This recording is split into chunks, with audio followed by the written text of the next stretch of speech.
The story begins with a grim revelation. In just 10 years, the Eastern Federation Kingdom will collapse under the burden of the 5 great vices, leaving nothing but ruin in its wake. To prevent this tragedy, our protagonist has taken it upon himself to act as their overseer, though he never imagined it would turn into such a colossal undertaking. Originally, he was an ordinary man, trapped in modern life, grinding through 78-hour work weeks with barely a break. But fate takes a strange turn when he wakes up inhabiting the body of a noble in a fantasy world. At first, it seems like a dream come true until he realizes he can't read and he doesn't possess any sort of magic or power. Trying to at least understand the written language, he ends up holding a book upside down, leaving the butler speechless. When dinner comes, a maid serves him a grand feast, and he digs in enthusiastically, thoroughly enjoying the perks of his new identity. Even the bath is prepared for him, and he can't help thinking that being the young master of a count's household is pure bliss. Being pampered and carefree feels like heaven. Yet, there's one huge problem. He has no clue where he actually is. Normally, when someone is transported into another world,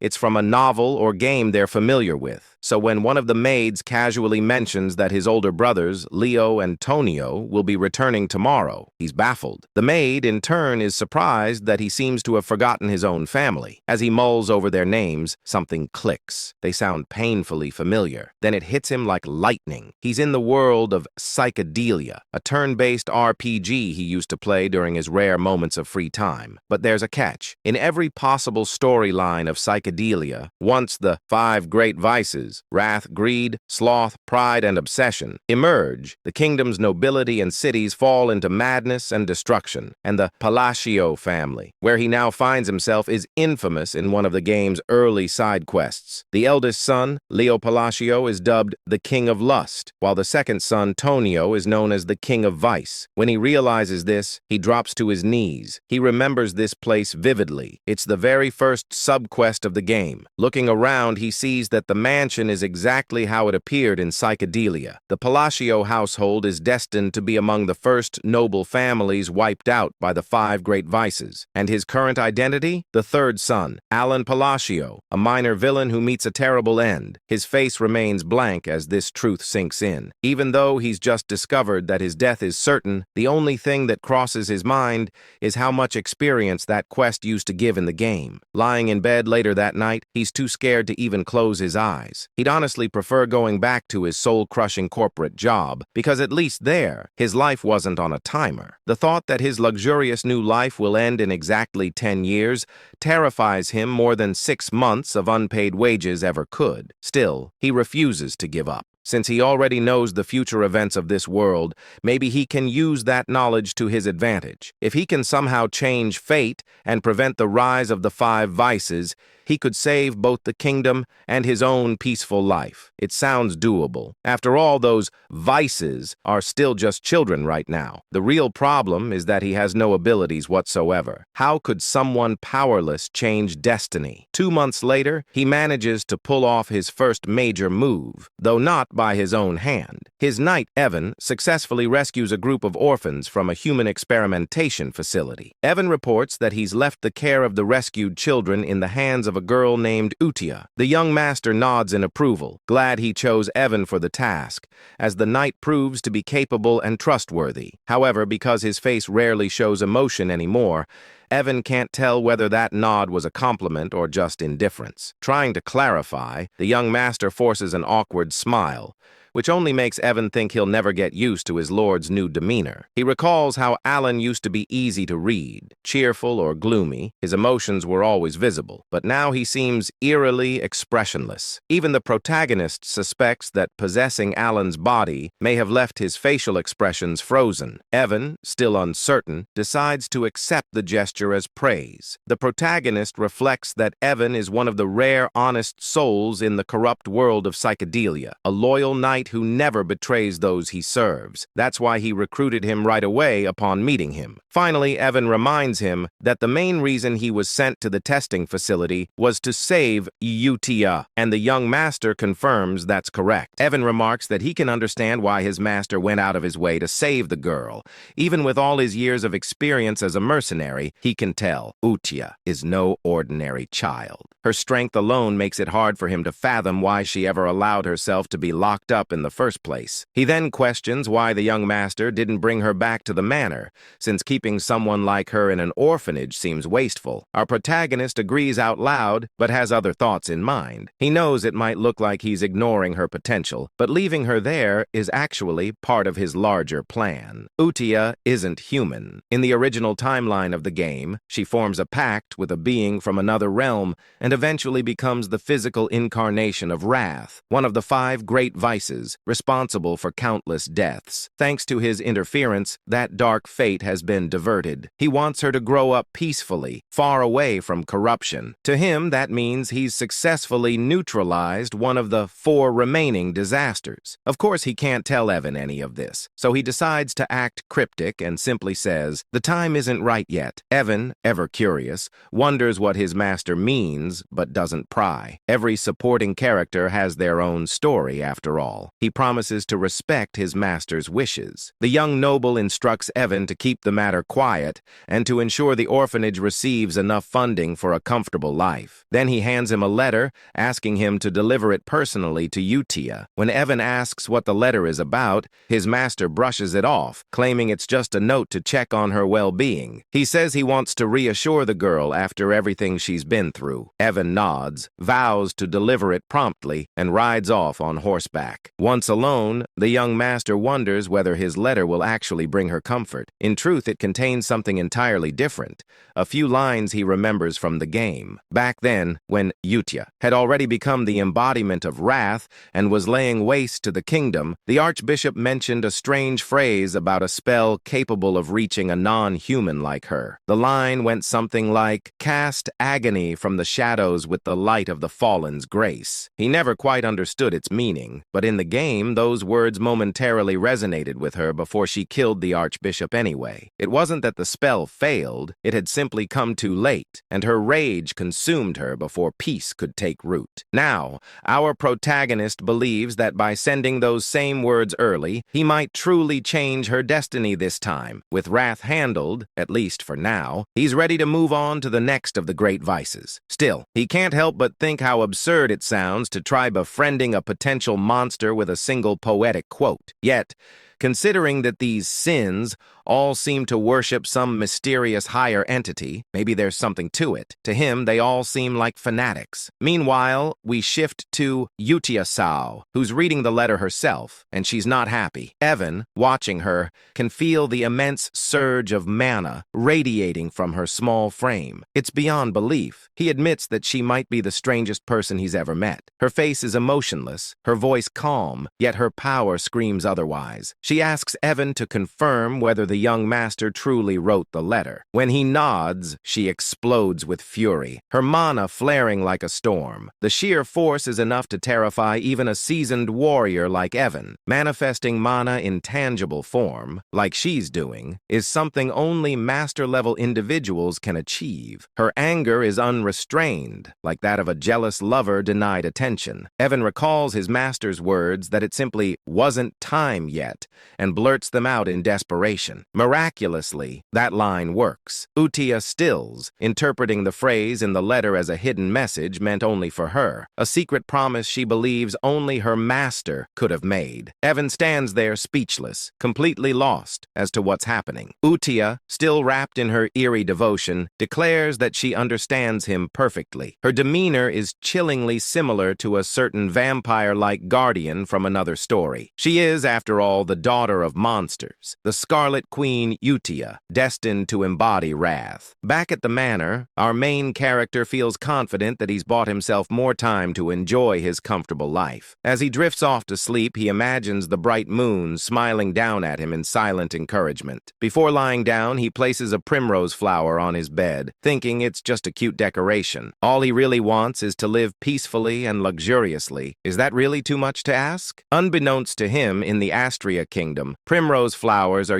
used in funeral rites, placed on the wounds or graves of the deceased. Symbolically, it's a terrible omen. The next morning, he's in the library, buried under falling books that seem to be punishing him for his illiteracy. He's currently researching the third vice, or as he likes to call them, the landmines. The process is frustrating beyond belief. Evan soon returns, reporting that they've successfully rescued another child, thanks to the young master's directions. When asked, our protagonist makes sure the child was treated gently after being saved from an underground slave market. Evan assures him that she was, but before their conversation can continue, the library doors slam open with a deafening crash, sending papers flying everywhere. The intruder? Tonio, the second son of the Palacio family. He immediately starts mocking his younger brother, demanding to know how an illiterate fool like him dares to hold a book. Our MC, expressionless as always, just stares back. Tonio's taunting escalates, but the young master decides it's not worth the effort. He plays it cool, saying Tonio can use the library if he wants. He'll be taking his leave. Tonio, thinking he's asserted dominance,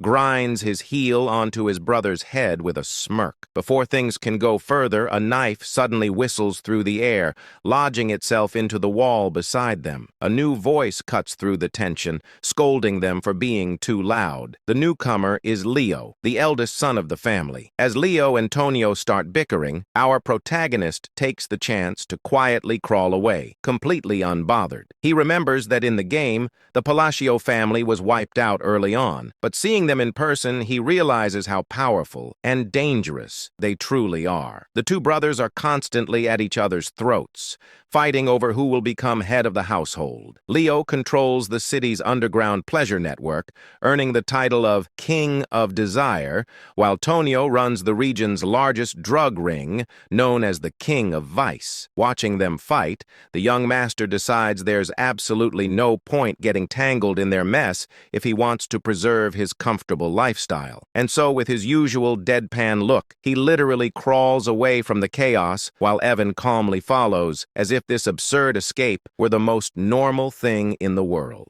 As Evan adjusts his young master's hair, our protagonist silently vows to live happily, even if it means staying a powerless, incompetent, illegitimate son. A bit later, Evan comments that the second child they rescued didn't seem like an ordinary kid either. Watching his master lazily recline in his chair, Evan can't help but question reality itself. How could a man like this, who complains constantly and seems incapable of serious work, possibly have knowledge about illegal slave markets and secret human experiments scattered across the kingdom? Evan figures it must be difficult for his young master to maintain composure around his vicious brothers, while the man himself simply mutters about how exhausted he is. Then Evan asks why he decided to send that second rescued child to the orphanage. Of course, the young master has his reasons. He knows this boy isn't just another victim, he's an anomaly. The child hails from the Escalian Kingdom, the central state within the United Realm. In the world of psychedelia, this boy is known as Deus Macallion, the second major boss. In the game,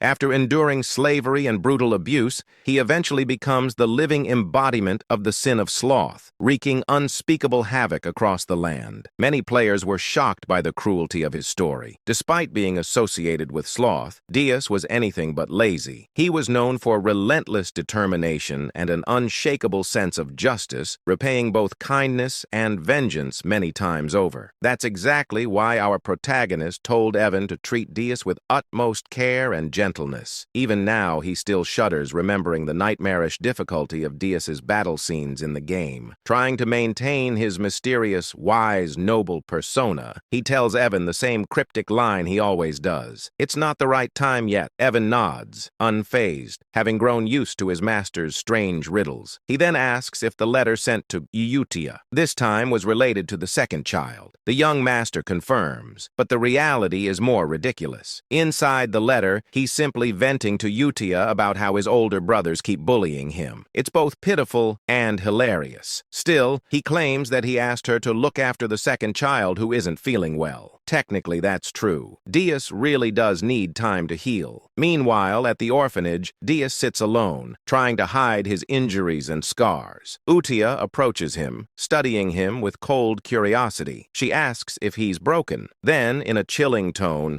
she mentions the Black Goat organization, and Deus flinches at the name. Slipping into her obsessive yandere-like demeanor, Utia tells him that even if he's damaged, he's still been chosen. She congratulates him for being acknowledged by the Blue Moon, which she defines as their master, the title she's bestowed upon our protagonist.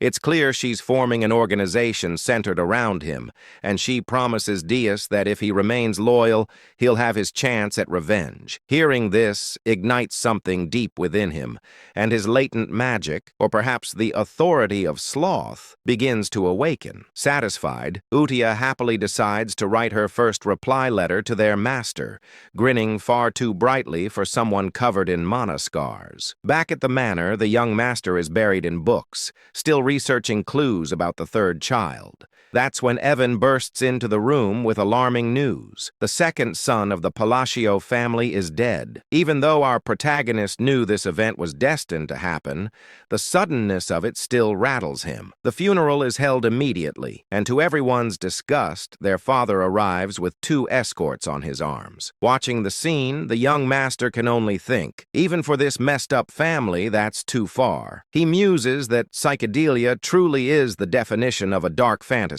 As for Tonio's accidental death, something feels off. In the game, Leo had sobbed hysterically after killing his brother and claiming the title of heir. But here, Leo stands over the coffin smirking, not even pretending to grieve. At least try to act sad, our MC thinks to himself. Still, this isn't his problem. His focus remains on preventing the downfall tied to the 5 great sins. A year passes.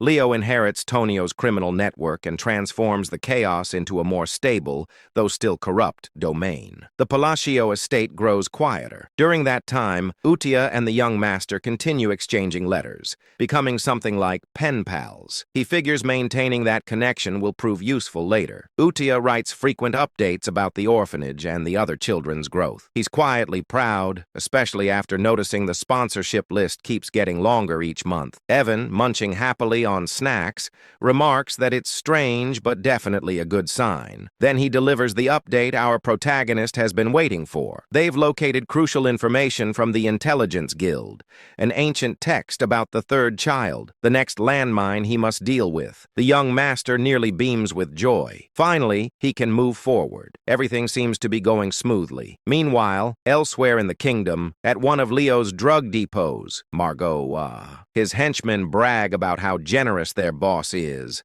boasting that his operations now number in the hundreds. Their laughter dies quickly when chaos erupts. One by one, the men turn on themselves, screaming as if something invisible is forcing their bodies to move against their will. The perpetrators are none other than Utia and Deus. Deus manipulates deadly threads of magic, effortlessly erasing the entire group. He then turns to Utia, asking if slaughtering these people is truly necessary. She replies coldly, asking if he pities them. He answers that he doesn't. After all, these scum used human lives to produce drugs. Utia explains that this is purification, necessary to prepare for their master's rise. With a serene, almost divine smile, she says they can't let the place remain filthy when he returns. Dees nods in understanding, or at least he thinks he understands. Together they etch a glowing sigil into the ground. A surge of mana explodes outward, leaving behind a crescent-shaped mark.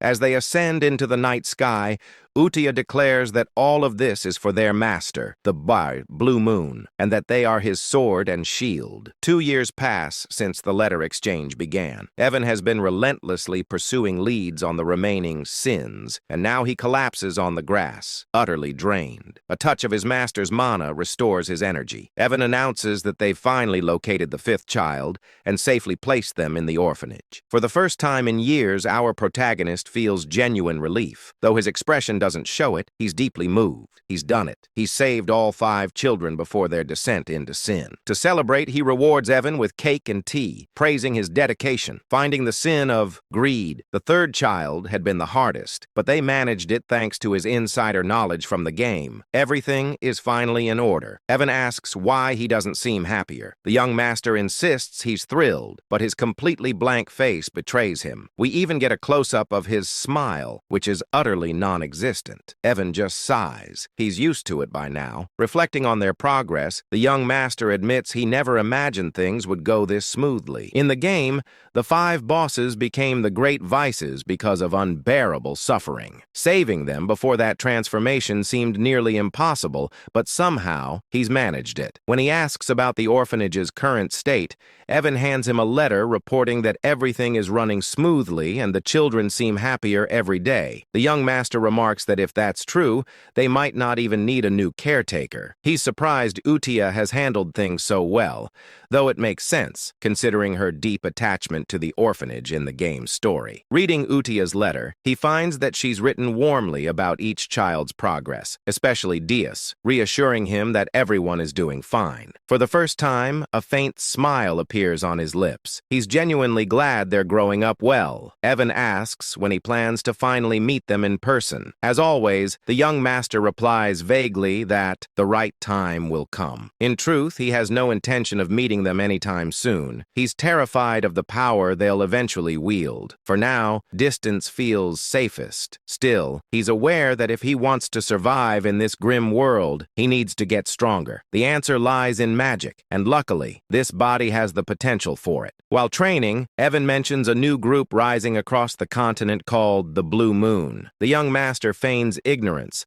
but Evan explains they've been targeting corrupt nobles and criminal rings. Outwardly, he praises them, thinking it's a good thing, but deep down, he's uneasy. He doesn't remember this group from the game. Evan jokingly warns him to be careful, since Blue Moon's next likely targets are the nobility themselves. The young master freezes, then nervously orders Evan to start sleeping in the room next to his, just in case. Meanwhile, at the orphanage, Utia convenes a Blue Moon meeting, the sin of Satyam pride. A girl named Sol Rang Di reports that she eliminated a group of slavers by decapitating them all. She boasts about playing a guessing game with them, promising to spare anyone who could correctly name her eye color. None survived. Then, Rena, the sin of greed, gracefully reports that all bodies were dissolved without leaving a trace. The organization is growing, and its devotion to the Blue Moon is only getting stronger. The sin of misophobia. Radin reports that he also wrapped things up in the south,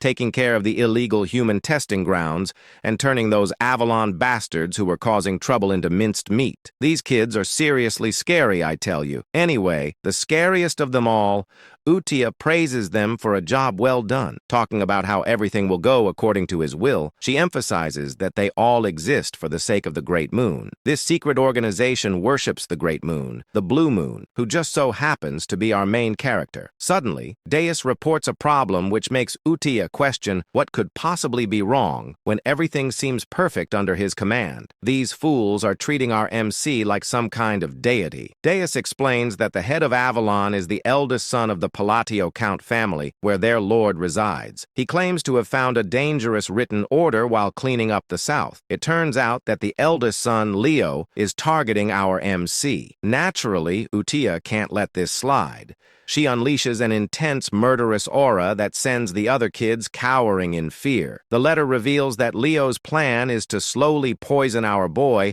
after eliminating their father, which sends Utia into a furious rage. Fast forward 2 years, RMC's father, Count Palid, has passed away, and just like before, his funeral is held almost immediately. RMC explains that while the official cause of death is heart failure, it's clear he died from an overdose. Meanwhile, at the funeral, Leo gets news that the Blue Moon has struck one of his facilities. Seriously, couldn't they have waited until after the funeral? Leo keeps asking if everyone was wiped out again. Our main character, who's just casually eavesdropping, realizes that his brother is becoming increasingly cautious about the Blue Moon. As the Count's funeral wraps up without a single tear shed, our MC decides he doesn't want to get tangled up in all this drama and quietly slips away just as his brother shoots him a planning glare. When Evan asks what our MC plans to do next, since it looks like that jerk of a brother is on track to become the new count, our MC is already one step ahead. He's been packing his bags and tells Evan to do the same.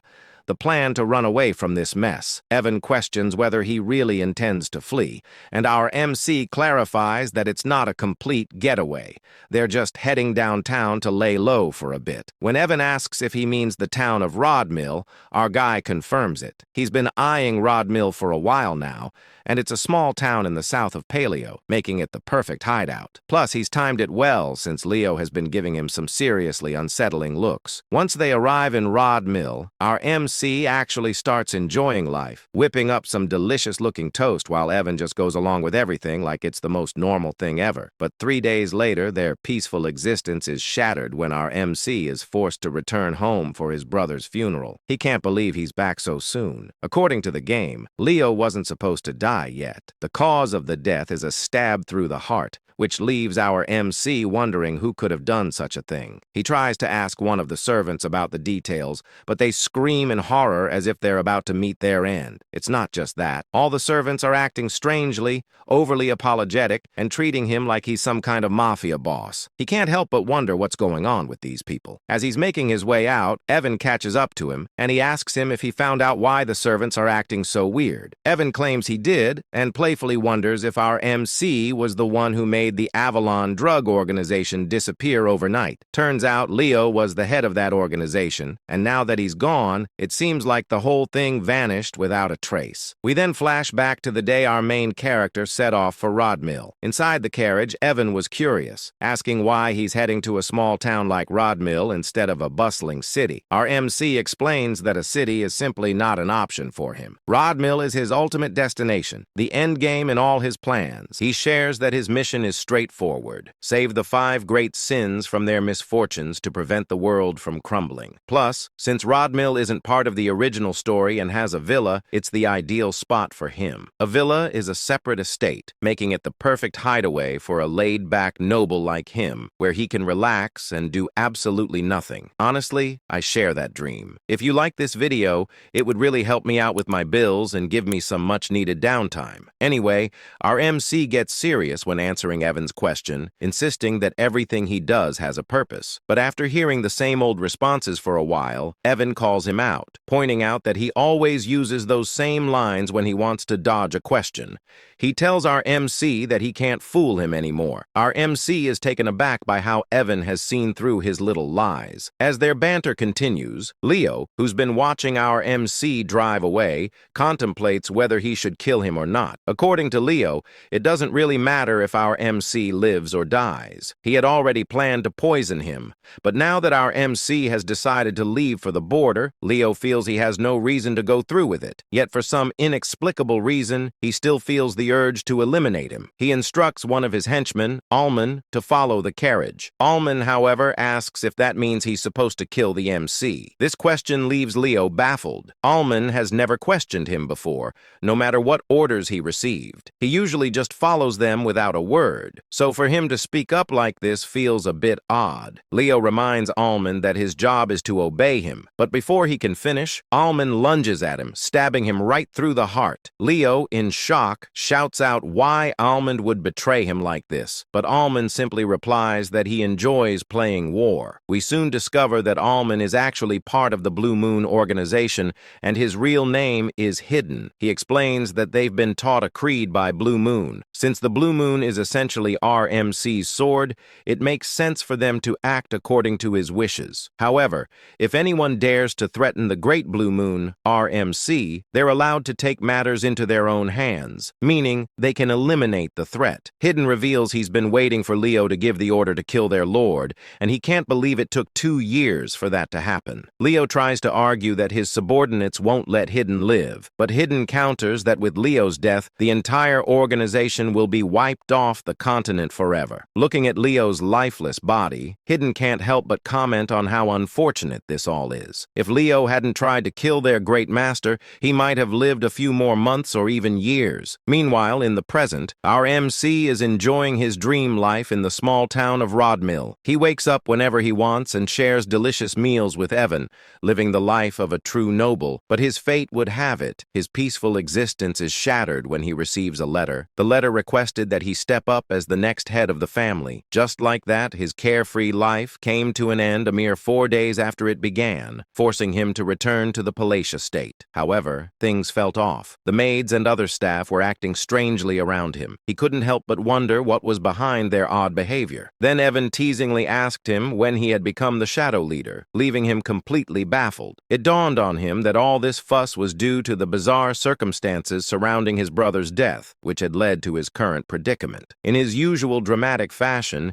he started sobbing, pleading with Evan to help him understand why he was seen as the villain in this story. Evan pointed out that since he stood to gain the most from the situation, it was only natural for people to suspect he had a hand in his brother's murder. Right after he left the estate, Leo was killed, and our main character had the perfect alibi to step into the role of the next count. Realizing how his plan to avoid this mess had backfired, he felt a wave of frustration. But Evan tried to lift his spirits, explaining that with the drug organization, Avalon out of the picture, and his brother gone, he wouldn't have to worry about anything anymore. Evan jokingly added that in short, our main character was now the new shadow leader of the county, who had supposedly orchestrated the assassination of a swordmaster. Despite Leo's scummy reputation, he was still regarded as a swordmaster. Our main character began to ponder where to even begin, as he couldn't think of any organization capable of taking out a key figure in the underworld so swiftly. He asked Evan about the group he had heard hunted other organizations, to which Evan wondered if he meant the Blue Moon. Our main character speculated whether the Blue Moon could be behind his brother's death and the downfall of Avalon. However, Evan quickly clears things up, saying that according to the Information Guild, the Blue Moon isn't to blame. Instead of leaving behind bodies,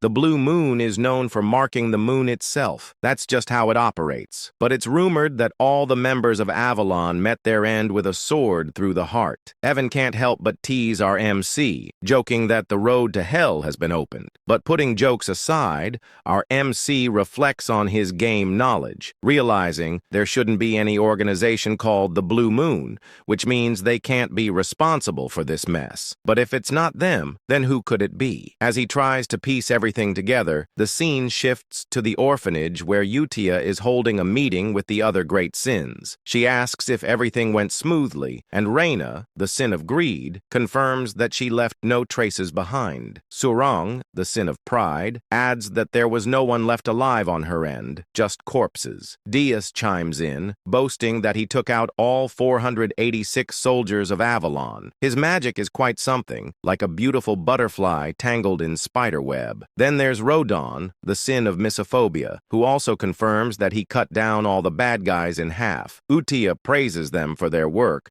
but she's a pretty intimidating child. There are whispers that she's actually over 1,000 years old in the novel, but who really knows? That's how Avalon, the most notorious drug organization in the world that brought doom to the Asteria Kingdom, was wiped out in just 5 days. But suddenly, Rodon mentions that he doesn't think the cleanup was flawless. When Utia asks what he means, Rodon explains that he stumbled upon some intriguing documents linked to the nobles associated with Avalon, particularly the Altia Doctum, which has some deep ties. Hearing this, Utia's magic starts to flare up, and she tells the others they already know what she's about to say. It's time to wipe them out. Redden promises to handle it quietly. Moving on, Udikai then asks if the Information Guild is clean and whether they have any ties to Avalon. Rena confirms this, explaining that the guild matter is being dealt with separately from the other issue concerning the Blue Moon. Deiji, on the other hand, claims that all the guilds behave similarly, referring to it as the Hell Sword crafted by the Swordmaster. Hearing this, Reina inquires if she should keep tabs on our MC's movements, to which Udikai agrees, emphasizing that this entire situation must not reach that person's ears. She insists she has mentioned this multiple times, and they should all be aware of it. When she refers to that person, she essentially means our MC. Dias points out that since that person's family targeted them first, the order to eliminate eliminate them wasn't sanctioned by them. Upon hearing this, Yudia starts to panic. In her opinion, all their actions must be driven by a direct order from RMC. She claims they are essentially swords and a sword should never think for itself. She declares to the other sins that from this moment on,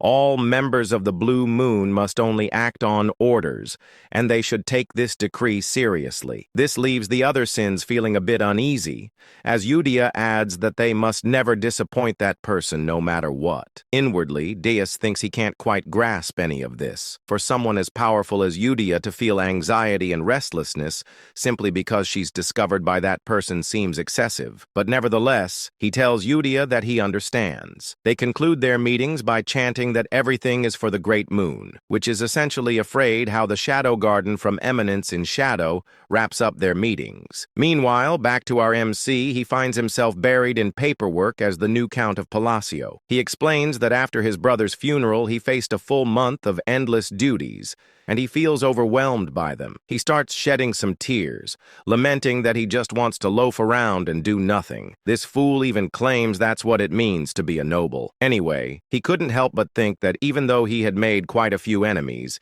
his brother Leo's death was supposed to happen 6 years from now. But with the strange circumstances surrounding all his brother's deaths, everything shifted. And now all the family responsibilities had landed on him as the sole heir. Just then, a few ministers from the county walked in, bringing even more paperwork for him to deal with. He closed his eyes and started to wonder why everyone in the county suddenly seemed to be working so hard. Back when his father was still the count, they would slack off and treat work like a rainy school day. He waved at them, signaling to drop the paperwork on his desk. But in the minister's eyes, he was radiating a deathly aura. They began to worry if they had somehow angered him, with some even vowing to work even harder to avoid any consequences. He was a secret mastermind who would eliminate anyone who displeased him. But having been a former workhorse himself, he wasn't handling all this pressure very well. He wondered if it would be possible to get the ministers to do all the work for him. Later that night, Evan was a bit shocked to find out that our boy had reached the 2nd tier in magic after just 2 years of self-study in poisoncraft,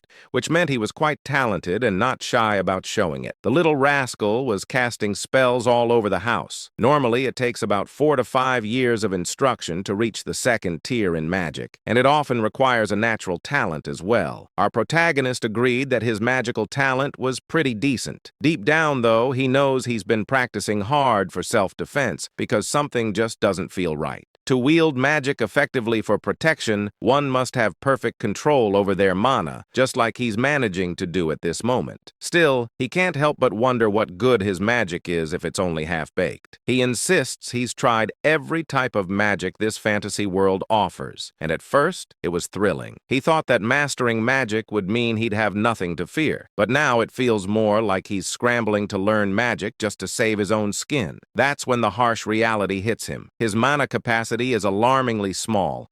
Without enough mana, there's no magic, and that spells trouble, possibly even death. As he wallows in his predicament, we discover that innate mana capacity is akin to an athlete's natural weight class. While some are born with extraordinary talent, our main character is stuck with a minuscule mana pool, and no amount of training will change that. Yet he clings to a glimmer of hope. If all else fails, there's a way to fix it. Just then, Evan interrupts his thoughts, announcing that his invitation to the ball has finally arrived, leaving our present puzzled about what he's talking about. The scene shifts a few days later to the grand ball, where our main character makes his entrance in some truly majestic attire. The fit is impressive, but being the introverted guy he is, he claims to be already worn out, even though he just got there. This party, let's call it what it is your typical aristocratic gathering in the southern part of the Asteria Kingdom. It's basically a meet and greet for nobles, and since our MC is about to be sworn in as a count soon, he really has to show up. He gets into serious mode, thinking this is his golden opportunity to network with the nobility, which is crucial for his ultimate goal of living a peaceful life. But soon enough, he realizes that making those connections is going to be a lot tougher than he thought, as everyone seems to be fleeing from him in sheer terror. He even tries waving at them, but they literally just run away. Evan, his friend, tries to lift his spirits, telling him not to be down, But our guy insists he's not upset at all, even if his expression says otherwise. He tells Evan he expected this reaction and vows to try harder as he heads out on his own. However, our protagonist seems a bit clueless about what's really happening. He thinks the other nobles are looking down on him for being a low-class noble without any backing, and he's not entirely wrong. The current Palacio household is indeed filled with troublemakers, like his two older brothers. Picking up a wine glass, he assistants himself that he didn't come to the ball without a plan and is determined to unlock the social skills he's been secretly honing. He starts talking aloud about the wine's unique aroma in an attempt to spark a conversation, but due to a mysterious condition that makes it hard for him to show emotions on his face, he ends up looking quite villainous, especially when he tries to smile. He tells a lady he'd love to have some bottles at home, all the while thinking his smile is perfect. But in her eyes, he resembles a demon king, and she bolts, saying she'll tell her father to prepare them right away. To the other nobles, it looks like our protagonist just extorted and blackmailed the poor lady into giving him a limited edition regional wine. What a mess. Evan tries to comfort him while our protagonist insists that the lady must have just been shy. Later, we find him sulking in a corner while Evan is happily munching on food, teasing him about how his list of gifts has grown. It turns out the wine incident wasn't a one-off. Every time he tries to talk to someone, they think he's trying to blackmail them, handing him things like a panacea, citrus tea, and more. He can't shake the thought that Patio has become way more notorious than he ever imagined. With rumors swirling about him having killed his two brothers, he's basically turned into a figure of fear and dread. Feeling down, he tells Evan he needs some fresh air. As he steps outside, a certain red-haired beauty catches his eye. While he's out there, he can't help but wonder where it all went wrong. Suddenly, a soft voice calls out to him from behind, asking if he has a moment. He turns around, puzzled about where the voice came from since he doesn't see anyone. Looking down, he finally spots a cute young girl who introduces herself as Loria, the third daughter of Duke Altia. Hearing the name Altia, our MC recognizes it from the game, and he explains that the Altia family was one of the three major shadow players in the psychedelia game known as the Northern Troublemakers. This realization stung a bit, as he had hoped someone normal had actually spoken to him. He also wondered why he couldn't recall this girl at all had she not appeared in the game. Loria, however, was straightforward, asking him to lend her his strength for protection, as she will be facing an assassination attempt soon. Loria explains that she's in serious trouble and needs our protagonist's help, but when he looks at her, it's clear he's unsure. You see, Loria has been living under the protection of her father's mistress, but now that her father's health has taken a turn for the worse, she fears her older sisters might try to eliminate her. Our main character can't help but think this situation mirrors his own past with his brothers. As he gazes at her, it dawns on him that the reason he didn't recognize Loria from the game is that she must have already been dead and never made an appearance. Loria, looking as adorable as ever, pleads for his assistance, claiming that with his abilities he could really make a difference. But our protagonist firmly turns her down. She insists she's not coming to him empty-handed. If he saves her, she promises to share half of the Ultia family fortune. Still, he walks away feeling a twinge of sympathy for her. Deep down, he knows he can barely manage his own magic, so it's best not to give her any false hope. Despite wanting to help, he's not the all-powerful figure everyone thinks he is. As he heads into the party room, he can't shake the image of Loria's sad face, which makes him feel guilty. He wishes her luck before stepping inside. Meanwhile, Deese and Ren, who have been observing from a distance, start to wonder what their next move should be since one of the Ultia family members has approached their master. Deus ponders whether he should report this to the Red Moon, a code name for Utia, but Ren reassures him that everything's okay, because according to their intel, Loria is the only member of Altia not tangled up with Avalon. This means she's pretty much safe since Ronan, the one with the sin of meophobia, has gone off to deal with the rest of her family. They've decided that the rest of the Altia household household is going to be wiped out, all under the orders of the Red Moon. Ren adds that their main mission right now is to ensure their master doesn't catch wind of anything related to the Avalon situation. Meanwhile, our clueless main character is left wondering why everyone seems to be avoiding him. Does he have some sort of invisible barrier keeping people at bay? Just then, the red-haired woman from earlier approaches him, and it genuinely brings a smile to his face. Well, more of an inward smile since he can't believe someone actually acknowledged him. He thinks maybe this time he'll actually manage to socialize. But as he turns around, he realizes she's not just any ordinary woman. She's another shadow player. Looking at her, he recalls seeing her face in the game, and it hits him that no normal person would approach him first unless they were trouble. He greets her, calling her Lady Zenonia, which surprises her. How does he know her name? Our protagonist explains that she's quite famous in her own right. In the Asteria Kingdom, there are 3 prominent shadow player families: the Altia in the north, the Patio in the east, and the Zenonia in the west. This stunning, curvy lady is introduced as the eldest daughter of Count Zenonia, Clea. She asks him if she's really that well known, and he explains that while Kalea Patio runs a gang, the Zenonia family operates more like a clever criminal syndicate. Just thinking about it makes him shudder. He insists that what he really needs are some solid connections to help him maintain his peaceful, noble life. For the sake of that easy life he's always dreamed of, he believes he must steer clear of this curvy, stunning woman who seems like trouble. With a respectful bow,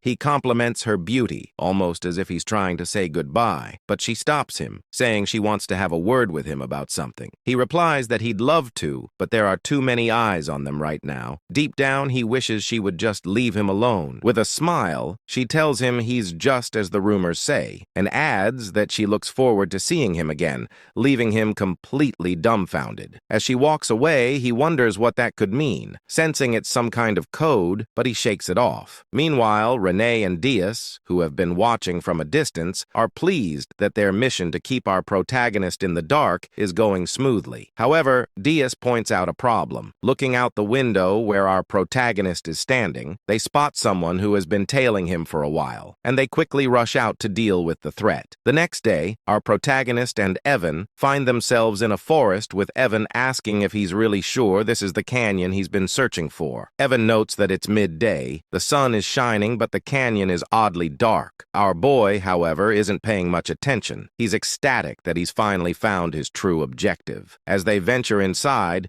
he jokes that if this place turns out to be empty like the others, he might actually cry. But as he looks at the symbols on the walls, he realizes this is the real deal. He explains that in the game, finding this place was a breeze. Truthfully, he admits that the only reason he traveled all the way to the south under the guise of attending the ball was to discover this labyrinth right here. The labyrinth is called the Labyrinth of Whispers, and if you can crack all the riddles in its 8 rooms, you'll earn a powerful artifact as a reward. Exactly what he's after. He claims to have memorized all the routes and puzzles this labyrinth has to offer. Finally, he arrives at a massive door, and as he gazes at it, he confesses that seeing the labyrinth entrance in person is breathtaking. It feels so much more real than it did in the game. In the game, he tackled this labyrinth countless times. Evan, on the other hand, asks how our protagonist even knew a place like this existed. Our boy, without thinking, replies that he's been here often, leaving Evan puzzled about what this guy is talking about. Realizing he might have slipped up, our protagonist quickly backtracks, saying he was just kidding, and suggests they head inside. Once inside, they encounter some monsters and giant golem hands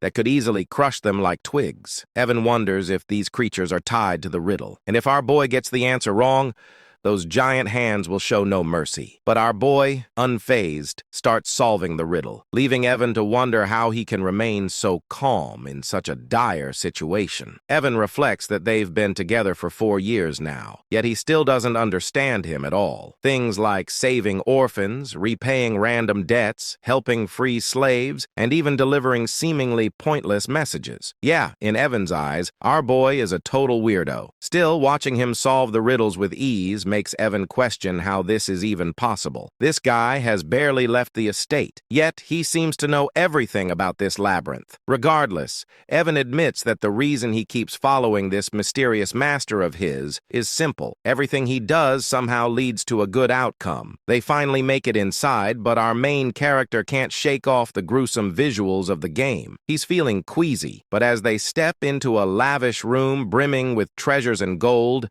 his attention is immediately drawn to a hand statue adorned with multiple rings. He declares that their goal is the black ring and insists they should grab it and get out fast. Meanwhile, Evan, who's busy stuffing his pockets with gold, questions why our protagonist is so fixated on the black ring, which looks like the least valuable of the bunch. Our hero explains that taking anything else could lead to trouble down the line. Deep down, he realizes he's finally got his hands on the ring that holds the oath of restraint. As they start to head back, our MC feels pretty pleased with himself, thinking that snagging the ring was a breeze thanks to his gaming knowledge. But Evan suddenly gets a bad vibe and points out that the rock piles they passed while entering the canyon are actually golems, and they seem to be stirring. Evan quickly gets into battle mode, feeling anxious about their situation. To him, these golems are total unknowns, making this a nightmare scenario. He thinks that if he can just get his young master out safely, he wouldn't mind sacrificing himself. But our protagonist steps up, telling Evan to stand down because he'll take care of the golems. As the golems prepare to attack, Evan urges him to find an escape route first. With the golems closing in, Evan shouts a warning, saying his second-tier magic won't be enough to handle them. But our MC stands tall, confidently, invoking the Oath of Restraint, which activates the black ring. Suddenly, time seems to slow, and he finds himself in a different dimension. A voice introduces itself as a fragment inheriting the great will of Nasilla, instructing our protagonist to state the two restrictions he wishes to impose on himself. Our main character finds himself in a pretty intense situation. In the game, this part showed up as a choice window, but now hearing this mysterious voice and seeing a gigantic face looming in the dark cosmic expanse is a bit overwhelming. The Oath of Restraint is an absorption-type artifact, and as the name suggests, it lets the user impose limitations on themselves in exchange for power. However, the sheer force of the voice makes our MC tremble a bit. The voice urges him to declare his first restraint, and with a hand sign, he states that he will always perform the hand signs of Babylonia when casting magic. The voice then asks what he hopes to gain from this restriction, and our boy responds that he desires the ability to bend the laws of the world just a little more. The voice grants him this power. For his second restraint, our boy explains that he will strictly chant the words of Babylonia when using magic. When the voice inquires about his desire behind this restriction, he boldly claims he wants even greater power to defy the laws of the world, which momentarily surprises the mysterious entity. Our protagonist starts to worry that he might have messed something up, especially since the entity paused. He even mimicked the exact skill icon from the game just to be safe. By choosing both the hand signs and the word restrictions, he believes he can achieve the highest possible magic attack power. Thanks to all his repeated gameplay, he has memorized every combination used in the game. So, this should work. Finally, the entity speaks again, confirming that his restraint has been granted. It expresses gratitude to the human who has remembered all the gestures and mysteries of the forgotten god. Our protagonist is puzzled by what the entity means, but he quickly notices that the ring is being absorbed,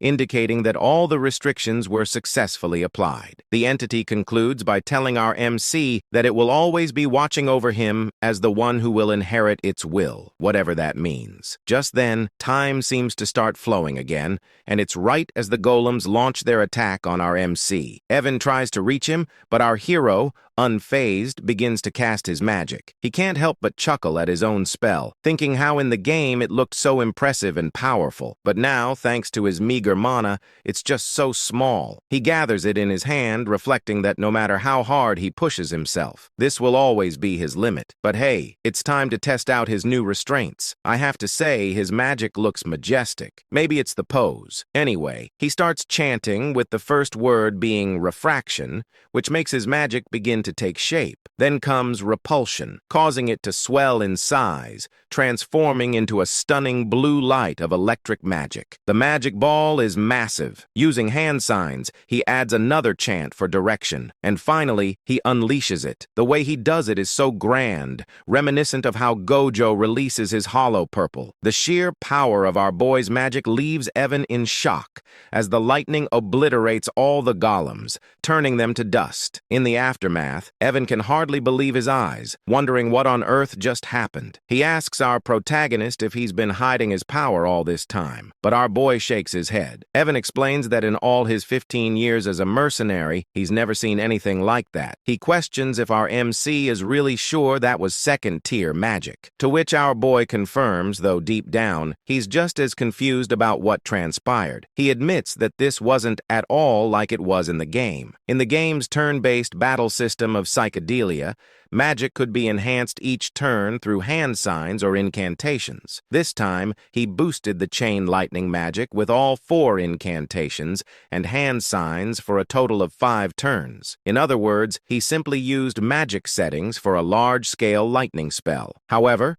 because of his restraint oath, he had to use the hand signs and incantations for all his magic, meaning his spells were enhanced time and again. Even so, our protagonist felt that the second-tier magic he used was a bit over the top, and the results exceeded his expectations, which caught him off guard. Meanwhile, Evan was just relieved they made it out, and as he sat down, he remarked that watching the battle was way more exhausting than actually fighting. He asked our protagonist, who had created such an unpleasant canyon. After a moment of thought, our hero realized that the Maze of Whispers had a different name in the game. The map layout and strategy guide were posted on the game's community website, and it was called The Maze of Paladon. He told Evan that a guy named Paladon was the one behind it, but Evan was too worn out to even process that information. I really love this duo. Our protagonist grabbed Evan, saying they needed to head back home because he had something in mind to do once they got there. This made Evan question why his usually lazy master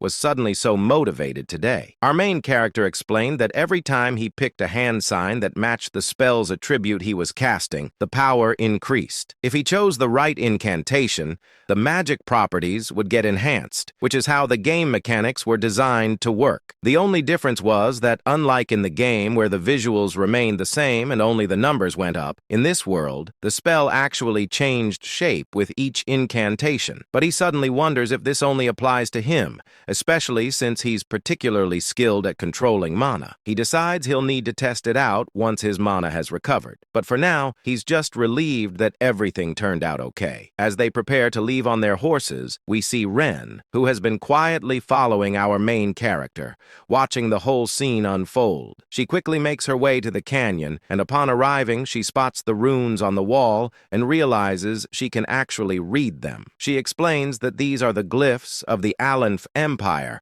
which essentially tell the story of the era of the forgotten outer gods. Renee's eyes catch another glyph hidden in a corner, which she translates as "for my friend, who shall be left alone from the coward Palin." As she examines the glyphs more closely, a smile spreads across her face. She shares that the one who halted the invasion of the dark creatures, standing victorious against the Alcal-Kalaka that devoured the hearts of the citizens, was none other than the brilliant emperor known as Palin the Great. The reason she knows all this is that she inherited all this knowledge at birth thanks to the ancient library she received. She briefly recalls our main character mentioning that Palin was the one who built the canyon.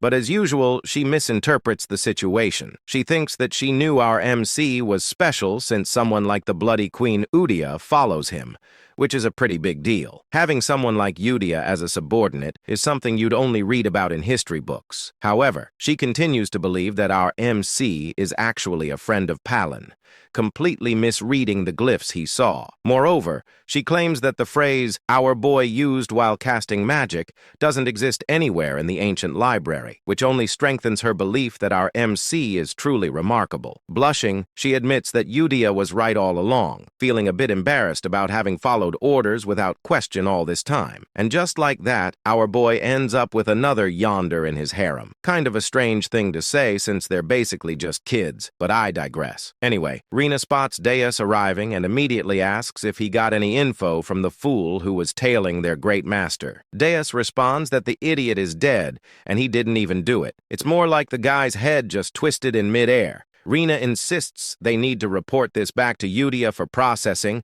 and disagrees. So they head out. Meanwhile, in Zenonia County, Lady Kalia is sipping her tea, pondering how our main character is, just as the rumors say. She notes his chilling, emotionless expression and those abyss-like eyes. It bothers her that he called her famous. Count Zenonia is indeed strong and well-known, but for our boy to label her as famous despite not being involved in social activities is quite intriguing. What's really going on here is that Kalia is the true mastermind, using black magic to control her father, the Count, making her the real head of the family. The fact that our boy called her famous makes her think he might know something about her secret, which terrifies her since no one is aware that she's turned her father into a puppet. She recalls how our boy mentioned there are too many eyes on them, which she misinterprets as him having discovered the person she had following him. Now, that's a classic case of misunderstanding, like something out of an Eminence and Shadow scenario. Suddenly, Klaya gets a call from one of her servants who says there's a problem. Well, she asks what's going on, and the servant insists that it's better for her to see it for herself. When she heads to her room, she discovers that the person she had following our boy is dead. The servant explains that since the seal on the body didn't activate, it means he didn't spill any secrets. But Klaya quickly points out that the person who killed her man must have intentionally brought him to her room. Frustrated, she starts questioning how our boy figured out she was the one who sent this guy to tail him. And just like that, our boy gets misunderstood once again. At the grand halls of the Alta Ducal estate, the scene unfolds as Loria walks through the quiet corridors, her face heavy with disappointment and fatigue. Her mind drifts with thoughts of regret and realization. As expected, she knew he was not someone to underestimate. The distinguished one of the underworld, a man who possessed cold eyes, much like her father's. He was the kind of person she must never make an enemy of. Once he had been her last lifeline, but she knew he would never accept a deal that could bring him significant losses. All her assets and power had been stripped away by her sly siblings. The eldest daughter, Mararian, the second son, Ki, the eldest son, Tamion, and the second daughter, Pai. With nothing left, she had survived only through her father's love and mercy. But now, even that seemed uncertain. As she walked deeper into the estate, lost in despair, she whispered to herself that she no longer knew what to do. The moment she entered the estate, the maids rushed toward her in panic, their voices trembling. They cried out, calling for Lady Loria, their faces pale with fear. They told her that Lady Pine and Key had taken their own lives. Shock spread across Loria's face, her body frozen in disbelief. Her thoughts raced. Those people would rather stab their own family, and yet they took their own lives. It didn't make any sense. Fear gripped her heart as she asked about Tamalian and Marianne. Soon after, she was shown a horrifying sight. Both Talon and Mararian lying lifeless, their swords buried into each other's chests. Gloria's body trembled as terror consumed her. Her mind screamed with confusion, wondering why and how such a tragedy had occurred. Meanwhile, outside the Altia estate, Radan was seen leaving swiftly, a faint smirk curling on his lips as he muttered to himself, "Successfully eliminated." Gloria's mind flashed back to Alon's earlier words, the ones that had hinted that good things would soon happen. Remembering that, she felt an icy dread run through her veins. A realization struck her. The true mastermind of the Count's household, the one who had hidden his claws and waited for the right moment to seize power, had finally made his move. This was exactly what he meant. Now she had become the only successor in the ducal family overnight. A bitter laugh escaped her lips as she wondered what kind of monstrous devil she had made a pact with. But she knew there was no going back now. Those who betrayed him had already met terrible fates. There were too many precedents. She told herself that she must walk the path she had chosen, no matter how dark dark it became. A sudden determination lit up her eyes. 2 months later, a grand gift arrived at Duke Aaliyah's estate, addressed to Alon. Upon seeing it, Evan's eyes widened in surprise.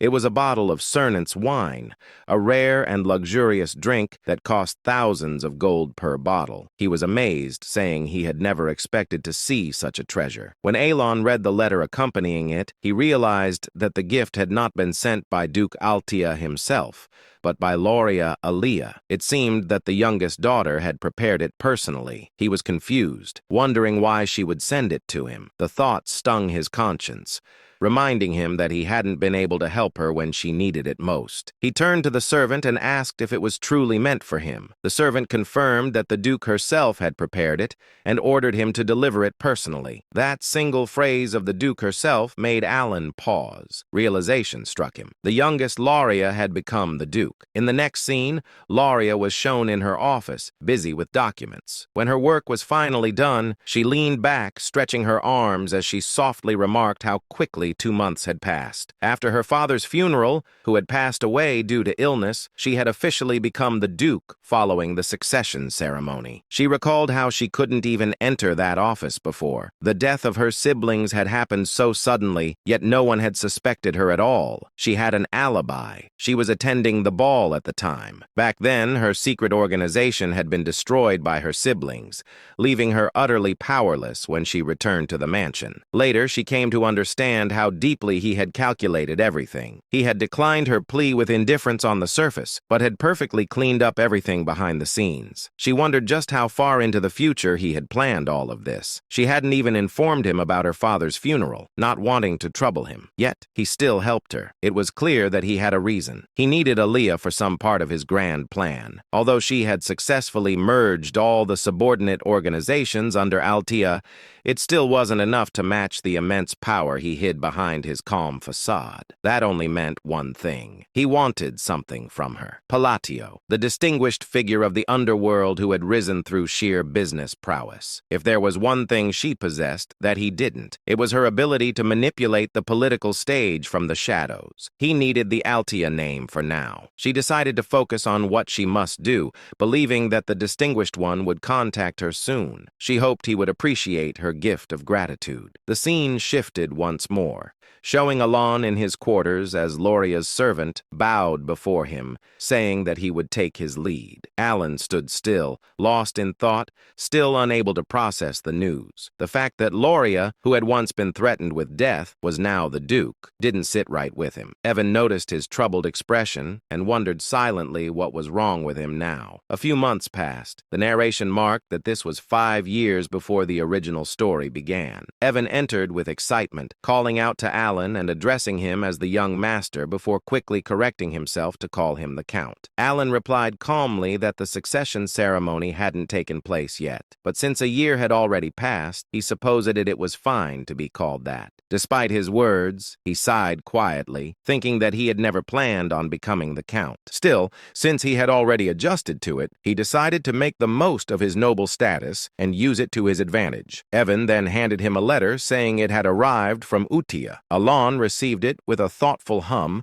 asking if there had been any information found about the assassins who killed Leo. The two men walked into the library, and as they took their seats, Evan responded that nothing had been revealed yet. The Information Guild was still investigating, and they would have to give it more time. He then looked at Alon curiously and asked what his next goal would be. Assuming that revenge was not his intention anymore, both of them sat in silence within the Grand Library. Alan sat in deep thought, realizing that all the things that slightly differed from the original game were probably butterfly effects caused by his own actions. Accepting this, he decided that he would simply be prepared for any unexpected events that might come his way. Evan, observing him, remarked that he suddenly sounded like a real count. Alan responded casually and brushed it off, but his curiosity soon drifted to the letter he had received. He wondered what Utia had written this time. Opening the letter, Alan began to read. Utia had written warmly, asking if he had been well. She mentioned mentioned that, as always, they were all doing okay and that everyone was pursuing their own hobbies. Dios's puppet shows had now reached a professional level, while Seoler loved to play and learn with her friends. Reinar quietly spent her days reading and making things, while Radan had developed a new hobby of tending his garden. As Alan read the letter, a gentle smile spread across his face. The routine of exchanging news every month had become something familiar and precious to him. It warmed his heart more and more each time he received a letter from them. Though he had never seen their faces, knowing that they were all growing well brought him a deep sense of contentment. The smile on his face was something he couldn't help but wear. A sudden realization struck him as he thought about it further. The 5 of them, the children, were already old now. Evan, noticing his expression, responded to his sudden thought, saying that they were ready to step out into society. Some of them even left the orphanage earlier than expected. The ones Alan had once ordered to save had now reached that age. Alan realized that the 5 from the orphanage were no longer the small, fragile children they used to be. They had grown. He quietly acknowledged that it was time to let them go. Evan seemed surprised,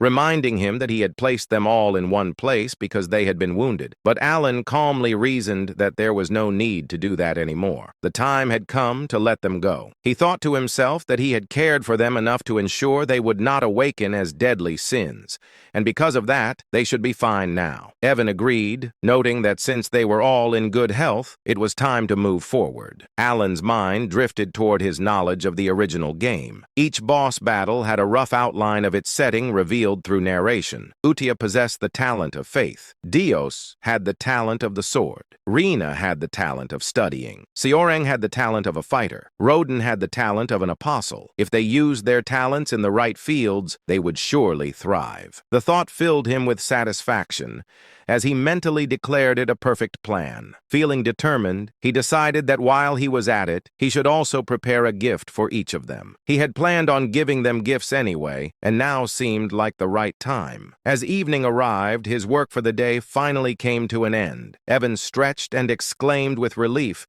saying that he would step out for a while before returning soon. Alan waved him off, bidding him goodbye. Alone in the quiet office, Alan smiled to himself, wondering if he might one day receive something back from them once. They became successful and influential. His thoughts softened as he hoped his letters would guide the children to step confidently into the world. Meanwhile, in another scene, Utia received Alan's new letter. Gathering everyone around, she announced that the orders had arrived. This time, however, the message had been delivered to each of them individually. The group grew silent, reading their respective letters with focused expressions. Though Seorang couldn't contain her excitement, her eyes sparkled as she eagerly unfolded her letter, marking the beginning of another chapter in their intertwined fates. Meanwhile, Yisha finished reading the letter sent by Alan. She announced excitedly to everyone that new orders had arrived. This time, Alan had delivered them individually, which surprised all the members. But before anything else, Yusa suggested that they should read the previous letter as well. Since the new instructions seemed to require a high level of attention, Xiang spoke cutely, mentioning that only Yusa had been able to read the earlier letters. Yusa explained that since Alan had given each of them a personal order, it meant he had decided it was time for everyone to see the contents themselves. The letter written by Alan made Seorang and the other sins react like curious kitten. Seorang clumsily repeated the first line of the message Alan had written. "How have you been lately? It seems you have many talented friends. If you need anything, let me know." Renee commented that it sounded like ordinary small talk, but Yusa smiled.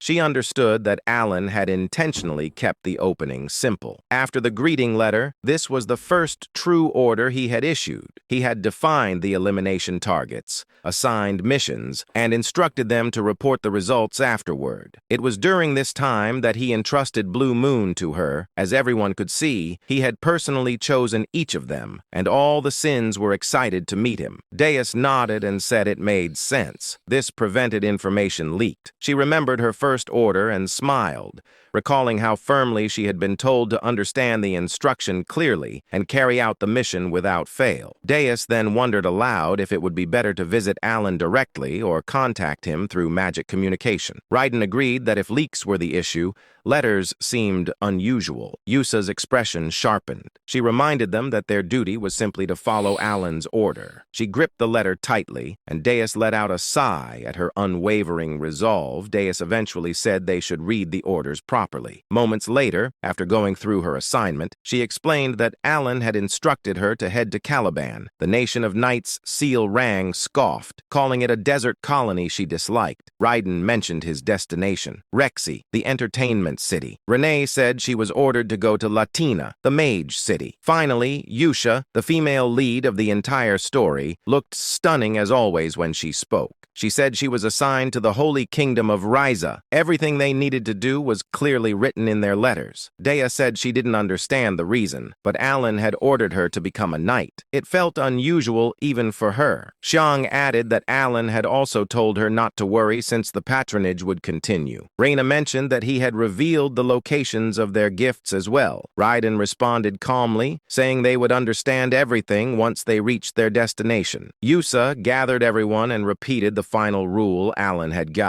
They must never mention the name Blue Moon. Everyone agreed and prepared to leave. Next day, all the members assembled and departed to carry out Alan's orders. 3 months later, inside his office, Alan sighed. As expected, there was no noticeable change in the field of magic. He continued reading advanced magical texts to increase his capabilities and muttered that he would have to experiment on his own, ridiculous as it felt. Suddenly, he looked at his knight, Yuan, and asked what he was doing. Alan then remembered something and questioned him about the investigation into the killing of Leo. Yuan replied that the Information Guild still hadn't found anything. Alan seemed surprised for a moment and asked if there was anything else to report. Then he whispered under his breath that the butterfly effect caused by saving the 5 deadly sins had already gone out of control. Even Lyra, who was never supposed to appear in the storyline, had become the Duke of Ayla. The thought distressed him. She was expanding her power and influence at a terrifying pace within the underworld. Alan let out a tired chuckle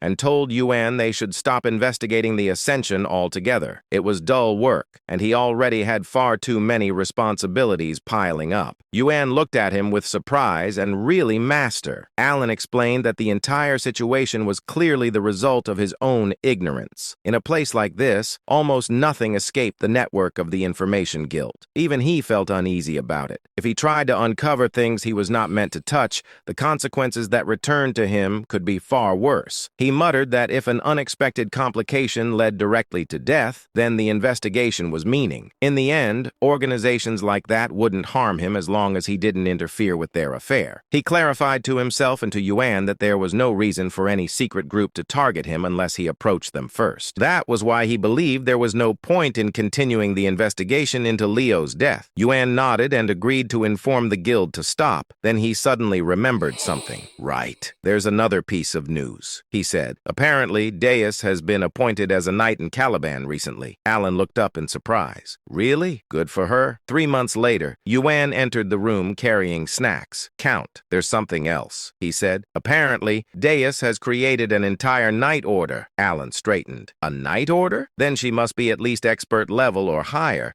Could she already be at the level of a sword master? Yuan replied that Deus had indeed reached the level of sword expert. Alan thought quietly, noting that it hadn't been long since she was first appointed. Students across the continent were now talking about it, claiming the world would see a 5th Master Knight within 10 years. Alan raised an eyebrow. Deus, the future Master Knight. You mean the one they call the Sword of Caliban? Yuan chuckled. Yes. She's incredibly talented. Caliban must be in an uproar because of her. She keeps gaining more recognition and followers with her swordsmanship. Alan silently admired her progress. 6 months later, almost a full year had passed since the 5 deadly sins left the orphanage. Alan had slowly grown accustomed to the responsibilities of a count when Yuan rushed in again with news. Count, something very recent just came in. Alan asked what it was. Yuan replied, Deus officially becomes become the Sword of Caliban. Alan froze in place. That meant one thing. She had become the fifth Master Knight. In the next moment, Alan said calmly that only a sword master could become a Master Knight. He explained that the sword master of Physidalia was a superhuman who had surpassed the Aura Blade and unlocked a unique ability known as deviation. He looked at Yuan and asked if he was really saying that Deus had become a sword master. Yuan interrupted and clarified that she was about to reach that level. She hadn't created her deviation yet, but the nation had granted her the title of Master Knight regardless. Not only had she defeated the fourth sword in a duel, but Caliban had also lost one of their Master Knights to the northern barbarians. Alan thought for a moment and acknowledged that the two sides had been at war for more than a decade. Yuan continued, realizing mana and learning to control it took around 5 years, while creating a deviation usually required decades. The first sword, Reharnet, had been 32 when he became the youngest Master Knight in history. He had wielded a sword since the age of 5 and was unmatched in strength. Even with that talent, it had taken Reharnet over 20 years to reach that level. Yet now, a child who once knew nothing about swords, Deus was becoming a Master Knight. Alan's eyes widened. So, if she's only waiting for her deviation, does that mean she has already surpassed Reharnet? She might reach Swordmaster status soon. A small smile appeared on his face. Maybe I can benefit from her sooner than I thought. Yuan quietly took note of his reaction. Alan looked at the letter with surprise and murmured that perhaps he couldn't do anything more. But Yuan immediately insisted that he should not blame himself. Alan held the letter again and explained that he only ever received letters from Yusha. Even after she left for the Holy Kingdom, she continued to send them regularly. Every letter contained news about the 5 deadly sins she grew up with. It seemed they stayed in close contact. He sighed, saying that even though none of them had ever seen his face, they could have at least thanked him for the gifts. He paused, then slapped his cheeks lightly and corrected himself. He was already grateful that they hadn't destroyed the entire kingdom. After awakening as the 5 deadly sins, Alan whispered that as long as they were living well, he was genuinely happy. Then scene shift to Caliban, central area of Kritham. Caliban, the central district where high-ranked nobles resided, held the grand mansion of the illustrious Sor Scapliff Knight Order inside. Countless knights practiced their swordsmanship. At the top of the hill stood Deus, now in full knight uniform. He looked immense, calm, and strikingly handsome. His title echoed across Caliban. Deus Mark Lane, captain of the Sor Scapliff Knight Order, youngest Master Knight in history. A girl suddenly waved at him with joy. Brother Deus smiled back. He looked far older and more composed than in his childhood. He smirked softly, thinking that even after a full year had passed, the memories still made him feel embarrassed. He remembered the day he lost everything to the black corruption, how his sister fell into darkness. Deus had been consumed with uncontrollable rage trying to protect her. His hatred dragged him down repeatedly to the point where he was nearly imprisoned. He had completely fallen into the dark. The fact that the great moon saved his life wasn't reason enough. He had sworn his allegiance out of desperation, believing it was the only path left. He thought of Yosha's voice and reminded himself of the promise he had made to take revenge with his own hands. Working under Blue Moon placed him in countless dangerous missions. He never complained, never hesitated. Each assignment became a stepping stone toward facing the black forces. After several years, he finally received his first personal order. When he opened the last letter, he had been confused. The order was different from anything Blue Moon had given before. It led him to a small inn in southern Caliban, where he was told to retrieve a gift. At first, it didn't excite him. Gifts meant nothing to someone who had lost everything. But when he arrived at the location, Deus instantly understood what his master Alan had been trying to give him. The gift was his sister, alive, safe, and waiting for him. His eyes trembled with disbelief as he read the final line of the letter. The gift from the great moon is your family, the one you thought you lost forever. Deus broke down. Tears streamed uncontrollably as he ran forward and embraced her with shaking arms. His sister stared at him in shock, unable to believe what she was seeing. To Deus, she was more precious than his own life. The brother embraced his sister tightly. His voice trembled as he tried to speak through the tears. He said that the sister he had believed to be dead was still alive. Overwhelmed by pain and relief, he looked at her and asked what had happened after he lost her. Styla also cried while holding her brother's arm, offering a faint smile of comfort. A little later, they sat together with cups of tea. When she had calmed, she began to explain. After those people dragged her away, she had been trapped in darkness for a long time. The memories returned vividly as she spoke. She described being locked inside a pitch-black cage, waiting for the moment she would be taken out to be killed. When her turn finally came, someone terrifyingly strong appeared. That person grabbed her hand and pulled her toward the light, allowing her to escape and survive. Years later, when she was nearly sold to a slave merchant, another powerful figure protected her again. A blade cut through the attackers, saving her a second time. That person was Alan's knight, Yuan, who rescued Styla, Dana's sister. Returning to the present, Styla explained that after those events, he had received precious medicine from a sponsor. She confidently repeated his words while holding Alan's letter. She explained that the letter had been handed to him directly and that Alan continued to send medicine and support without fail. The name written on the letter was Alan Palestonio, and the message stated that Alan had sent everything specifically for Styla, and she added that Alan had instructed him to deliver it personally. By that moment, Deuce understood that the Great Moon had been acting for her sake as well.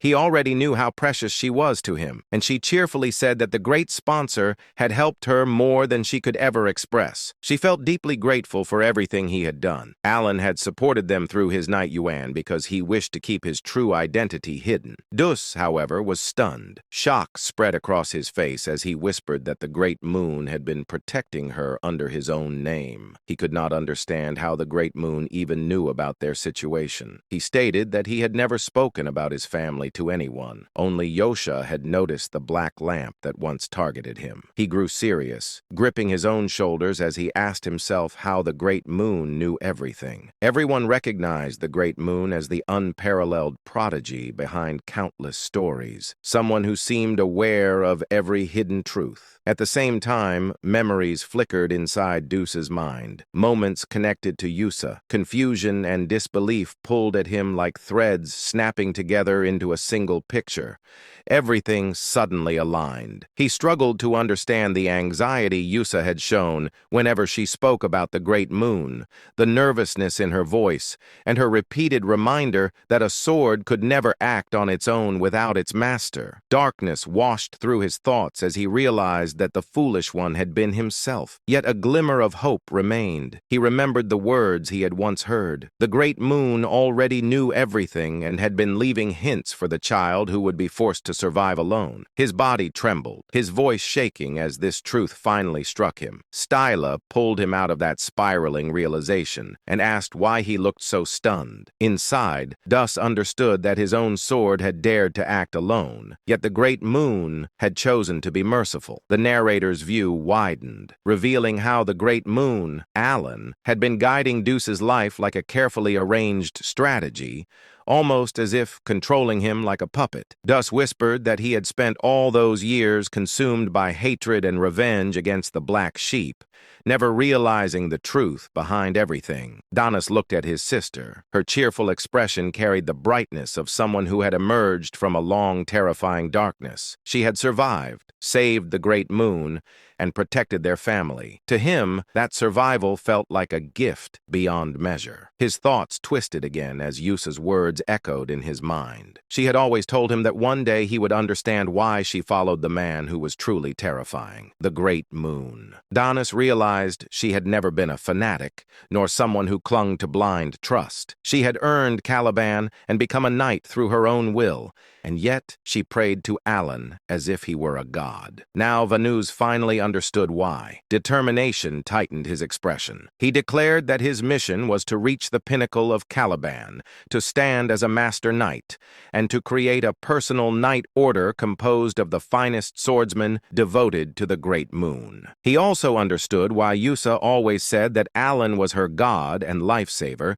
she felt nothing but unwavering loyalty toward him. Fueled by his decision, Deuce embraced the path of sword mastery and the creation of his Knight Order. The story of their rise began to take shape. Sometime later, Danu stood on the balcony. A tall knight approached and informed him that the time had come. Danus walked forward and looked down at the assembled Knight Order. He announced that this expedition would become the first stepping stone for the solar skeletons. Hardship meant nothing to him. He gripped his mesmerizing yet terrifying sword and declared that he awaited the day he could offer his gratitude to the great moon, along with a repayment that would satisfy him. His eyes glowed with dark determination, his loyalty toward the prodigy of their age unwavering. He vowed to prove himself under the moon. The solar skeleton knights then departed for an expedition against the barbarians. Dina sat outside quietly, thinking that the place felt peaceful, perhaps because all his subordinates had grown into capable warriors. Meanwhile,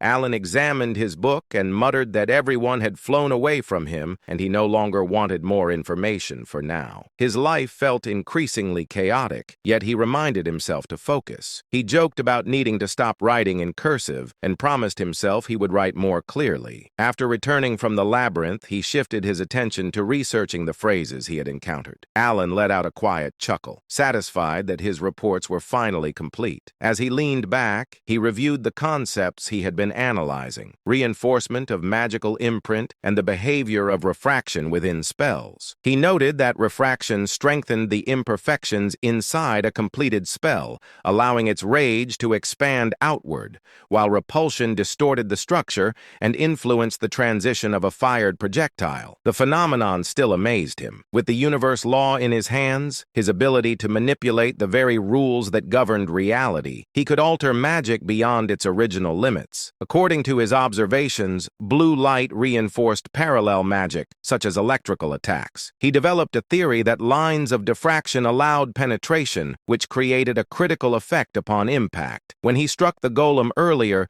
the massive creature had been obliterated instantly. Despite its size and strength, it had been completely vaporized. For him, the rule always mattered, and not a single phrase within a spell could afford to mismatch. However, with his current mana, he could only use one magic of that scale per day. Fatigue pressed heavily on him. It had taken a long time to understand even this much. He grew serious as he remembered the world's limitations. The hand signs and phrases of baby Lowena had been lost long ago, leaving no record of them. Nothing existed in the written history of this world, so he was forced to research alone and build the missing pieces from scratch. Even so, he found himself oddly enjoying the challenge, despite having learned magic only for self-P protection. He placed his fingers together, preparing the spell he had been refining for 2 months. A crackling purple light formed in front of him. Alan described the result aloud, noting that eliminating the focal point of the mana phrase would force the imbalance required to create lightning. A small sphere of purple lightning appeared.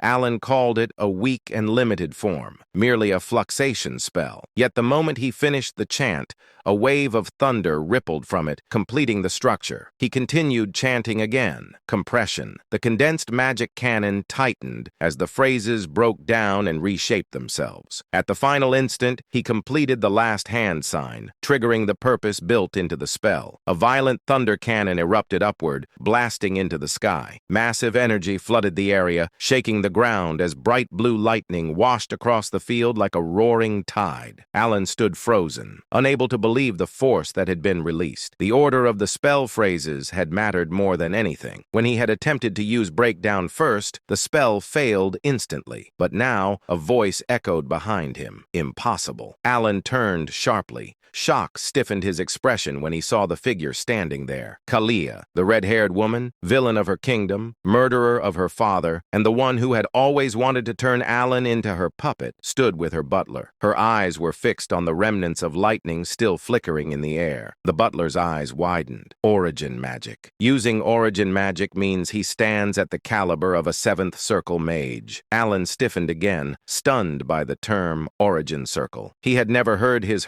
abilities described like that. Yet the truth was clear. Someone had just named what he had become. Alan's expression twisted with disbelief as he watched the two of them stare at him with those ridiculous ridiculous, exaggerated faces. He wondered how they could look so foolish at such a moment. Their reactions reminded him of his days at the academy, and his thoughts drifted back to a memory of his professor. During his time in Clyburn, the nation of knights, he had once received advice from that professor. The man had explained that one could establish an order only after gaining recognition from the king, and Alan had originally intended to become a mage, simply to defend himself. He wanted strength only for protection, both for himself and for those he cared about. Yet his professor had never taken him seriously. Instead, the man had treated him like a pet, constantly praising him and patting his head with the flat of his sword. He would call Alan talented, claiming him as his own student,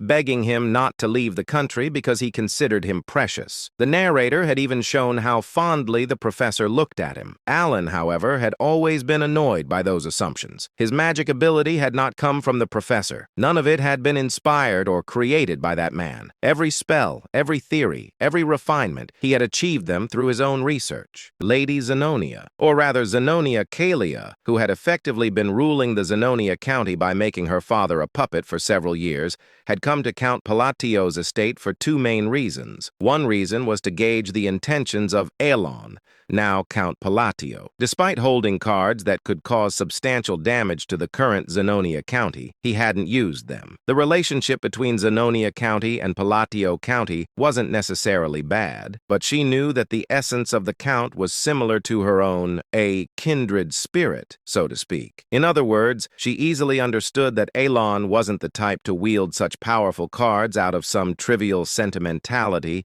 or misplaced compassion. She had come to ascertain his true intentions. The second reason was to assess the power of the organization that Count Palatio was rumored to control. Of course, Kalia knew that just meeting the Count wouldn't reveal the full extent of the shadowy organization he commanded. However, Kalia had a way to glimpse at the fringes of that power. There was the wizard Bianchel. He had once proposed a new theory on forgotten era magic within the Magic Tower, earning academic acclaim, but he was later expelled from the tower due to his excessively inhumane magical experiments. However, despite his expulsion, his rank was still 5th tier. He was strong enough to obliterate an entire battalion of soldiers by himself. Kalia had brought him along in exchange for assisting with his experiments, forging an alliance with him. She reasoned that if a wizard like Bianchel, who specialized in detection magic and was on the cusp of the 5th tier, was present, he could easily assess the caliber of those protecting Count Palatio. While the nature of one's guards didn't reveal everything,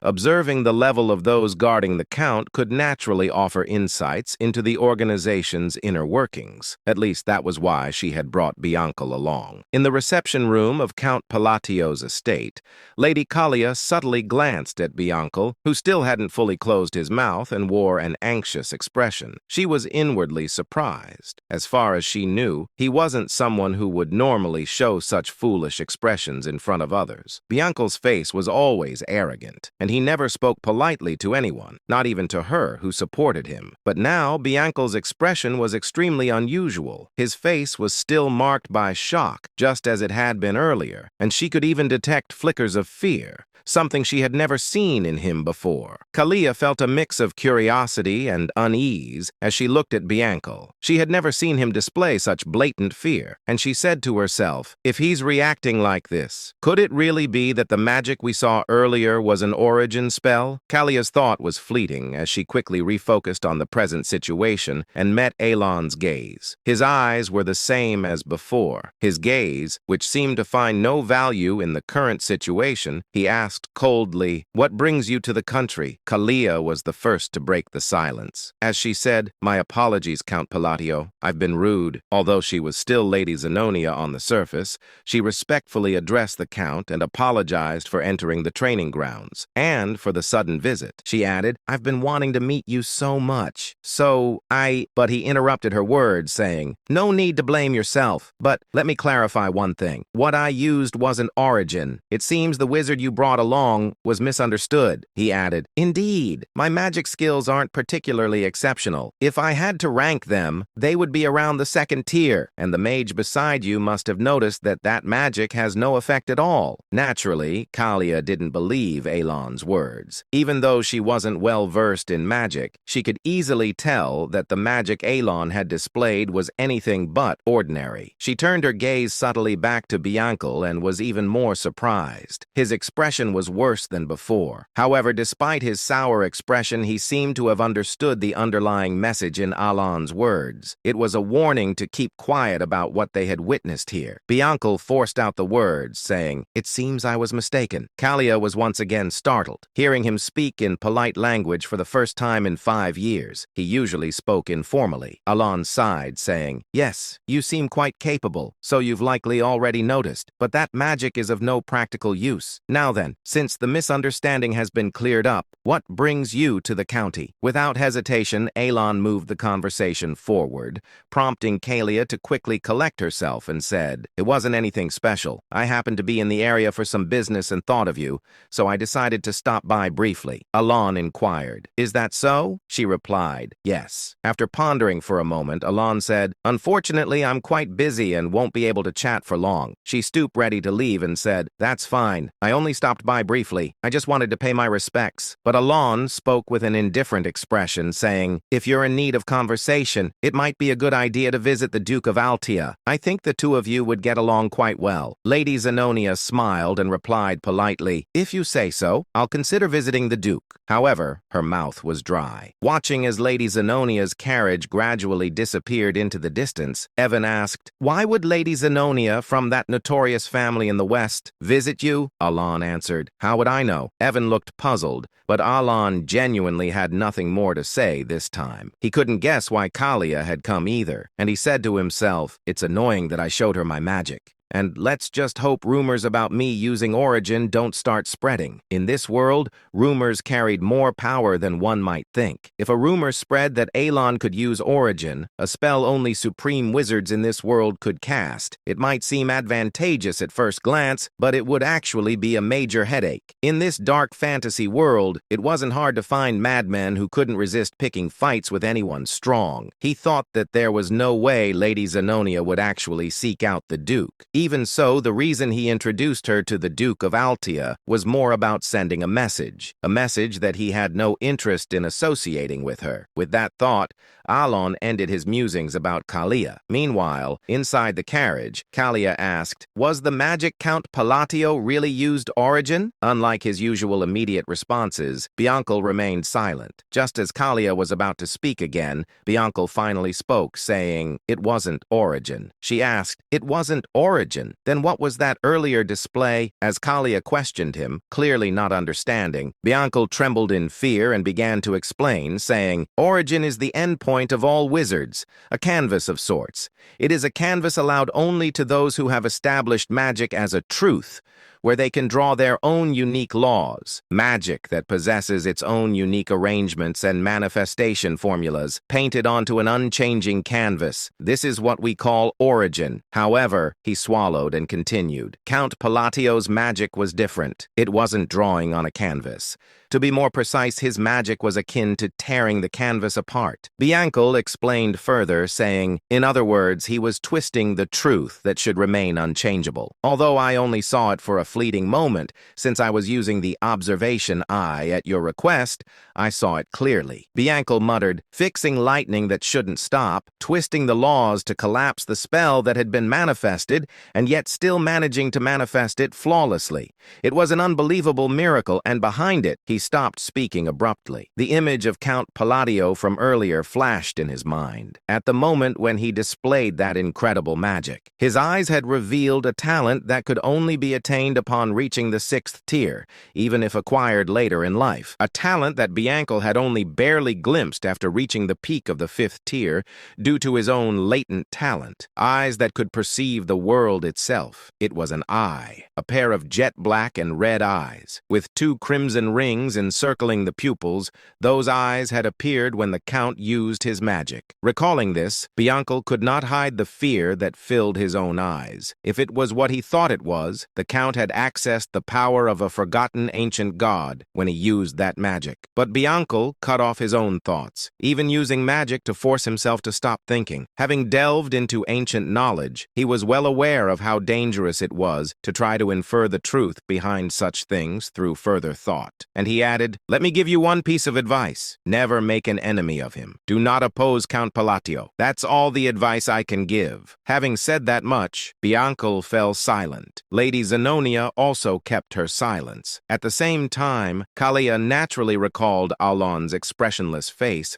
and his calm gaze as he had looked at her. Without realizing it, she let out a self-deprecating smile, because through Bianca's words, she had realized something. There was no point in trying to understand Count Palatio's intentions from the start, and she had also realized that she had already become nothing more than a pawn on his chessboard. And then, about 5 months later, 2 years had passed since the children had been sent off on their individual paths. Inside his office, Alan asked calmly, "Any new information? Preferably news about that kid?" Evan shook his head, saying, "Nothing about the children, Count, but there is something else." Alan glanced up, uninterested at first. Evan continued, giving news that struck like lightning. "Zenonia County and Altea Duchy have formed an alliance." Alan froze, inquiring, "What the hell did you just say? The two pillars of the underworld have united," Evan confirmed, saying, "On the surface, it appears harmless, but in the underworld, the alliance is confirmed." Alan dragged a hand down his face in pure frustration, saying to himself, "I went through all that effort, raising those little sinners, and now the world gives me a shadow alliance instead. Is the Astria Kingdom going to collapse next?" Exhaustion washed over him. A creeping fear followed, and he said, "No way she didn't. Kalia didn't actually take my words seriously that day, right?" He remembered his cold suggestion. Visit Duke Altea.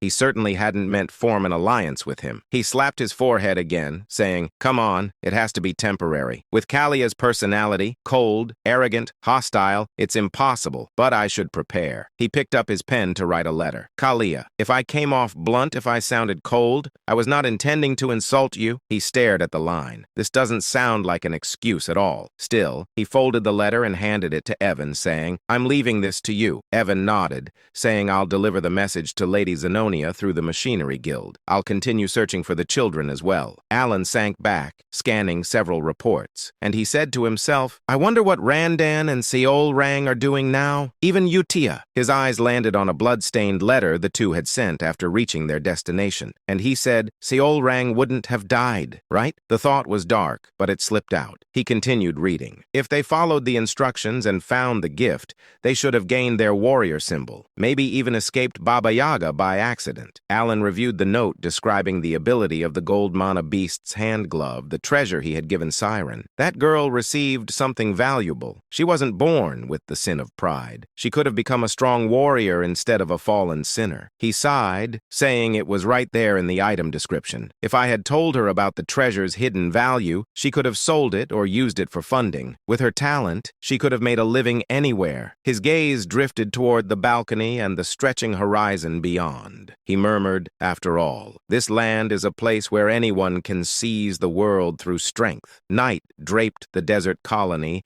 in a quiet, shimmering glow. Deep inside a hidden cave, Seol Rang stretched her arms with a tired yawn and waved her hand as she walked forward. She murmured cheerfully, "At last, the ordeal is finally over." She lifted the golden hand glove, the treasure Alan, Great Moon, had given her, saying, "Oh, Great Moon, thank you," she whispered, eyes sparkling.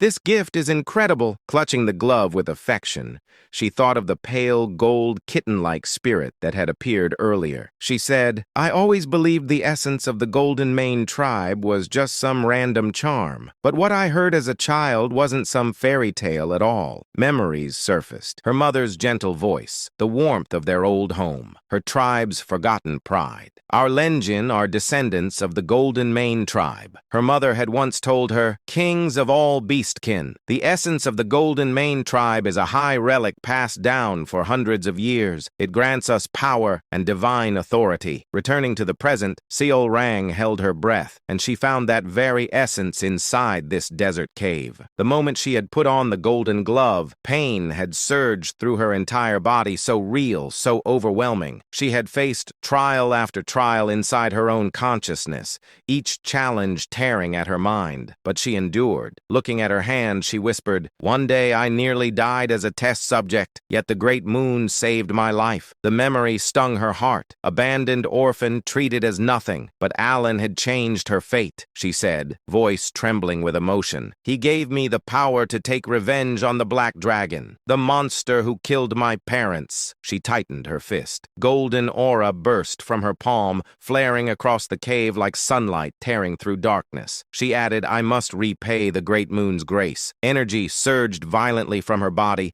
golden essence blooming outward with force strong enough to shake dust from the walls. She stared at her glowing hand, amazed, saying, "This gift was never meant to make me an ordinary gladiator. Not at all." Testing the glove's strength, she felt the awakened lineage roaring behind her blood. She said, "All I have to do is become the strongest gladiator alive, gather the scattered Golden Mane relics, and restore our tribe's glory." Golden light erupted again, brighter, fiercer, unstoppable. Raising her hand high, she declared with absolute resolve, "I will slay the Black Dragon." Meanwhile, a few moments later, she stepped out of the cave and looked up at the beautiful moon. With confidence, she said, "All of this is for my savior. Let us begin," she continued. "The golden man who commands the greatest of all beast kind, the kings among their race, shall rise again under the blue moon after 500 years. Alan, holding the documents in front of him, and a small detail brought back a vague memory. Before the thought settled, Evan said, "The Information Guild obtained news about the children. I wanted to tell you back at the training ground, but I forgot." Alan placed the documents down and inquired calmly, "All right, what is it?" Evan continued, saying, "Seoring has been performing very well in the colony. She even earned the golden flesh from the allied group." Alan tensed, asking golden flesh. "Where did I hear that? I can't remember." Even so, he exhaled lightly and said, "I'm glad she's doing fine." Evan nodded. "Right. In that land, strength decides everything." Alan asked, "What about Radan? I haven't heard from him since he said he was learning how to work in Raxus. He said he was sent there." Evan adjusted the sword on his waist, saying, "There is information on him, but they are still verifying its integrity." Alan looked at him and said, "I see. By the way, Evan, aren't you supposed to be busy?" Evan froze, confusion spreading across his face like a short-circuited machine, saying, "My lord, why are you looking at me like that all of a sudden? I did everything you told me." His voice trembled. Alan smiled and said, "You need to prepare. It takes at least a month to reach the Magic Tower." Evan's eyes widened in disbelief,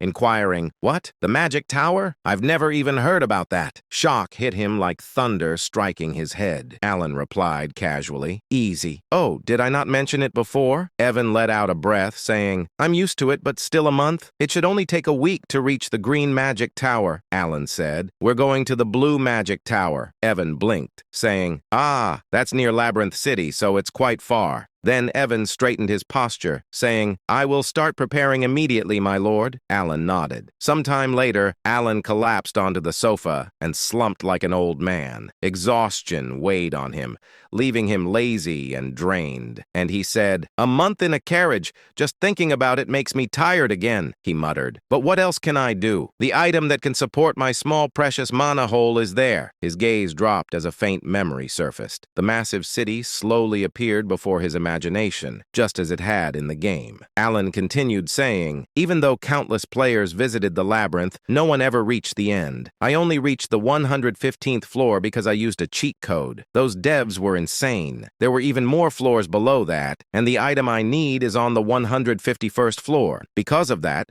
the job of official magic appraiser has become so popular that it guarantees a stable life." His thoughts drifting to Rinne, her calm eyes, her knowledge, her talent with stones and elixirs. She'll be taking the appraiser exam soon, Alan said. With her talent and sense for magical items, she should pass easily. But when the moment quieted, reality slid back in. Alan frowned faintly, saying, "Maybe I gave Rinne too small a gift compared to the others." Alan leaned back and added quietly, "All it does is suppress equipment items. If that gift wasn't enough, I should send her additional support." His thoughts returned to their destination. Labyrinth City, Labyrinthia, a city ruled by no one, a place of explorers, machines, and endless opportunity. Beyond the crowded streets and countless shops in the southern district stood a hidden appraisal shop known as Marita. It was discreet, but its reputation had grown among nobles and A-rank explorers because of its rare, specialized service. The scene shifted inside Merd.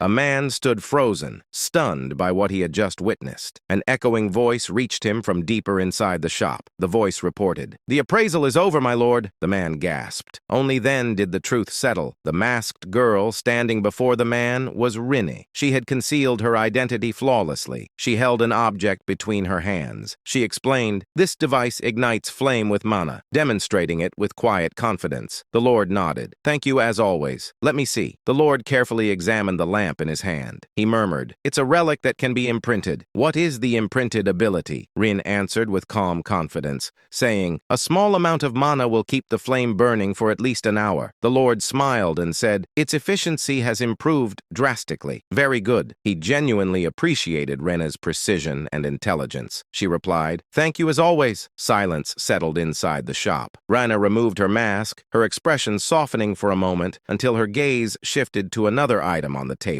She picked it up gently. She said, "This item can also be imprinted." In fact, this shop had become famous because of its extraordinary imprinted abilities, things seen nowhere else. Inside the shop, a mystical item rested on a pedestal. Alan's voice echoed in Rin's memory. A gift from the great moon. An item sent directly by him. Rin stepped closer. It looked like an eye-shaped device glowing faintly with blue flames, swirling behind layers of sealed energy. She smiled, excitement rising inside her. She whispered, "When the great moon told me to become an oppressor, I didn't understand the reason." But the thought of Alan made the meaning clearer. His true identity, a friend of Palin from the forgotten era of the Outer Gods. Everything he had done was meant to eliminate the black things. When she had read Alan's letter instructing her to head to Labyrinth City and become a magic oppressor, she could not connect the order to the goal. But later, she understood Alan wanted influence inside the Labyrinth Empire,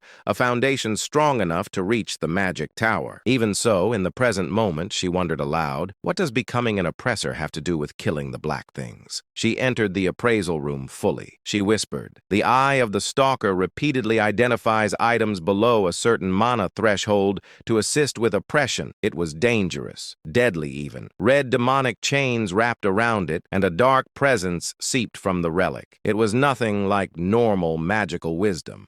Reen reached forward and touched the chains. She said, "This substance, it doesn't exist in any library." The device trembled. Energy surged violently and the seals shattered open. A burst of blue light filled the room as the eye of the stalker awakened completely. Mana swirled around her like a living storm. Rin leaned closer, determination settling in her eyes, saying, "To gain the strength to fight the black things, I must awaken this item myself." "For the great moon," she said, "I have 252 more sacrifices left before it fully awakens." And, she said, in exchange for raising the relic's stats, it absorbs something from each sacrifice, instantly changing the eye. It only reacts to specific high-tier relics. If the wrong item is sacrificed, the entire stack disappears. She understood clearly. The relic demanded high-tier offerings, many of them, to ascend fully, and when it finally awakened, it would become a weapon entrusted by Alan, the Great Moon. Rin felt a determined thrill. She wanted to awaken it completely. She murmured, accurately appraising all relics and selecting the proper high-tier sacrifices for imprinting. "This is something only I can do." She lifted the divine eye-shaped relic in her hands, saying, "I was born with the Library of Eternity. Everything is for killing the Black Wolf." Her voice deepened with resolve, saying, "All is according to the will of the Great Moon." 3 weeks later, Blue Magic Tower. The master of the tower was absent. A small young girl stood in the entry hall, her expression cute, but her tone impatient, saying, "State your business and leave. The tower master isn't here." She was Fina, the wise tower master of the Blue Magic Tower, a sixth circle mage, despite her childlike appearance. She glanced up at Alan and waved her hand, saying, "I'm very busy. Say it quickly." Alan stood there, puzzled by her attitude. Her words left him silent for a moment as he looked at the tiny mage in disbelief. Alan stared at the woman, and a memory from the game surfaced. He said to himself, "I know her. I've seen her in the main story." Right now, she was still only the wise tower master because the main storyline had not begun yet. But in the game, she was remembered as a once-in-a-lifetime genius, a prodigy who reached the 8th circle at the age of 20, eventually becoming the tower master. He straightened his posture and introduced himself, saying, "I am Count Palatio. As I relayed earlier, I came to discuss the matter of the time gate." The girl froze in the middle of her scattered documents. Papers slid across the desk as she frantically searched between stacks. She muttered, shuffling everything around, all right, I need the right document for that. Where is it?" "So, what did you say? You can eliminate the time gate? Wait, where is that file? I really need to find it." Alan kept his composure and explained the time gate, saying, "It's cracking. It connects to a mysterious subspace that appears in areas where magic is frequently used. It creates a monolith that causes significant damage. Demons and disasters appear because of it." The girl activated her detection spell. Her eyes glimmered as she scanned him. She scoffed. "With such a low-level talent? What are you planning to do?" She waved her hand dismissively, saying, "Whatever, just leave." Alan froze and said to himself, "This is not how it's supposed to go." He needed her cooperation. He said, trying to remain steady, "I need an answer." But she squeezed her eyes shut in irritation, saying, "You want to eliminate the time gate and take the treasure? Of course you do. Everyone says that." She slammed her hand on the desk, her voice rising, inquiring, "Do you have any idea how many people come here every single day with the same story?" Alan felt wronged. He forced his frustration down and said, "I am speaking the truth. Guide me to the time gate, and I will prove it." And he asked himself, why won't she believe me? Why is she so? His thought cut off as he watched her glare back at him, clearly unconvinced. The Vice Tower leader clicked her tongue. She said sharply, "Listen, I get that you need something huge to change the public's opinion. People are starting to discover that the only reason you became Count was because you got lucky when your siblings died." A violent wave of mana burst from her, chaotic, oppressive, swirling through the tower like a storm. She continued, "However, that doesn't mean you can storm in here and cause trouble for us." She had no idea who she was provoking. She didn't know she was talking to the Great Moon. Alan froze, stunned. He swallowed, saying, "There's a rumor like that? Well, it fits the truth, but still, she's insane." Despite her small size and frantic behavior, she clearly kept up with every piece of information from the outside world. Alan stared at her, realizing how terrifying she really was. And he said, "This Vice Tower leader, she's scary." Evan leaned toward his ear and whispered, tense and pale, saying, "Not going to lie, she scared me too. When I got annoyed earlier, she put me back in my place immediately." He lowered his voice even more, saying, "And that wasn't even her full mana. If we try anything stupid, we'll drown in it." Alan sighed and said, "I'm honestly depressed now," but then something shifted inside him. He squared his shoulders, stepped forward, and faced the Vice Tower leader directly. He declared, "If I cannot eliminate the time gate, I will surrender my entire property to the Magic Tower." She stared at him, still babbling, saying, "Nonsense, I see." Alan released his energy. His voice turned cold, saying, "If you want, I will swear an oath. Not a bad deal for a little of your time, don't you think?" For the first time, she gasped. Her eyes widened as she looked at Alan properly. Moments later,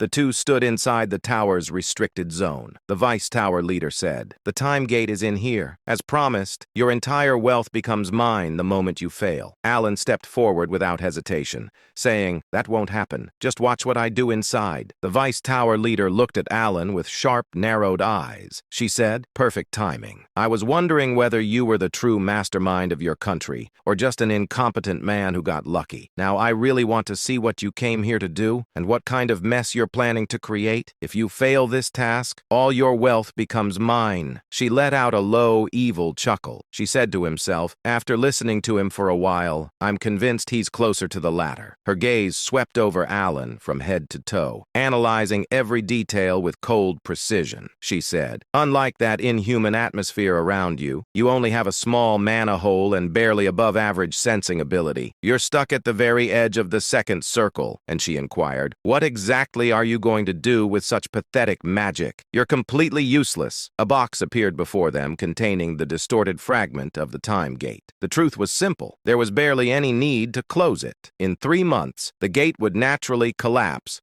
after spitting out the remaining relics. The research team had already concluded this. Alan said calmly, "Not a single mage capable of closing the time gate will show up." The Vice Tower leader scoffed. "And yet, the time gate inside the Blue Magic Tower has been causing chaos for over 2 years." She said, her tone almost dismissive. "If you can't do anything, you may simply leave the room." Alan ignored her completely. Her expression twisted in irritation. She released a disbelieving laugh, clenching her teeth, inquiring, "You're going to use your hand as the minimum state of your staff? Even ancient magical tomes classify that as a primal method, something practically treated like a fairy tale." The Vice Tower leader tried to stop him, her voice rising sharply. "For goodness sake, hey, you stupid brat. Stop enchanting here. Enchantment is an ancient form of magic. You can't possibly pull this off. Just leave the room." But Alan ignored her completely, continuing his quiet chant as if she didn't exist. A strange shift rippled through the chamber. Darkness crept in from the edges, swallowing the light. The air grew so cold it stabbed at the bone. The Vice Tower leader's breath caught, inquiring, "What? What is this?" A chilling terror washed over her as the entire room dimmed.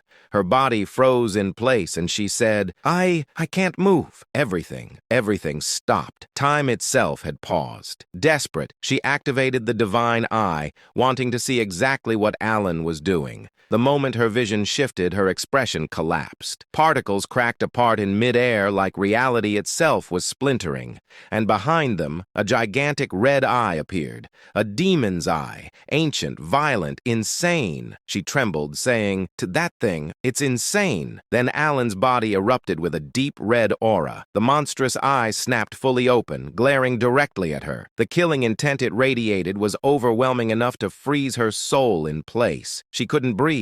She couldn't look away, and she inquired, "What is he trying to accomplish inside the time gate? How is this possible for someone barely at the second circle? And what is the connection between that demon's eye, the great moon, and Reyna forging the divine eye to slay the black entity?" The room shook as if it would collapse beneath the pressure. When she raised her head again, she saw that dark demon god's eye lingering behind Alan. Her ability stopped entirely, overwhelmed by its pressure. She froze where she stood. A chilling voice echoed from behind Alan, an absolute command. "Stop your thoughts. Cut them off." The Voice Tower Mage Master went pale. Sweat covered her face as she stuttered, saying, I understand. I understand the demand." The demon god's eyes shut at once. Time, which had seemed halted, slowly began to move again. The room sank into complete silence. At that moment, the red demon moved to close the gate of time. When Alan turned and looked back, he said, "Finally, the gate is closed." His expression remained calm, as if he hadn't done anything. The ancient demon god's presence faded,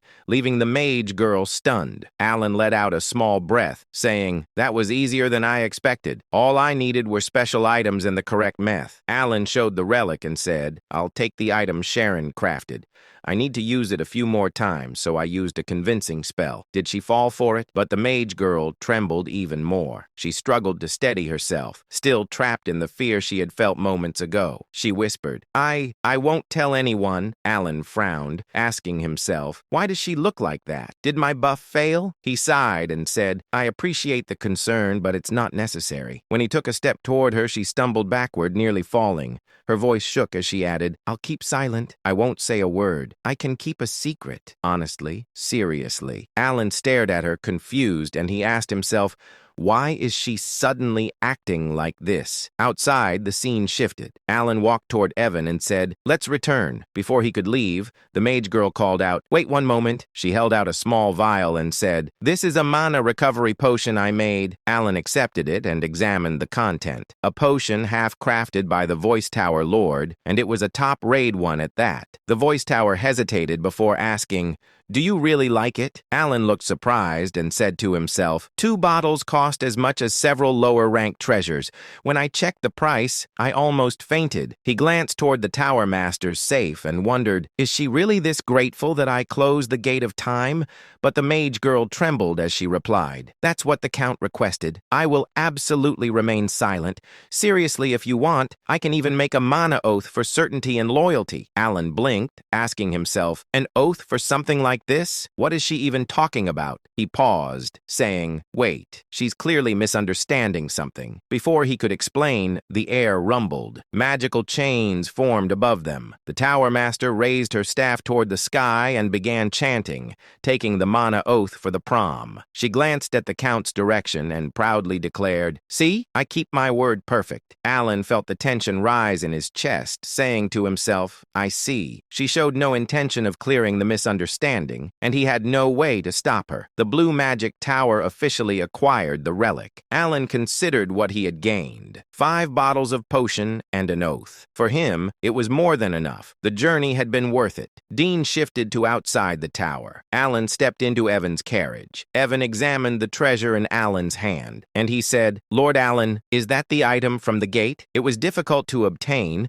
but it looks more primitive than I expected. Does its performance match its reputation? Alan fastened the treasure to his wrist and said, either way, this is something I absolutely needed. He focused on the bracelet seal of the Unholy One, and he said to himself, I'm glad I secured it. The chain embedded in the bracelet absorbed mana from the air, and the stone embedded within it glowed faint. Alan murmured, it's working. Its storage capacity wasn't large, but it was more than enough for him. His mana hollowed out quickly, and he slumped back with a quiet sigh, saying, a body with less mana than a support tool. He reminded himself softly, my goal is magical research and self-preservation, not fighting. That's enough. Evan tilted his head, unsure why Alan looked so exhausted. Alan breathed out and muttered, by the way, what exactly did she misunderstand? He thought of the Voice Tower Master. Her sudden politeness felt unnatural. When he left, she had even said, I know you're exactly like a second circle wizard, which left him stunned. Alan assumed saying, she's mocking me, but the reaction was familiar. Kalia had behaved the same way last time, completely shaken by his butler. The memory still left him uneasy. He tried to calm himself, saying, it doesn't matter. I won't meet any of them again. That's good enough. Then scene shifted to Duke Altia. Inside the Duke's mansion, Duke Altia, she sat quietly with a cup of tea in his hand. It has been a while, she said warmly. I hope you enjoy your stay, young lady. Lady Zenonia narrowed her eyes slightly before giving Altia a sharp smile. Of course, Altia. You haven't changed either. I'm simply glad to see you, Altia replied calmly. It's convenient that we don't need to discuss class or authority between us. Both of them understood the situation clearly. Lady Zenonia had come for Duke Altia's alliance. Zenonia said, Count Palatio's foresight is remarkable as always. She recalled the moment she received the Count's command to visit Altia. The Count's intentions became clear only after she followed his advice. When she arrived at Duke Altia's residence, both she and Altia realized the same thing. Neither of them could match Palatonio. Their alliance existed because he ordered it. Yet despite that, they were becoming more comfortable working together. In the struggle surrounding the Great Moon, most conflicts were meaningless when compared to the overwhelming influence of a single person. At present, Altia spoke first. She inquired, the conference is next month. Why come today? Zenonia replied, the Count sent a letter the day I arrived. He gave me an excuse to visit early. Laura looked puzzled. What could it possibly be? Zenonia handed her the letter. Laura skimmed through it, frowning. Some nobles complained to me about this and regarding your visit that day. This command. The topic shifted to the conversation involving several noble family. Many nobles don't suit me, Laura muttered. There must be some misunderstanding. Zenonia nodded. It doesn't feel like a normal apology letter. Something about it is different. Laura leaned back sharply, saying, there must be a scheme hidden inside. Zenonia smiled and said, yes, that's why we need to discuss it. And Baron Kenya belongs to the noble faction. Marcus Martonio is a key figure in the royal faction. Viscount Bland is also tied to the royal faction. And you, Duke Altia, are an important figure among the nobles. Laura summarized in short, saying, he doesn't seem to side with either faction. Zenobia finished the thought, saying, which means he wants to push out the nobles heading toward extinction. Both women shivered at the idea. The thought that Alan, whom they believed to be dangerous, had sent that apology letter felt unsettling. Laura looked up, saying to herself, this must be the reason Altia needed my reputation and named me a duke. And the hangman of the West stands with him. That certainty explains everything. Zenobia nodded calmly. Then we should discuss a new plan. What plan? A plan to deal with their misunderstanding of Alan, whose letter was simply a normal apology, yet they believed he intended to erase noble factions entirely. Zenobia found the confusion useful and began weaving new schemes. Seeing change to blue magic tower inside the tower, Fina collapsed onto the desk. The tower lord approached, saying, tell me in detail, Fina, why were you so nervous? She looked up, still shaken, then seen back to the Alan. He sat outside, casually eating a roasted sweet potato. Evan asked, are you all right, Lord Alan? Alan nodded. I almost fainted, but it's still delicious. He exhaled and added, I want to go home. Utia's letter should arrive soon. The scene changed to the Holy Kingdom glowed under a beautiful sky. Utia stood in the sanctuary wearing her priest robes. Elegant, radiant, breathtaking. Those who saw her wondered what fate awaited someone like her. A gift of beauty, yet capable of becoming something frightening. Sometime earlier at the Blue Magic Tower, Master Selim Micardo had just returned from a long journey when a faint sense of unease crossed his mind. He paused, frowning slightly. He could no longer feel the presence of their time gate. Concerned, he immediately sought out Fenya. When he entered her office, he found her slumped over her desk, visibly exhausted. As soon as she noticed his arrival, she forced herself upright and informed him that she had completed every task he had entrusted to her during his absence. Selim froze. This was the first time he had ever seen Fenya behave this way. Normally, the Vice Tower Master would greet him with irritation or sharp complaints, often bragging about how she had reduced yet another arrogant newcomer to tears.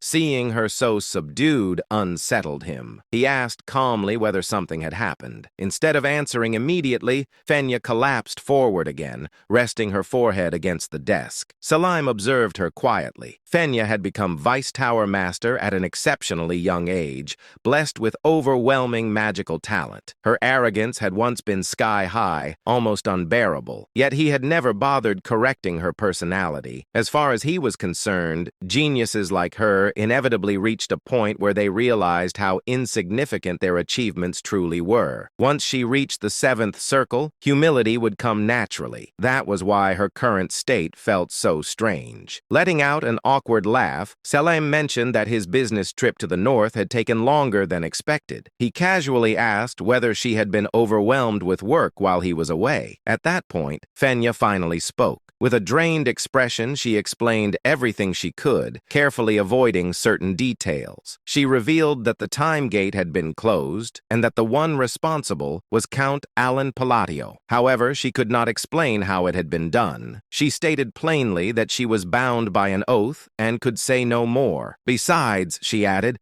there truly wasn't much she could explain in detail anyway. Selim tapped his temple lightly, thinking, what kind of phenomenon could leave Fenya, someone normally bursting with pride, this subdued? Was it some incomprehensible form of magic? Or perhaps something even closer to origin magic itself? As he gently placed a hand on Fenea's head, she did not swat it away, too exhausted and shaken to react. That alone told him how deeply the experience had affected her. With a faint smile, Selim leaned back. He thought quietly. Count Alan Palladio of the Asteria Kingdom. That man is far more interesting than I expected. The scene shifted to Alan Palacio's residence. It had been a full month since Alan's return from the Blue Magic Tower. Since obtaining the Mark of the Corrupted, he had devoted himself almost entirely to research, specifically to the study of phases and their application within structured magical arrays. As Alan continued writing, he paused. He realized he had uncovered a new rule governing phase usage. There seemed to be a connection between where a phase was placed and how it functioned, but the exact relationship still eluded him. At that moment, footsteps sounded behind him. Alan turned momentarily startled to see Evan, his knight, standing at the entrance. Evan stared at the surroundings in disbelief. The fractured ground, the scorched earth, and the massive crater left behind by Alan's experiments. He muttered in awe that Count Alan's magic seemed to grow stronger every time he witnessed it. Alan let out a quiet sigh and asked casually whether that was really the case. Evan nodded, stating that it no longer felt like second circle magic at all. Compared to a few months ago,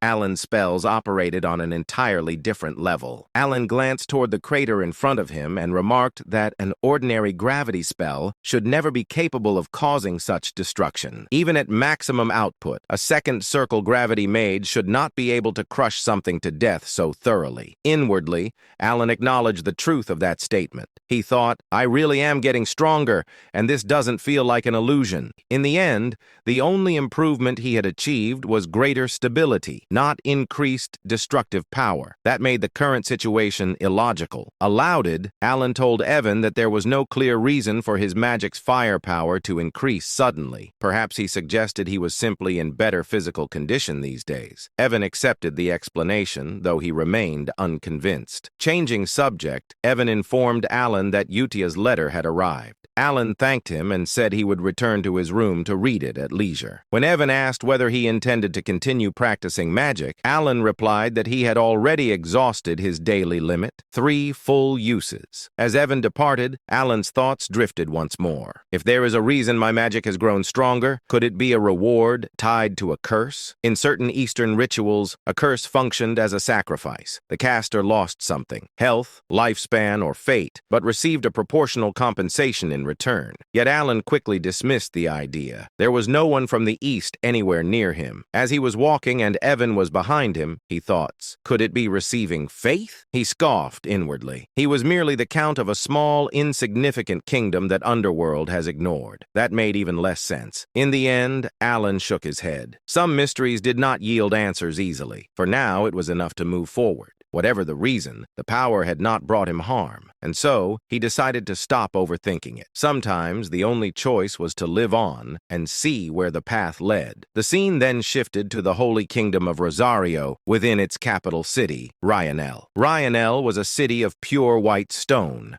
a sacred land where people worshipped the goddess of the moon and peace. The air itself felt solemn and tranquil, as if faith permeated every breath. Inside the Eastern Prayer Hall, Utia stood silently before a massive statue of the goddess. Moonlight filtered through the high windows, bathing her figure in a gentle glow as she prayed. Footsteps echoed softly behind her. A holy knight approached and greeted her respectfully, addressing her as sister. Utia turned to face him. Her presence was calm yet overwhelming, graceful, dignified, and strikingly beautiful. With a gentle smile, she asked whether Sir Locke had well. Locke stiffened slightly. Though Utia did not wear the sash of Holy Grace and held no official rank equal to a paladin, he knew instinctively that she stood far above him. Without hesitation, he bowed deeply in respect. He reported that their recent mission had been successful. Thanks to her guidance, they had managed to save 8 children and 25 villagers from a remote settlement in the eastern region. Utia immediately dismissed the praise, stating that the credit belonged to Locke alone, as he was the one who had carried out the deeds. Locke shook his head and spoke earnestly. He said that she was the one who had taught him everything, who had guided him when he was ignorant and lost. For that, he would always be grateful. His thoughts drifted back to the past. For nearly 20 years, Locke had lived in despair, unable to sense divine power. And no matter how fervently he prayed, he had stood on the verge of giving up entirely when someone had approached him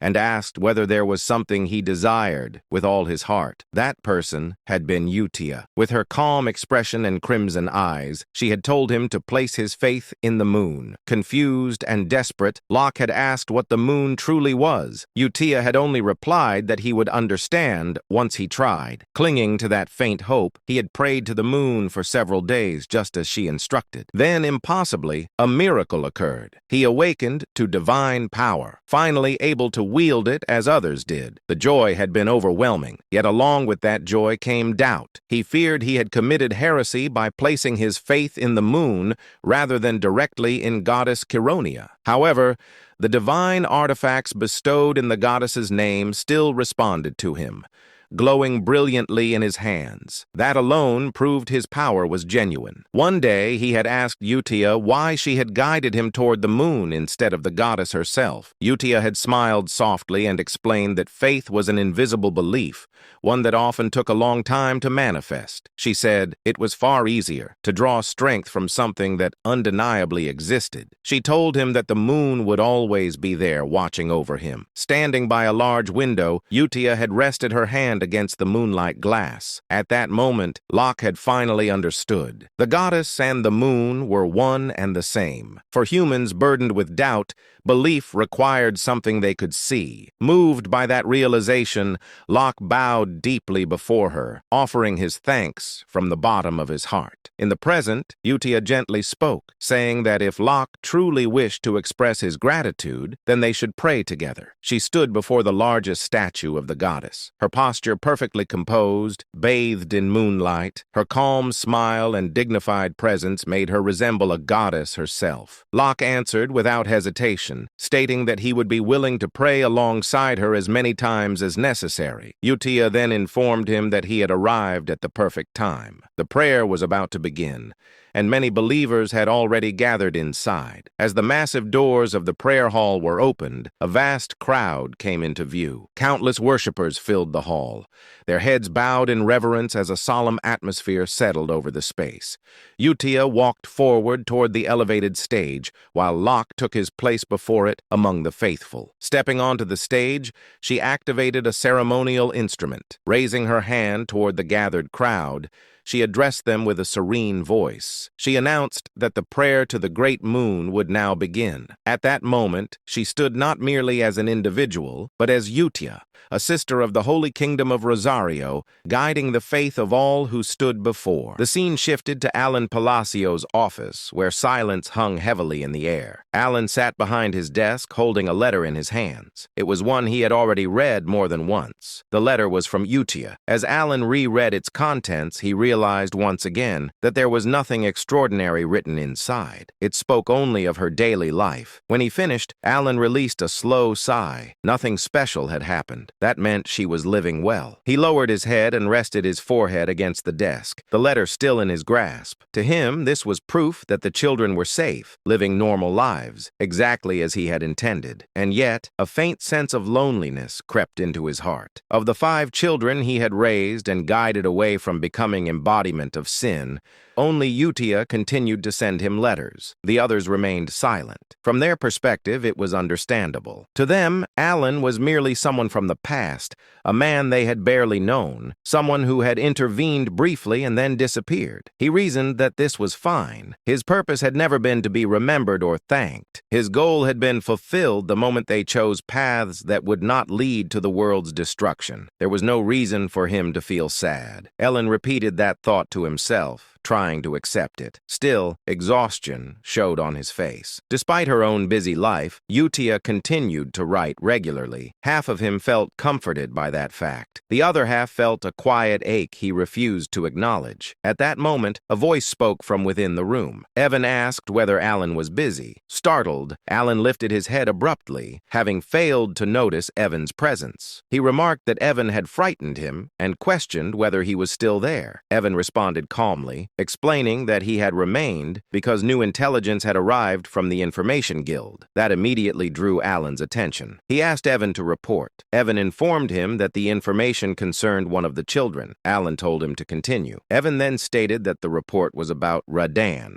the child Alan had asked about previously. Evan reported that, according to confirmed intelligence, Radan had become a pirate. Alan was visibly taken back. He repeated the word internally, disbelief filling his thoughts. Piracy was synonymous with lawlessness, bloodshed, and cruelty, far removed from the life Alan had envisioned for the child. Suppressing his reaction, Alan demanded a full explanation. Evan continued his report without pause, clearly prepared for the weight of what he was about to reveal. He informed Alan that among all the circulating rumors, the most prominent ones concerned Seolang and Deus. At the mention of Seolang's name, Alan's attention sharpened. Evan explained that Seolang had already achieved a 32 consecutive win streak in official combat matches. Out of the 100 victories required for qualification, she had reached nearly one-third of the threshold needed to earn the title of Baba Yaga. The moment Alan processed the number, his expression changed. 32. He stopped Evan mid-sentence and asked who currently held the longest win streak. Before Evan could fully answer,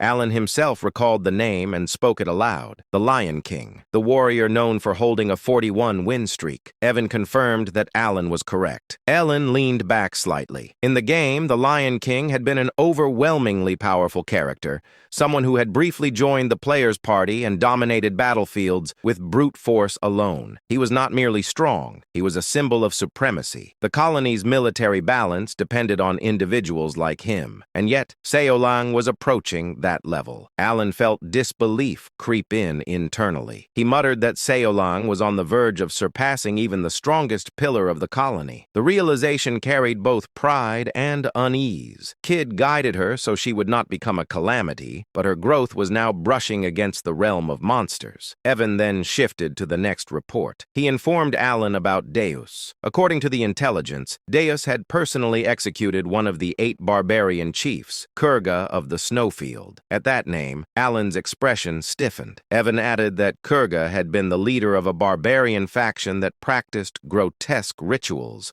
transforming themselves into monsters through blood sacrifices. He cautiously asked whether Alan was familiar with them. Alan did not answer aloud. Instead, his thoughts returned to the past. He knew them all too well. In the game, the barbarian tribes had been recurring threats. Alan had fought them repeatedly, and eventually he had been the one to eliminate their god, Alterus. He reflected silently that Alterus only manifested after the 5 deadly sins gathered together, which meant one thing. As things stood now, Alterus would not appear. Alan finally spoke, stating calmly that this meant there was no longer any reason to worry about Deus. Evan smiled brightly at that confirmation, and added that Deus was now widely acknowledged as standing on the same level as Reinhardt, the first sword. That comparison made Alan pause. Reinhardt was not a title lightly given. Alan considered inwardly that perhaps it was time for him to meet Deus in person. Evan then proceeded to the 4th report. He informed Alan about Renee. Renee had become an appraiser, a rare specialist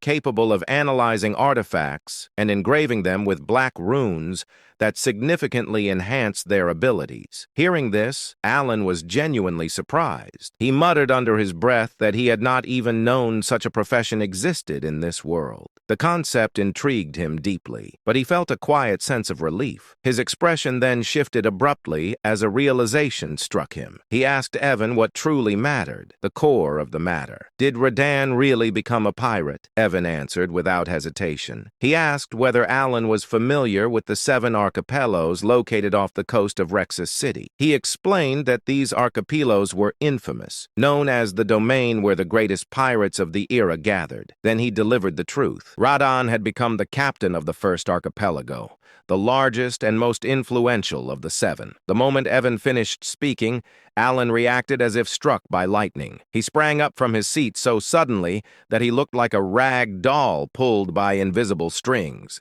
He shouted that it was impossible. Internally, a strange sense of déjà vu washed over him. Memories from his past life surfaced. Old internet posts he had once laughed at. One in particular echoed in his mind. A person joking about donating for years so Radan could live a proud yet ordinary life, only for him to become a pirate. That ridiculous joke had now become reality. Alan felt tears well up as he muttered that he had not sent Radan to Raxus to become a pirate. Evan, maintaining his calm, continued his explanation. He stated that Radan possessed an exceptional talent for locating enemies and navigating danger. More importantly, he reminded Alan that Radan was a rare sea godkin, a being naturally attuned to the ocean and capable of moving freely through water without restriction. Evan added that the seas surrounding surrounding Rexus were filled with priceless relics from ancient eras. Because of this, he had initially recommended that Radan pursue the path of a treasure hunter,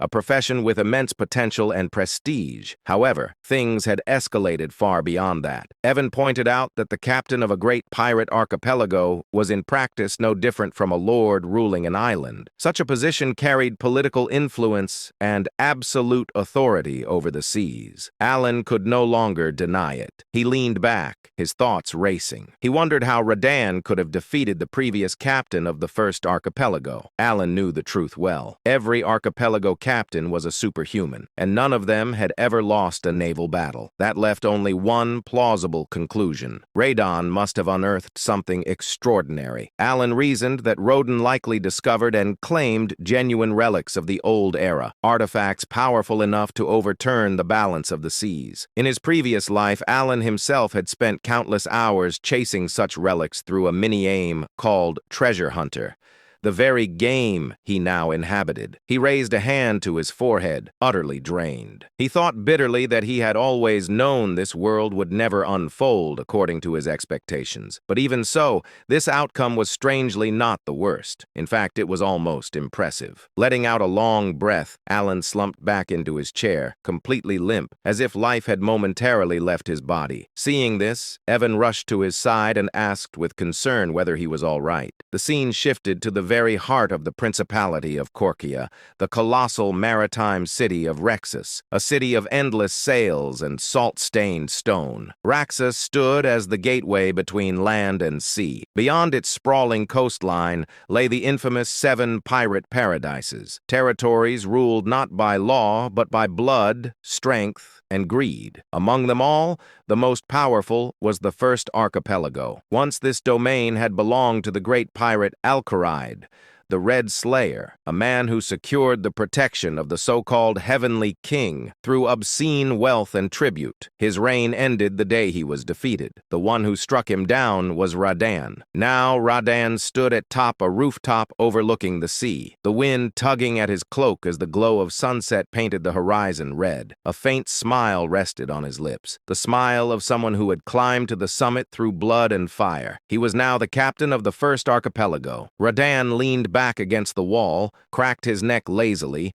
and muttered to himself that he still did not understand what the Great Moon truly was. He had never been interested enough to think deeply about it. At first, the Great Moon had simply been someone he felt grateful toward, someone who had altered his fate. He had been destined to die as a vivisection slave, cut apart piece by piece. But because of the Great Moon, he had met Utia, and because of that meeting, his power awakened. In truth, Radan felt that he had been following Utia's will far more than the Great Moon's. Even during his time as the Blue Moon, it had felt less like devotion and more like obedience to her guidance. So now, when he received a direct order from the Great Moon, an order wrapped in vague words about becoming a treasure hunter, he could not grasp its meaning. What did treasure hunting have to do with revenge? His thoughts darkened as memories surfaced. Once his clan had lived peacefully on a forgotten island, no one knew of their existence. They harmed no one. Then the Black Things appeared. Mysterious power descended without warning and massacred his people. Those who survived fled to another continent, only to be hunted down by so-called hunters. His parents, exhausted and wounded, were slaughtered without mercy. Radan himself was captured and sold as a slave. Standing now at the edge of a sea cliff,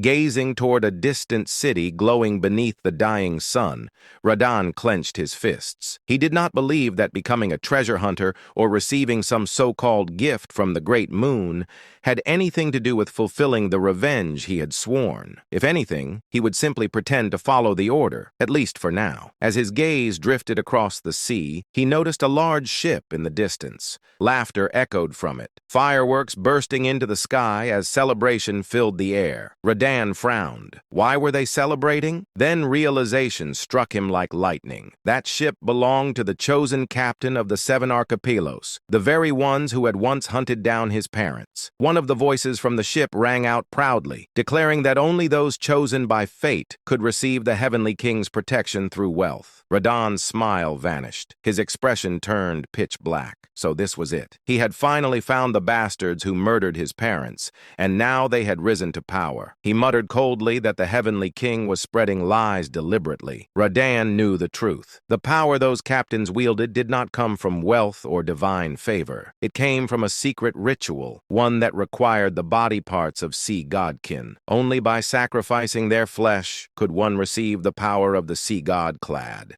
Every captain of the 7 archipelagos had performed that ritual. As the laughter and fireworks continued, Radahn's breathing grew heavy. His eyes trembled with restrained fury. In a low, broken voice, he realized the final truth. Those damned hunters had split his parents' bodies into 7. The moment he realized this, he felt an overwhelming surge of rage, joy, and confusion all at once. Even though Radahn had never shared his story after being rescued by the Blue Moon, it seemed as if the Great Moon had orchestrated everything from the very beginning. As if fulfilling a promise, he had given him the opportunity for revenge. However, just because the opportunity for revenge had come, it didn't mean it could be executed immediately. Objectively speaking, Radahn was currently no match for the captains who wielded the power of Cleod. Though he was strong, his strength wasn't enough to defeat those who had reached the realm of superhumans. As he began contemplating, it didn't take long for Radahn to realize that the answer lay in the gift bestowed upon him by the Great Moon. The gift, known as the Goggles of Amrita, had the ability to illuminate countless relics buried under the sea, making them easier to find. After discovering that some of these relics could compensate for his lack of power compared to the captains of the 7 archipelagos, Radahn realized that everything had been planned from the start. At the same time,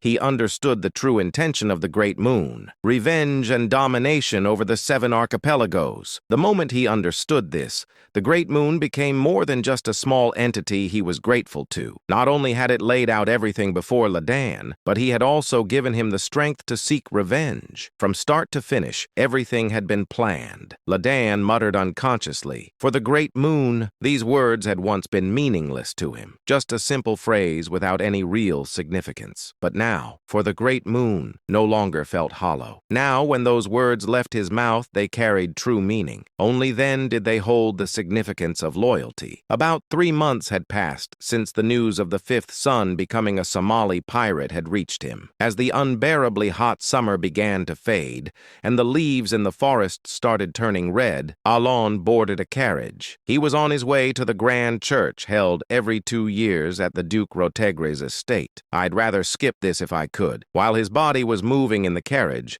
Alon's mind was filled with reluctance. The shadowy reputation of the Count Palatio family had long since faded due to years of inactivity, but what replaced it was mockery, which bothered him. Nevertheless, the reason he went through with it was because all nobles of Asteria were bound by the rule to attend the grand church every 2 years. There was a strange rule that required attendance once every 2 cycles, unless there was an exceptional reason not to. Thus, Alon found himself in the carriage on his way to the grand church, soon to be joined by 2 other nobles. This was a planned arrangement, as mercenaries or bandits often targeted nobles during the grand church season, so traveling in larger groups was safer. As nobles, they had enough guards to avoid trouble, but even getting into a fight could cost valuable manpower, so they increased their numbers from the start to avoid any incidents. Through this understanding, Alon naturally traveled with 2 families from the east, and the day passed without any issues. The problem, however, came that night. One said, "Count Palatio, isn't it a bit much to have only 1 guard? Is it a financial issue? If you're short on funds, I could offer you some help." Another said,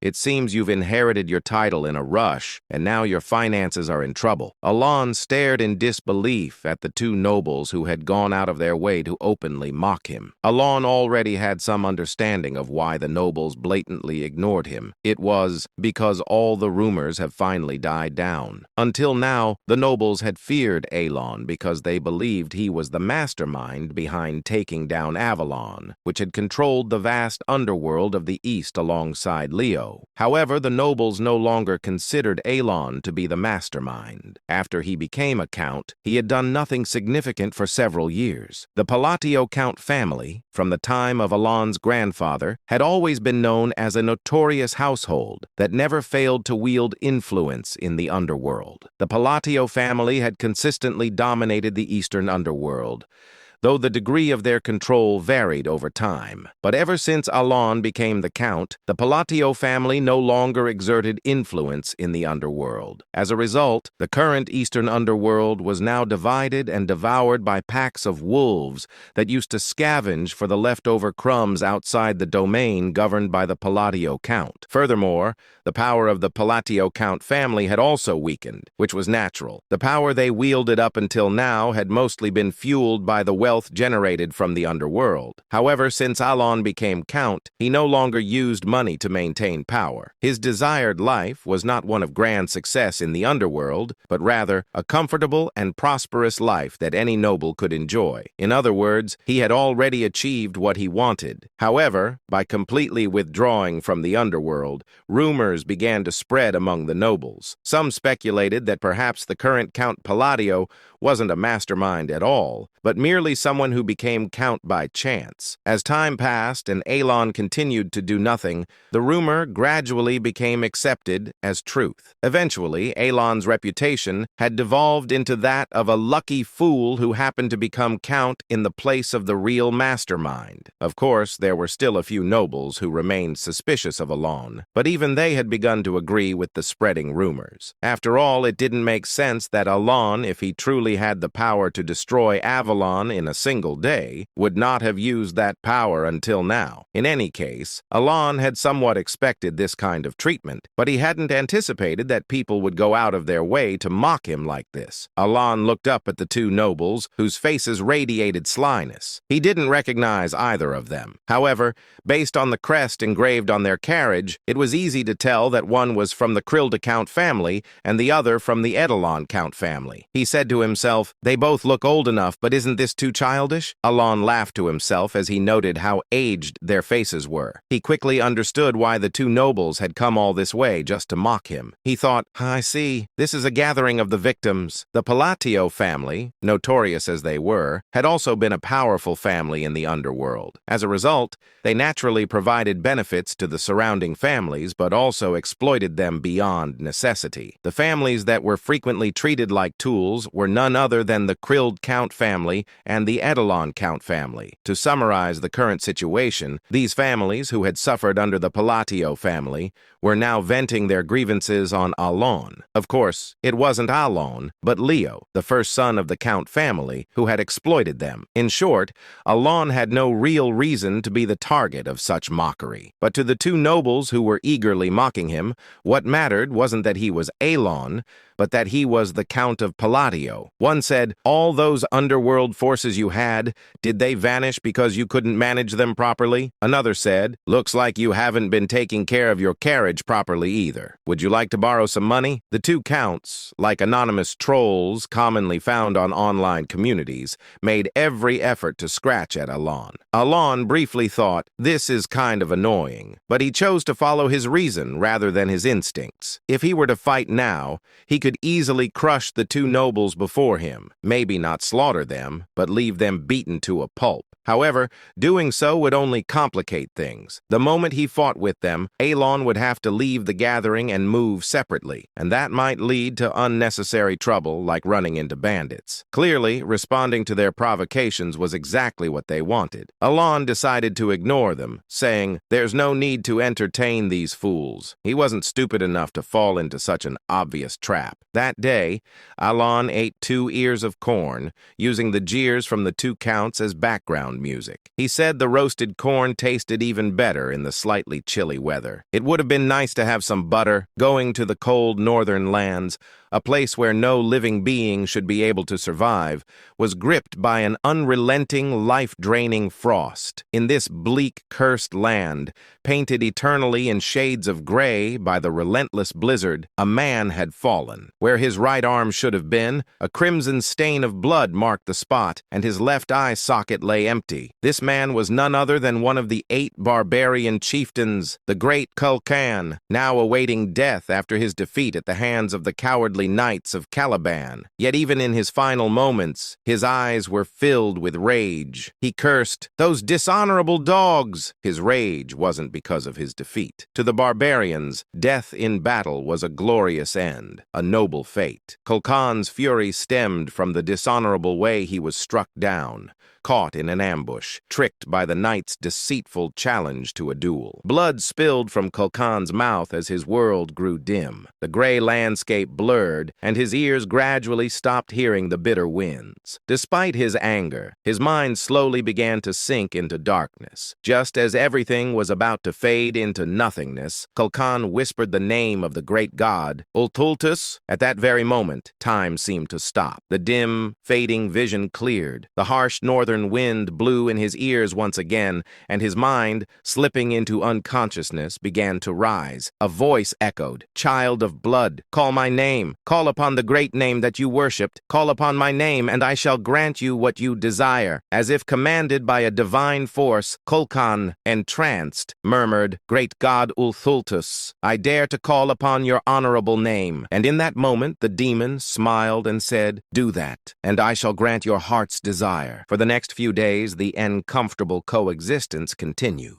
Every evening, Count Krild and Count Edelon would emerge to hurl their mocking remarks, and every time, Alon pretended not to care, brushing off their words as if they were nothing. The one who ignores, and the one who tries desperately not to be ignored. Naturally, the one who ignored always won. Alon had deeply internalized one of the life lessons he had learned from a certain online community. Don't feed the trolls. At least in this place, no one could beat him at that game. Of course, after several days of this, other nobles began to mock Alon as well, whispering that he lacked dignity as a noble or scoffing at him for staying silent under the insults of Krilda and Edelon. But despite this, Count Krilda and Count Edelon, who had been the ones persistently mocking him, were not feeling particularly satisfied. Count Krilda growled, "Damn it, this is absurd." Count Krild frowned as he looked at Alon from a distance. Even though they had been mocking him, they were the ones being ignored, which was naturally infuriating. But after a moment of their sour mood, they exchanged low whispers. "Did you confirm?" "Yes, and it seems like he has no additional guards." In truth, the reason the two counts had openly mocked Alon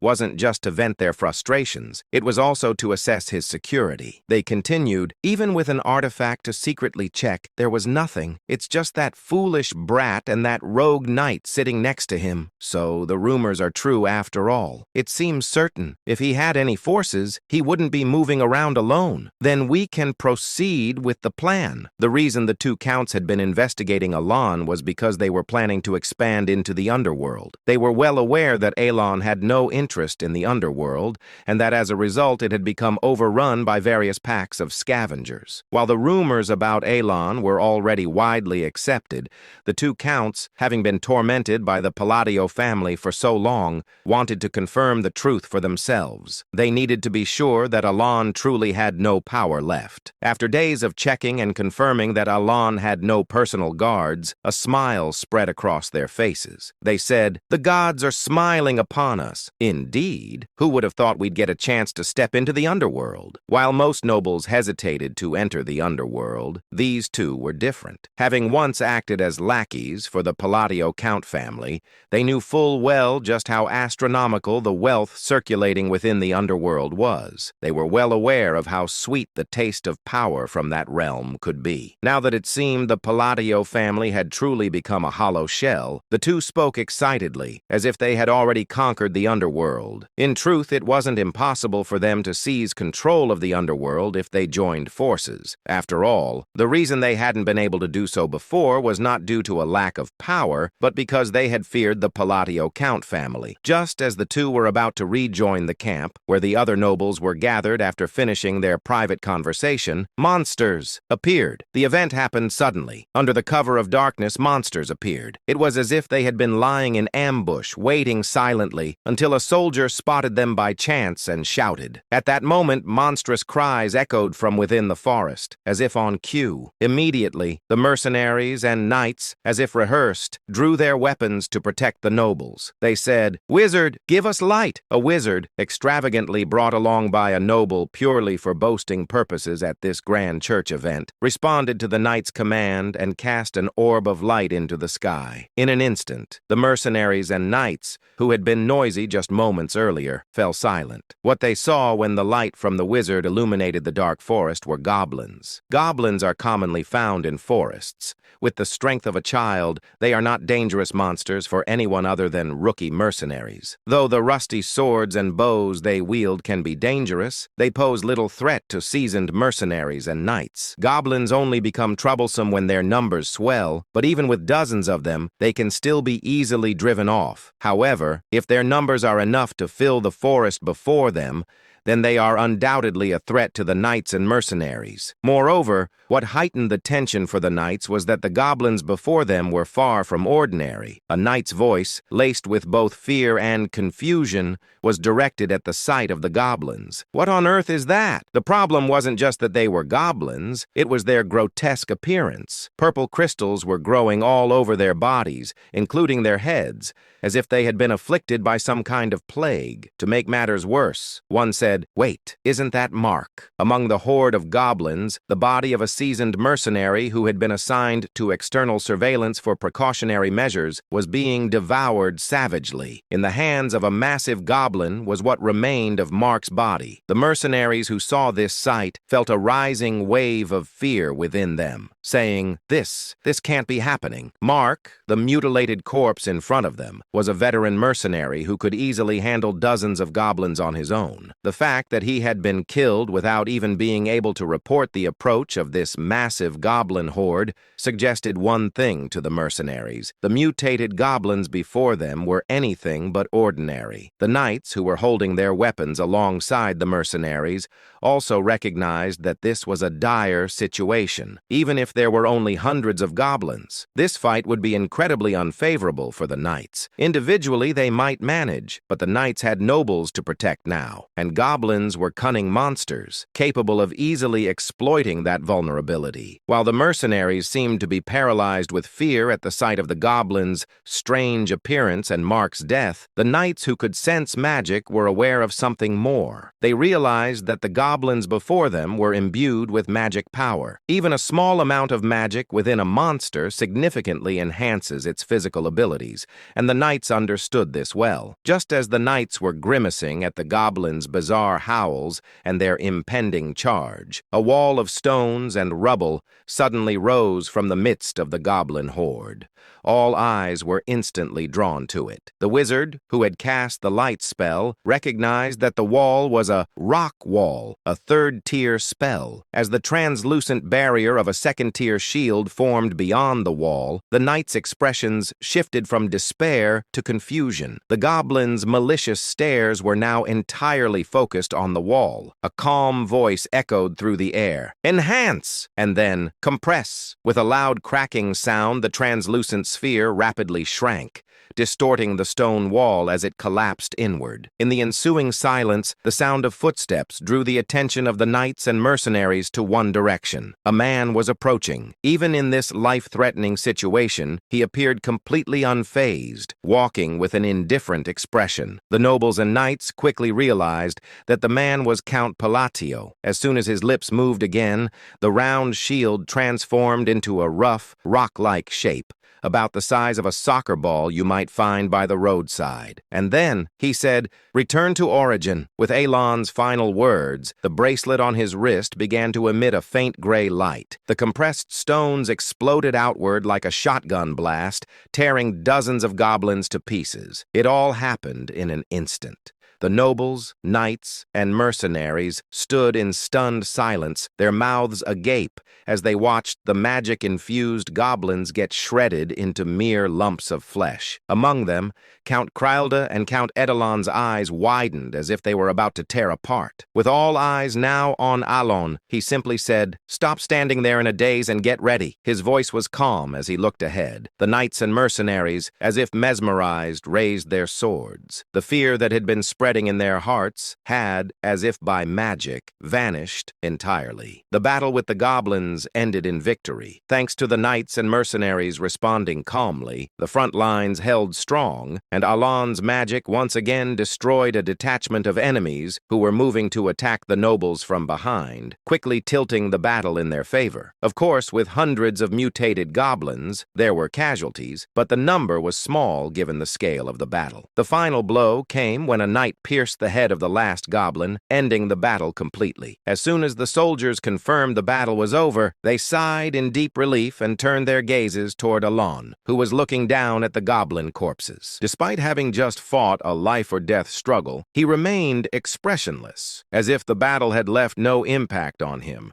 causing the mercenaries to look at him with awe. They couldn't forget the sight of Alon turning dozens of goblins into mere chunks of meat without even changing his expression. However, while the knights and mercenaries admired Alon, he was thinking, "I nearly died in a single strike." Though his face showed no sign, inside he was working hard to calm his wildly racing heart. Despite bearing the insignia of the impure, which allowed him to cast 3 times more spells than usual, after using walls and shields twice each, he had been reduced to a mere mortal due to the limitations of his mana capacity, he thought. It's a good thing the knights won. Though the odds of the knights and mercenaries losing were slim, even against mutated goblins, when he had lost all means of self-defense, he had felt a desperate fear. He said to himself, "Perhaps I should have just dropped out earlier. No, it was a good thing I stayed close." But more importantly, Alon praised his past self for acting rationally and,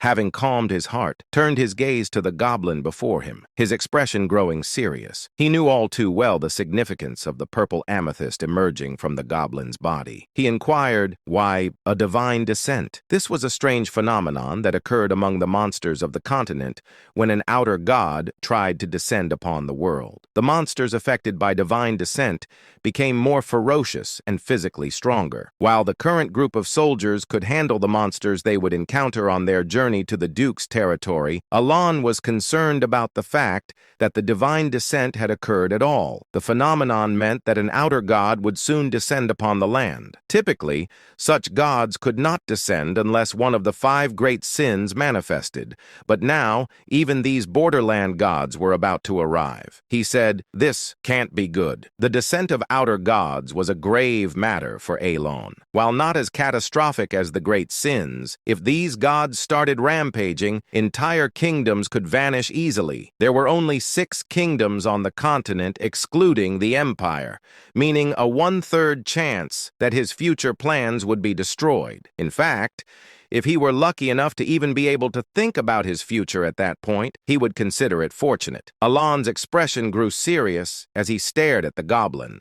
However, there were others who looked even more serious than Alon. So serious, in fact, that their expressions seemed to suggest they had lost everything. Those individuals were Count Krylda and Count Edelon. The next day they arrived at the Duke's estate. But Alon want only one thing, sleeping. And I'll do the same. The scene opens inside Alon's castle, where a grand party is underway. The hall is filled with churches covered in gold, clearly built to show off wealth. Alon casually remarked remarks that the purpose is to flaunt money and implies that taking one would not even matter, though something about the atmosphere feels off. Nearby, young noble ladies admire the scene and praise Duke Lodiger for his abilities. The Duke responds flirtatiously, enjoying the attention, while others around him express concern for his health. Watching all of this, Alan thinks to himself that nothing good ever comes from joining the ranks of nobles, and he has no desire to be part of their world, even though he still needs to complete the required formalities. At that moment, someone calls out to him. Alan turns around and sees the same two annoying nobles from before. Trembling with fear,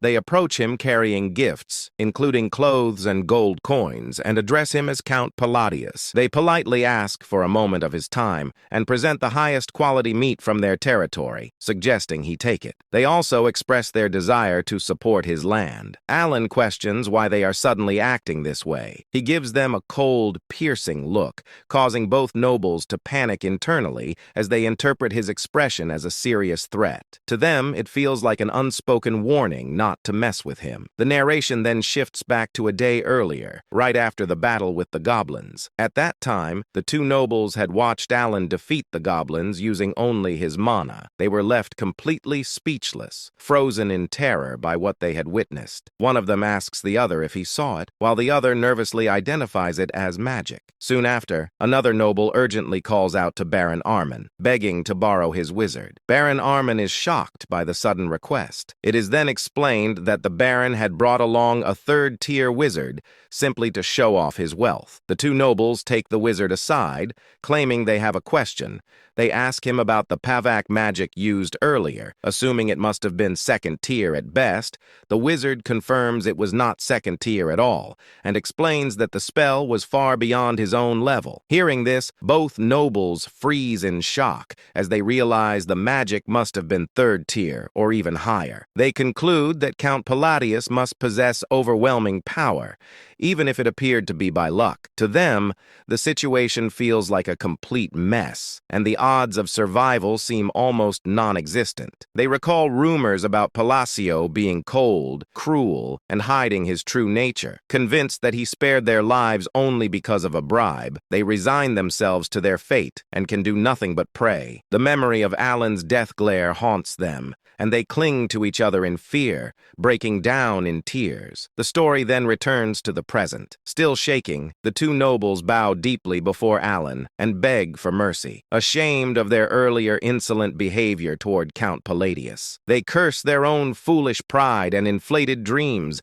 realizing they had completely lost their minds. Overcome with fear and regret, they plead desperately for forgiveness, hoping to escape his wrath alive. Seeing the nobles behave this way, Alan becomes visibly annoyed. Evan quietly whispers to him, pointing out that Alan seems to be using the truth here as well. Alan reflects that he cannot even begin to understand what Evan is thinking. Evan comments on those nobles and casually suggests that maybe they should just kill them. He then adds that making a scene would only make things more exhausting. Alan thinks to himself that no matter how impressive or cool the country might be, the situation has crossed a line that cannot be ignored. Internally, he makes an irritated face and thinks that even though he does not have the strength to act recklessly, they should be as scared as they want. Outwardly, Alan gives the nobles a sharp death glare and tells Evan that he will handle the matter separately. The nobles immediately start crying, convinced they are completely finished. In their minds, this feels like a huge problem, and they believe they are already dead. The scene then moves forward to Alan eating at the party. While calmly enjoying the food, he thinks about how Evan was sent to the Information Guild and hopes to hear some new updates about the nobles. As he looks around the hall, he notices two men talking quietly. Alan senses that they are having a secret conversation using magic to enhance his hearing. Alan listens closely. The two men discuss rumors involving a baron and mention the Duke of Altia and the Count of Zenonia. They acknowledge the situation and note that those nobles are now trying to form factions. One of them admits that he never trusted the alliance in the first place. Hearing this, Alan thinks it is not a big deal and sees no reason to worry. He reasons that the two dark families have never gotten along well, so the alliance is unlikely to last long anyway. Relaxed, he continues eating and is impressed by the taste, thinking that the egg tart is exceptionally good. As he keeps listening, the conversation takes a more shocking turn. The men mention something even more surprising and warn each other to be careful. After hearing it, they reveal that the head of the faction is neither of the two nobles previously mentioned. When the name Palacio comes up, Alan is stunned. They continue stating clearly that the head of the faction is called Count Palladius. Alan is so shocked that the egg tart slips from his hand. Internally, he questions what they are even talking about. He recalls seeing the Duke of Alia only once when she was young and having met young I of Zenonia only a couple of times. He also remembers that the current Count of Zenonia has never even met him face to face. To him, the spread of such ridiculous rumors makes no sense. He judges the information as exaggerated and largely false at first glance, concluding that this is just how rumors about nobles circulate. Just then, someone approaches him and addresses him as Count Palladius. Alan feels uneasy, wondering why so many people are suddenly talking to him today. The man introduces himself as Carmine, the third son of Duke Comian from the kingdom of Ashtalin,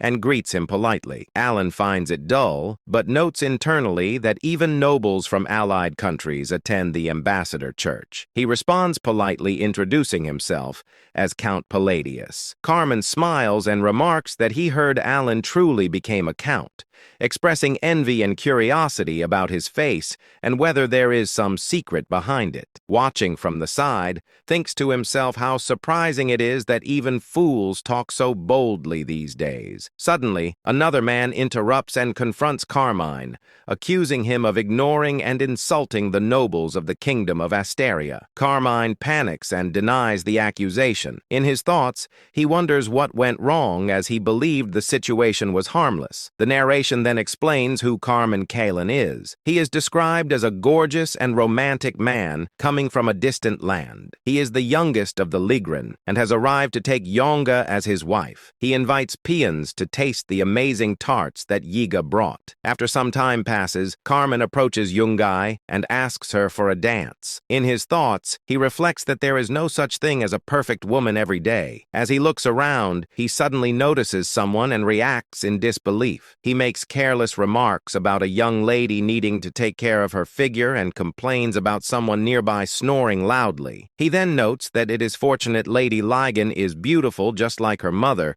and thinks of it as his moment to appeal. Embarrassed and irritated, Young responds by suggesting they reconsider their marriage proposal. Carmine is shocked and calls out to her, but she leaves without looking back. For reasons unknown, the marriage proposal with the youngest daughter of the Lot family falls apart. Left behind, Carmine fumes internally, thinking about how much he suffered just to come here and how unbearably annoying the entire situation has become. Carmine's gaze slowly shifts toward Alan. He sticks his tongue out slightly and grins, noticing the same hair color and the cold impression. In his thoughts, he connects those features and concludes that the man must be Count Palladius. He recalls hearing rumors that the Count was nothing more than a lucky fool with no real connections. To him, someone like that feels like the perfect and easy stress reliever, and he quietly resolves to act tomorrow. The scene then returns to the present. Several nobles and dukes glare sharply at Carmine and reprimand him for losing his sense of respect. They remind him that the kingdom of Ashtalin has been a long-time ally. Carmine panics and hurriedly denies any disrespect,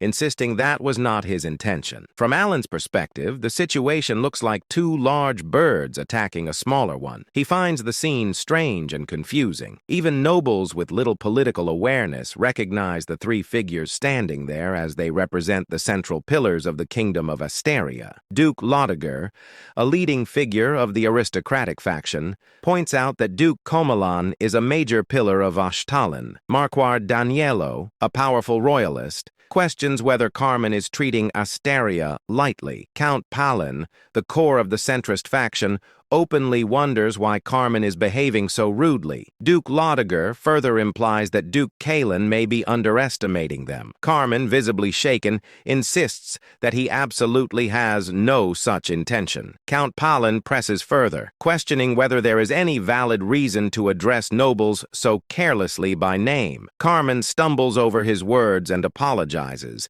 admitting his disrespect. Marque Mardano fixes Carmen with a death glare and criticizes him for forming an attitude based on ignorance. Carmen freezes, unable to figure out what to say next. Alan quietly observes the scene and thinks about how unlucky Carmen is for ending up as a shield in front of him at such a moment. He also realizes why the nobleman's spinning wheel had looked so familiar earlier. Eventually, Carmen bows deeply and apologizes to the three nobles. The Marquis responds coldly, implying that apologies alone do not erase consequences, and sarcastically questioning whether an apology could end military service. Carmen continues apologizing repeatedly while the Marquis presses the point again, reinforcing the severity of the situation. Watching this, Alan thinks about how traumatic the scene is and how it reminds him of unpleasant memories. Tearfully, Carmen leaves the area while muttering that he committed an offense so rude that he nearly lost his life. Duke Loiger then turns to Alan and checks on his condition. Alan assures him that he is fine, though internally he feels unsettled. He wonders why everyone is acting this way toward him today and feels an unfamiliar sense of pressure and fear. Even as things calm down,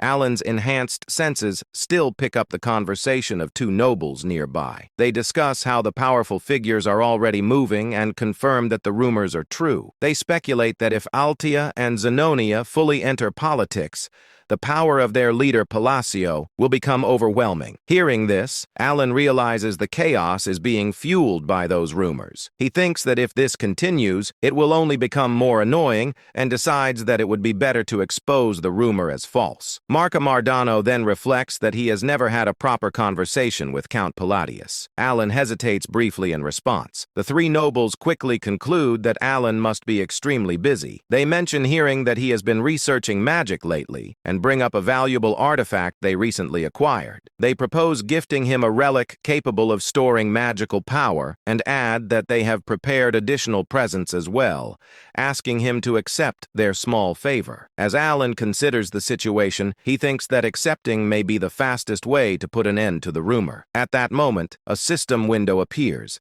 stating that Alan remains silent, unable to resist the flow of events. The notification then confirms the acquisition of 5 magic artifacts identified as magic recovery lines. At dawn, the scene shifts to the annex of the Duke of Liger, where a calm yet meaningful conversation unfolds. The Marquis speaks with Alita, and she seeks to understand what has transpired. He explains that the gift was fortunately well received. Among nobles, exchanging gifts is a common courtesy, but when the item is valuable, such as a relic, it carries deeper significance. Such offerings are not mere formalities. They represent intent. Those who wish to join a faction present precious gifts to the faction's leader as a sign of loyalty and alignment. Alita expresses her relief that permission was granted. The Marquis responds with light-hearted gratitude, attributing the outcome to the Duke of Altia's consideration. Alita then formally welcomes Marque Mardano, acknowledging the mutual understanding behind the exchange. It becomes clear that in essence these formalities all carry the same underlying meaning. Altia expressed her satisfaction that everyone shared the same objective. She then asked how things went for the others. Marque responded that it was a great honor, and it was clear that everyone accepted without hesitation. Marque reflected on the situation. Duke Altia, who rarely took action himself, had personally appeared and given his word, but only after carefully selecting the necessary cards. After that, they were made to go through a rite of passage that involved a sincere bribe. Even though rumors were spreading rapidly, this was clearly part of the current political flow. Realizing the importance of the moment, Marque decided that he had to seize this opportunity. Altia's expression darkened as she concluded that they could finally begin moving seriously, but only with a select few. The focus then shifted to Alan, who explained that on the 4th day of the banquet, spoils were somehow being added one by one. He assumed this was because he was being treated well due to the false rumor linking him to Altia and Zenonia. Manga. He decided to take the spoils for now, wondering if they would later be taken back, and internally planned it as a complete hit and run. At that moment, Evan appeared from behind and placed a hand on Alan's shoulder. Announcing his return, Alan reacted with a hiccup. Evan questioned why Alan looked so surprised and confirmed that he was back. Alan quickly brushed it off, explaining that he had simply been lost in thought for a moment. The scene then transitioned to a private conversation between Evan and Alan. After hearing Evan's information, Alan was left in shock upon learning that an outer god had descended in the north. Evan confirmed it and added that Caliban was currently in an uproar. According to ancient texts, scholars were speculating that the amethysts were connected to the outer gods. Alan then asked about the additional information he had requested. Evan revealed that the person Alan was searching for was located in a village north of Ashtan. Hearing this, Alan stated that they could stop by there on their way before firmly deciding that their destination was Caliban. Evan was visibly shocked by the sudden decision and wondered why Caliban was chosen. Suspecting that Alan was planning to head north, Alan stated that he would explain the details along the way and ordered Evan to prepare for immediate departure. Evan acknowledged and left to make preparations. After Evan departed, Alan let out a long sigh and reflected on the situation. He had truly hoped it would not come to this. Calamitous beings like the 5 great sins and the outer gods were beyond prediction. It was impossible to know which outer god would descend or when a divine descent would occur. That uncertainty was the reason he had tried to gather information and act as quickly as possible. Yet he had never expected events to unfold this fast. As fragments of data and probabilities crossed his mind,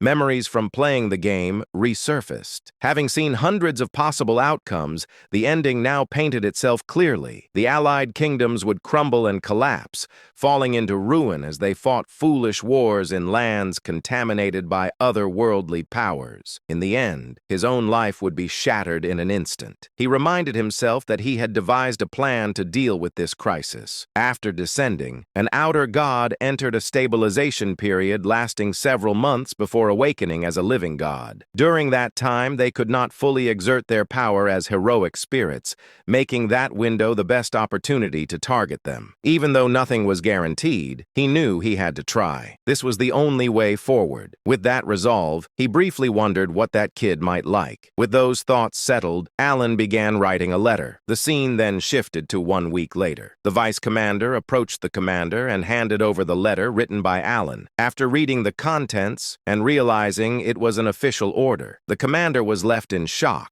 He immediately addressed the vice commander and gave a clear instruction. The vice commander acknowledged and was told to inform everyone that the next northern schedule was being pushed back by 2 weeks. The scene then shifted to Patron, a village located north of the Ashtalan kingdom. As Alan spotted someone ahead, he reflected that he never expected to find him this easily, and the discovery felt unexpected. Standing before them was a bright, ill-looking child who warmly greeted them. Alan observed that the boy truly stood out. He immediately recognized him as the protagonist and playable character of the Liban roguelike turn-based APS Psychedelia. Seeing him in person made Alan quietly acknowledged that a protagonist was indeed a protagonist. The boy looked exactly like the illustration from the game. Alan noted that he was a boy and found him unusually beautiful, almost too striking in appearance. Alan asked whether the boy knew who he was. The child replied that he was simply happy to meet a new person and introduced himself as Eliban. Alan reflected that no matter how much this world differed from the game,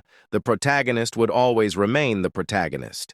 Eventually, Eliban would become famous and strong. Alan remarked that Eliban had a very bright personality, while internally admitting that facing a character he once played as felt strange. Alan then handed Eliban a small bag and told him it was for him to take. When Eliban opened it, he found a large number of gold coins inside.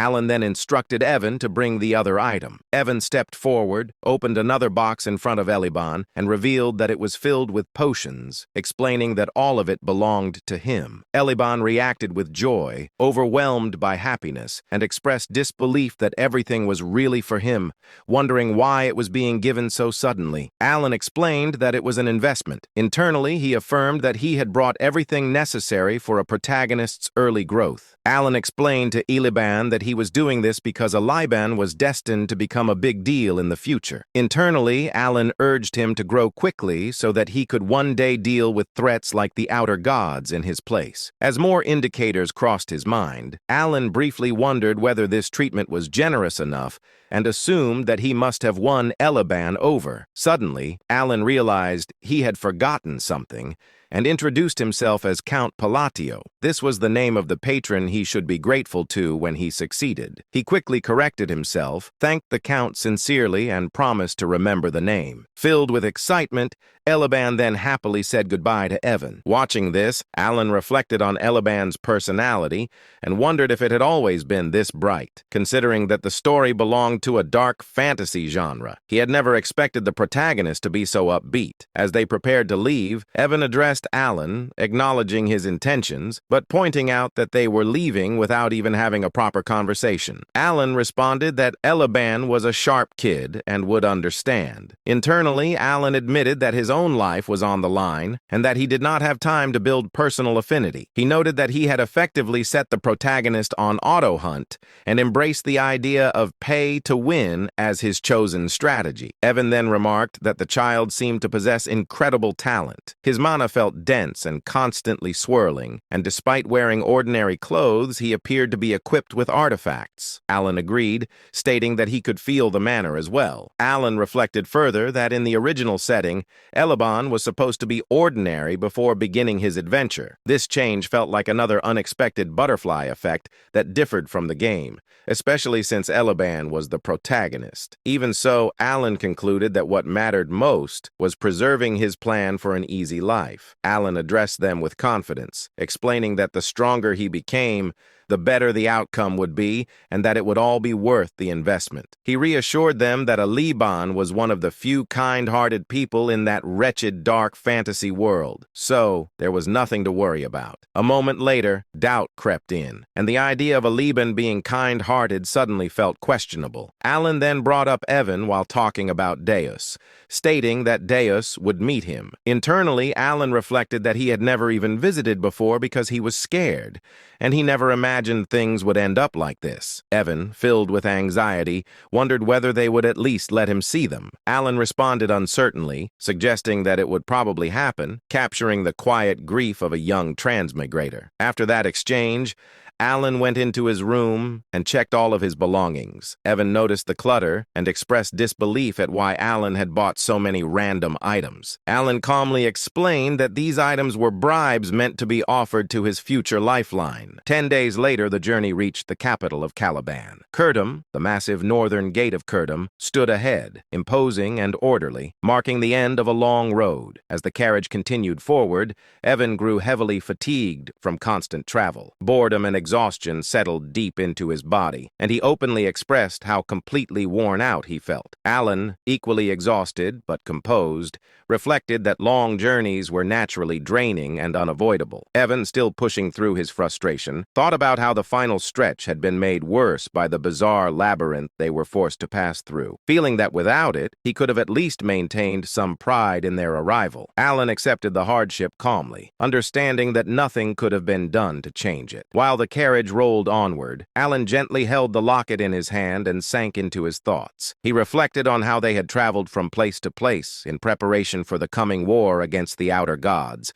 gathering strength and securing gifts along the way. His thoughts turned to Deus, wondering whether those efforts would be enough to please him. Within him stirred the heart of a father, one who wished to give without restraint or hesitation. As the capital gates drew closer, Evan noted that their turn for inspection was approaching. Soon after, Evan stepped down from the carriage and moved ahead for the capital inspection, the process to conclude with nothing more than simple identity verification. He assured Alan that he would return shortly. Alan, remaining relaxed, waved him off casually and encouraged him to take as much time as needed. Left alone, Alan sat back comfortably within the carriage. He allowed himself a brief moment of rest, closing his eyes and feeling relief that, at least in this city, things seemed to move quickly and efficiently. That calm did not last long. Evan soon returned with a tense expression and urgently addressed Alan, informing him that a minor issue had arisen. Alan sought clarification, and Evan explained that they had been asked to step aside. Although Alan's identity had already been verified,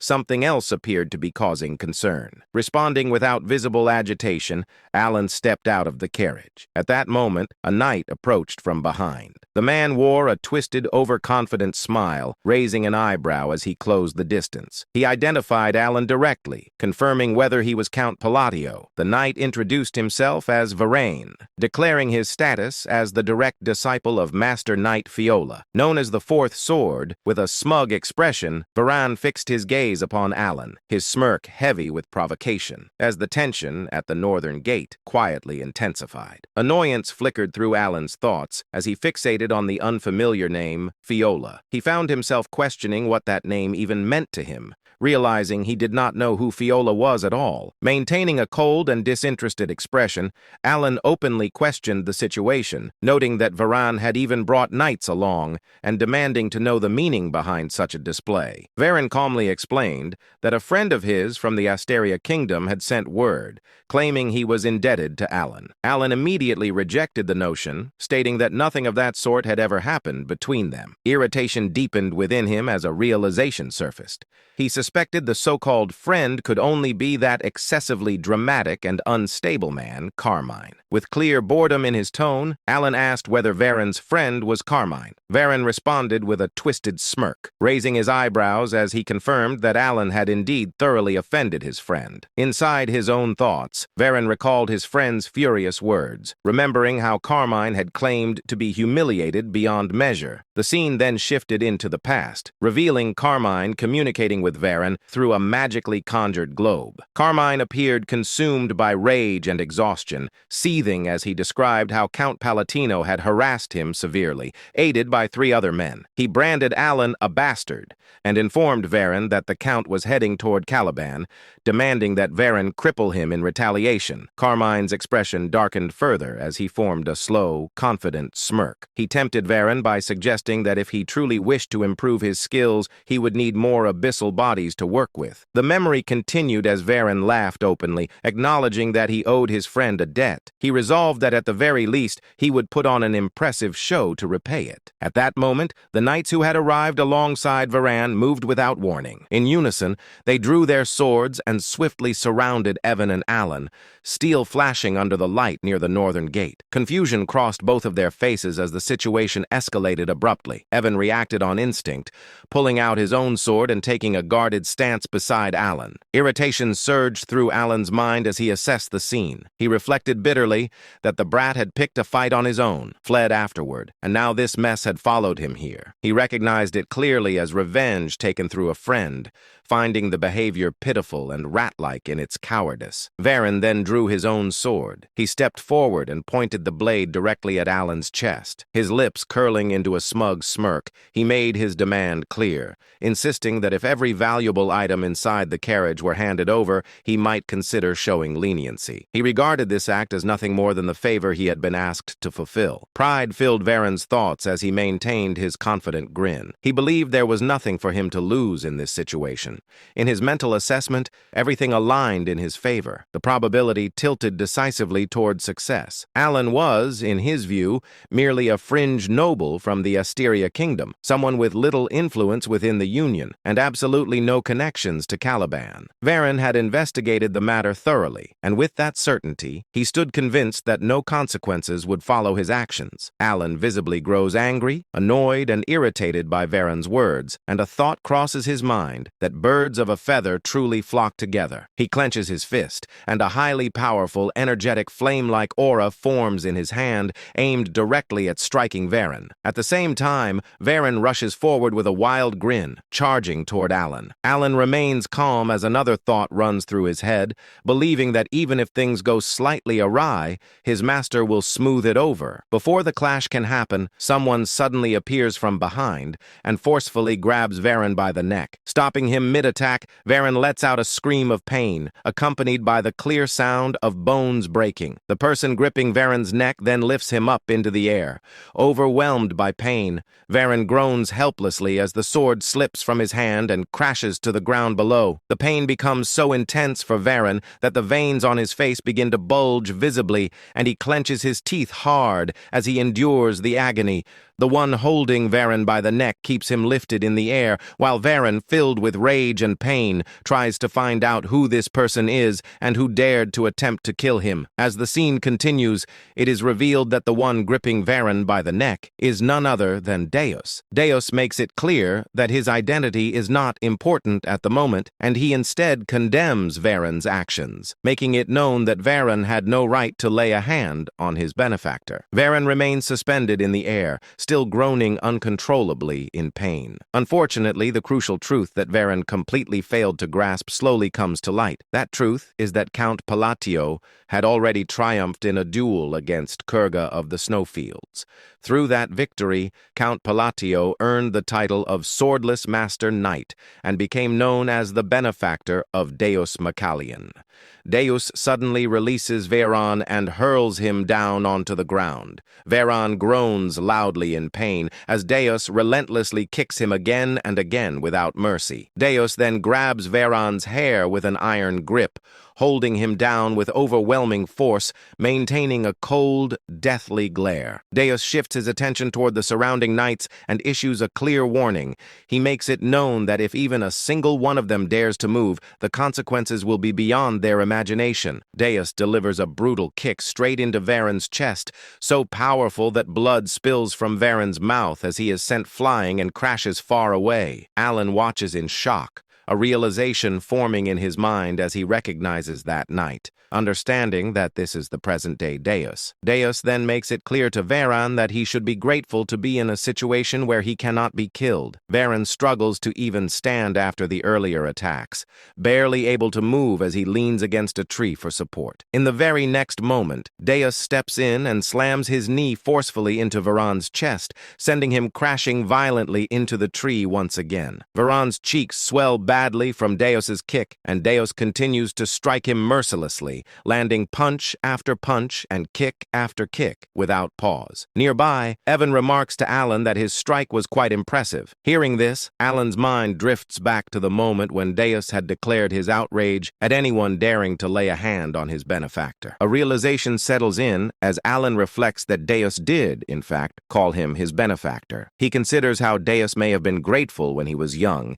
yet now that he has grown, Alan assumed he would not welcome someone he barely knew. He remembers that Deus never even sent a single reply, and it makes him feel as though he has received every possible reward for raising a son. Alan acknowledges to himself that Deus has truly grown, calling him a troublesome rascal in his thoughts, yet admitting his genuine growth. The impression becomes clear, marked as 52% certain, that one can plainly see who sponsored Deus. As he has developed remarkably well, Alan recognizes that Deus has matured into an exceptionally upright young man. With this realization, Alan reflects on how this must be what it feels like to see a well-raised son, and he feels a deep sense of pride as a father. A heavy impact echoes through the scene. Evan then teasingly points out to Alan that he is aware his son is beating someone senseless. Alan responds by making it clear that he cannot hear him. Deep inside, Alan understands that Deus stepped forward like this because his father had been slighted in a foreign land. As this thought settles in, the scene shows Deus continuing to kick Viren mercilessly, showing no restraint at all. Another thought crosses Alan's mind as he wonders why his son is unbearably sweet like this. Soon after, Vereen is shown taking an overwhelming beating, struck again and again until he finally loses consciousness. Even then, Alan cannot help but think that this still feels a bit excessive. At that moment, another realization suddenly occurs to Alan, reminding him once more that Deus is one of the 5 great sins. As the situation shifts, Deus is seen turning and walking toward Alan. He then stops in front of him, bows respectfully, and wears a confident smile as he states that he will escort him. Hearing this, the remaining knights are left completely shocked by what they witness. The scene opens in a frozen, icy land where a brutal war has taken place. Dead bodies lie scattered across the battlefield, their frozen forms covering the ground. Some of the corpses are engulfed in flames as the opposing side burns them without mercy. In the midst of this aftermath stands Delman, the wielder of Caliburn's 3rd sword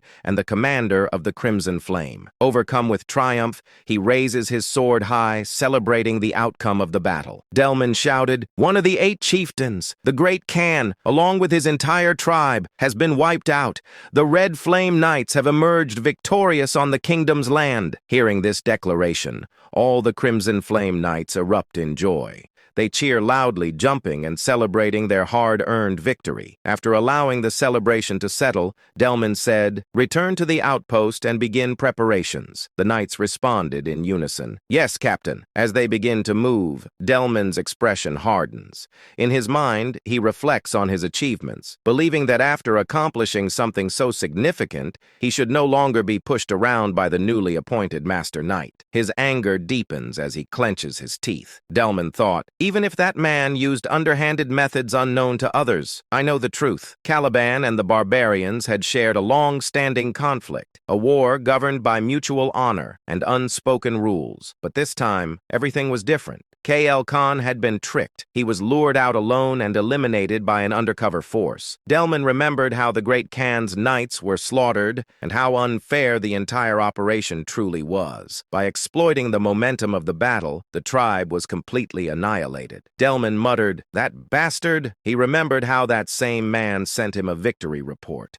claiming the defeat of the Kurga of the snowfield. It had all happened because Delman demanded a decisive result from the expedition. Khan's body had vanished during the chaos of the battle. Even if he had survived, the poison would have ensured his death. Eventually, Delman convinced himself there was nothing left to do except return to Caliban and report the mission's success. A smirk formed on his face as he stepped forward, but suddenly stopped. In the distance, he noticed a lone man standing still near the forward base. Confusion flashed across Delman's face.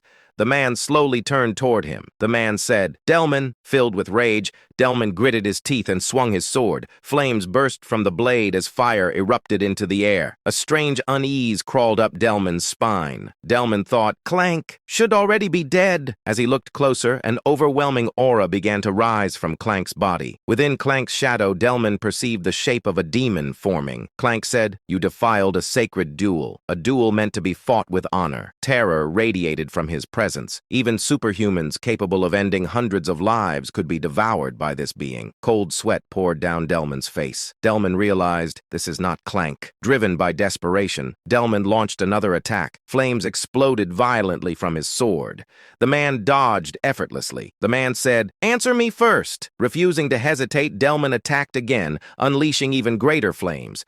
Once again, the man evaded him with ease. Delman thought bitterly, "Believing in duels on a battlefield and was foolish." The flames scorched the land, melting the ice around them. The man stared at him with a deathly glare. The man said, "You are strong. For a human, I will give you one last chance. Duel me." Sensing danger, Delman shouted, "Prepare for battle." The knights surrounded the man from all sides. The man smirked. Demonic mana gathered in both his hands. The man said, "A mortal without honor does not deserve an honorable death. There will be no duel between me and a barbarian like you." From his hands, poisonous mana erupted and spread into the fallen knights' bodies. The toxin infected every corpse. The knights began screaming in unbearable pain. Their eyes turned blood red as their bodies collapsed. Several knights cried, "Kill us! Please, end it!" As their screams faded, the man stepped forward. forward. He slashed Delman's throat with his bare hand. Immediately after, he struck the ice, triggering a massive explosion. The remaining knights were blasted into the air and slammed violently into the ground. Blood spread across the sky like a grim mist. The man then delivered a devastating punch.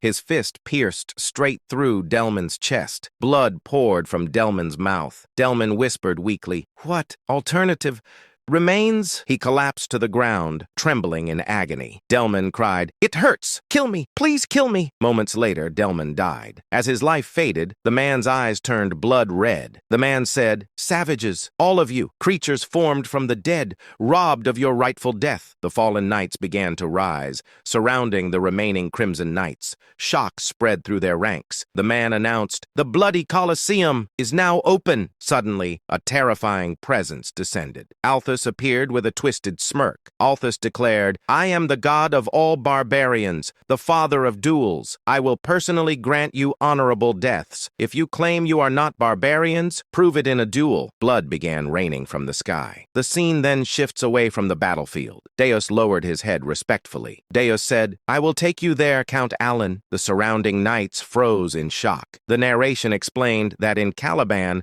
the prestige of the swordless Duke Deus Massilian stood as high as the sky itself. He once defeated the second prince and never showed courtesy to anyone except the king. Alan observed him carefully. The knights thought, "What kind of man is Count Palladius to receive such respect?" The surrounding knights stared at Alan in disbelief. One knight whispered, "Who is he?" Deus summoned a luxurious carriage. Deus said, "Please sit inside." Alan felt burdened by the excessive attention. Evan quietly said, "Go ahead, Alan. I will follow behind." Soon, Alan arrived at Deus's mansion. Stepping out of the carriage, he saw an enormous, brightly lit structure resembling a massive crab-like fortress. Inside, silence filled the mansion. Alan thought, "Coming here is technically a success. I obtained Kim Dong Dong, but something feels wrong." After thinking carefully, Alan decided to be honest. Alan said, "I would like to speak with you for a moment. I came here with a purpose. I have a favor to ask." Deus looked shocked. Deus said, "You came to ask something from me? Please explain." Alan nodded. Alan said, "I will explain everything clearly." Deus responded immediately. Deus said, "Helping you would be my honor." Inside, he realized this was not an order, but a request. Deus then said, "Let us sit and speak properly." They sat at a tea table. Silence filled the room. Alan thought, "Isn't the owner supposed to sit at the head of the table?" Despite the awkwardness, he felt strangely comfortable. After a long pause, Alan spoke again. Alan said, "I have two requests. I know they may not be easy to accept." He continued, "I must travel north, and I would like you to travel with me." Deus smiled slightly. Deus said, "I would gladly accompany you." Alan felt uncertain. Then Deus revealed something unexpected. Deus said, "I was already planning an expedition to the north." Relief appeared on Alan's face. But then Alan spoke again. Alan said, "The second request involves the royal treasury of Caliban." The atmosphere grew heavy. Alan said, "I want to borrow an artifact." He looked directly at Deus. Alan said, "The ring of the madman." Outside the estate,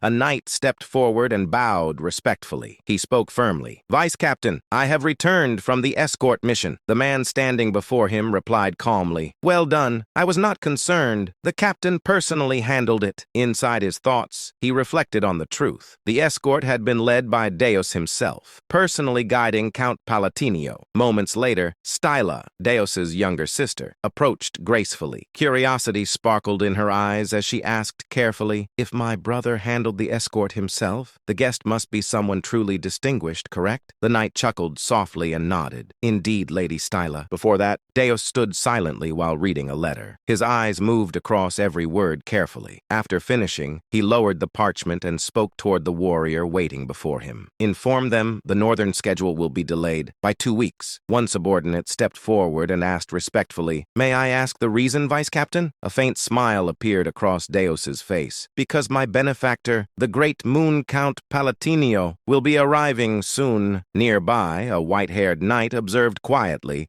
thinking to himself that he had never seen the Vice Captain display such an expression before. The arrival of the Count from the Kingdom of Austria had stirred the entire estate, and even Styla struggled to hide her anticipation. The scene shifted. Alan stood before Deus, his posture calm but heavy with tension. A thin layer of sweat formed along his face as he spoke carefully. Would it be possible for me to borrow the ring of the Maid One from the Caliban treasury? He understood the weight of the request. It was unreasonable, and it could place him in dangerous debt to the royal family. Yet the ring was essential to his plans. He looked directly into Deus's eyes. Without hesitation, Deus lowered his head slightly and replied, "Yes, of course." At that moment, Evan entered the room, bowing politely. "My apologies for arriving late." Alan smiled slightly, thinking his timing was perfect. He said calmly, "You came at the right time. You brought them, correct?" Evan nodded confidently. "I will bring them immediately." He soon returned, carrying several elegant boxes. Light shimmered across their polished surfaces as Alan personally presented them to Deus. Deus looked at them with mild curiosity. "What are these?" Alan opened one carefully. "Gifts, prepared personally. I especially recommend this gemstone string tie. It is quite popular." Inside, Alan steadied his breathing. He had chosen it with great care. The refined design, decorated with delicate gemstones, gave it a noble appearance.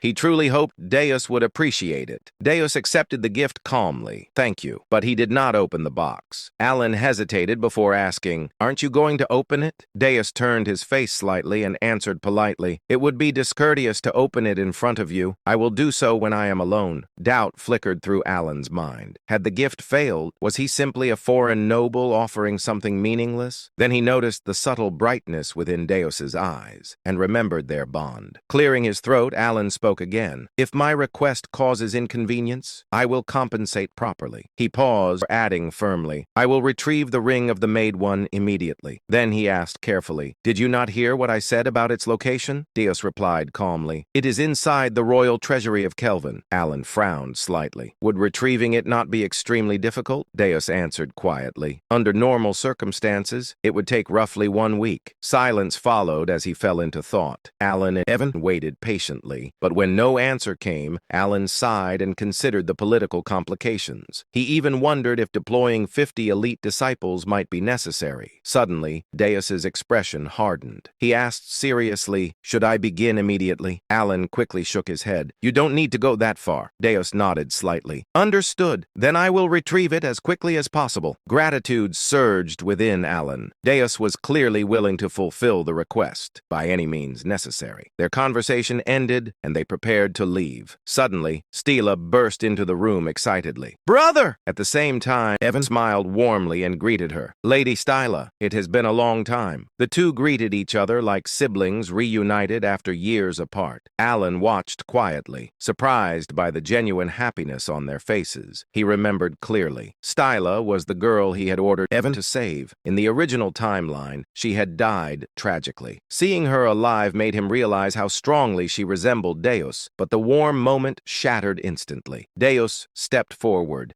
his face darkening as he pulled Stila slightly behind him. Narrowing his eyes at Evan, spoke coldly. "Address me properly. I am not your brother. I am Mr. Deus." Shock froze both Alan and Evan stammered awkwardly. You're not wrong, but..." Alan observed silently. He knew Deus carried deep emotional scars regarding family, but he had never realized how fiercely he protected Stila. The atmosphere grew tense. Deus's eyes glowed faintly with dark purple light as his aura deepened ominously. He spoke in a chilling voice. "Silence. Do not speak to my sister so casually." Evan raised his hands defensively. "I was only trying to greet her." Tension escalated dangerously. Alan suddenly realized something crucial. Deus treated him kindly because Alan had saved Stila. He wondered silently if Deus's loyalty would remain unconditional or if he had pushed his luck too far. Before the tension could worsen, Stila stepped forward gently. She turned toward Alan and asked politely, "Excuse me,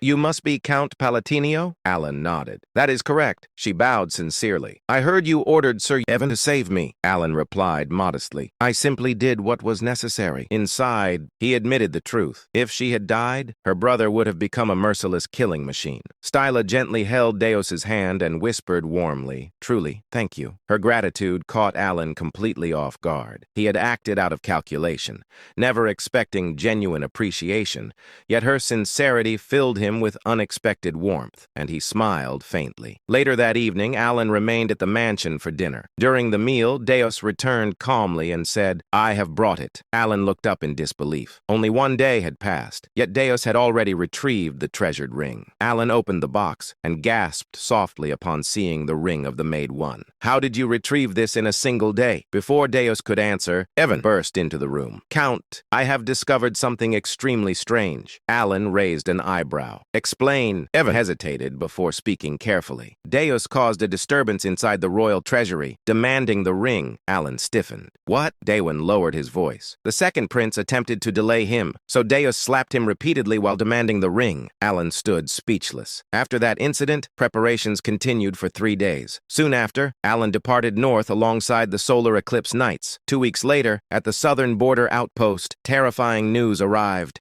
Northern forces were collapsing. Entire units had been slaughtered. Demonic monsters had begun appearing across battlefields. Inside the war tent, chaos erupted. One officer shouted, "Retreat immediately!" Another slammed his fist against the table. "Are you suggesting we abandon the barbarians after witnessing this devastation?" A third officer argued, "The soldiers are barely standing. They cannot continue fighting." Another voice snapped, "The first sword has already fallen. Victory is impossible at this rate." Suddenly, a sharp clap echoed across the tent. Silence swallowed the room. All eyes turned toward Deus. Standing beside him was Folia, the fourth sword of Caliban. Deus spoke calmly. "Every opinion here holds merit. We will decide after calming ourselves." Later, outside the camp, Folia explained grimly, "The outer god is sweeping through our bases using undead armies." He continued heavily, "The third sword, Dalamin, has fallen. The second sword, Chirin, is critically wounded." Deus gazed toward the distant horizon. "I can already sense it." Folia nodded grimly. "The mana is overwhelming, distorted, and filled with a strange red aura. Only warriors who reached the realm of 3 opened eyes could perceive such terrifying corruption." Folia frowned. "That aura keeps drawing my attention. Perhaps retreat truly is our best option." Suddenly, Deus narrowed his eyes. "Smoke. What is that?" Across the camp, Alan sat calmly roasting a sweet potato over a small flame. Deus stared in disbelief. "That is a sweet potato." Alan looked oddly relaxed, as if war meant nothing. Voices suddenly erupted behind them. A young woman shouted sharply at 2 soldiers, "I told you the treatment is complete. I am here to investigate the barbarian ritual." One soldier pleaded, "Saving lives should come first." She cut him off coldly. "All you can do now is watch over him." Deus looked up suddenly and whispered, "The wise master of the blue magic tower. She has arrived." The woman snapped irritably, but suddenly froze. Her eyes locked onto Alan. Deus raised an eyebrow, confused by her sudden silence, but then he realized she wasn't looking at him. She was staring at someone behind him. Pania's trembling voice broke the tense air, and she whispered, "Why?" Terror flooded her eyes, as if she had seen something that should not exist. Her body subtly shook, and Deus instinctively followed her gaze. Standing there was Alon, the same man who had been casually munching on a sweet potato moments ago. Now he stared back at them. A brief moment passed. Then, Alon greeted calmly, "It's been a while, Deputy Tower Master." Pania stiffened and stammered, Yes, hello." Her head lowered like a frightened kitten, all traces of her earlier hysteria completely gone. Alon tilted his head slightly and asked, "How have you been?" Pania answered nervously, I've been well." Watching her, this woman he had once considered overwhelmingly powerful, cower like a stray cat, Deus felt utterly baffled. Deus wondered silently, was I simply ignorant all this time? Then Alon turned slightly and asked, "Vice Tower Master,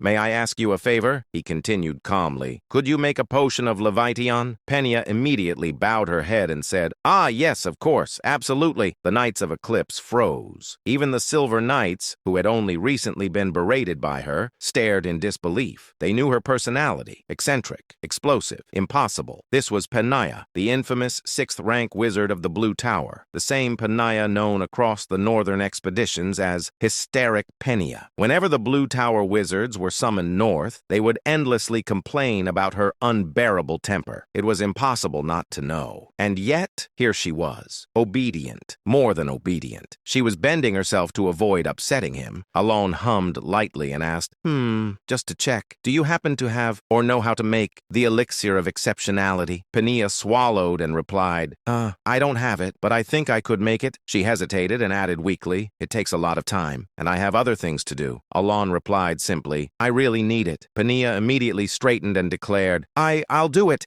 I promise I will. The knights could not believe what they were witnessing. The Vice Tower Master of the Blue Tower. Following orders like this? Even the Blue Tower wizard stared as if witnessing the end of the world. One muttered in disbelief, What the hell? Another whispered, What is this? Am I seeing things? Someone added shakily, Has the Vice Tower Master completely lost it? One wizard said in shock, She refused to make that last time because it was too difficult, and spent weeks complaining. Another asked, Am I seeing this wrong? Did someone cast an illusion spell? Then Alon calmly asked, How much payment will you need? He added casually. However, if it's a bit expensive, the payment might be delayed. The finances haven't been great lately. Pania waved her hands rapidly and blurted, Just give me 1 gold coin. Alon blinked and asked, 1 gold coin? Isn't that too cheap? Pania nodded quickly and insisted, No, it's fine. Yes, it's totally fine. Alon smiled faintly and replied, Well then, I won't refuse such a generous offer. The knights and wizards stared blankly. 2 potions that normally cost hundreds of gold coins. For one, they slowly turned their heads toward Alon. Their eyes were filled with admiration. They would have given him a hat if they had the chance. Trying to escape the overwhelming pressure of the situation,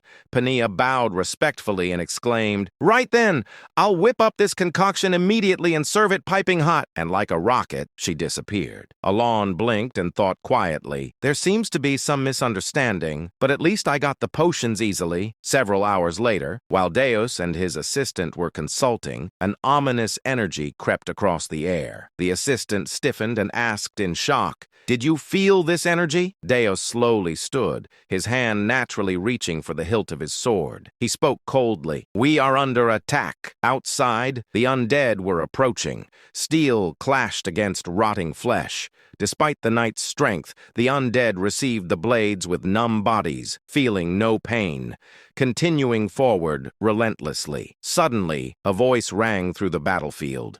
Pania raised her staff and declared, Ice Shard! Hundreds of undead advancing toward the soldiers froze instantly, cracked and shattered, a magnificent display of magic. But even more than Pania, the true symbols of hope were the 2 master knights, Fiola and Deus. Of the 2, Deus's presence was overwhelming. In an instant, hundreds of undead around him halted, as if time itself had frozen. Then, with a single horizontal sweep of his sword, every frozen undead body was cleanly cut in half. One strike, hundreds of corpses. Hope ignited in the soldiers' eyes. But then, a deafening explosion tore through the battlefield. The outer god descended. For a moment, even the undead halted. Ashen dust filled the air. As it cleared, a massive figure stood revealed. Though dressed as a barbarian, he had long transcended humanity. Massive, blue-skinned, monstrous. Then, a voice echoed. Ultaltus declared, Barbarian! Do not defile the sins of those who do not know honor. The undead rose again. The tide had changed. Before anyone could react, Fiola vanished and reappeared directly before the outer god. As one of the fastest master knights of Caliban,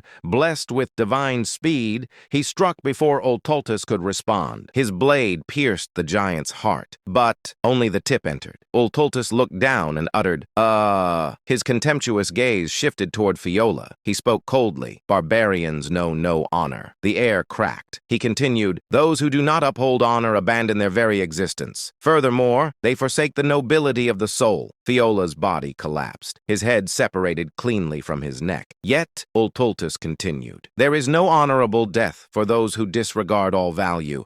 Fiola's headless corpse twitched and rose again. Horror spread. Everyone understood. This battle was lost. Fear consumed the soldiers. Despair gripped the knights and wizards. Even Pania, even Deus. They had sensed it earlier. The being before them was far beyond their expectations. While despair swallowed the battlefield, one man began walking forward, step by step, neither hurried nor slow. He spoke calmly, "O mighty god of duels, Ulthultus, in accordance with the great oath of Calgunius." His face remained calm, as if he had seen this scene countless times. Then he declared, "I, Alon Palatio, in the name of the great oath." The Count of Palatio stepped forward and finished. "Demand a duel of Babylonia." With a smooth swirl of his wrist, Alon raised his arm. A bracelet glowing deep gray illuminated the battlefield, and he stood face to face with a god. The giant's expressionless eyes locked onto Alon. Alon's emotionless gaze met them without hesitation. Then a low hiss escaped the giant's lips. Ulthultus let out a slow breath, and then a smile crept across his face. Ulthultus burst into thunderous laughter and roared, "Ha ha ha ha ha ha!" The laughter shook the entire battlefield. The ground trembled violently. The force of it was so overwhelming that even the undead, who had been chanting despair, fell silent. Ulthultus raised his voice with delight and declared, "Good, very good, O noble one." His laughter was not mockery. It was sincere, joyful, ecstatic. The atmosphere around him shifted from contempt to joy, from joy to something close to divine ecstasy. Then he proclaimed loudly, "I, Ulthultus, will accept your duel under the Great Pact." At his declaration, the undead moved in perfect unison. They began forming a massive circle around Ulthultus and Alon. Blood flowed from their bodies and soaked into the ground, marking a boundary. And thus, a blood-red Colosseum was formed, an arena of ash, decorated in slaughter. Ulthultus raised his voice once more and proclaimed, "Under the Great Pact, until the duel is over, no one may interfere with this sacred battle." The moment the words were spoken, the bodies of the undead exploded. A crimson wall rose around the arena. Ulthultus smiled thickly. It was pure delight. In contrast,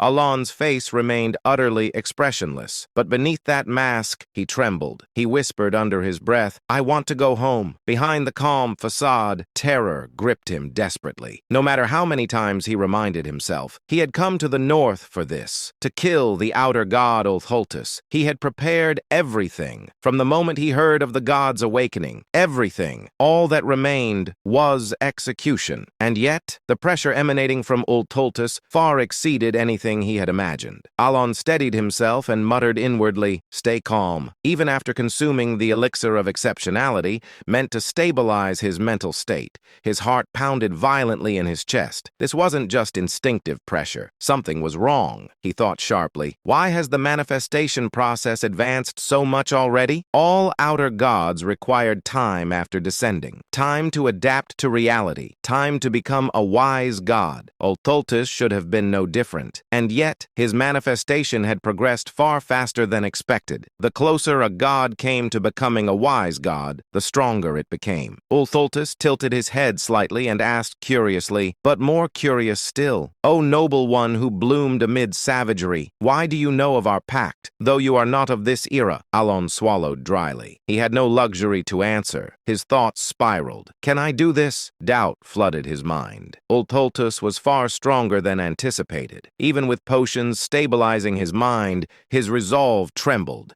But then he forced the negativity away. There was only one path left. He had known that from the beginning. As Alon fell silent, Ulthultus smiled broadly and declared, "If you do not wish to speak, so be it. You have the right. Then let us begin the sacred duel." The giant raised his arm. He proclaimed clearly, "The duel of Babylonia." Ulthultus stepped forward. Each step echoed across ash and blood. Footprints sank into the stained earth. Alon did not move. He simply waited. Ulthultus reached him. The giant raised his massive fist. Still, Alon remained silent, watching. From beyond the arena, murmurs of shock rose from the living.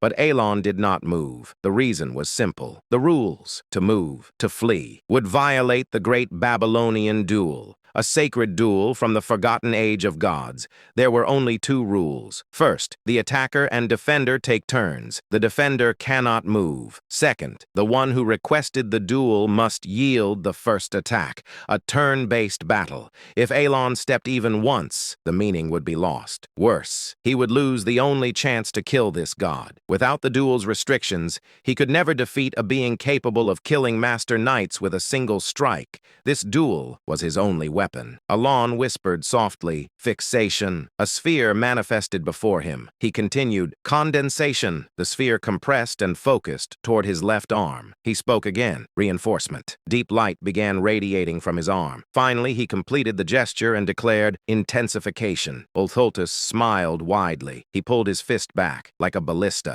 Muscles tightened. Force condensed. Then he swung. The impact roared. Everything was swept away. The ground burst open as if its shell had shattered. The air exploded violently. For a brief moment, the world became a vacuum. Then, a delayed, ear-splitting explosion followed. Gray dust scattered in all directions. A distant voice whispered in disbelief, "This is unbelievable." Where the fist had struck, nothing remained. A massive cone-shaped crater carved into the earth. The gray sky cracked open. A purple sunset poured over the battlefield, overwhelming power. As the living stared in awe and despair, Pania gasped in shock and cried out, The Count! He's still alive!" Deus stared forward in disbelief. Count Palladio, drenched in blood, was standing, barely. His right arm hung limply. Blood poured from his wounds. His body trembled at the brink of death. Yet he stood and held the potion prepared by the Vice Tower Master, recalling that it was described as a redemption potion capable of soothing unbearable pain. He observed that when used at the precise moment, it worked flawlessly and allowed him to remain standing. He poured the golden liquid over himself as warm light enveloped his body and restored his strength gradually. He assessed that it would not restore him completely, but would allow him to move. His gaze turned cold as he declared that he had fulfilled the conditions to enter the state of stillness. He raised his hand as a ring appeared upon his finger. Golden radiance burst forth from it, illuminating the crimson mist as he activated Binding Summon and announced that the long-awaited hour had arrived. He muttered to himself, "Finally, it's my time to attack. I had been waiting for it." Alan explained that to fight Ultra Lulis, it was recommended to read the rules of the duel before beginning. He continued, "In order to limit the movements of the Outer God with these rules, I voluntarily accepted his challenge and requested a sacred duel of Babylon," he explained. "Thanks to the reincarnation pendant that prevented death and a healing potion, I managed to barely survive his attack." He continued that to activate the Ring of Radiance, one had to be on the verge of death. There it was. The constraint had been activated. Alan approached Ultus and said, "Since it's a sacred duel, no defense or counterattack is permitted," he continued. "In the game, I just tanked the first hit. Plus, the reinforcement effects weren't limited by turns, but by real time. Here, it's different. There's no time limit." He began invoking his magic and said, "First constraint. When magic is used on snowy terrain, I can twist the rules of this world just a little." A red eye appeared above his head, then a blue one, and he activated diffraction. Magic began to manifest in front of his hand. He continued, "Second constraint. When magic is used at the gates of death, I can twist the rules of this world a little more." He activated Primeral Point. His lightning magic took the shape of a spear, and with condensation he hurled it at Ultus. He added extinction to his magic, and it began to take on a dark aura. He explained, "Third constraint. When fighting against a god, I can twist the rules of this world even further." He activated Silent Front, and his magic grew even stronger. Then came the fourth constraint. When magic is used against the great god of duels, Ultus, the magic intensifies further. Ultus waited with his arms wide, and the spell hit him full on, creating a massive explosion. Alan explained, "I can twist the rules of this world one more time." He said, "For this to work, he has to be wiped out in a single hit," and all fell silent. A silence so profound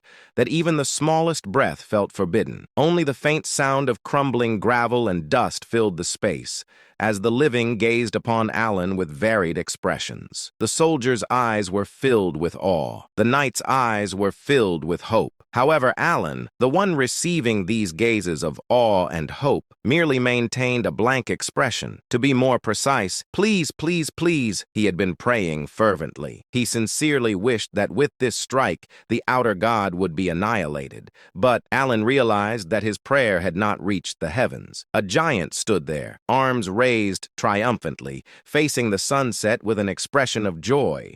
A massive hole pierced through his chest. Impressive. A low low voice. The sight of the giant smiling brightly despite his heart being pierced filled both the soldiers and knights with a reverence that transcended fear. But for Alan, it was a feeling of endless despair. He said to himself, "It's over." His attack had indeed succeeded in delivering a direct hit to Ultultus. However, the problem was that it had only destroyed the heart rather than obliterating the entire body. Alan asked himself, was my firepower insufficient? Objectively speaking, for someone who had only recently reached the third tier of magic, the fact that he could even muster this level of firepower was due to various factors. Among them, the constraints had played a significant role. The use of Babylonian phrases and beastly power were clear restrictions, but this time, the constraints he had placed were even more limited. In short, the magic from a moment ago had been Alan's strongest and only trump card at that point in time. Thus, with this attack having failed, Alan's defeat had been inevitable. His attack had indeed destroyed the outer god's heart, but destroying just the heart would not make the outer god vanish. As if to prove this, Ultultus stood proudly in the same spot, still smiling broadly. His body was covered in burn marks, and there was a gaping hole in his chest. But that majestic smile remained as he said, "Ah, I see. So you were still holding on to your will." Muttering words that only Alan could hear, the giant spoke in cryptic tones, causing Alan to drop the hands that had been clasped together in a seal. Even at that moment, the effects of the highest grade potion continued to restore his body. Though his body was still uncomfortable, it had recovered enough for him to move around. But that meant little. Alan, who had exhausted all the magic in his bracelet due to the recent spell, no longer had the strength to continue fighting. Because of this, his expressionless face concealed a gloomy mood as he raised his gaze with some doubt at Ultultus's next words. At that moment he saw it. Ultultus's body was slowly beginning to disappear. Reflecting the light of the setting sun, the giant started vanishing from his feet upwards, and Alan wore a bewildered expression, and he inquired, "Is he disintegrating?" The thought flickered briefly in his mind, but Alan quickly shook his head. He had never seen an outer god's dissolution happen in such a manner. The moment of confusion passed. The outer god said, "Impressive, noble one. I never imagined you would even carry rank within you." Though Alan was confused by the outer god's words, he continued to listen. With a great smile, Ultultus sat down heavily, propping his chin on his hand before speaking again. "Noble one, though we exchanged blows but once, it was truly magnificent. Indeed, the black one and the blue one had chosen well." Alan, perplexed by the sudden voice in his head and the mysterious words, felt a surge of questions. Of course, his face remained expressionless, showing no sign of his inner thoughts. So Ultultus continued speaking. "Since I have lost the duel, I shall give you a gift. I shall also bestow you with authority." With a grin. "Remember us, the ones who retain the mystery and legacy of the forgotten great god." By that point, nearly half of Ultultus's body had disappeared, and his disintegration seemed to be accelerating. Yet he smiled even more warmly and spoke again. "When the usurpers crawl out from their restraints, summon me. Call upon my true name instead of the false derogatory titles they have spread," he continued, "for you have earned that right. And then, call me the god of chaos and disorder." With those final words,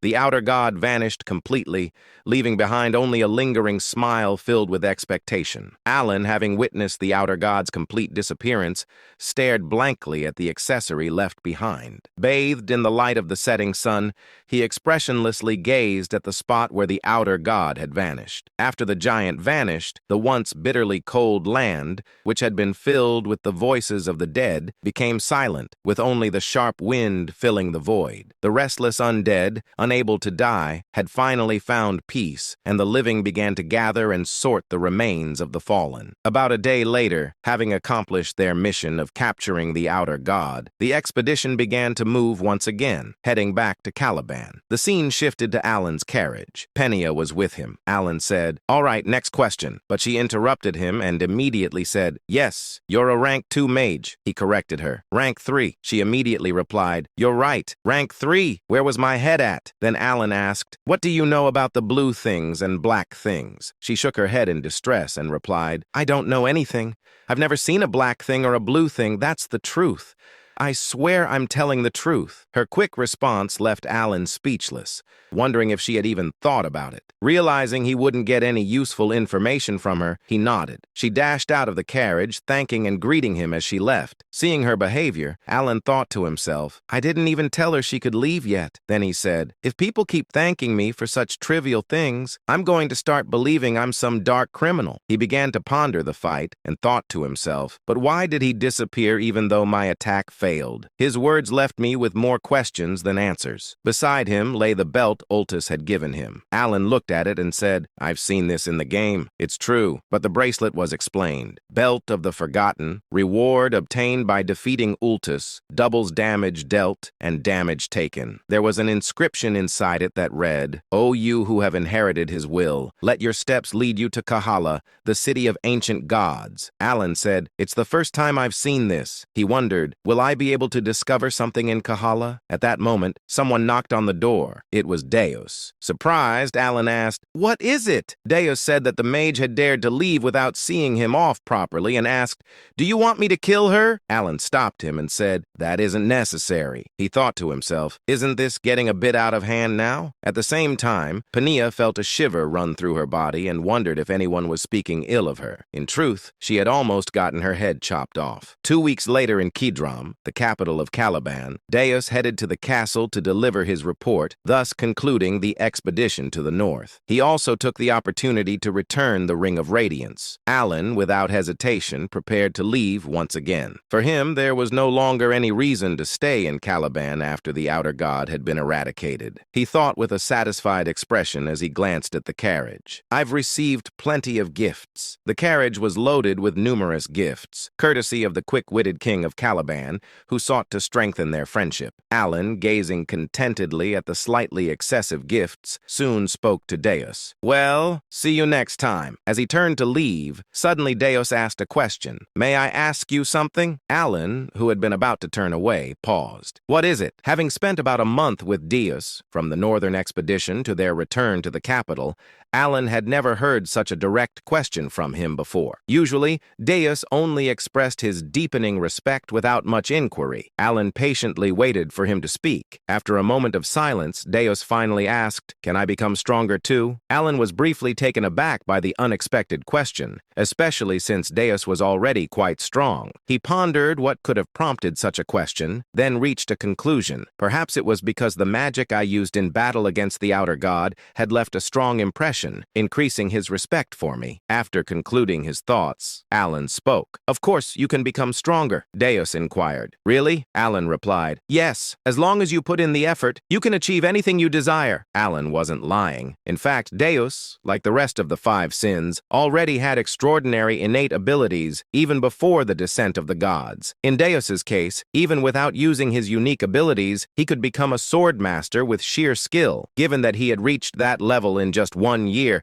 it was only a matter of time before he became even stronger. Reflecting on these facts made Alan feel a tinge of envy for the sheer talent standing before him. He added, so don't worry, then I'll be on my way. But suddenly Deus asked, wait, may I ask you one more thing? Why do you always ask instead of command? Alan, momentarily confused by the question, tried to piece together what Deus might have been getting at. Did he think there was some hidden motive behind my support? Alan replied, hoping to convey his sincerity with his parting words. Who would issue orders to family? With that, he said his final farewell to Deus and departed for Asteria in his carriage. Deus was surprised by his words. Inside his carriage, Alan thought to himself, did he still think that my sponsorship had hidden motives? He said, sure, I wanted to prevent the descent of the 5 sins, but I spent all that money out of the pure goodness of my heart. And he finished by exclaiming, what's the point of raising a kid? That evening, Deus was in his room with Alan's gifts and said, I was following him because I felt indebted, but here he is doing me another favor. A moment later, still silent, Deus recalled that moment and instinctively raised his left hand forward. He inquired,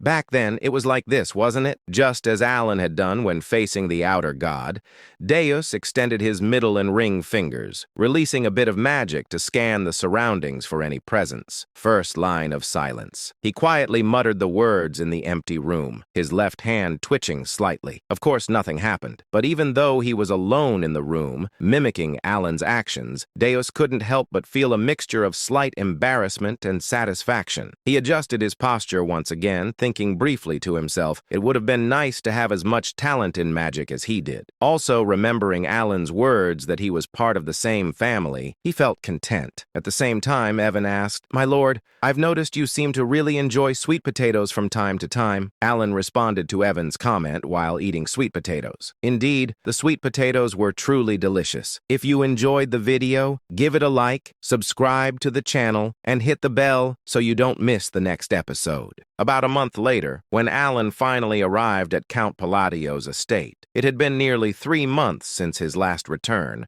and as he stepped inside, Alan stretched his stiff shoulders and muttered to himself, "Home, finally." After such a long journey, Alan had only one simple dream in mind: sleep, just a peaceful, uninterrupted nap. Without wasting a second, Alan headed straight toward his room. As he reached the door, he sighed with relief and pushed it open. And then he froze. The smile on his face slowly disappeared, because this was not his bedroom. It was his office, and waiting inside was a mountain of documents stacked so high it looked like a small fortress built entirely out of paperwork. The papers almost seemed alive, silently welcoming him back. "Welcome home, Count. Now please finish your work." Alan slowly closed the door, then immediately turned around and walked away as if nothing had happened. He said calmly, "I must have opened the wrong door." He took 3 steps, then 5, then 10, and then he suddenly stopped. After a long moment of silence, Alan let out a deep sigh and rubbed his face. Right, who am I kidding? Since the work had to be done sooner or later, Alan turned around and returned to the office like a man walking toward his own execution. After all, this was the tragic fate of an overworked noble. Soon, Alan sat at his desk. One hand was writing, the other was stamping documents. Meanwhile, his soul slowly drifted out of his body from exhaustion. As he stamped another paper, Alan muttered with determination, "Fine, once I finish this backlog, I'm taking a vacation, no matter what, even if the kingdom collapses." He leaned back in his chair and sighed. When exactly do I get to live my peaceful, noble life? After finally finishing the mountain of work, Alan rewarded himself with a 1-week vacation, and he fully embraced the lifestyle he had always dreamed of, sleeping late, toasting bread in the morning, eating a perfect steak for dinner. This leisurely routine brought him a level of happiness that even powerful magic couldn't match. However, despite the peaceful atmosphere, Alan wasn't completely idle. Even during his vacation, his mind refused to rest, because he knew one thing: otherworldly beings had already appeared once, and if one had descended, then others could appear as well. Now that the 5 great sins had been sealed, the world had unknowingly entered a new stage. Rather than resisting fate,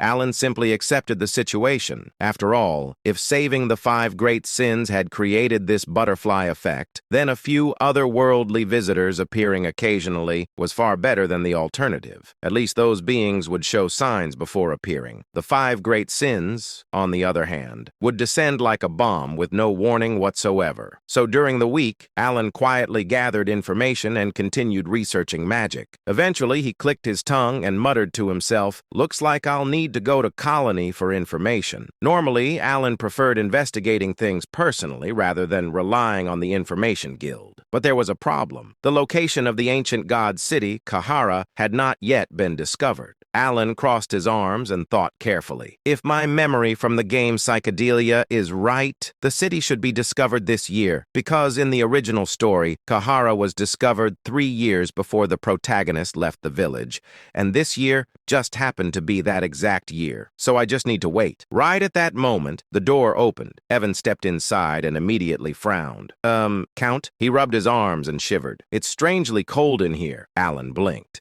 Then he looked down at the ice magic circle he had unconsciously drawn on the floor. The entire room was slowly freezing. Alan scratched his head awkwardly, saying, "It looks like my research is working." Apparently, his magic experiment had accidentally turned his office into a refrigerator. Evan then cleared his throat. "How should I put this? A hidden city has been discovered in Colony." Alan froze. His eyes widened. What? The timing was so perfect it felt suspicious. For a moment, Alan wondered if the world was secretly listening to his thoughts. Meanwhile, elsewhere, the Blue Moon meeting had begun. The members usually gathered every 6 months. Because of the distance between them, they communicated through a crystal orb created by Reen. Normally, the meetings were extremely short. Most of the time, they lasted less than 10 minutes. Utia led the discussion. Seolrang occasionally made innocent comments. The rest simply answered with short replies like yes, no, or I agree. Deus, in particular, almost never spoke, mostly because he was naturally quiet, so no one expected what happened next. During the meeting,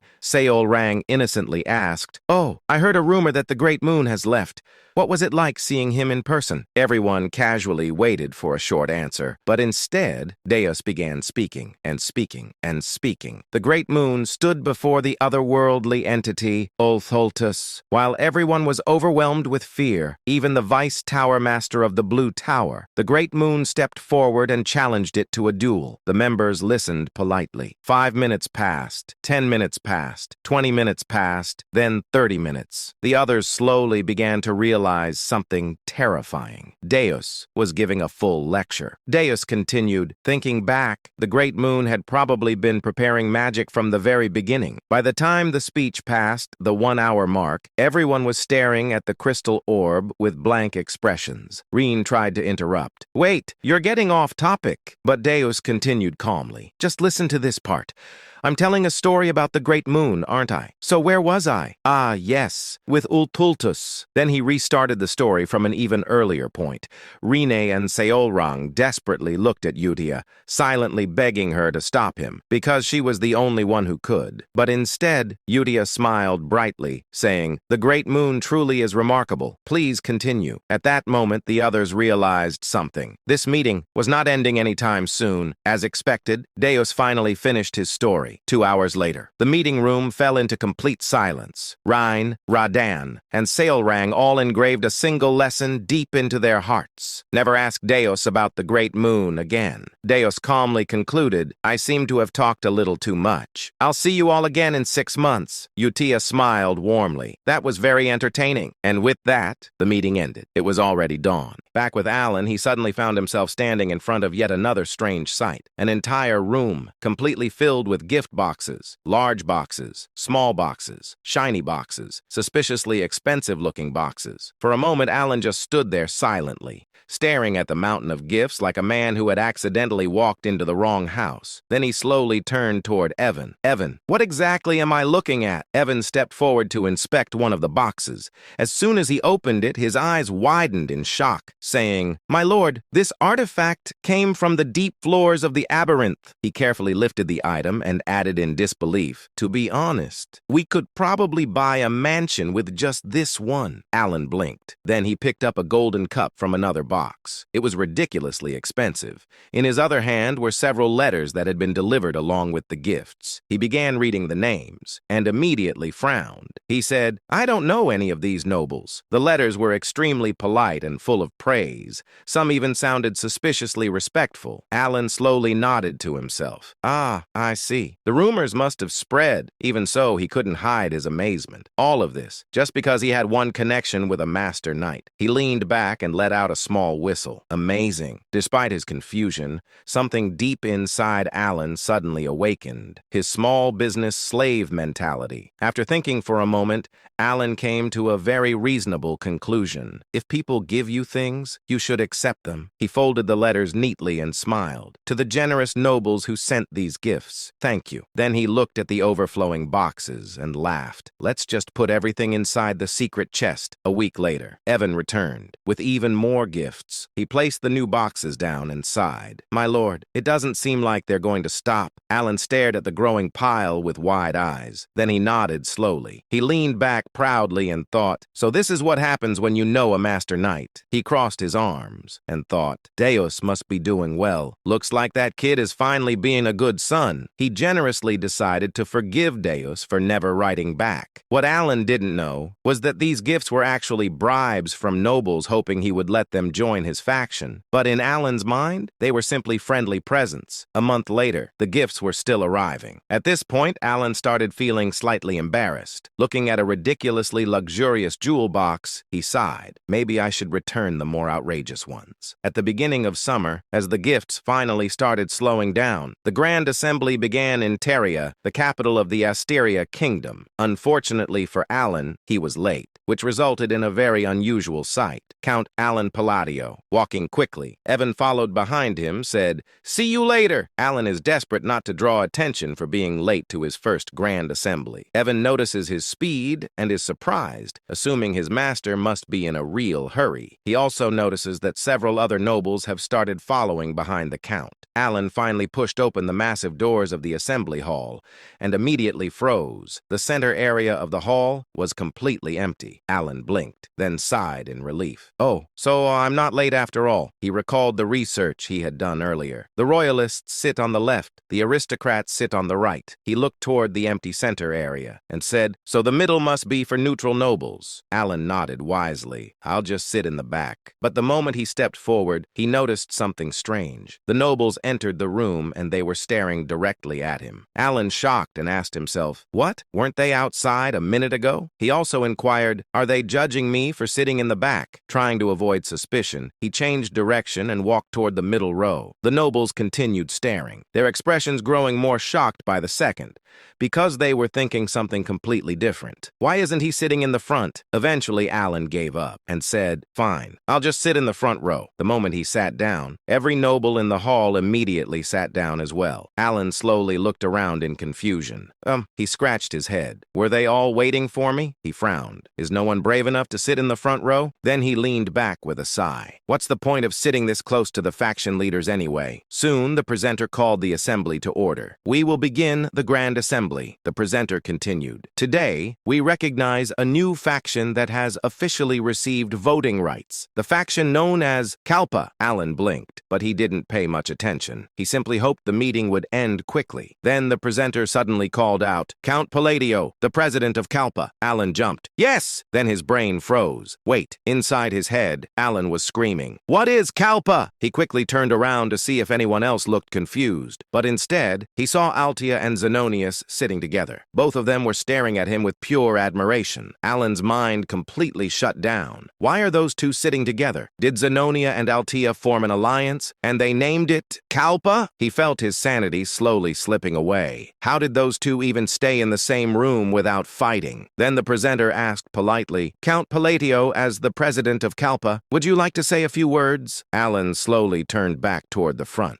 his face completely blank, and at that moment, he realized something horrifying. The president of this mysterious and possibly dangerous faction was apparently him. In the northern lands, where the cold wind never stops and the gray earth stretches endlessly, lay the place where a terrifying battle had recently taken place. A battle between an outer god and the Count of Asteria. Now the battlefield had turned into something else entirely, a land of countless graves. These graves belonged to the unfortunate souls the expedition had been unable to recover. Standing silently among the graves was a mysterious figure. He wore a black sacred robe, and several ominous black accessories dangled from his waist and hands, clinking softly whenever he moved. His face was hidden beneath a deep hood, but it was clear that he was carefully observing the surroundings. At first, he twisted his mouth slightly, as if he couldn't quite understand what he was looking at. But after glancing around a few more times, a faint smile slowly appeared on his lips. The hooded figure said with amusement, "Interesting." His voice sounded strangely cheerful for such a depressing landscape. Even stranger, the voice echoed in layered tones,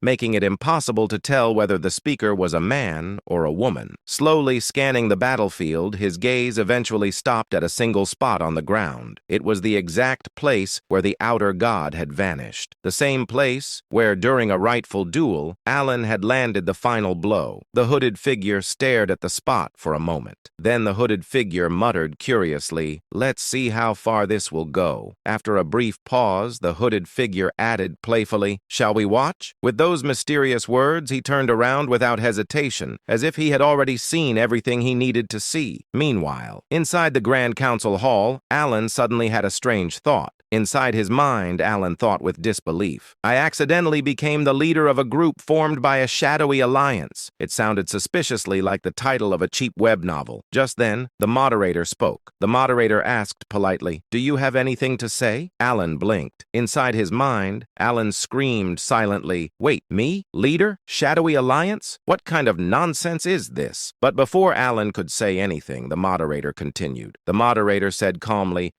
"It seems you have nothing to add, so we will move on." Alan slowly opened his mouth, and then slowly closed it again. His chance to ask questions had already disappeared. Trying to understand what was happening, Alan slowly turned his head toward Duke Altia. Duke Altia nodded confidently. Not just a normal nod, a very meaningful nod. The kind of nod that said, "Yes, everything is going exactly according to your brilliant plan." Alan almost choked. Lady Zenonia. No, now she was officially Countess Zenonia, after inheriting her title following her father's death several months ago, and she was smiling. Not a normal smile. It was the smile of someone who believed she was standing next to a terrifying mastermind. Inside his mind, Alan panicked. Alan thought nervously, "Is this a prank? Did someone spike the wine earlier? Am I hallucinating right now?" As Alan struggled to understand the situation, something suddenly clicked in his mind. Alan whispered quietly to himself, "Ah." Now he understood. He finally realized why the nobles had looked so confused earlier when he sat down, because apparently he had just sat in the leader's seat of a secret faction. Realizing this horrifying truth,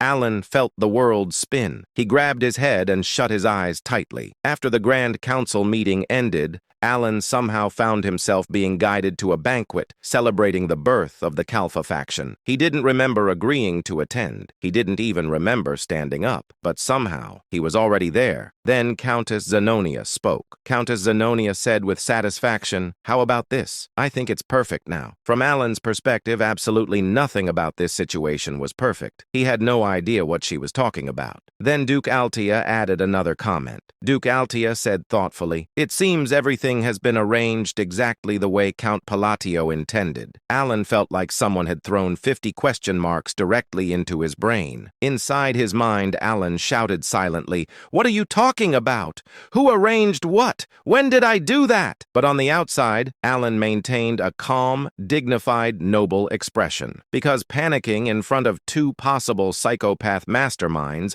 felt like a bad survival strategy. Alan glanced between Duke Altia and Countess Zenonia. Both of them were looking at him with clear expectation. They were waiting for him to speak. Inside his mind, Alan slowly reached a horrifying conclusion. Alan thought nervously, "Do I have a split personality? Did my other personality secretly create this faction while I was sleeping?" Because honestly, that explanation was starting to sound more believable than the current situation. After all, Alan wasn't even close to these two. He had only met Duke Altia once several years ago, and their conversation had been extremely unpleasant. It was during the time when Loria begged for help, and Alan had bluntly rejected the request. Likewise, Alan barely knew Countess Zenonia. They had only met twice, and during their second meeting, Alan had literally ordered her to be thrown out of his manor. Realizing he had been silent for too long, Alan finally spoke. Alan said calmly, "I see." Inside his mind, however, Alan was screaming, but he couldn't ask, "What is going on here?" because it was painfully obvious that these two believed he had planned everything. If he suddenly asked what they were talking about, they might conclude that their genius mastermind leader had gone insane, or worse, that he was testing them. So Alan made a decision. For now, he would play along and gather information. Once he understood the misunderstanding, he could fix everything later. However, before he could say anything else, Duke Altia spoke again. Duke Altia said sincerely, "I'm just glad I was able to repay you for saving my life." Alan slowly closed his eyes. Inside his mind, mind, Alan screamed, "When did I save your life?" Despite the chaos in his brain, Alan slowly managed to gather three important facts from the conversation. First, apparently, the alliance between Countess Zenonia and Duke Altia had been orchestrated by Alan. Second, the faction called Kalfa had been formed because of a letter Alan had sent to Countess Zenonia. And third, all the gifts Alan had been receiving recently were actually from nobles who wanted to join the faction. Those gifts were part of the process of asking permission from the faction leader, which unfortunately was Alan. As Duke Altia and Countess Zenonia continued talking enthusiastically about his brilliant plans, Alan slowly pieced everything together, though doing so felt like solving a puzzle while his brain was actively melting. Keeping a neutral expression while feeling disbelief inside, Alan stared at the two nobles in front of him. Even though he had begun to understand part of the situation, there was still far too much he didn't understand. No, to be more precise, there were countless things he wanted to question. Inside his mind, Alan thought, if I'm not secretly some kind of Jekyll and Hyde split personality, then I definitely never ordered Countess Zenonia to do anything. I never told them to form an alliance. I swear I didn't. Then Alan thought again. All I did was send a letter saying I disliked the other nobles. So how did it turn into this? Alan's head spun as he looked at Duke Altia and Countess Zenonia,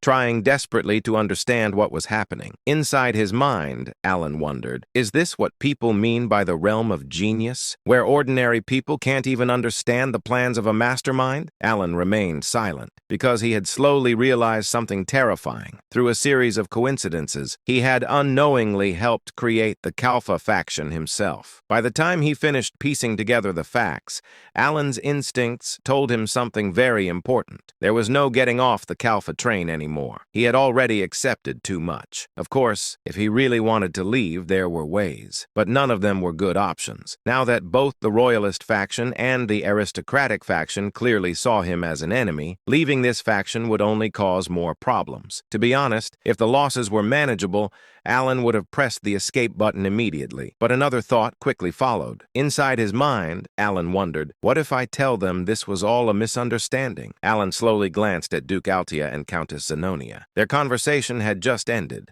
and now both of them were looking directly at him. To any outsider, they looked like elegant and refined nobles. But Alan knew better. He knew exactly how frightening Countess Zenonia could be. And although Duke Altia wasn't the same character he remembered from the game, she was someone who should have already disappeared from the story. Because of that, Alan couldn't underestimate her either. After all, masterminds always had their own logic, and they possessed a level of awareness ordinary people simply couldn't understand. Inside his mind, Alan thought, even if I explain everything clearly, they might just think it's embarrassing and decide to kill me. Of course, Alan didn't know them very well, but in this world, most characters labeled as masterminds tended to be somewhat unstable. Because of that, Alan reached a reluctant conclusion. Whether he liked it or not, he had to remain the leader of Kalfa. Yes, whether he liked it or not, at least until he could find a good excuse to step down later. Because Alan had absolutely no desire to stay in the leadership role forever.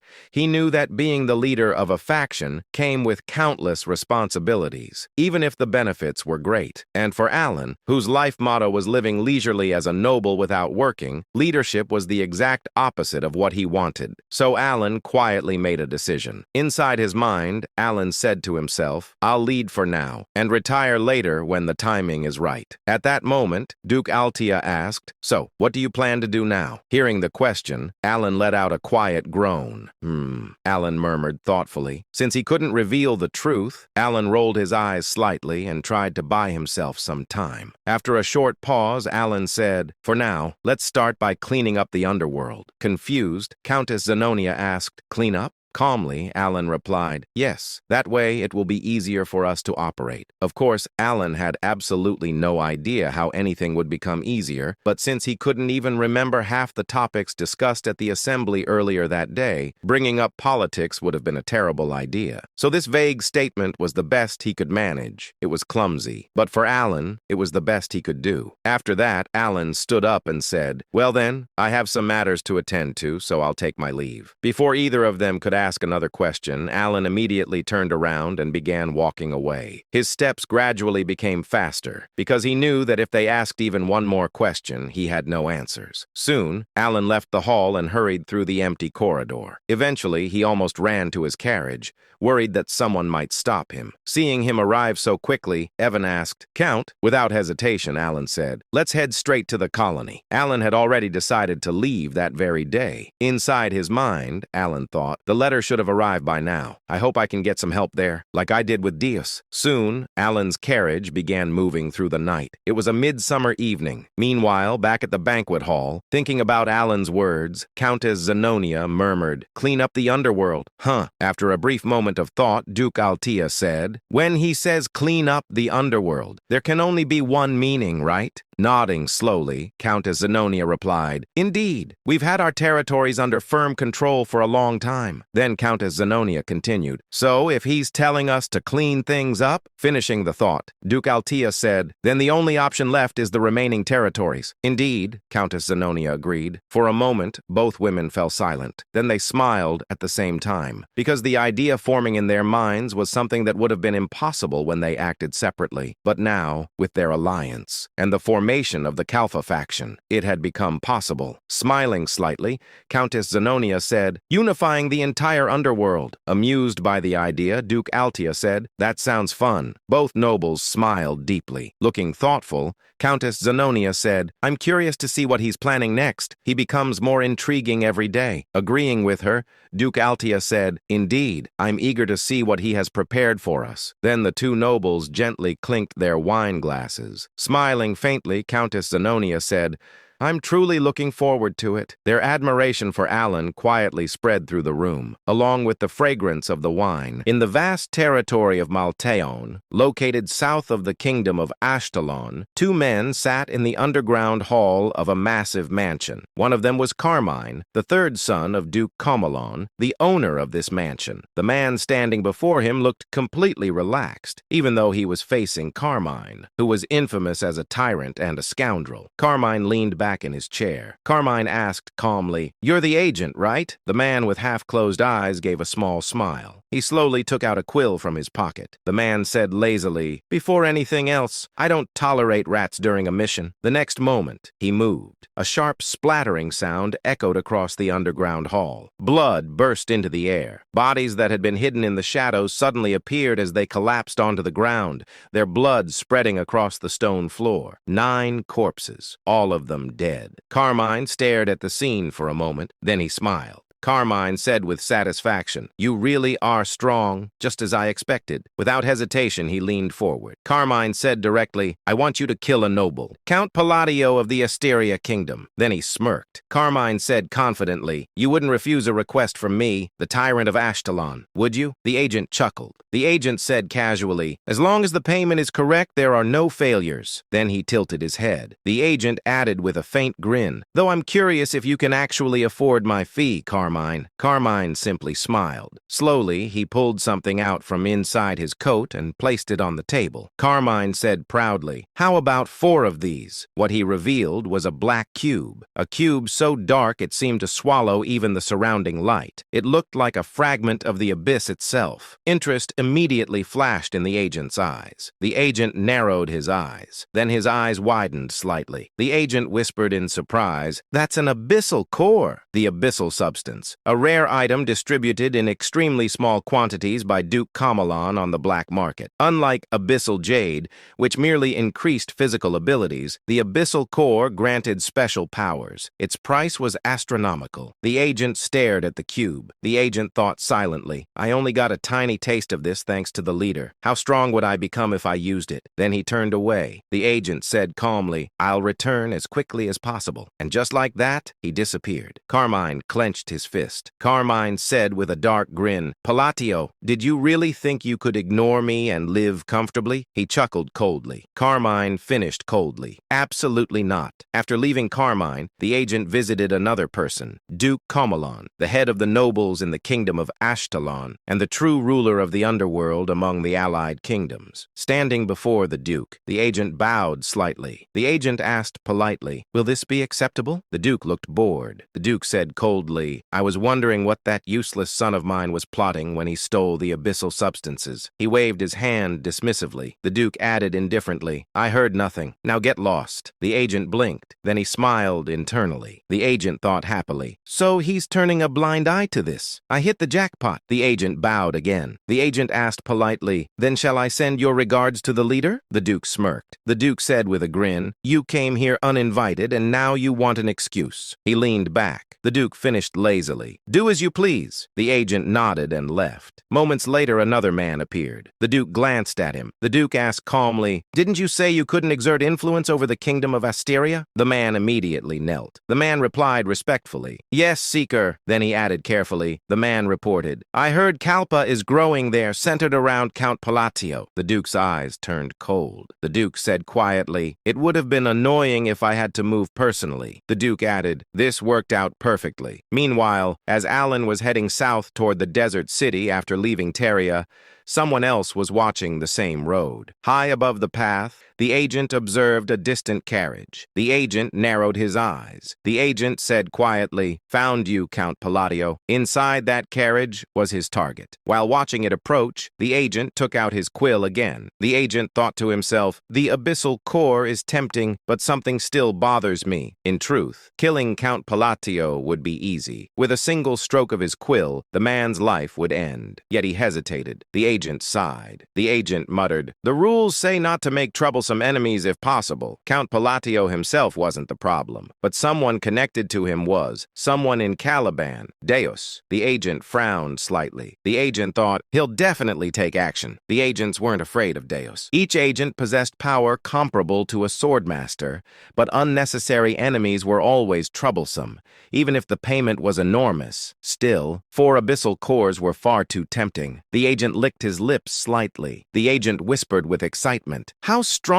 would I become if I used them? He raised his quill. Black ink began to flow into the air. The agent said softly, sorry, it's just business. He drew a horizontal line in the air. Then suddenly, something felt wrong. The agent blinked. The agent said slowly, wait. He looked down. His right hand was gone, completely gone. For a moment, he simply stared at the empty space. The agent said in confusion, I feel like I'm missing something important. Then the pain hit. The agent screamed, Gah!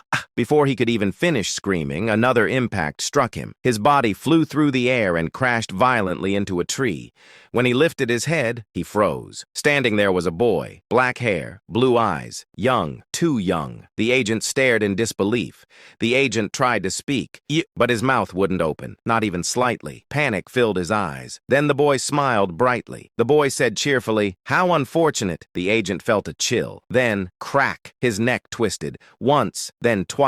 The agent died with a confused expression, never understanding what had happened. The boy said calmly, if your target had been anyone else, you might have survived. He paused, then added softly, the boy said quietly, but unfortunately for you, it was the Count. And with that, he disappeared. 2 weeks and 3 days had passed since Alan left Teria, the capital of the kingdom of Asteria. He was now crossing the southern desert, a necessary route before reaching Colony. The heat was unbearable. Evan wiped the sweat off his face dramatically. Evan said miserably, it's filthy hot. If only I had an ice crystal stone. He stuck his tongue out like a dog, panting in the heat. It looked absolutely ridiculous. Alan glanced at him. Alan thought silently, I would laugh, but I'm suffering too. The desert was beyond scorching. Even breathing felt like inhaling fire. Alan sighed quietly. Alan thought to himself, I should have arrived by now, if I had just moved a little faster. In truth, Alan had already reached the edge of the desert over a week ago. If he had entered immediately, he would have arrived at Colony by now. But there were reasons. The first, Alan thought calmly, even if it's our first meeting, I should at least bring a gift for Sailrang. So he had made a stop in another territory. The second, he had joined a caravan, because crossing a desert like this alone, that was basically asking to die. While Alan was quietly observing the caravan, Evan suddenly leaned closer. Evan asked, curiously, by the way, Count, are you not going to practice magic? He tried to sound casual. He failed. His eyes were practically sparkling with expectation. Alan didn't even look at him. Alan said flatly, no. Evan said in disappointment, what a waste. Alan ignored him completely. As he continued watching the caravan, he noticed something. Someone had noticed him him first.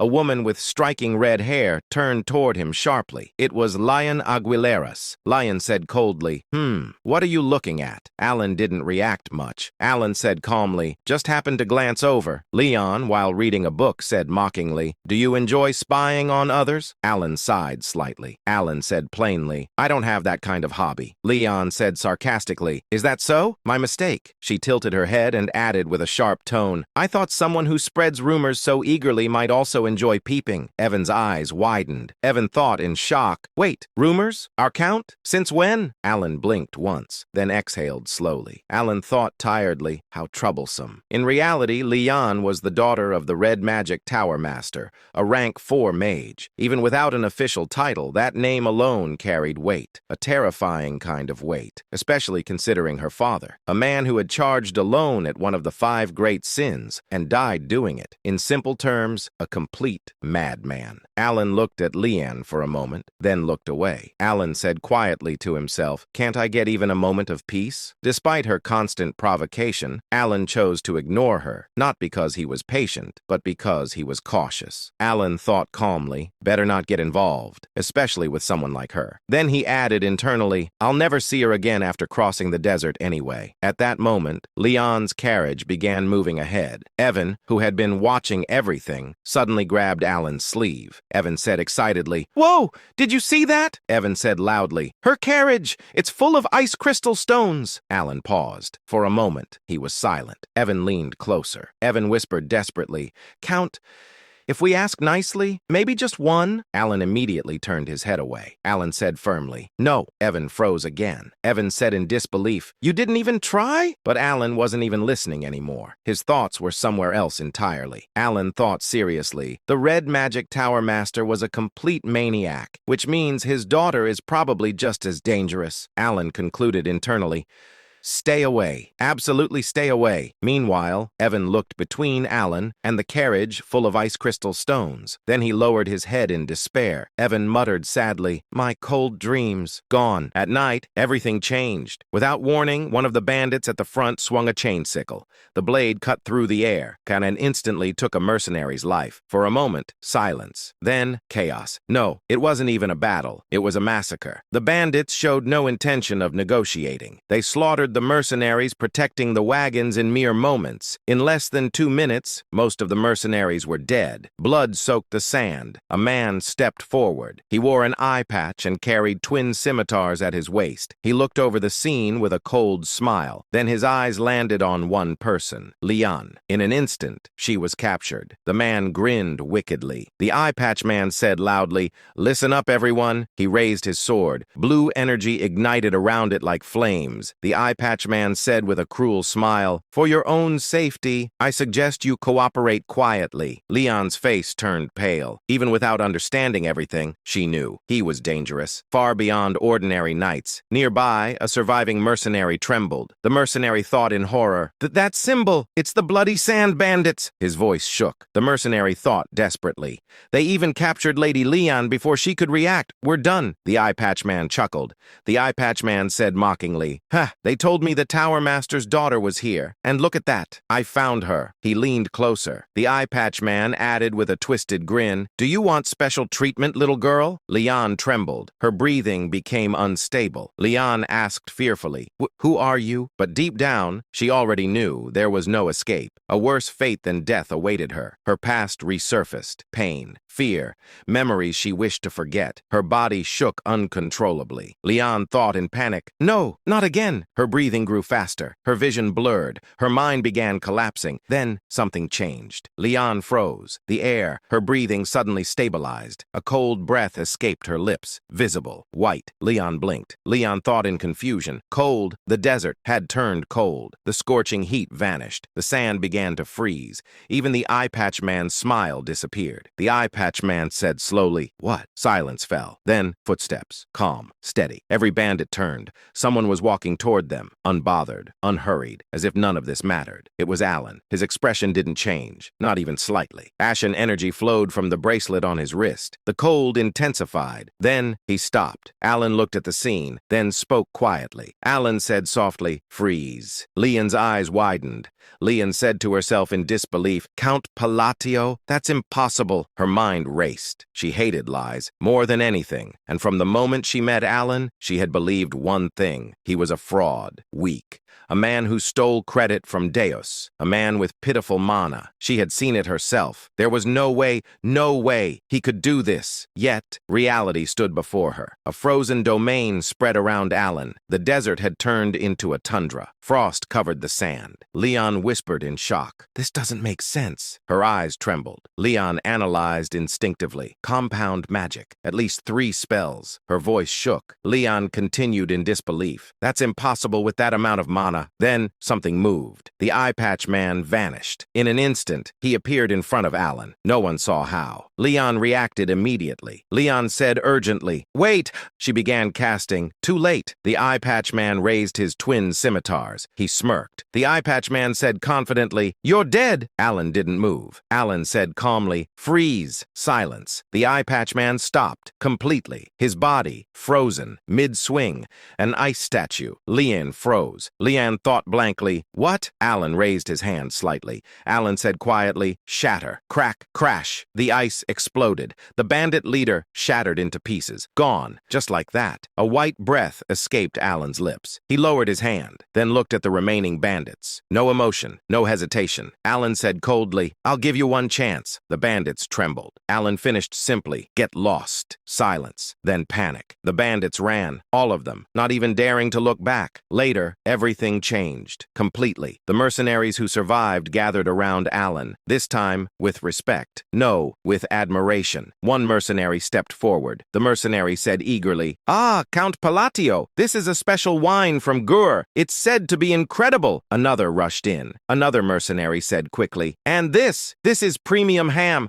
I brought it to sell, but please, you must try it." Alan accepted calmly. Alan said politely, "Thank you." But inside, he had a completely different thought. Alan thought seriously, food secured. He quietly ate and drank. Peace, finally. Alan thought in relief, this is what I wanted. After a while, the mercenaries bowed and left. Alan leaned back slightly. Alan thought calmly. Fortunately, everything went according to plan. Evan was still eating non-stop. Meanwhile, Alan analyzed. Alan thought reducing the constraint penalties was the right decision. The spell he used, Extreme Cold, a spell he developed over half a year, combining spatial magic, frost magic, and maintenance magic. It transformed the environment, turned any place into frozen land. Alan thought seriously, this satisfies one of the conditions. He continued internally, magic must be used on land of extreme cold, which meant fewer penalties, more power. Then he touched his belt, the belt of the forgotten. Alan thought calmly, double damage, both ways. So I can die twice as fast too. Great, he shrugged slightly. Alan thought casually, well, as long as I don't get hit. At that moment, someone approached. Alan looked up. It was Leon. She walked slowly. Then she bowed deeply. Both Alan and Evan froze. Evan said in shock, "We're dead." Alan thought calmly, what did I do this time? Leon raised her head slightly. Her voice was hesitant. Leon said sincerely, "I apologize for my previous behavior." Evan blinked. Evan whispered, "Wait, we survived?" Leon looked at Alan, a bit shy, a bit nervous. Then she spoke. Leon asked softly, "If it's not an inconvenience, I'd like to discuss magic with you." She hesitated, then finished, "Would that be all right?" Alan stared at her in silence. Then he thought, she kept picking fights with me the whole time. What changed all of a sudden? Evan frowned in irritation. He was clearly annoyed by her attitude,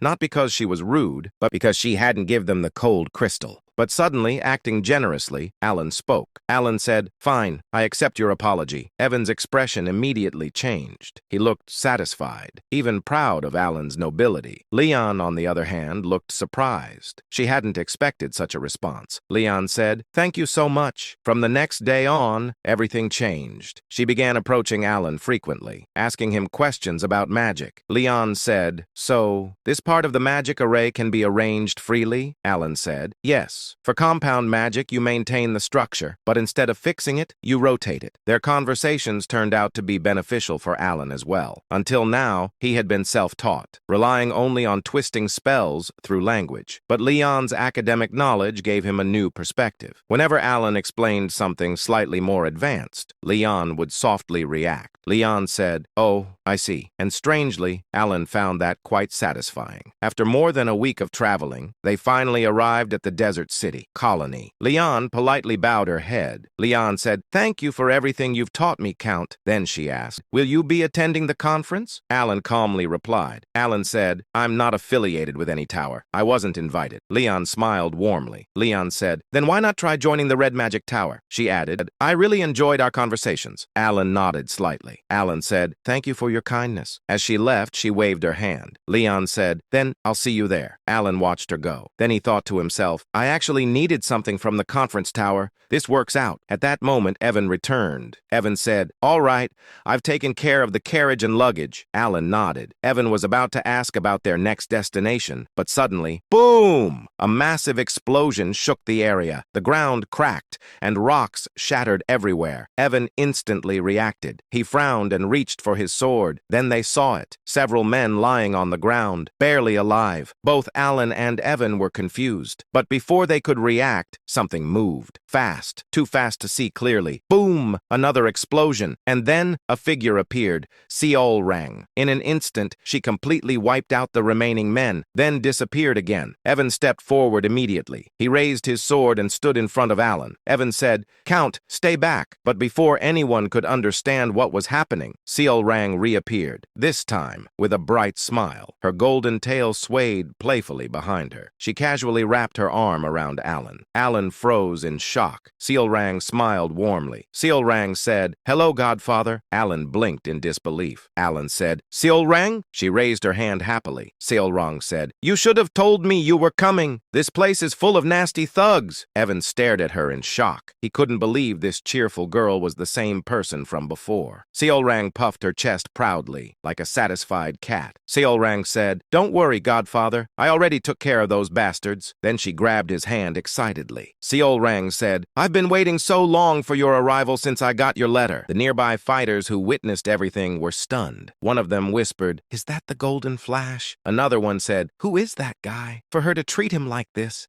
However, Alan, who was currently being dragged like a sack of potatoes by a blood-covered Seol rang, was just as confused as everyone else. The fighters around him were shocked, but Alan's confusion was a bit more personal. Despite feeling grateful and weirdly proud, he couldn't help but wonder, am I not going to die? Which, honestly, felt like a very important detail to confirm at the moment. Following Seol rang, who suddenly perked her ears up like she just received a system notification, they arrived at a massive building. Alan stared at it for a moment and thought quietly, "It's big." Truly a man of deep and meaningful observations. The building stood over 9 stories tall, which in this city was basically the equivalent of a skyscraper. So naturally, Evan also contributed his wisdom by saying, "Wow, it's huge," just in case anyone missed it. Even though it didn't feel as grand as Deus's mansion, tall buildings were rare here, which made it stand out even more. After entering with Seol rang, they headed straight to the top floor, because obviously that's where all important people live. As they approached the top floor, they passed several beast folk,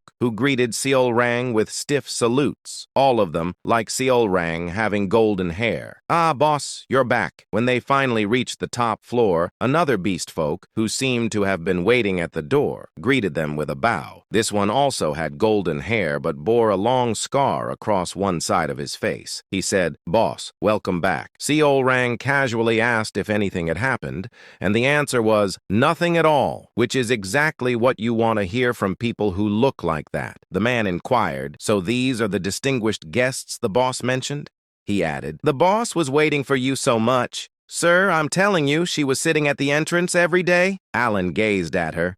while she laughed in shy. She then cheerfully opened the door while doing some random, almost playful movements that completely ruined the intimidating mad dog image she supposedly had. Alan and Evan followed her inside, though Alan briefly felt a strange gaze from behind, like someone was silently judging his entire existence, but he decided not to question it because he had bigger problems, like staying alive. Evan then casually dropped that Seolrang didn't have the best reputation, explaining that people called her the mad dog and described her as extremely cruel. Alan looked at her again, clearly trying to process how this energetic, slightly chaotic person matched that description, and simply said he thought she was good at taking care of her guild members. Seolrang immediately lit up and proudly declared that they were all her family, emphasizing that she would take care of them no matter what, and that she didn't care about anyone else. Alan was about to accept that statement peacefully when Seolrang suddenly froze mid-thought, her eyes widening as if she had just remembered something critical. She turned to him seriously and clarified, "Oh, but not you, master," which felt like a very unnecessary correction. Then she started muttering to herself, trying to rank people in her life like it was some kind of priority list, going from family to Utia, and then awkwardly trying to figure out where Alan belonged. After a moment of intense mental calculation,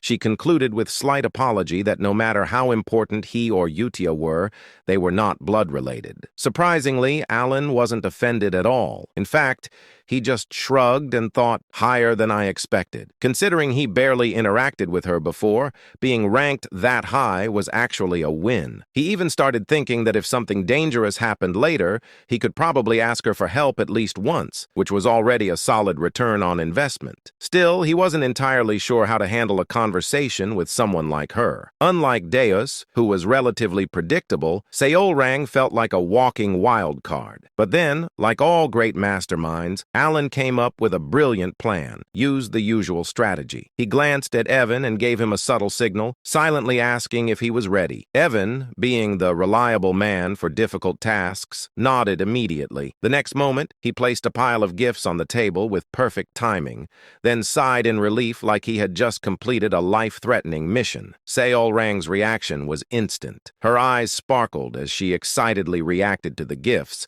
and just like that, the conversation mode switched to easy difficulty. From that point on, everything went much smoother than Alan expected. In fact, it was even easier than talking to Deus, which left him slightly confused. At one point, she enthusiastically agreed to something he said, only for Alan to pause and question whether she had actually listened. She confidently said yes and told him to speak casually with her, which did not answer the question at all. She was so full of energy that she couldn't even sit still properly. Alan watched this with a blank expression and tried to bring the discussion back to something reasonable, mentioning that she must have a lot to think about since she was running a guild. She immediately dismissed the concern, saying it was fine and reminding him that even if they weren't family, he was still her master, which apparently solved everything. Alan nodded awkwardly, but deep down he felt a sense of pride. He genuinely hadn't expected her to go this far to help him, especially since they barely kept in touch. Then Seolrang mentioned that thanks to him,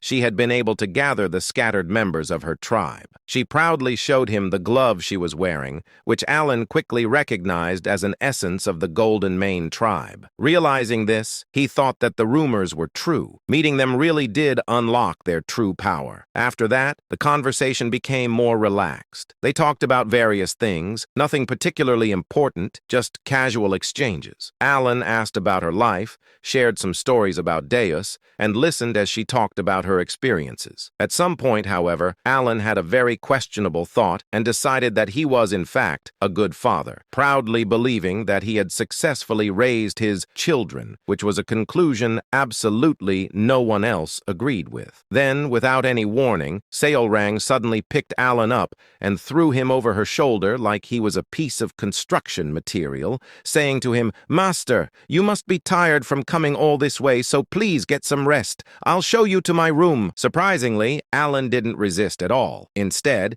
he looked completely satisfied. For someone like him, who valued comfort above all else, this situation was nothing short of perfect. After all, it was basically a free ride. After that, she casually asked how the desert was, and honestly, she didn't even wait for a deep answer before basically answering it herself. There's nothing but sand. No fun at all. Evan, trying to sound a bit more professional about it, added that the desert was actually quite dangerous, which immediately caught Seolrang's attention. She tilted her head in confusion, clearly not seeing how endless sand could be a threat, so Evan simply explained that they were attacked. The moment the word attack came out, Seolrang's cheerful expression froze for a split second, while Alan calmly confirmed it, explaining that they had been ambushed by the blood sand bandits in broad daylight, which was unusual since those guys normally preferred nighttime. Seolrang reacted with mild curiosity, calling them bad guys like she was asking about some minor inconvenience,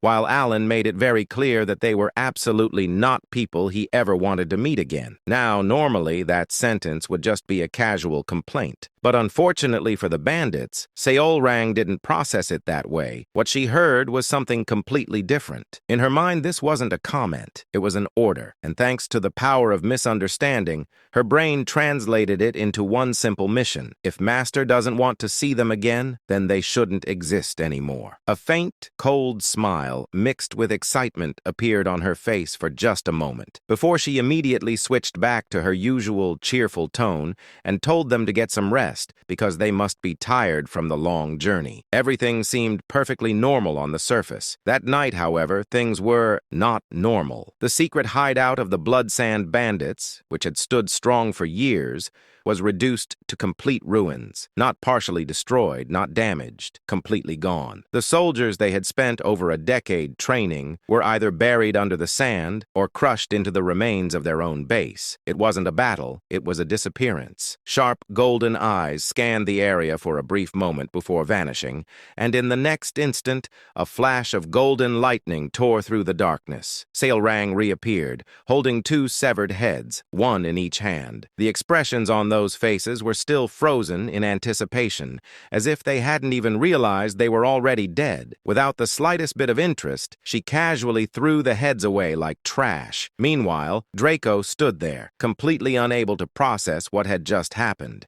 From start to finish, he hadn't even understood the situation. One moment everything was fine, and the next, everything was gone. His mind struggled to catch up, and the only thought he could form was a confused, desperate, "What in the world is this?" Then he saw her, slowly approaching, and in that moment, instinct kicked in. Pure, primal fear ran through his entire body. Even so, he desperately tried to speak. Clinging to whatever hope he had left, he shouted her name, demanded if she understood what she had done, and quickly brought up Kalman Arentz, hoping that name alone would save his life. He begged, questioned, shouted, his voice filled with fear, anger, and frustration, but none of it mattered. Seolrang didn't react at all. No hesitation, no emotion. She simply raised her blood-covered hand and calmly explained that he had touched her master, and more importantly, she didn't want to get scolded. That was it. That was the entire reason. And just like that, everything ended. With overwhelming power, she erased what little remained, completing her mission without a second thought. Then she disappeared, leaving behind nothing but silence. The next day, things returned to normal, at least on the surface. When Alan woke up, Evan immediately told him that the blood sand bandits had been completely wiped out. Alan, still half processing reality, asked when that even happened, only to hear that it was yesterday. What made it even more absurd was how fast the news had spread. An entire bandit group erased in a single night, and the whole city already knew about it. As Alan tried to make sense of it, feeling like 1,000 question marks were floating above his head, he wondered why they had suddenly vanished. The answer, however, came much faster and much simpler than expected. Seolrang cheerfully announced that she took care of it. Both Alan and Evan froze. She proudly confirmed that she had wiped out out the blood sand bandits, and when Alan instinctively asked why, her answer was as straightforward as it was terrifying. She reminded him that he said he didn't want to see them again. Alan tried to clarify that he didn't mean it like that, but Seolrang just smiled brightly and explained that if they were gone, he wouldn't have to see them anymore. Problem solved. In her mind, this was flawless logic. That same overwhelming feeling Alan had when dealing with Deus returned once again.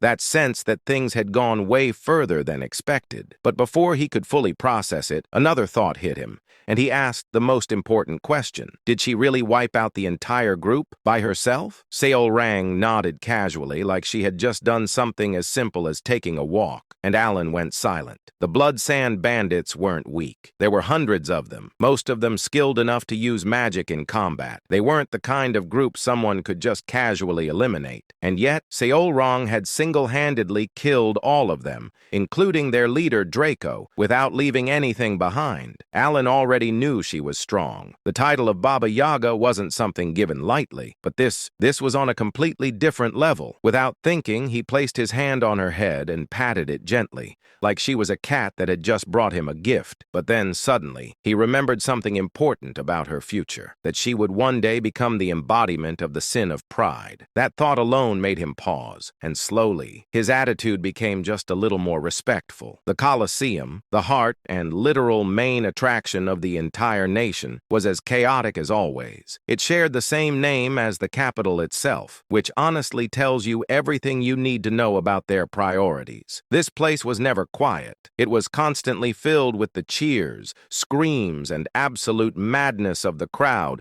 all fueled by the bloodshed of gladiators who were basically fighting for entertainment. The moment the referee's magically amplified voice echoed across the arena, hundreds of gladiators charged forward at the same time. Some had swords, some used their bare fists, others carried axes, and all of them had the same brilliant plan: rush one guy and hope for the best. That one guy, unfortunately for them, was Kalman Arentz, one of the Baba Yagas of the colony, and not just any Baba Yaga, the one who had held the title the longest, which, in this situation, should have been a very obvious red flag. Just before the gladiators even reached him, Kalman casually threw a punch, not at anyone, not even close, just into the air. A completely normal punch, except it wasn't, because that single punch created a shockwave so ridiculous that it sent hundreds of charging gladiators flying in every direction like they had just been hit by a truck made of pure violence. In an instant, the battlefield was cleared. For 5 full minutes, the Colosseum fell completely silent. No cheers, no screams, just bodies everywhere, and Kalman standing in the middle like nothing happened.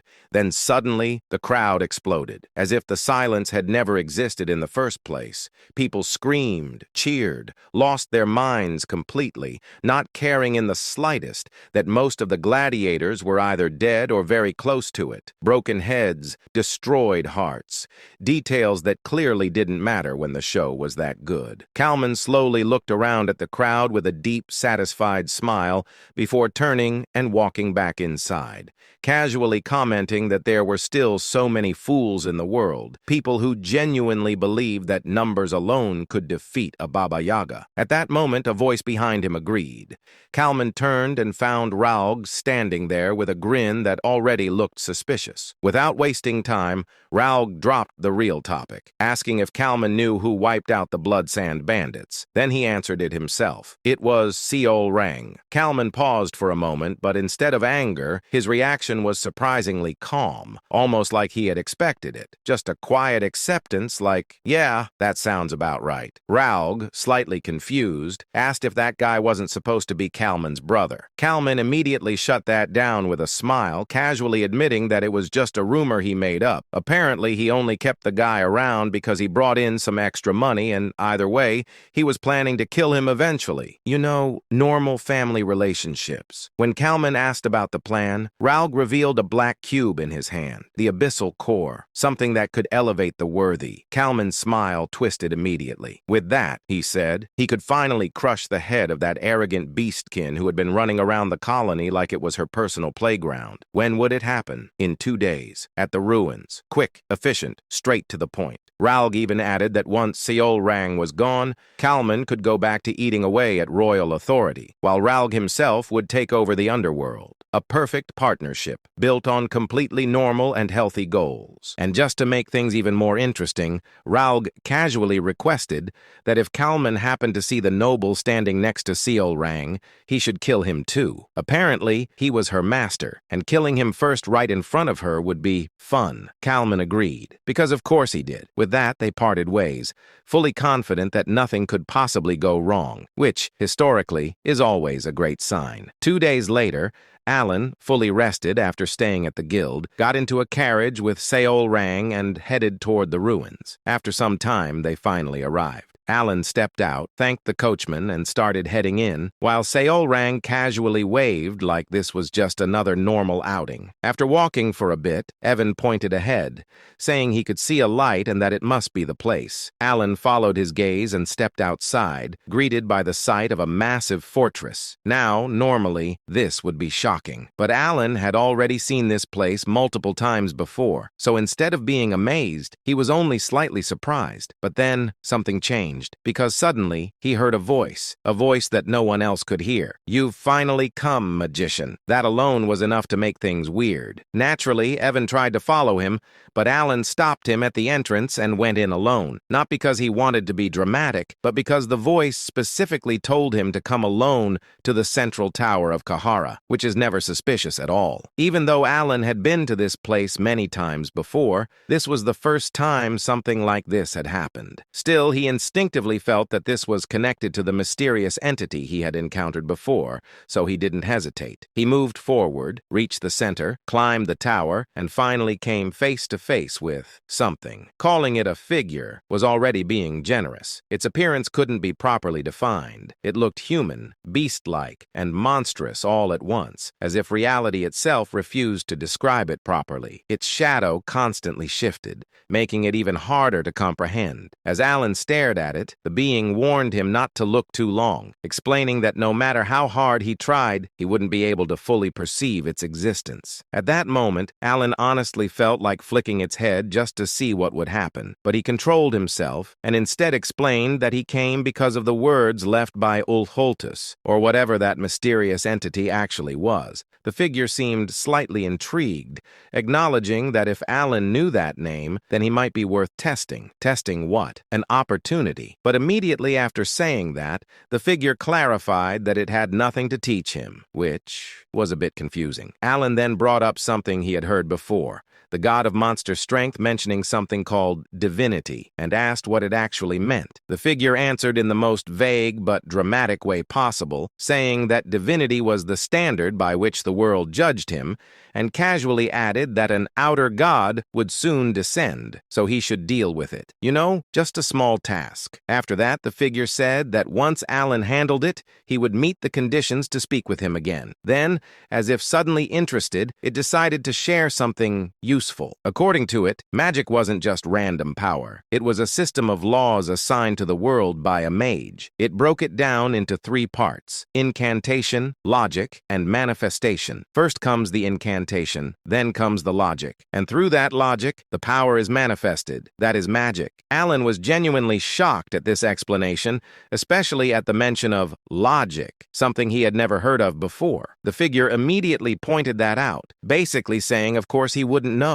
Then, with a grin, it moved closer to him, and finally said it would teach him one piece of proper magic, which, considering everything that just happened, definitely wasn't going to be normal. Meanwhile, while Alan was busy having philosophical conversations with the mysterious cosmic entity about logic and magic, outside, things had already escalated straight into a full-on massacre. Members of Seol Rang's guild were being ambushed by bandits, and what started as a fight quickly turned into something much worse. One of her kin, who had been talking just moments ago, collapsed right in front of her in the most tragic and unfair way possible. No dramatic last words, no heroic moment, just gone. Seol Seol-rang froze. For a brief second, her mind couldn't process it. Then she slowly turned back, her fist clenching so tightly it almost looked like she was about to crush the air itself. Electricity sparked around her hand, reacting to her emotions, like her anger had finally found a physical form. And then she saw Kalman, rushing straight toward Ralga, who was leading the fight against the attackers. That was all she needed. Seol-rang moved instantly, intercepting him and blocking his punch head-on. The moment their fists collided, a terrifying shockwave exploded outward, strong enough to distort the air itself. Even Seol-rang, as strong as she was, couldn't help but grimace for a split second. But something felt wrong. Just moments ago, Kalman had a serious expression. Now, he was smiling. Not just a small smile, a very clear, very intentional, something is about to go horribly wrong for you kind of smile. And right on cue, pain. A sharp, burning pain exploded from Seol-rang's back. She turned, and there he was, Ralga, standing behind her, smiling, twisted, satisfied, like he had just completed the easiest mission of his life. He said, finally, as if he had been waiting for this moment forever. Seol-rang's eyes widened in pure confusion. Blood slowly flowed from her mouth, and before she could even react properly, Kalman followed up with a kick that sent her flying across the ground like she weighed nothing. She hit the ground, rolling, struggling to even understand what just happened. Her mind was blank.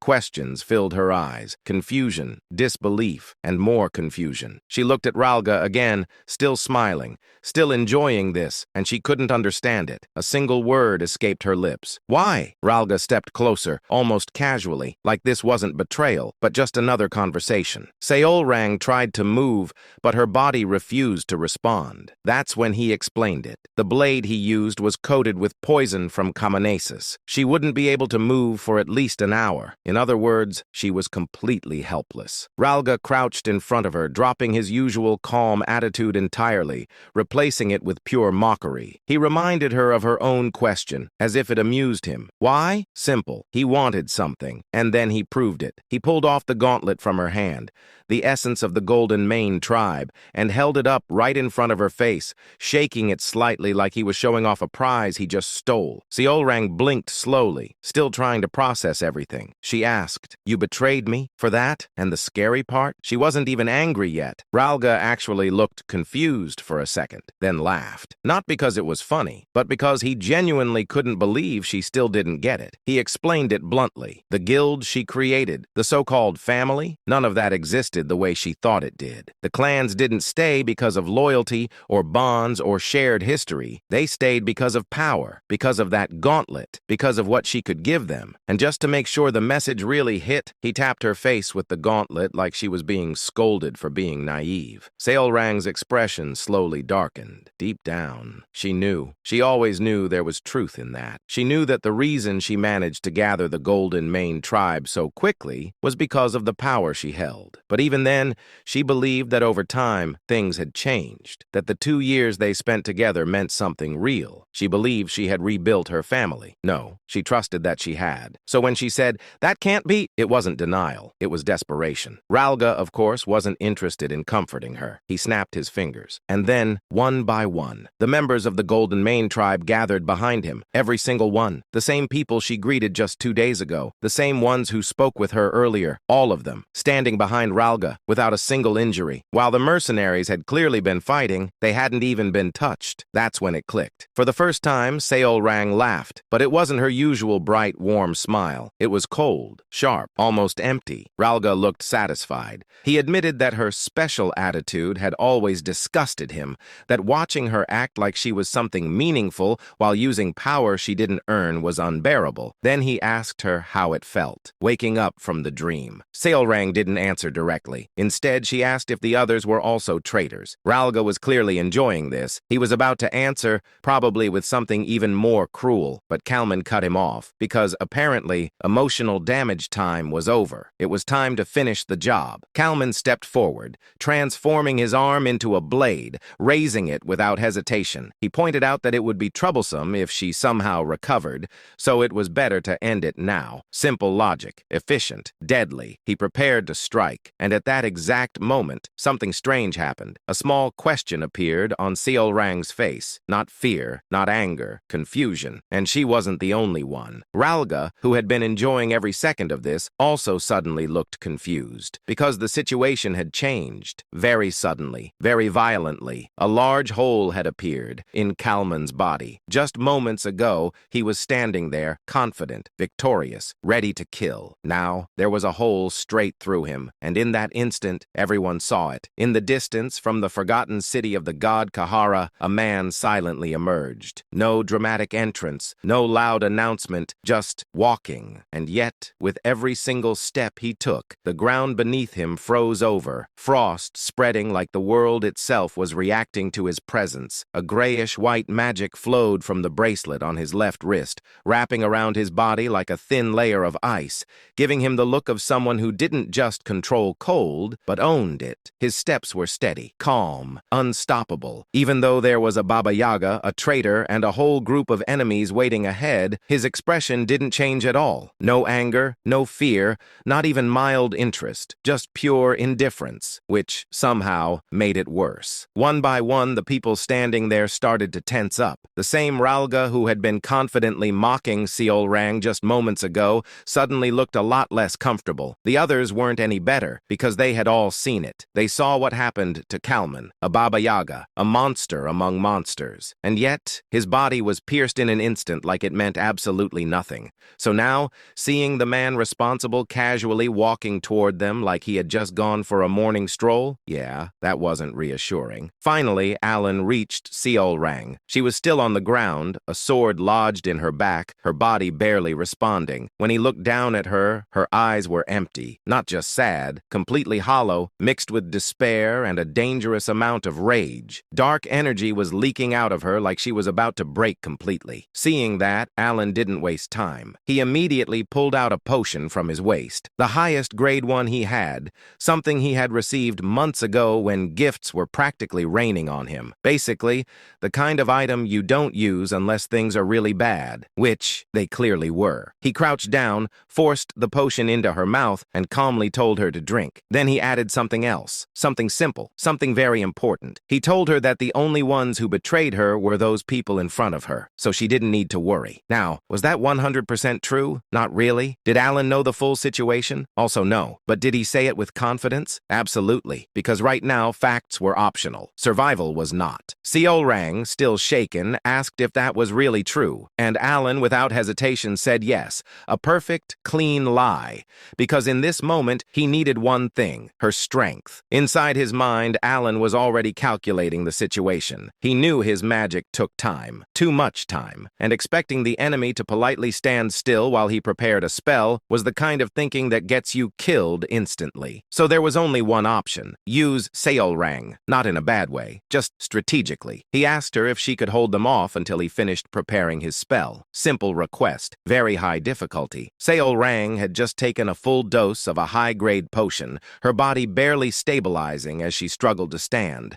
The poison wasn't fully gone yet, her condition was still far from perfect, but she still nodded. No hesitation, no complaints, just pure intent. Then she turned toward the enemies, the same people who betrayed her, and in the next moment, she moved, like lightning. Even in her weakened state, she exploded forward with terrifying speed, launching herself at them with everything she had. There was no time to wait, no room for hesitation. Poison or not, she had already made her choice. Seeing that, Alan decided to trust her, which, considering everything, was either a brilliant move or a terrible idea. Probably both. He let out a small sigh and formed a seal with his hands. Instantly, the cold aura that had been spreading around him disappeared, as if everything had been pulled inward for something much bigger. Then he spoke. Ice snow. Simple words. Very dangerous meaning. He closed his eyes and recalled the words of that strange, formless entity, about magic, about logic, about how a true magus doesn't just use power, but implements the laws of the world itself. And this time, he understood. As that realization settled in, something began to change. What started as a simple formation of magic began to evolve. The energy gathered at his fingertips wasn't just forming a basic spell anymore. It grew, expanded, refined, until it became a massive crystalline snowflake, intricate and beautiful, like something that didn't belong on a battlefield at all. And at its center, a spear began to take shape, sharp, perfect, silent, the kind of weapon that didn't need noise to be terrifying. Then Alan opened his eyes. No hesitation, no doubt. He clenched the seal in his hands and completed the spell. The moment Ralga saw the spell forming, he immediately realized one thing. If he didn't stop Alan right now, everything was over. No strategy, no backup plan, no second chances. So naturally, he chose violence. He tried to rush toward Alan, shouting in pure panic that he had to block it, because for once in his life, his survival instincts were actually working properly. But unfortunately for him, Seol Rang was still there, and she was not letting that happen. She instantly stepped in front of him, blocking his path without hesitation, basically saying, "Absolutely not," with her entire existence. The moment he tried to move past her, she shut him down completely, calling him out for even thinking about going after the person who just saved her. In other words, betrayal aside, he just picked the wrong target. And while all this was happening, Alan finished casting. No dramatic countdown, no warning, just done. The spear shot forward, straight at Ralga, fast enough that dodging wasn't even an option. Ralga saw it coming, reacted, tried to move. Too late. The spear slammed straight into his chest, and in the next instant, he was sent flying backward like his entire existence just got rejected by reality itself. At the same time, Seol Rang, who barely managed to stay out of the spell's range, turned her attention toward Alan, clearly realizing that what he just did was not normal. Evan, also staring, completely shocked, because at this point there wasn't even a fight anymore. There were no enemies left standing. Everything was frozen, literally. The ground, the air, the battlefield, even Ralga, all of them locked in place like someone just turned the entire scene into a frozen screenshot. Victory? Yeah, it looked like it. But then Ralga moved, just his lips, barely, and somehow he still managed to speak. And what he said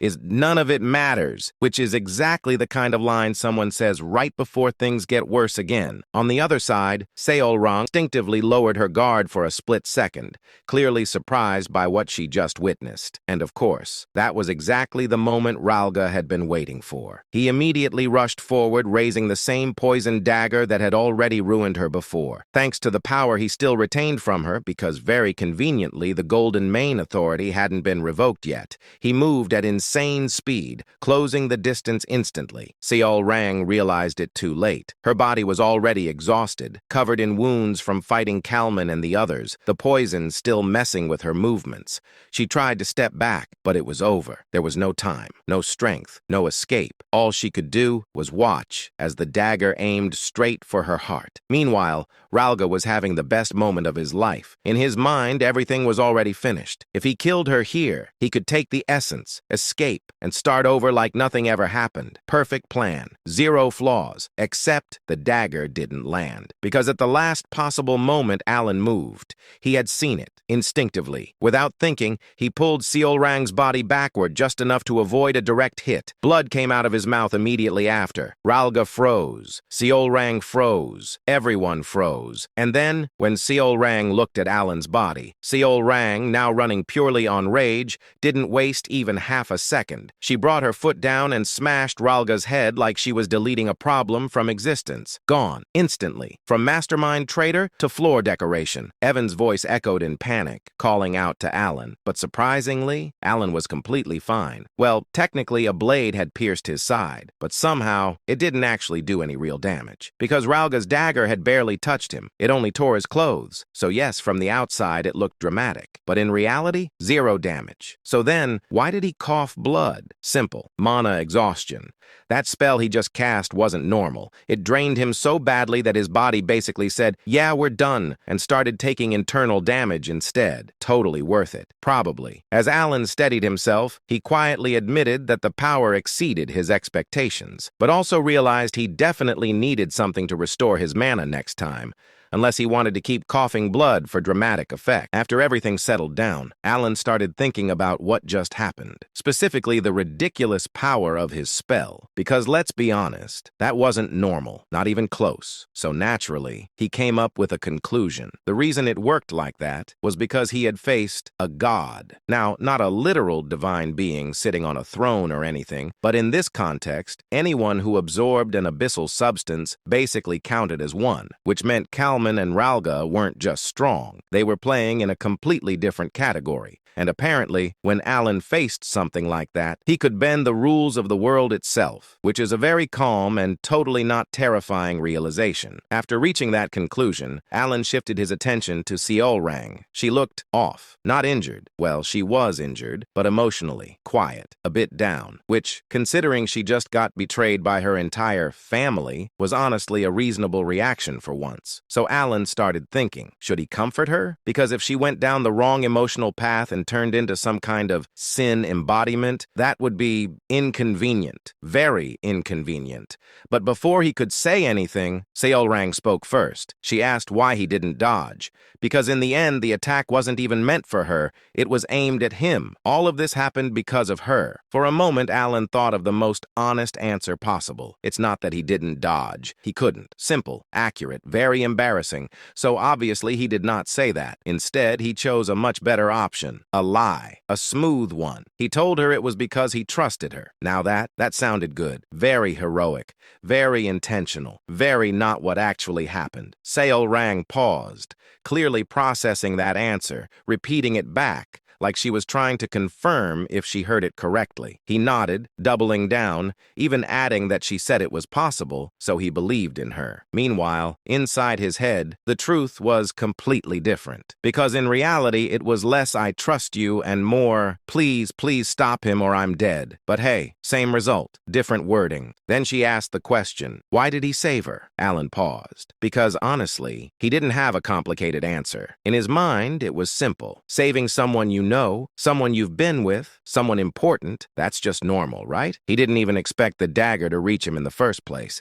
So after a brief hesitation, he just said the truth. Do I need a reason? You don't need a reason to save family. And the moment those words came out, he realized he messed up. Because Seolrang took the concept of family very seriously. Very seriously. She looked at him and quietly pointed out that he wasn't actually family. Family was tied by blood, which, fair, logical, accurate. But then she added something else. She wanted to become family with him. Before Alan could even process that properly, she suddenly moved closer, grabbed his shoulders, her eyes shining like she just discovered the meaning of life, and said the most unexpected thing possible. Let's get married. Alan's brain shut down completely. Evan almost died on the spot from shock. Meanwhile, Seolrang's tail was wagging like this was the happiest moment of her life. Fast forward a bit, 5 days later. The news that Kalman and Ralga, both Baba Yagas, had targeted Seolrang's life spread rapidly throughout the entire colony. Despite being ambushed by Ralga and Kalman, Seolrang not only survived, but also dealt with them, returning to immense public support. Seolrang was even beginning to be called the first Baba Yaga by the public, overtaking Kalman,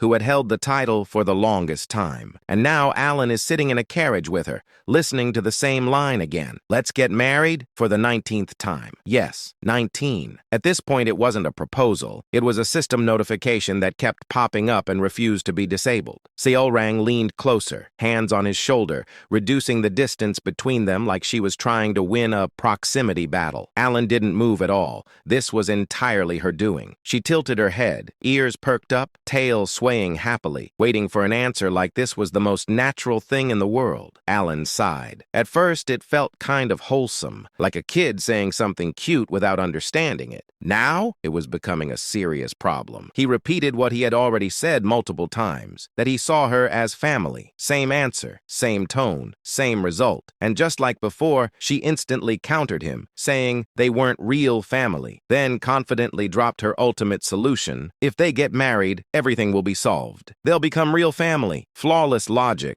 unstoppable reasoning. Alan stared at her face, the face of someone who genuinely believed she had just come up with the greatest idea in history, and couldn't help but feel like he was stuck in an endless dialogue loop from a game. So he tried a different approach. He asked if she even understood what marriage meant. Her answer, of course, she was confident she could make him happy, which was not the clarification he was looking for. Realizing that continuing this conversation would just reset the loop again, Alan gave up and told her that marriage was a serious matter and she needed to think about it more carefully. She immediately insisted that she was serious. So he told her to think even more seriously. And just like that, conversation over. At least for now. Deep down, Alan had no intention of getting married anytime soon. And more importantly, no matter how things looked, he still saw Seolrang as something closer to a daughter than anything else. So in his mind, this was just a phase. Give it a few years, and she'll stop. Hopefully, probably, maybe. When they finally returned to the colony,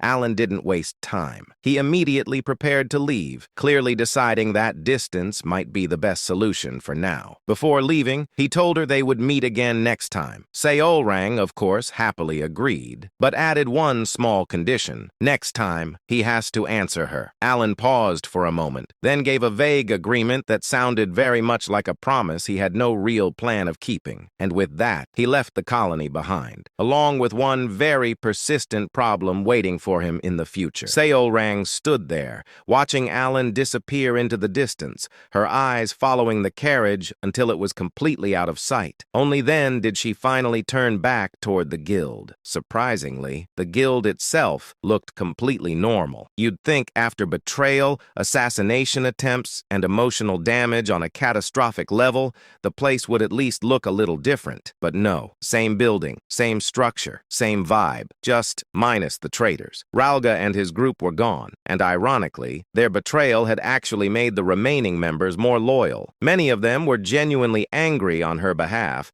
shocked that something like that could even happen. So technically, the guild was now closer than ever to the ideal organization Seolrang always wanted, which should have made her happy, should have, but instead she just sighed. No smile, no energy, just blank, because she realized something. No matter how hard she tried, she couldn't go back to the happiness she had when she was younger, and honestly, that hit harder than any betrayal. She muttered quietly, "I don't want that." It sounded simple, but there was a heaviness behind it, because for a long time, she believed that if she rebuilt her family, if she gathered everyone again, she could recreate that feeling, that happiness, that warmth. But now, she understood. That version of happiness didn't exist anymore. And yet, even in the middle of that realization, she smiled. Because one person came to mind, Alan. She remembered how he stood still during Ralga's attack, trusting her completely while preparing his magic like a man who either had absolute faith or zero survival instincts. She remembered how he jumped in without hesitation to save her,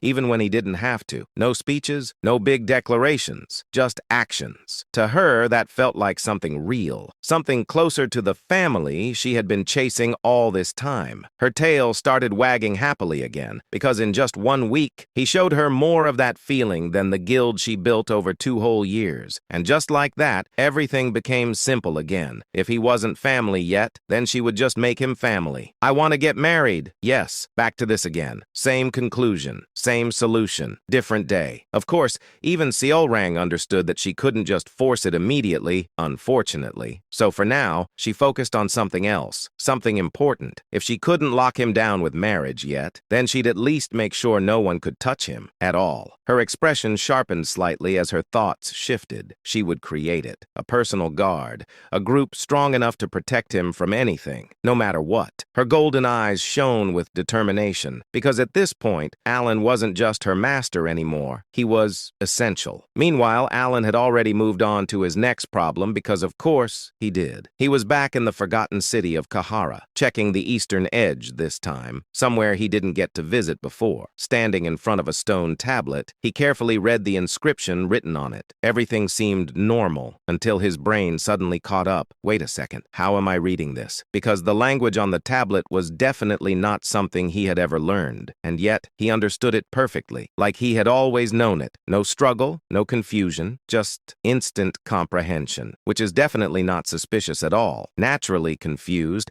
Alan decided that this was above his pay grade and planned to ask the weird entity in the tower about it later. But as he turned and walked away, he started thinking about what he had just read, something about gods and foreign gods. Now here's where things got annoying, because according to what he knew from psychedelia, the difference was clear. Foreign gods were outside entities, beings from other worlds or born from belief. Meanwhile, actual gods were ancient existences that had been there since the very beginning. Simple, clean, easy to understand, except the tablet flipped everything completely. What he knew as foreign gods were called gods here, and the so-called gods, they were labeled as foreign, which is basically the universe saying, good luck figuring this out. Even the descriptions, like the many-handed one, or the one filled with greed and envy, clearly pointed to the 5 great sins, just under different naming. At this point, Alan did what any reasonable person would do. He stopped thinking about it, filed it away mentally, and decided it was a future problem. Back in the carriage,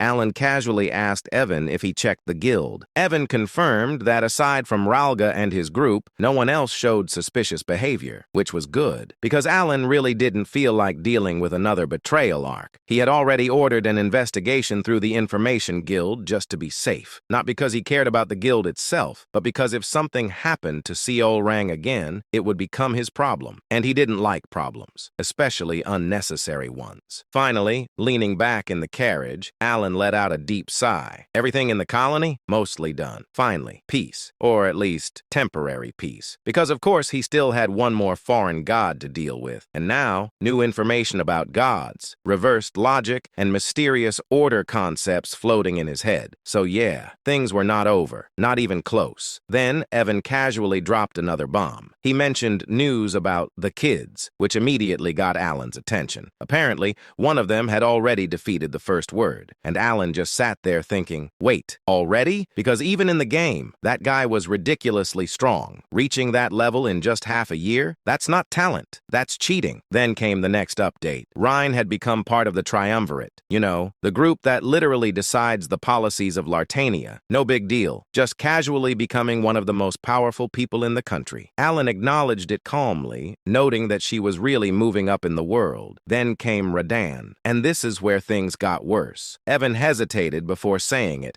which is never a good sign. Apparently, Radan united the 5 archipelagos and became the Pirate King, with a bounty in the millions, just like the first Pirate King. At that point, Alan's brain just gave up, because somehow, somewhere along the way, Radan evolved into the Pirate King of Somalia, which was not in the original plan, not even remotely. At that moment, in one of the regular meetings of the Blue Moon, where all members were supposed to attend and behave like normal, civilized individuals, the atmosphere was calm, peaceful, organized, basically suspiciously normal. Everything was going fine, until it wasn't. Because Yamti casually asked a simple question, the kind of question that shouldn't cause any problems at all. Just wanted to know if Seol Rang had met that person who said he was going to the colony. Simple, harmless, a normal conversation starter. Now, logically, Seol Rang could have just answered yes or no like a normal person, but Seol Rang is not a normal person. Before anyone could even blink, she proudly announced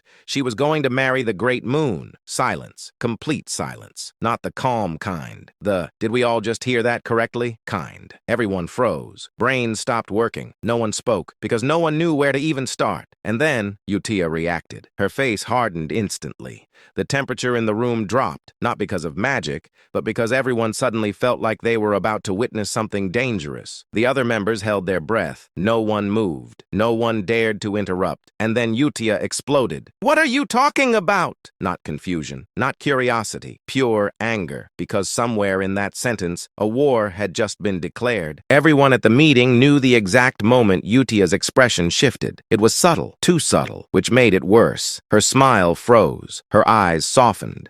Her voice dropped half a tone. And just like that, everyone collectively panicked. She's holding back. She's definitely holding back. She's about to explode. Even though this was just a magical meeting projection, their survival instincts kicked in immediately. Because when Utia got quiet, things got loud later. But surely, this would pass, right? Seolrang raised her hand confidently and declared, "I mean it! I'm going to marry the Great Moon!" Silence fell. Utia closed her eyes, trying to maintain control, then opened them and asked calmly, "Seolrang, do you understand what you're saying right now?" Seolrang nodded proudly and said, "Of course I do. We're going to become a family. I'm confident I'll do well." Radan whispered nervously, "She sounds like she's applying for a job." Ryan whispered back, "No, worse. She thinks she already got accepted." Utia closed her eyes again, taking a longer breath this time, then smiled faintly and said, "Even if you're confident, that's impossible, because we are the shadows of the Great Moon." Seolrang blinked in confusion and said, "Can't we get married and still be shadows?" A visible crack formed in Utia's smile. Utia spoke slowly, holding back her irritation. "Listen carefully, Seolrang. We are shadows. Shadows do not stand beside their master." Seolrang nodded in fear, as if she understood. Everyone held their breath. But then Seolrang added confidently, "Anyway, the most important thing is what the Great Moon thinks." The others stared at her in shock. Utia narrowed her eyes and asked coldly, "Do you really think that person will choose you?" Seolrang puffed her chest and said proudly, "Master said I'm not too bad." Utia froze and asked in disbelief, "What did you just say?" What actually happened? The Great Moon had said that just to comfort Seolrang when she was whining. What Seolrang understood, approval for marriage. Deos quickly stepped in and asked, "What exactly happened between you and that person, Seolrang?" Seolrang lit up and said excitedly, "Ah, let me explain!" And just like that, the meeting derailed. Seolrang began explaining everything in excessive detail. Time passed. A lot of time. Eventually, Seolrang finished and said proudly, "And then he said I'm not too bad." Deos nodded seriously and said, "I see." Seolrang leaned forward eagerly and asked, "So, isn't that amazing?" Deos stroked his chin and said smoothly, "Indeed. Hearing this reminds me of the Great Moon's majesty in the north half a year ago." Ryan and Radan snapped their heads toward him. He changed the subject. Deos continued dramatically, "I still remember it. That figure, standing against the sunset." Seolrang immediately leaned in and said excitedly, "Oh, I know exactly what you mean." Reen and Radan's faces darkened. 2 hours later, Deos finished his story and said, "Humph, that was quite a lengthy tale." Reen almost cried in relief. Radan nearly applauded. Then, Utia suddenly said firmly, "Anyway, you can't marry that person." Seolrang immediately replied, "I can." Utia raised her voice and said, "You can't." Seolrang shouted back, "I can." Utia snapped, "You can't." Radan sighed and said quietly, "We learned something today." Ryan nodded and said, "Yes. First, you can't ask Deos anything regarding the Great Moon. Second, Utia is surprisingly childish when it comes to the Great Moon. Third, Seolrang completely misunderstood everything. Elsewhere, Asteria Kingdom capital, back alley. The dim alley reeked of cheap alcohol and damp stone. Marquis Philboyd swirled the liquor in his cup, his gaze sharp beneath the flickering lantern light. Then he spoke, voice low but firm. "So you're saying we should form an alliance to bring down the Cal faction?" He paused, eyes narrowing. That pack of maniacs? Across from him, Duke Rimgrave remained relaxed, a faint, confident smile resting on his lips. Marquis Philboyd leaned forward slightly, his tone turning colder. "Their presence unsettles both sides. I agree they must be dealt with. Do you have a plan?" Duke Rimgrave's smile deepened. He said calmly, "We'll involve the Holy Kingdom of Rosario, and we'll use a reformation letter." The words lingered in the air. A reformation letter, a decree reserved for the highest ranks of Rosario. Only cardinals, or those above them, could issue such a judgment. It was a weapon disguised as faith, sent when heresy was suspected, and to write one required the agreement of at least 2 cardinals. Marquis Philboyd's lips curled into a slow smile. He murmured, a flawless pretext. Then his eyes gleamed. "And your demands?" Duke Rimgrave said smoothly. "If 2 cardinals are required, then I'll be taking half of the bribe." bribe. For a moment, silence. Then, clink. Their cups collided. Marquis Filboid chuckled darkly, saying, "Then I suppose I must respond in kind." Duke Rimgrave said, "I've already discussed matters with the cardinals. This will proceed quickly. Let us leave the rest to them and enjoy the night." Elsewhere, Sergius, one of Rosario's 8 cardinals, had held his seat for over 20 years. A man of indulgence, a man of excess, a man utterly unworthy of the title he bore. He waited. Then the door opened. Sergius stood, a grin spreading across his face as he turned. He began casually, "Though there are 8 beneath the saint and the pope, we are rather busy." His eyes settled on her. "I believe this is only our second meeting." He inclined his head slightly. "A pleasure, Cardinal Utia." Utia Bludia smiled faintly. She replied calmly, "Indeed, it is." There was no warmth in her voice, only stillness. Sergius stepped closer, lowering his tone. "Allow me to be frank. I require your name for a reformation letter. Target, Count Alan Palatio." His smile widened. "I assure you this is not a bad proposal for you." He shrugged lightly. "Fabricating heresy is quite simple, especially for someone like him." Then, softly inquired, "So, what do you say, Cardinal Utia?" Utia tilted her head slightly. She repeated. Her crimson eyes locked onto his. "A reformation letter to bury Count Alan Palatio. And you want my name?" Sergius chuckled. "Of course." He leaned in closer, voice dropping to a whisper. "Lend me your name, and you'll be rewarded generously." Then he added, almost casually, "I'll also refrain from mentioning the suspicious death of Cardinal Biantrea." His smile sharpened. How does that sound? He believed he had already won. Unlike the others, he wouldn't need to share the bribe. And Utia, she was tainted just like the rest, or so he thought. Visions of luxury filled his mind. Wine, gold, women, a life of endless indulgence. Suddenly his thoughts shattered, not by words, but by pain. Ah! Both of Sergius's hands collapsed inward, crushed by an invisible force. Bones splintered, flesh twisted unnaturally. Before he could even comprehend it, his arms followed, then his shoulders, then his legs. His entire body contorted like something caught beneath a merciless press. His scream tore through the mansion, but it never left the room. Utia lowered her hand slightly, her expression cold. She asked quietly, "Did I permit you to speak of killing the one I worship?" The air trembled. A spell had already sealed the space. No sound would escape. No one would come. She looked down at him, unmoved. She said, "Scream all you want. No one will hear you." Sergius writhed, his body barely human now. He choked, tears and blood spilling from his face. "Please, just kill me." Utia's gaze remained indifferent. She said flatly, "I've already told you, you are not going to die." A soft white light gathered in her palm, divine, pure, holy, and utterly merciless. It poured into his body, bones reformed, flesh restored, organs healed, but his screams only grew louder, because the moment he was whole, he understood. Sergius collapsed, trembling violently, his face drained of all dignity. He sobbed, Please, no more. I beg you, just kill me." Utia stepped closer. Her voice was absolute. She said, "No, there is something you must do for me, before I grant you death." After that, she raised her hand once more. Her eyes were colder than before. She said quietly, "You dared to harm him, so you will be punished." The words alone sent terror clawing through his soul, and then the screams returned, again and again and again. Then Utia turned away without another glance. She said calmly, "Reflect on your sins, so that you may be forgiven." About a month had passed since Alan returned to the Count's estate, and for once in his life, he was actually doing something productive, kind of. He spent his time recovering from the absolute disaster that was the desert trip, while also investigating things that absolutely shouldn't exist yet, like the abyssal entity, and whatever ominous warnings that mysterious being had casually dropped on him like it was nothing. You know, normal daily activities. And now, he was preparing to leave again, because peace is temporary, but responsibilities are forever. There were 2 reasons for this trip. First, he was invited to a magic conference by Leon Aguileras, the daughter of the Red Tower's lord.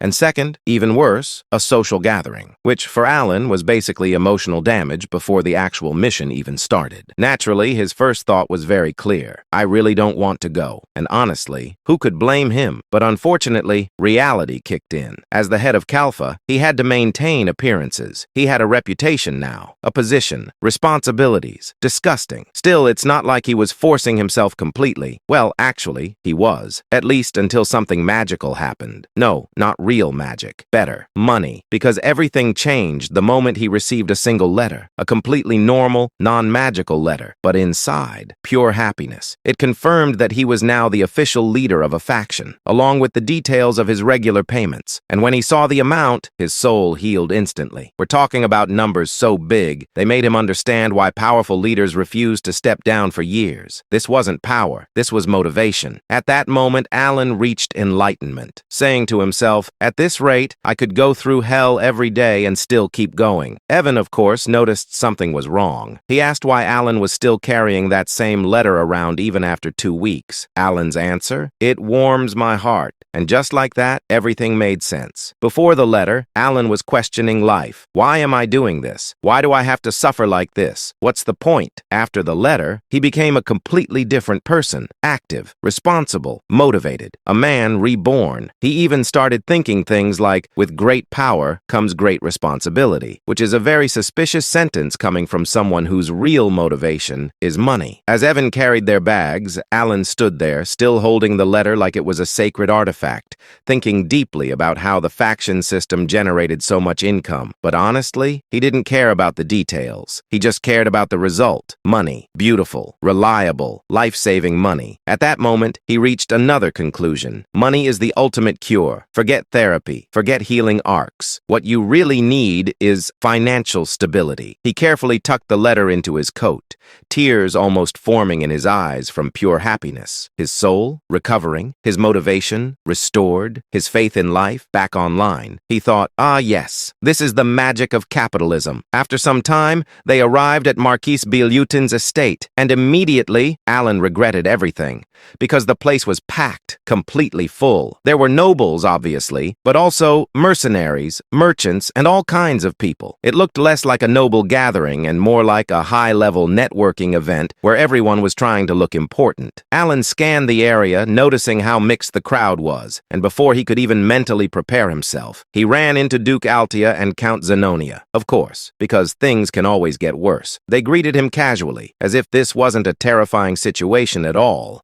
asking how he was doing like normal people. Alan responded politely, but internally, he was on edge, because even though he knew they were technically on the same side, there were still misunderstandings between them. And those misunderstandings, very dangerous. Because from Alan's perspective, if they ever figured out the truth, things would go very, very wrong. So after exchanging the bare minimum of politeness, Alan immediately escaped, straight to the snacks, because food doesn't ask questions. While grabbing food, he quietly begged the universe, "All right, greetings done. Please leave me alone now." Unfortunately, the universe said no, because Evan suddenly appeared with important news, which is never good. While Alan continued eating like this was a casual moment, Evan leaned in and whispered that the leader of the royalists had received a letter of reformation and was sent to the Holy Kingdom. Alan processed that and casually responded that it was fortunate he never crossed paths with that guy, which is true, because his life was already complicated enough. Then suddenly, everything changed. Count Zenonia noticed someone approaching and asked what they wanted. Alan turned to look, and what he saw was unexpected. Marquis Filboid, a major political figure, leader of the aristocratic faction, a man who should never look weak. And yet, his lips were trembling, his body shaking. He walked straight up to Alan and said something no one expected. "I have lost." Then he bowed deeply and begged, "Please, spare me." Silence. Total silence. The entire room froze. Nobles stopped moving. Even Duke Altea and Count Zenonia were shocked, because this wasn't normal. In politics, especially among nobles, dignity is everything. Bowing like that, it wasn't just respect, it was submission, complete surrender. It meant giving up everything. And yet, there he was, a man of power, shaking, begging, in front of Alan. Count Zenonia slowly turned her gaze toward Alan, expecting some kind of reaction, surprise, confusion, anything. But instead, Alan's face was completely calm. No reaction, no shock, nothing, as if he already expected this. And that was even more terrifying. A small smile appeared on Count Zenonia's face, because at that moment she reached a conclusion. His power was far beyond what they imagined. And the scariest part? He was completely calm, like this outcome was always part of the plan. Meanwhile, Alon stared at Marquis Filboid,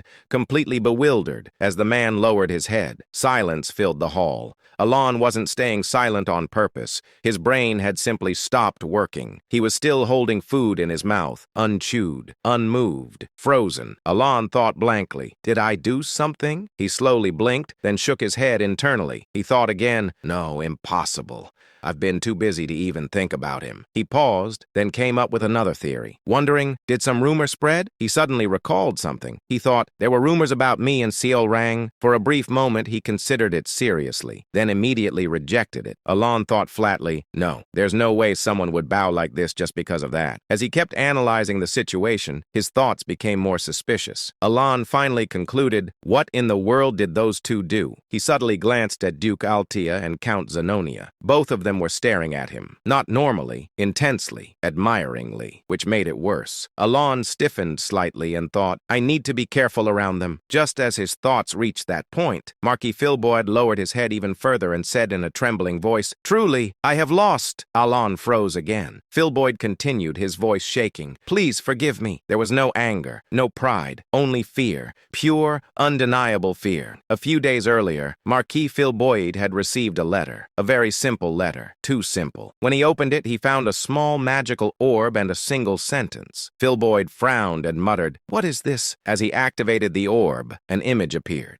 Duke Limgrave was shown strapped to a white chair, his body trembling violently. Duke Limgrave cried out in panic, I really don't know anything. I'm sorry, I'm so sorry. You have to read the sacred letter.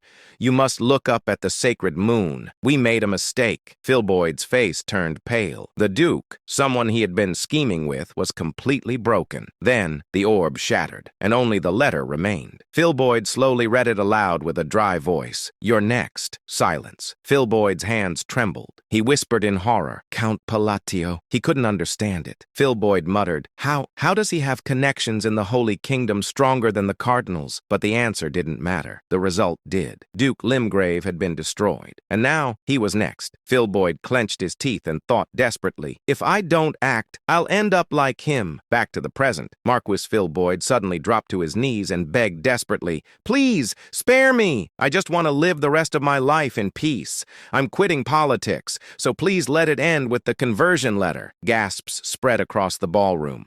The leader of the noble faction begging on the floor, like his life depended on it, because to him it did. Alon stared at him, completely stunned. He thought blankly, what? Why is he telling me all of this? Behind him, Count Zenonia whispered in awe, as expected of the Count. Duke Altea nodded slightly and said with admiration, truly overwhelming. Both of them looked at Alon like he had just orchestrated everything. Alon slowly turned his head toward them. He thought nervously, why are they looking at me like that? And what kind of scheme did those two cook up this time? They really starting to show their true faces as the masterminds of Asteria. He hesitated, then looked back at the kneeling Marcus. Alon thought, should I say something? His brain scrambled. Nothing made sense. Not the fear, not the kneeling, not the admiration, not anything. So Alon nodded slightly and said in a calm, vague tone, I'll try to be lenient. Silence followed. Heavy, impressive, misunderstood. Count Zenonia's eyes widened slightly. Duke Altea's expression deepened with respect. They both thought the same thing, as expected. He's not someone who shows his hand easily. Alon, meanwhile, turned around. He thought internally, I need to leave before they ask me anything. Without another word, he walked out of the ballroom under countless gazes. Behind him, the misunderstanding grew even bigger. That day, everyone became certain of one thing. Count Palladio was not a puppet. He was the one pulling the strings. About 3 days after the debate began, Alon left the Veritillon estate and headed east. The debate still had about 2 days remaining,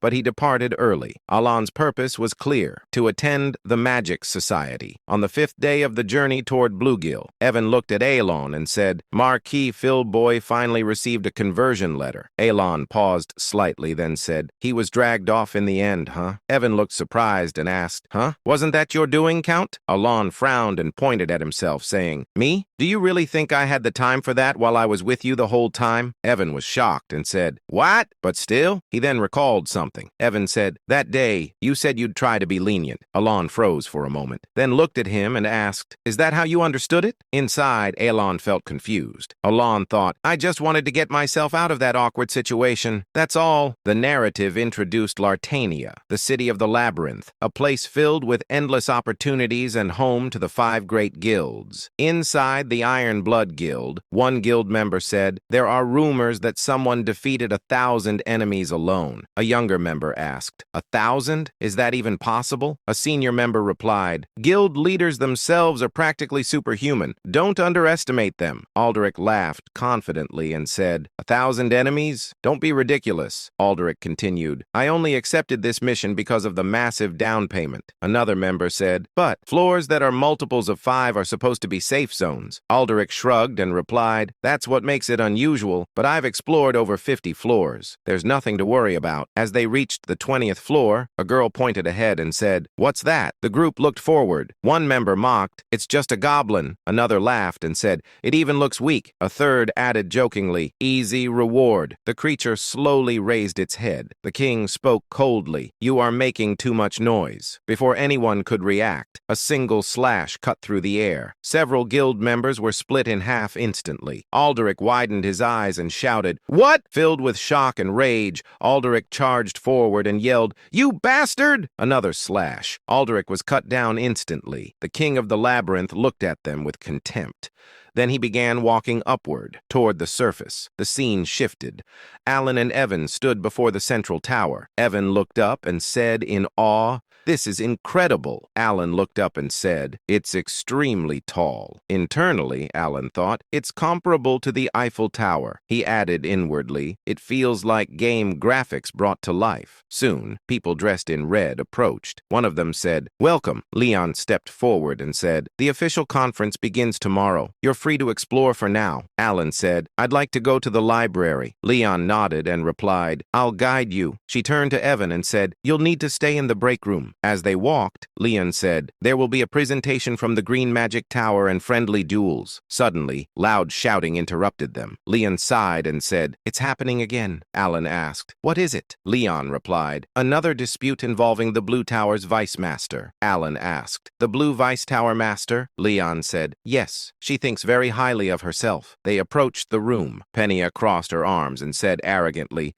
even 20 rank 5 mages wouldn't stand a chance against me. Another mage shouted angrily, you'll regret saying that one day. Penia smirked and turned toward Leon. Penia said mockingly, well, who do we have here? Isn't it the half-baked magician who couldn't even hold her own against me last year? Leon furrowed her brows and glared at her. Penia continued, what's this? Did you bring a friend this time to help you stand up to... She shifted her gaze. She froze. Penia stared at Alan. Penia's face went pale. Leon looked confused and asked, what's wrong with her? Suddenly, Penia bowed deeply and said, hello, Count. Leon froze in shock. Penia had used formal speech. Alan looked at her and said, it's been a while, about 6 months. How have you been? Penia replied nervously. Yes, sir, Alan said. No need to be so formal. I told you last time you could speak informally. Penia hesitated and asked, should I speak informally? Alan thought briefly and said, do whatever feels comfortable. Penia said, thank you for your consideration. Nearby, Milan blinked and thought, is this an illusion spell? He cast a spell and said, dispel magic. Nothing changed. Penia remained polite. The sight shocked everyone. Alan, confused, said casually, mages should try to get along. He wasn't reprimanding anyone, just a casual remark. Penia took it seriously. Penia immediately rushed back to the other mages. Penia bowed and said, I apologize for my behavior earlier. Let's get along. The other mages stood frozen. Penia returned to Alan. Alan said, well, I'll see you later. Penia bowed again and said, yes. Then she fled instantly using a lightning step. The remaining mages stood in shock. Alan watched her leave and said quietly, she seems stiffer than last time. Alan thought, what exactly is going through her head? He noticed everyone staring at him. Alan thought, did I do something wrong? As they continued walking, Leon said, that crazy woman only behaves politely when you're around. Alan asked, are you calling Penia a crazy woman? Alan thought, I know. She's an arrogant genius. Still, impressive. Soon, Baruch approached. Baruch smiled and said, "Oh, isn't this our dear little Leon?" Baruch added, "Did you come to see me?" Leon replied coldly, "Certainly not." Baruch looked at Alan and asked, "Who's this?" Leon said firmly, "He's Count Palatio. Don't be rude. Leave." Baruch glanced at Alan dismissively and said, "Ah, the one from the rumors. Pleasure to meet you. I am Baruch, son of the Purple Tower Master." Alan nodded and said, "Nice to meet you." Alan thought, "I've never seen him before." Baruch placed his hand on Leon's shoulder and said, "You'll warm up to me eventually." Then he left. Leon said, "Don't bother with him. He's rank 4.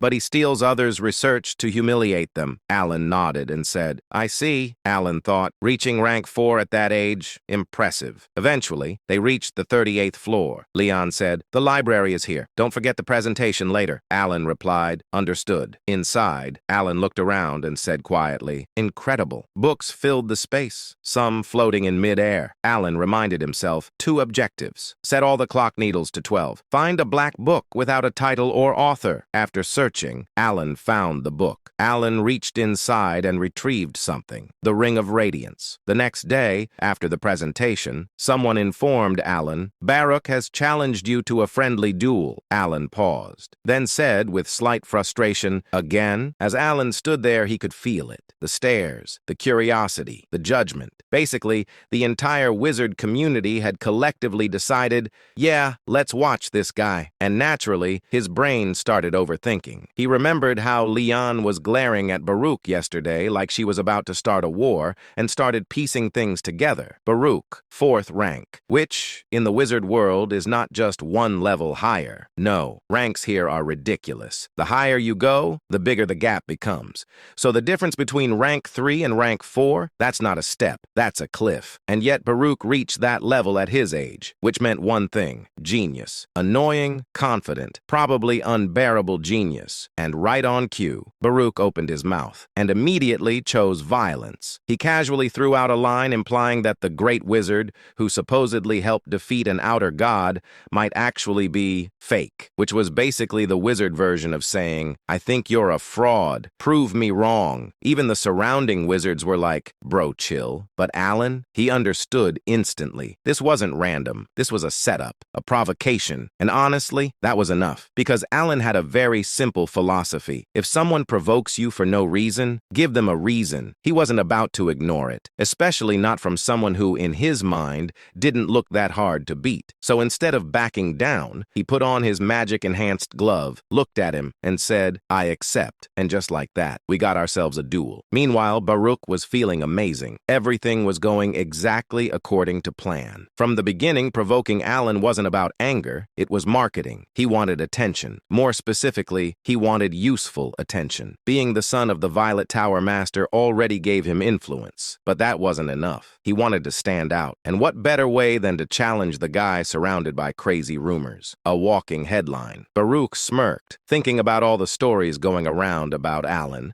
especially the one about him taming Penia, which honestly sounded fake even to him. But here's the thing. Baruch didn't gamble. He came prepared. He subtly activated the ring on his finger, an artifact designed to estimate a person's rank and magic power. Simple, reliable, and right now, it showed a very clear number, 3. Baruch smiled, because that confirmed everything. He's weak. Same result as yesterday. Same result as before. No change, meaning all those rumors, exaggerated, blown out of proportion, completely fake, and in Baruch's mind, that meant one thing. He just caught a big fish. The duel began. The referee gave the usual warning about not killing each other, which is always a good sign in a friendly match, and then signaled the start. Baruch stepped forward confidently, already planning how to handle this. Should he end it quickly? No, too boring. Should he drag it out? Maybe, but risky. Too long and people might question things. Too fast and it won't leave an impact. So he decided, end it quickly, but not too quickly. Perfect plan. Flawless logic. Absolutely nothing could go wrong. He started preparing his magic spell with confidence and he smirked. But then he breathed and saw white air. He paused, confused, because last time he checked, this wasn't winter, and yet cold air filled his lungs. Fast, too fast. before he could even process what was happening. His legs froze, literally, ice, solid, and not just his legs, everything. The arena, the ground, the air. Frost started spreading like it had been waiting for this moment its entire life. Within seconds, the entire battlefield turned into a frozen wasteland, and at the center of it, Alan, standing there, calm, expressionless, like this was just another Tuesday. And at that moment, Baruch realized something very important. He messed up, badly, but unfortunately, realizations don't stop spells, because Alan had already started. He said, "Glory of the snowy mountains." Yeah, that doesn't sound friendly. Then he said, "Crystal." Small spheres began forming everywhere, floating. Dozens of them, looking harmless, which is exactly how dangerous things look right before disaster. And now they were spinning, slowly, casually, like they had all the time in the world. Everyone watching was confused. What is this? What does it do? Why is it so calm? A few moments earlier, right in front of the duel arena, Milan was standing there, looking like a man who had just witnessed something illegal against the laws of reality. Because yesterday, he saw Pania. Yes, that Pania. The Blue Tower's certified menace. The walking problem. The human definition of "someone please stop her." Acting like a polite, well-behaved, emotionally stable person in front of Count Palatio. So naturally, Milan did what any sane wizard would do. He said, "Master, you're not going to believe this." Kellum, a respected fifth-tier wizard, immediately regretted listening, because the next sentence he heard was, "Pania apologized." Silence. Kellum blinked, once, twice, then immediately concluded, "My disciple has lost his mind," because that statement, impossible, completely impossible. More impossible than a mage forgetting coffee. So he asked again, carefully, slowly, just to make sure, and Milan nodded, dead serious, saying it happened the moment she saw Count Palatio. No hesitation, no delay, instant submission. At this point, Kellum wasn't just confused, he was concerned, because this wasn't just strange, this was dangerous information. There were already rumors about this count flying around everywhere. Wild ones, ridiculous ones, the kind you don't fully believe but also don't want to test personally. And now, this got added to the list, so Kellum decided he needed to see it himself. Now, as a fifth-tier wizard, Kellum wasn't weak. His senses were sharp. He could roughly gauge someone's magical power just by feeling their presence. Not perfect like a sixth tier with the eye, but still reliable enough. And when he looked at Count Palatio, he frowned, because something didn't add up at all. The mana was weak, like suspiciously weak, not hidden power weak, not restrained genius weak, just low, very low. And that immediately raised a question in his mind, because sure, knowledge matters, skill matters, technique matters, but at the end of the day, if your mana pool is tiny, you're not casting anything impressive. That's just basic wizard logic. So now Kellum was thinking, what if everything is fake?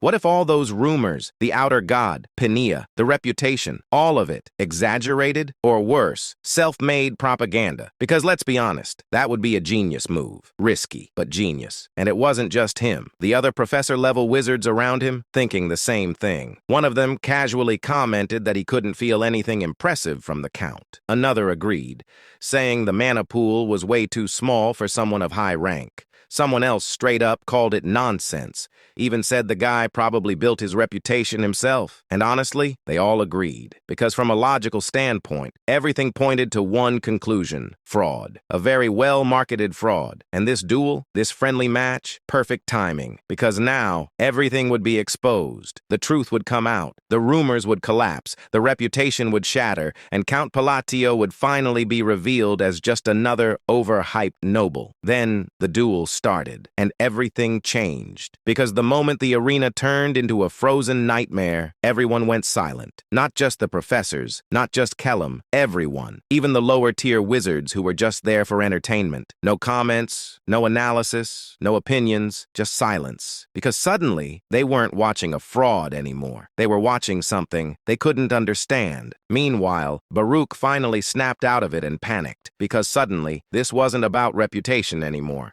This was about survival. He rushed to prepare his strongest spell, one of the Violet Tower's main offensive spells, which, by the way, is not something you use in a friendly match unless things have gone very wrong, and things had definitely gone wrong.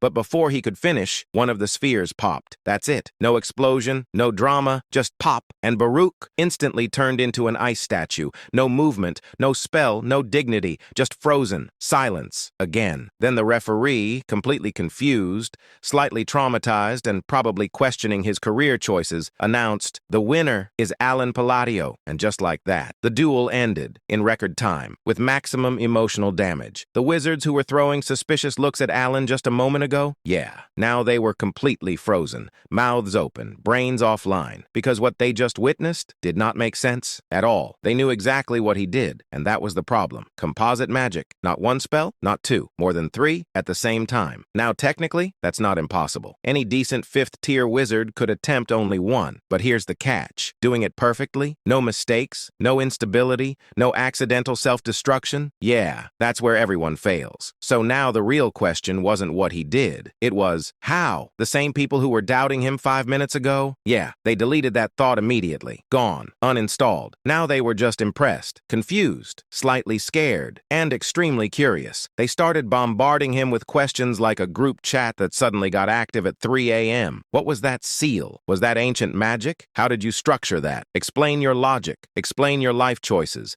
Explain everything. And Alan, just standing there, realizing something weird. None of them recognized what he used. Not the seals, not the phrases, nothing, which was suspicious, because he knew his magic came from a forgotten era. But this level of ignorance, that was new. That was interesting. That was slightly concerning. Then things got even weirder, because somehow the topic shifted to his rank. And when Alan casually mentioned he was third tier, the entire room collectively said, "Nice joke." They thought he was being modest, or trolling, or lying for fun, because there was absolutely no way the guy who just froze reality itself was rank 3. So naturally they rejected reality, because reality was uncomfortable. Alan, as always, run away and left them behind, and decided he had enough social interaction for one day. He started playing with the ring on his finger, the memory of the black eye, and honestly, he was satisfied, because this thing, broken, simple ability, store a spell, use it later, with a bonus, that's it. But for Alan, game changer. Because of his annoying limitation,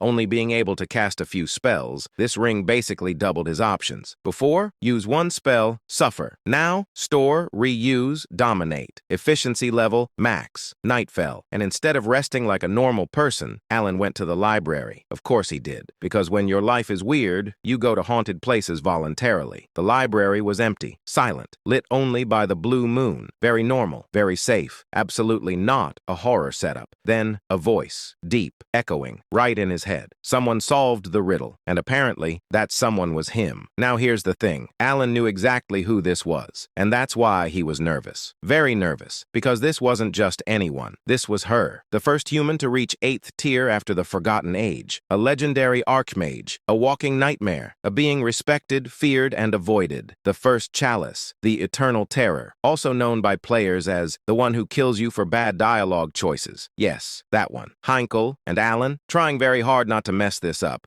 because one wrong sentence, and he's dead. No second chances. No, oops, just instant deletion. So he mentally reviewed everything. Don't say the wrong thing, don't trigger her, don't mention weird topics, especially not milk. Never milk. Then she appeared. Blue magic gathered, formed, and there she was. Calm smile, overwhelming presence, absolute legend. Alan braced himself, ready for a dangerous conversation, ready for a test, ready for anything. And then she looked at him and said, "What?" Not majestic, not powerful, not intimidating. That was pure fear. And Alan just stood there like, what? Because somehow the eternal terror was terrified of him. He blinked, looked at her, processed the situation, and then his brain noticed something very important, something completely irrelevant, something life-changing. She was short, like really short. The hat was doing all the work. The illusion was broken. The legend, compact edition. Still, he tried to continue normally, said he wanted to solve the riddle, play it safe, follow the script. But before he could even finish, she panicked, saying, "I'll give it to you." Alan inquired, "Excuse me?" No riddle, no test, no conditions. She just summoned the reward and handed it to him, like someone trying to get rid of a problem as fast as possible. She inquired, "Good enough, right?" She looked nervous, anxious, like she wanted to leave immediately, which she did. She said, I'm leaving," and just like that, she disappeared. Gone. No explanation, no dignity, just panic teleport. Alan stood there, holding the box box, processing life, because that was not how this was supposed to go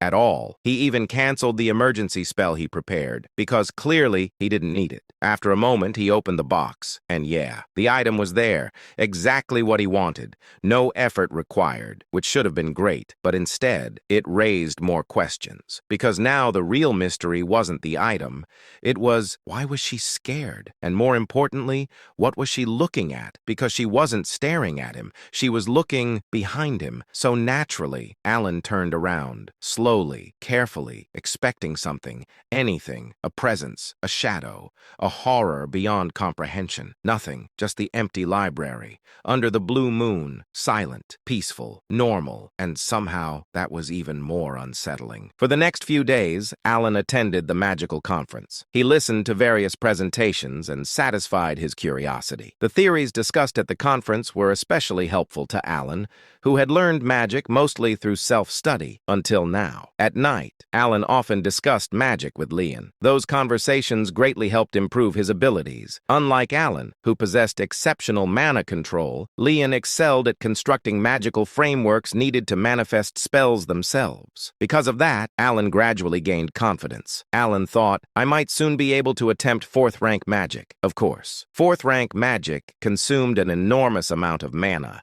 Even using it once properly was difficult, so Alan had no intention of trying it immediately. Then, on the 4th day of the conference, Alan heard unexpected news. Evan said, a foreign entity has appeared in the labyrinth of Lartania. Alan looked at him and asked, a foreign entity? Evan nodded and replied, yes, I heard it caused mutations throughout the entire labyrinth. Alan immediately asked, how long has it been since it appeared? Evan answered, it's uncertain, but they believe it's been around 5 days. Evan added, the Information Guild suspects it may have appeared about a week ago. Alan asked again, how far is Lartania from here? Evan thought briefly and replied, it's not too far, around 5 days by carriage. After hearing that, Alan fell silent for a moment. Alan handed over the letter and said, send this to Lartania. Then he added immediately, I'm leaving right away, without wasting time. He left the central magic tower and began preparing for the journey to Lartania. Before departing, Alan said farewell to Leon. Leon looked disappointed that he was leaving earlier than expected. He also met Penia. Penia reacted energetically after hearing he was leaving. She was almost so happy. After that, Alan headed directly toward Lartania. 5 days passed. Traveling non-stop by carriage, Alan finally arrived at the Labyrinth City. Evan looked around in admiration and said, wow, it's changed a lot since the last time I was here. It's even more fascinating now. After traveling through the city by carriage, Alan arrived at the Southern District. Soon, he stopped before a building, the shop called Merd, owned by Rhine. The moment Alan saw it, he froze slightly. Alan stared upward and said, is this really Merde? Evan looked equally confused and replied, yes, I think this is the right place. The reason for their reaction was simple. The building was enormous. Compared to the surrounding 4- and 5-story buildings, they looked like toy houses. Alan looked at the structure and asked, isn't this supposed to be a shop? Evan replied uncertainly, it should be. I heard the shop was big, but I didn't expect it to be this big. Alan nodded slightly. He knew the business was successful, but not to this extent. Alan thought, to think a magical appraiser could hold this much power. Then he thought again, is this why she gained so much influence in Lartania? Unconsciously, he nodded. Money held power in both worlds. Alan thought, that's one reason I came here to ask for a favor. Although dealing with the foreign entity was his main objective, he also needed Rhine's influence. Alan said, let's go inside. Together with Evan, he walked toward the massive entrance. As they approached, a receptionist standing by the door asked, do you have an appointment? Alan paused and asked, do we need one? The receptionist nodded politely and replied, if the matter is urgent, you may meet her immediately by paying the fee. Alan asked, a fee? The receptionist replied, yes. Meeting Lady Rhine without an appointment costs 3,000 gold coins. Evan's eyes widened. Alan repeated slowly, 3,000 gold coins? The amount was enough to purchase a mansion, even in the capital. After a brief silence, Alan asked, and if I make an appointment now? The receptionist checked something and replied, about 10. Alan frowned slightly and asked, 10? The receptionist answered, 10 months, approximately. The answer was absurd enough to make Alan dizzy. After thinking briefly, Alan said, at least deliver a message for me. Tell her Count Palladio is here. Before he could finish, a rude voice interrupted. A noble-looking man sneered sneered and said, "Ugh, you're noisy. Just get lost already." The man radiated arrogance. Behind him stood several mercenaries. The noble looked at Alan with open disdain and said, "Why is a penniless beggar standing around here?" Alan's expression turned blank with disbelief. Ignoring him, the noble approached the receptionist and tossed a pouch of money toward her. The man ordered, "Open the door." The receptionist checked the pouch, then respectfully nodded. Moments later,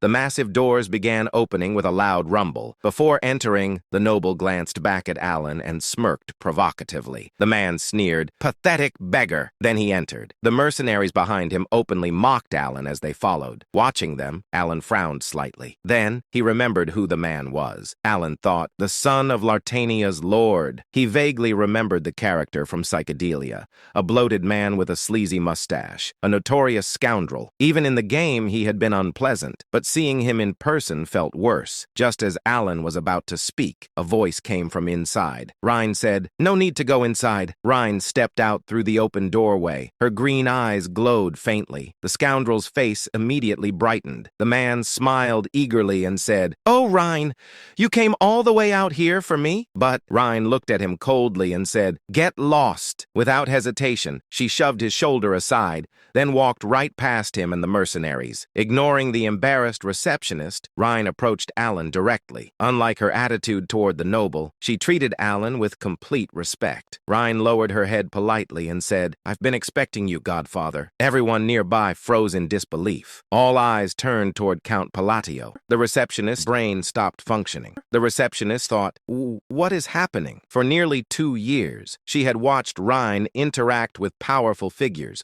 lords, high-ranking nobles, even the prince of the Ashtalon kingdom. Rhine had never bowed to anyone, not once. Yet now, she was bowing respectfully to an unknown count. Lavalde frowned violently and said, "What did you just say to me?" Rhine answered immediately. Rhine repeated calmly, "I believe I told you to get lost." The receptionist's eyes widened even further. At this point, it wasn't even subtle anymore. This was a direct declaration of hostility. Even Lavalde understood that. He let out an incredulous laugh before his expression twisted viciously. Lavalde sneered, "I don't know what's so special about that penniless noble." Then he growled, "But you'll regret turning your back on me." With that, he stormed out. His mercenaries hurried after him. After Lavalde finally disappeared, the atmosphere calmed slightly. Only then did Aelon properly speak with Rhine. Rhine said calmly, "I received your letter." Then she added politely, "It must have been a difficult trip, Godfather." She glanced at Evan and added, "And for you as well, Uncle." Unlike Deus, who barely spoke, or Seolrang, who spoke too much, Rhine's calm manner felt strangely balanced. Alan looked at her for a moment before asking. Alan asked, "But is this really okay?" Rhine tilted her head slightly and replied, "What exactly are you referring to?" Alan answered, "Lavalde." Now remembering the man's identity clearly, Alan became slightly concerned. He knew how much authority the Lord of Lartania possessed, and he also knew the Lord constantly protected his son. Alan worried Rhine might face problems because of this, but Rhine answered casually. Rhine said, "You don't need to worry about that." Alan replied carefully, "Really? He's still the Lord's son." Alan continued, "It seems like he could cause trouble for you." Rhine answered calmly, "He probably won't show up again." Then she added, "Though I didn't expect you to know who he was." Alan paused briefly before replying naturally. Alan said, "He's famous in Lartania for both his face and his personality." Rhine nodded slightly and replied, "I see." Then she repeated, "In any case, there's no need to worry." Although her voice remained emotionless, there was undeniable confidence behind it. Alan nodded lightly. Alan said, "Well, if you're sure." After that, they spoke casually for a while, mostly simple topics. How work in Lartania was going, whether she still contacted the orphanage children, small things, ordinary things. Yet somehow, Alan found himself feeling unusually satisfied. Rhine had grown up well. Not that Deus or Seolrang hadn't matured, but Rhine especially gave the feeling of a diligent daughter, and strangely, that made Alan proud. Eventually, Alan brought up the real reason for his visit. Alan said, "Actually, there's a favor I wanted to ask." Rhine immediately replied, "Please ask freely." Alan asked, "Is a subjugation force currently being formed against the outer god?" Rhine thought briefly before answering. Rhine replied, "Yes." Then she added, "I believe preparations are already underway." Alan immediately asked, "Would you be able to help me join it?" That was the true reason he came to see Rhine immediately after arriving in Lartania. Lartania. Without influence, joining the force could be difficult, even with his reputation. And after what happened with Lavalde, it might become even harder. Alan hesitated slightly and said, although after earlier, it may have become difficult. But before he could continue, Ryan interrupted him calmly. Ryan said, that should be possible. Alan blinked. Alan asked, really? Ryan nodded. Ryan replied simply, yes. Alan hesitated before asking carefully. Alan said, but things seemed pretty tense between you and the Lord's son earlier. Ryan responded without concern. Ryan asked, is he really that important to you? Alan replied, Lavalde? Ryan nodded. Yes. Alan answered honestly, well, he's the Lord's precious son. I thought he might trouble you. Ryan listened quietly before speaking again. Ryan said, as I said before, you don't need to worry about that. Her tone remained blunt, yet reassuring, oddly reassuring. Alan eventually nodded. All right, I'll leave it to you then. Again, he felt strangely proud. After talking a little longer, a thought suddenly crossed Alan's mind. Alan asked, by the way, why do you call me Godfather? Ryan blinked once. Ryan replied, excuse me? Alan explained. Alan said, Deus and Seol Rang call me benefactor or master. But why Godfather? Ryan fell silent briefly, thinking carefully. Then she answered simply. Ryan replied, because it felt like the most fitting word. Alan nodded slightly. I see. After a short silence, Ryan spoke again. You should rest for now. You must be tired from the journey. Afterward, Ryan prepared rooms for Alan and Evan inside Merd, then disappeared somewhere. The moment she left, Evan finally spoke. Evan said, wow, she really matured. Alan looked at him and asked, did she? Evan nodded immediately. She's still blunt, but she was always like that. Evan smiled slightly and said, honestly, out of all the kids,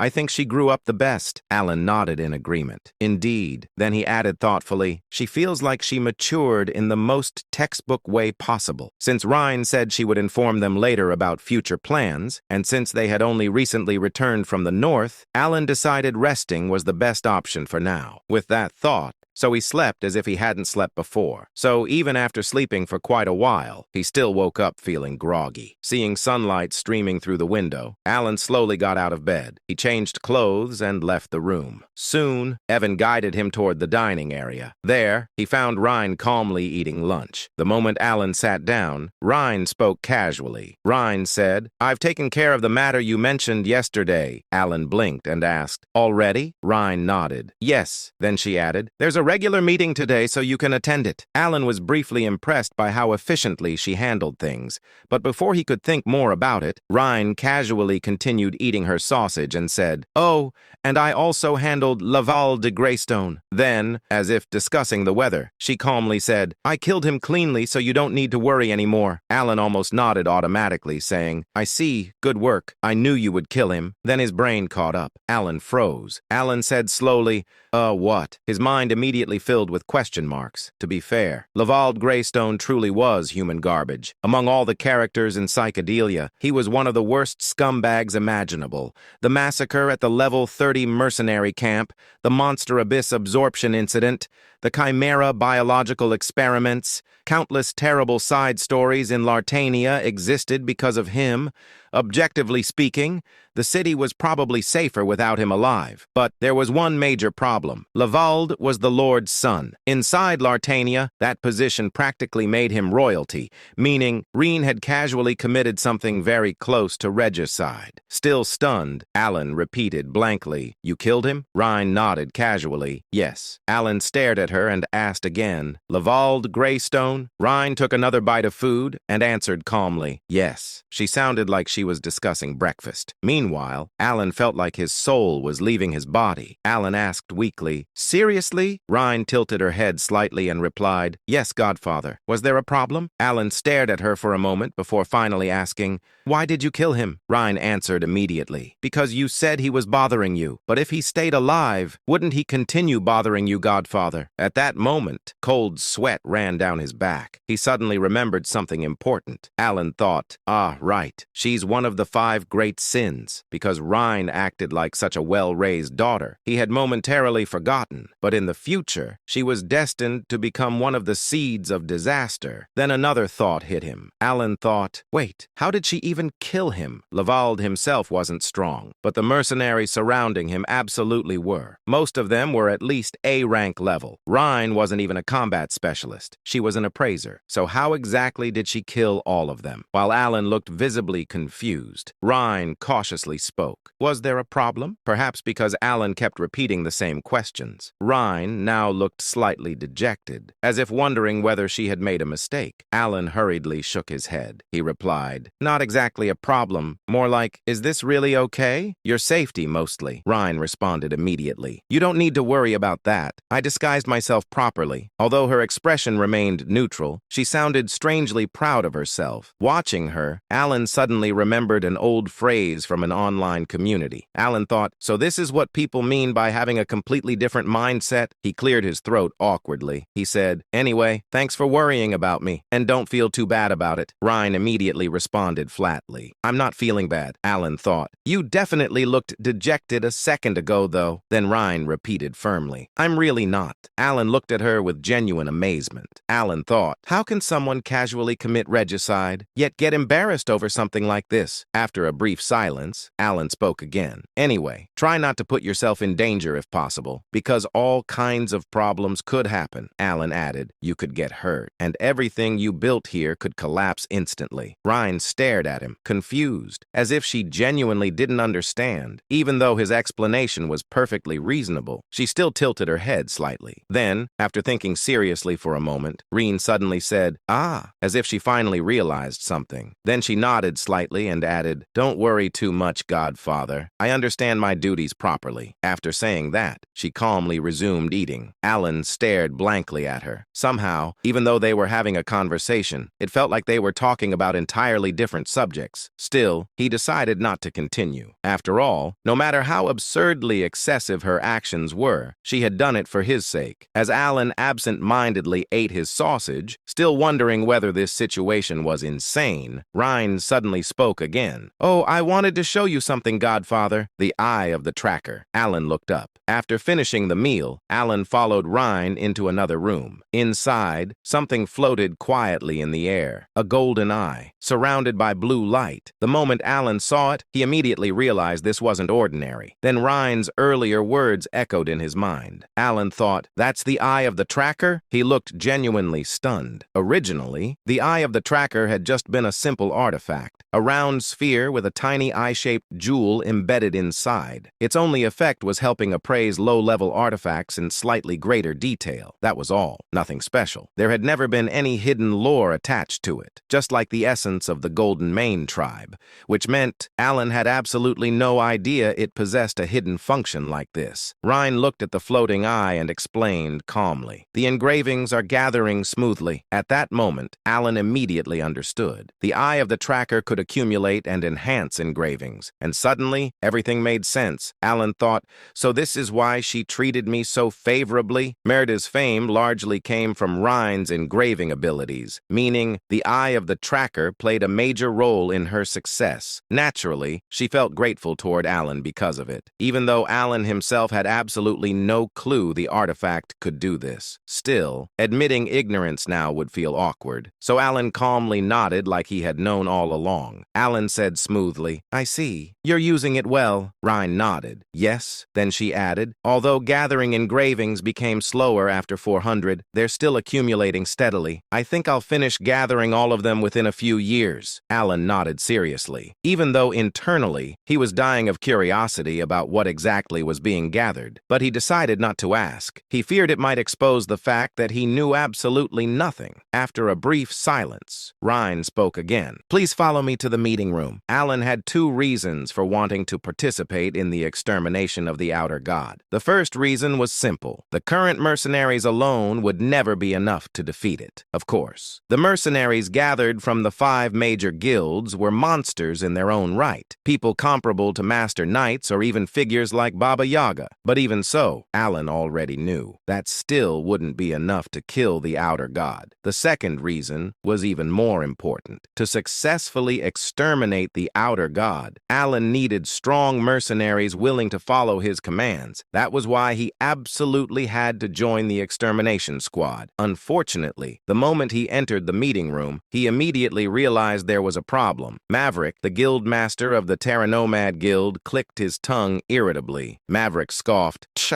Hyman, the guild master of the Arcadia Guild, looked Alon up and down with blatant disdain. Hyman sneered, "You're bringing this weak-looking guy along? Mayan, the beast woman guild master of the ancient trackers, laughed mockingly with her slit-like feline eyes. Mayan smirked. Ha, he looks like the type who survives entirely on rumors. Then she added mockingly. Mayan continued, what are you here for? To stand in the back and steal credit? Meanwhile, Argonia, the guild master of the Kalamadra Guild, and the strongest among the gathered mercenary leaders, simply stared at Alan silently. She said nothing, but her gaze clearly wasn't welcoming either. Alan calmly looked around the room. Alan thought, I expected hostility, but this is worse than I thought. Still, Alan had expected something similar. After all, to mercenaries, he probably looked like some random noble carried entirely by rumors. Then, Mayan suddenly stepped forward. Spinning a dagger between her fingers, she blocked Alan's path completely. Mayan narrowed her feline eyes and said mockingly, Noble lord, I heard rumors you've been sticking your nose into places you don't belong. But seeing you in person, you don't even look worth talking to. Why don't you just turn around and leave? The atmosphere inside the room instantly became heavy. Alan looked at Mayan silently for a moment. Then he came to a simple conclusion. Alan thought, I need to prove my worth first. Without hesitation, Alan slowly raised his left hand. The gauntlet covering it emitted a faint, metallic sound. Then he calmly formed a seal. At that moment, without any warning, the previously ordinary meeting room was instantly swallowed by freezing cold. Frost exploded across the floor. The air temperature dropped so suddenly that everyone instinctively stiffened. Alan calmly spoke.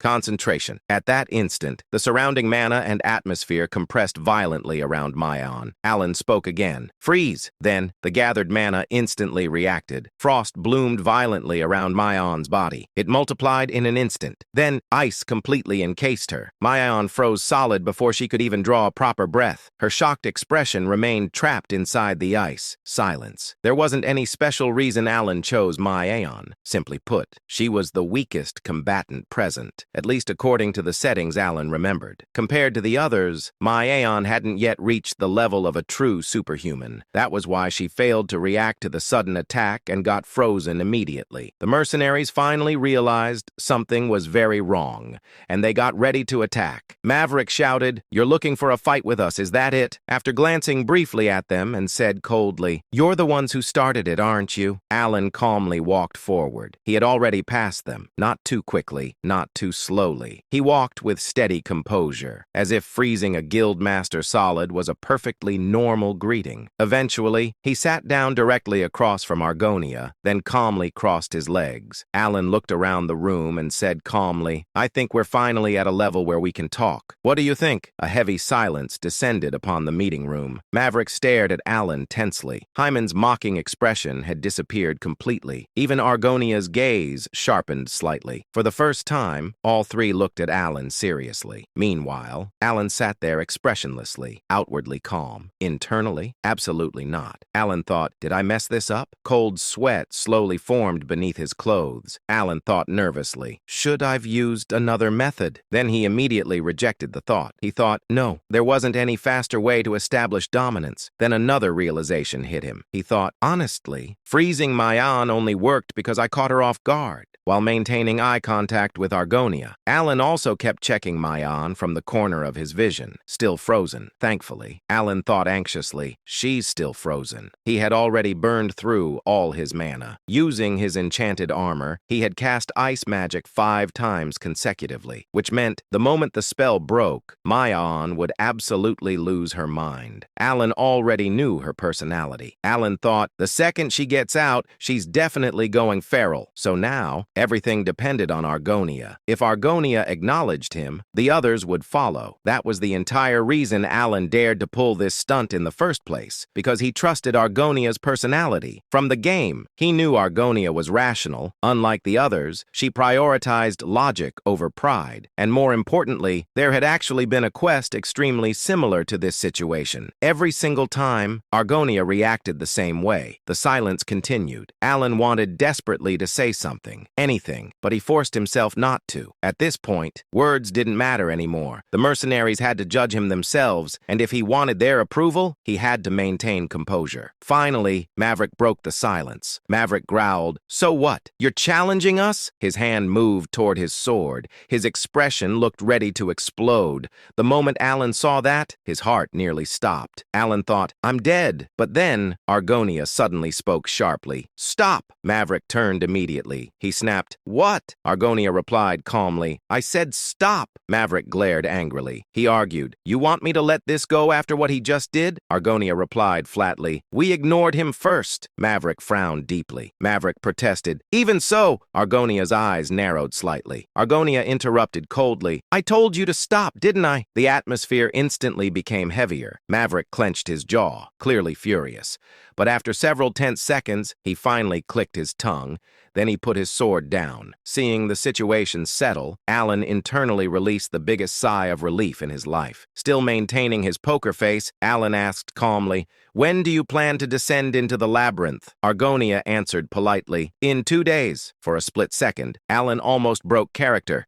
Alan thought, wait, was Argonia always this polite? Still, he kept going. Alan glanced subtly toward frozen Maion. Then he suggested, "Then let's continue this meeting tomorrow. With one person frozen solid, it'll be difficult to hold a proper discussion anyway." In his mind, he thought, "I'm completely out of mana, and if that ice breaks, I'm doomed." Thankfully, Argonia nodded immediately. "Let's do that." The moment she accepted, Alan stood up instantly, turned around, and walked out of the room with perfect composure, saying, "See you tomorrow." Then, the second Alan exited the mansion, his composure shattered instantly. Alan clutched his chest and whispered internally, "This is terrible for my heart. I'm never doing something like this again." He exhaled shakily, then immediately hurried away before Maion thawed out. Not long after Alan left, Maverick finally exploded. He growled irritably, "I seriously don't like that bastard. Why do you want to let that pretentious snob walk away?" But Argonia didn't respond. She only glanced at him. Hyman interrupted with a scoff. "Seriously? How are you still talking after Argonia saved your life?" Maverick blinked and frowned. "What?" Then Argonia quietly added, "Hyman's right. If you had attacked him with your sword earlier, you probably would have died." Maverick's face stiffened. Maverick snapped, "What kind of nonsense is—" Then he stopped, because only now he properly looked around. Sweat. Argonia was sweating. Maverick's eyes widened slightly. He had never seen Argonia like this before. Not once. Even Hyman, whom Maverick reluctantly admitted was stronger than himself, also looked tense. Maverick finally shut up. Argonia fell silent. In truth, she had an idea, but the knowledge wasn't hers. It came from her mother, the Red Dragon, the being who once told her there was only one thing in this world she should truly fear. A distant memory surfaced in Argonia's mind. Her mother's warning echoed clearly. "Remember this. If a black eye ever appears in the night sky, immediately look away. Do not acknowledge it. Do not remember it. And if you ever become a powerful mage someday, erase the memory entirely." Then, the final warning. "Never look directly at the one who consumes boundaries." Argonia remembered the earlier moment. That blue eye and the red eye. Not only one, but two. The two that appeared behind Count Palatio. Just remembering it made her feel cold. That endless ominousness. That feeling, as if her soul itself was being swallowed whole. And worst of all, that eye had looked at her almost playfully, as if smiling. Argonia slowly thought silently, who exactly is that man? The next day, contrary to Alan's worries that they might continue rejecting his plans and arguing with him, the meeting proceeded surprisingly smoothly, and Alan quickly realized two things. The first was that the foreign entity was currently on the 12th floor. The second was that the mercenaries intended to block it on the 5th floor. As soon as he heard that, Alan immediately began explaining the plan he had prepared beforehand in detail, while also sharing the information he had gathered regarding the foreign entity. The explanation lasted for about 30 minutes. Alan, who had even disguised his knowledge about the foreign entity as information obtained from an ancient book, quietly observed the gathered mercenaries with slight tension, wondering whether they would object. In the end, we'll probably have to compromise, right? The strategy Alan proposed was one he was personally confident in, a plan plan designed to subdue the foreign entity while minimizing casualties, but that was only from his own perspective. He understood perfectly well that the mercenaries were not his subordinates. He could not order them around. At best, he could only suggest a strategy. That was why he felt so nervous when he heard what they said. Let's go with that. I agree. No objections. Me neither. Without a single complaint, the plan was accepted immediately, leaving Alan standing there in bewilderment. Alan blinked blankly. Really? No one had any issues with it? Was yesterday's impact really that strong? He shook his head slightly. Even if yesterday's events had been shocking, there was no way that alone could make Argonia and the mercenaries of the 5 great guilds act this obediently, which naturally led Alan to another thought. Could it be? His gaze shifted toward Rhine, who had accompanied them to today's meeting. But Rhine herself seemed slightly confused. Even with her usual indifferent expression, there was a faint trace of bewilderment on her face as she quietly muttered, "I'm surprised the meeting went so smoothly." That only made Alan even more confused. Something feels off. Even Miaon, who should have still held some resentment after being frozen by Alan yesterday, remained strangely quiet. And because of that, Alan unconsciously thought, looks like using my game knowledge really paid off. Once the preparations were complete, the group began descending into the labyrinth, carving a bloody path through endless waves of monsters. Watching the mercenaries fight firsthand, Alan's body trembled slightly with fear. He thought, I'm really glad I didn't come here alone. The scale of the battle was far beyond anything he had experienced personally. After some time, the mercenaries established a temporary resting area within one of the safe zones inside the labyrinth.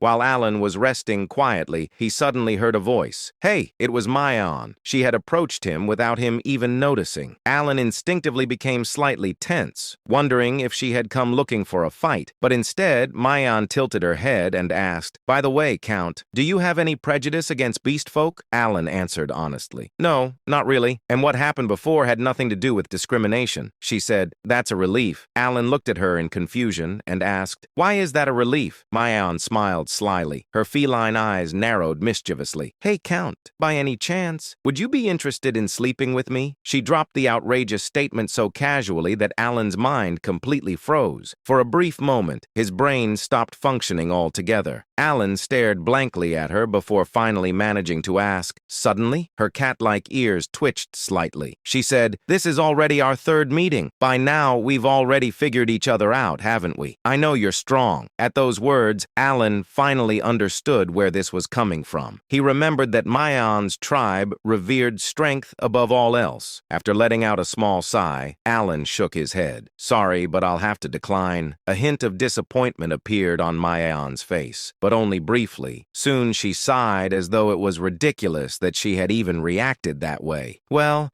nothing I can do about it then. I was honestly pretty thrilled when you overpowered me in one move." Then she winked playfully. "Still, let me know if you change your mind. I'm pretty charming, you know." As Alan stared blankly at Miaon's retreating figure, another voice suddenly echoed from behind him. "Shall I take care of it, sir?" It was Rhine. "She spoke rudely to you, sir." Rhine stared coldly at Miaon's back as she said those chilling words. Alan immediately pressed his lips together tightly, saying, "Huh? No need for that. No, you're not actually thinking about killing her just because of a few words, right? Bro, I swear," she truly thought. About a day passed after that, as the group continued advancing deeper into the labyrinth. By then, they had already reached the 4th floor. However, frustration gradually spread among the mercenaries because they still hadn't located the foreign entity. One of the mercenaries muttered that searching every single floor one by one was becoming a nightmare. Alan quietly clicked his tongue. As expected, reality is completely different from the game. Because they were moving as a large group, their speed was incredibly slow, and unlike in the game, there were no shortcuts. In the game, defeating certain monsters would naturally open the path to the next level, but reality was different. Monsters continuously appeared from every direction, and simply dealing with them consumed enormous amounts of time and energy. Looking around the labyrinth, Alan muttered in disbelief. How was this place even designed? After some time, he heard a voice. We're almost at the 5th floor. Hearing the mercenary's voice from ahead, Alan raised his gaze and saw a massive glowing door in the distance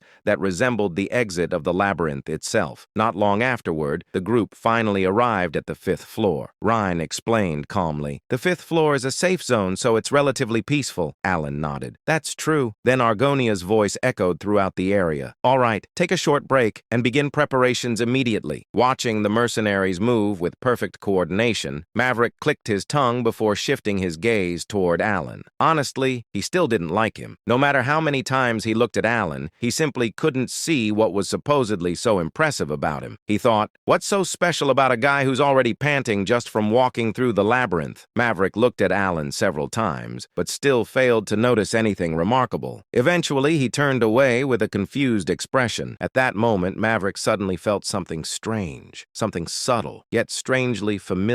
As he frowned and tried to understand the source of that unsettling feeling, he finally realized it. The noise, the bustling sounds from the mercenaries preparing Alan's strategy had completely disappeared. It was as if time itself had stopped. Sensing something horribly wrong, Maverick immediately turned his head toward the mercenaries, and then he saw it. The mercenaries had frozen completely in place, like dolls. Every single one of them remained motionless, in the exact positions they had been in moments earlier, frozen. As Maverick tried to speak, the mercenaries' bodies suddenly began collapsing, slowly, like falling statues. Starting from their legs, their bodies tilted diagonally before crashing onto the ground. Blood spread across the ruins and the grassy plains. And then Maverick finally saw it. Standing calmly before the corpses of the fallen mercenaries was a goblin. The moment their eyes met, Maverick felt overwhelming despair consume him. And in that instant, he understood several things at once. The goblin before him had slaughtered his men. The goblin before him was the foreign entity they had come to exterminate, and he needed to draw his sword immediately. Yet despite knowing all of that, he could not move. He could not scream. He could not draw his weapon. He could not even call for help. He could do absolutely nothing, even though the creature standing before him was merely a goblin, one of the countless monsters he had slaughtered throughout his life. His instincts screamed at him. This was not a goblin. The creature's gaze locked onto Maverick. Then the goblin spoke. Who gave you permission to meet my eyes? It pronounced judgment. A finger slowly rose, steadily, calmly, and pointed directly at Maverick,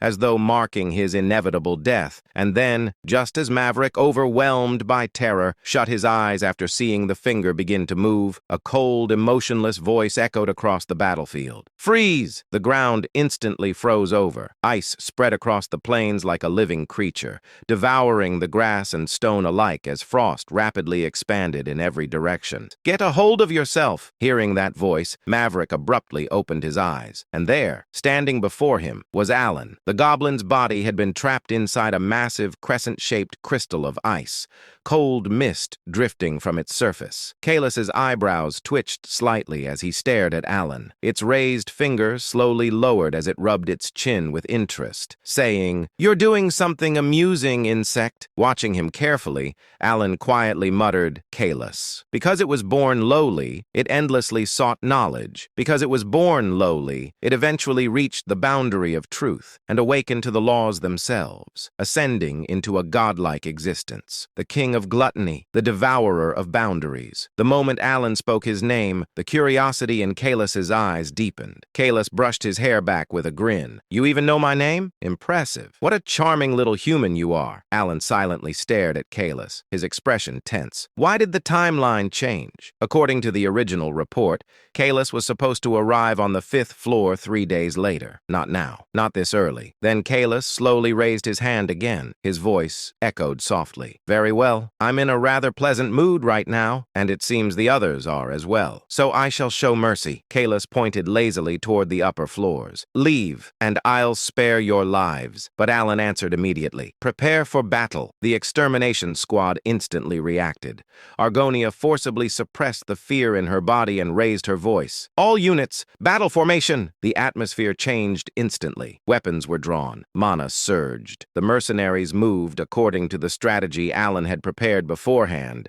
Watching them, Alan thought, this time, they're prepared. Hearing Alan's response, Kalis looked at him as though staring at an idiot. Tsk, I was willing to spare you because you seemed entertaining, but if you insist on drinking the cup of punishment, Kalis slowly extended his hand forward once more. Then I shall grant your wish, insect. At that exact moment, an enormous wave of magic exploded outward from Kalis's hand, instantly rushing toward Alan and the mercenaries like a catastrophic storm. But, with the sharp sound of something shattering apart, Kalis's invisible slash was intercepted by the sword in Argonia's hand. The distorted magic split apart instantly. What Argonia wielded was one of the fewer than 100 weapons on the continent capable of severing magic itself, the Dispel Sword, a weapon incapable of cutting flesh, forged solely for the purpose of destroying magic. And against Kalis, who had not yet fully ascended to the level of a complete sage god, it proved effective. Kalis let out a low laugh. A sword of dissipation? How amusing. You insects prepared something rather entertaining. The moment those words ended, Argonia and Maverick simultaneously activated their sword techniques and charged forward.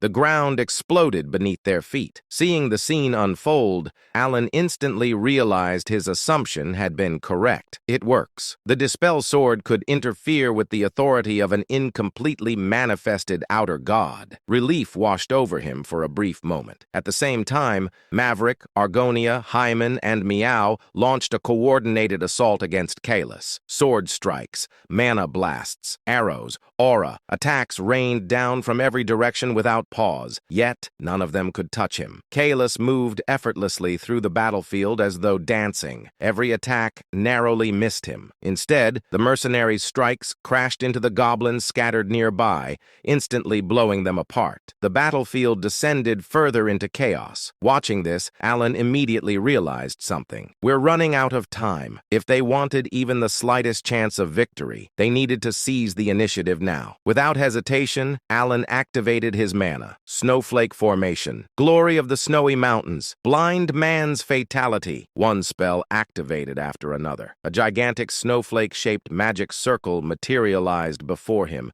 radiating overwhelming freezing mana. At the same time, Rinna opened her grimoire. Countless black chains erupted outward from the pages and shot toward Kalis in an attempt to bind him. And immediately after, Alan hurled the enormous snowflake toward Kalis. The sheer pressure of the combined attack distorted the surrounding air. Even Meow, Hyman, Maverick, and Argonia were visibly stunned by the overwhelming force rushing toward Kalis. Alan narrowed his eyes. If that lands, it'll definitely wound him. But then, Kalis casually lifted a single finger. Tap. That tiny motion alone instantly shattered both attacks apart. The chains exploded. The gigantic snowflake collapsed into fragments. Kalis smirked mockingly. You missed. Still, this is rather entertaining. Alan left in disbelief. According to his calculations, Kalis, who hadn't yet become a sage god, should have been destroyed by that direct hit. Alan, staring at him in confusion, realized that the exile's body had no trace of ice, only shattered remnants around him. He thought, did he slice through the ice spear halberd with just a slash? Then, Kalis finally released his own mana. Expansion, the way of the anonymous. In that moment, a surge of magical energy spread out. Sensing the danger instinctively, Argonia and Maverick, without hesitation,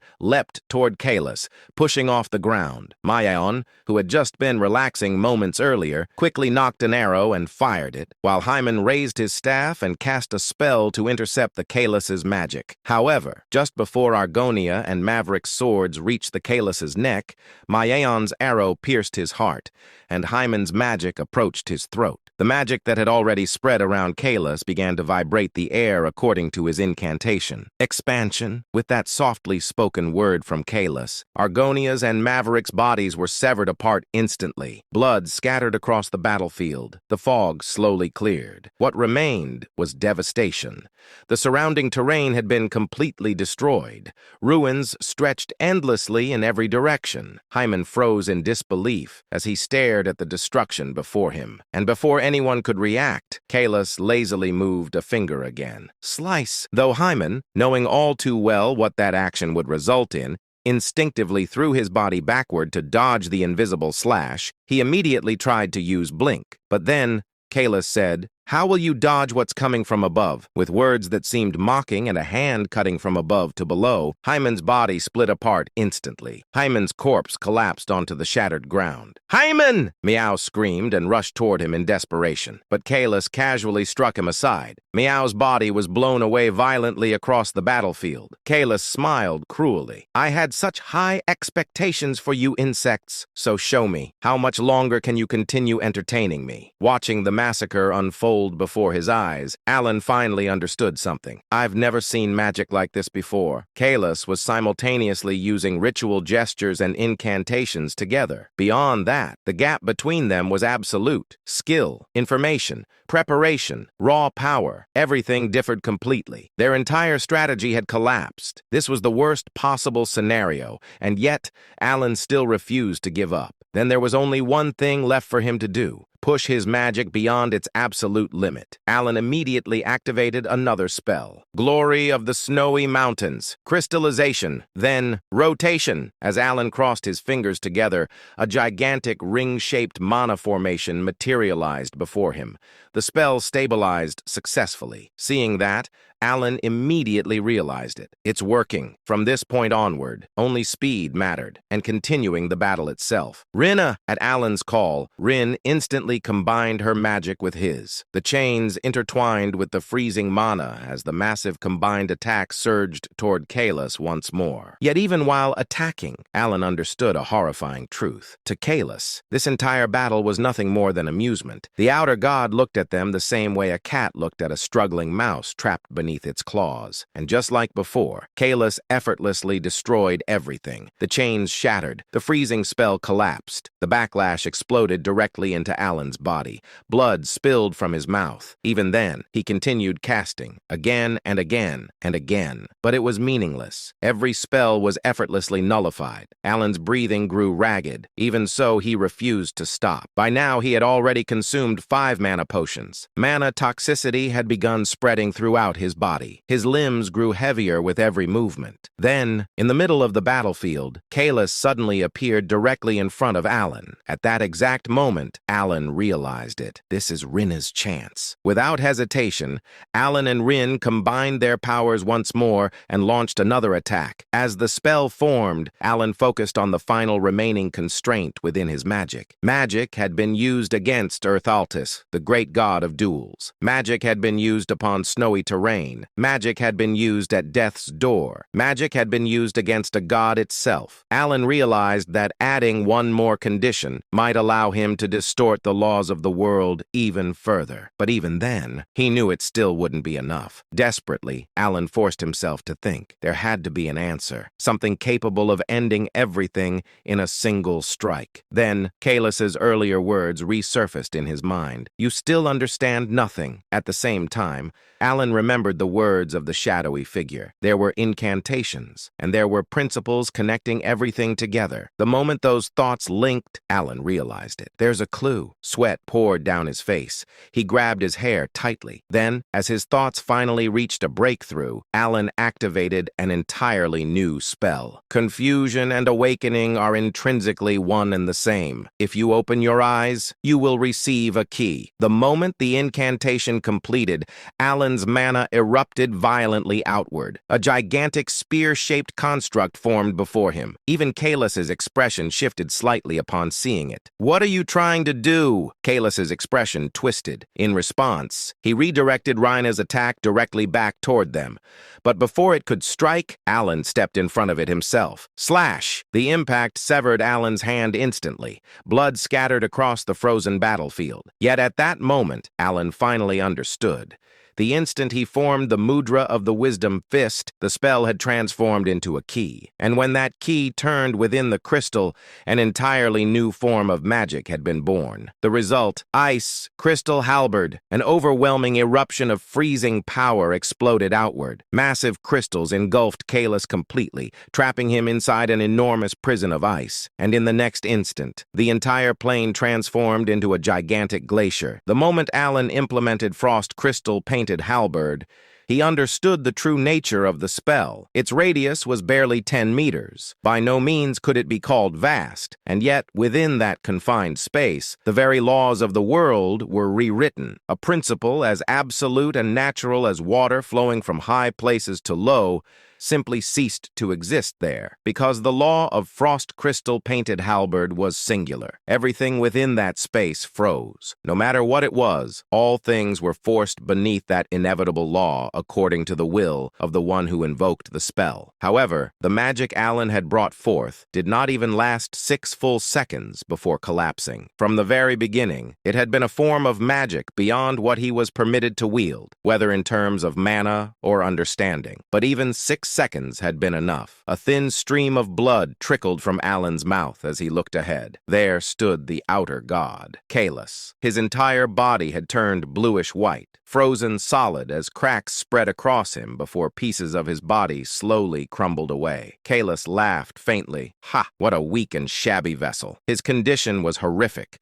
Both of his arms had already shattered, and even his legs were gradually breaking apart. Kalis continued. Well, that one certainly got me, and yet he was smiling, as if the stern expression from moments earlier had never existed. Kalis grinned broadly while staring at Alan. Kalis said, "If I had fully descended, if I had possessed a proper body capable of handling my authority completely, I could have blocked that pathetic implementation of yours with ease." His tone sounded almost regretful. "And then?" Alan replied calmly. Hypotheticals mean nothing. At Alan's calm reply, Kalis paused. The words he had been about to say stopped midway. Kalis chuckled softly. "A correct answer, little creature. No, mage." For the first time since the battle began, genuine acknowledgement appeared within Kalis's eyes. Kalis declared, "This is my defeat." The moment those words ended, his body completely crumbled apart and vanished. And then, Alan collapsed unconscious where he stood the next day. Within his dream, Alan felt someone gently touching his face, and a girl's voice softly echoed beside him. The girl whispered, "The world is at peace now, and I will always remain by your side." Then his eyes opened. An unbearable pain exploded through his skull as though his head were splitting apart. Trying to steady his trembling breath,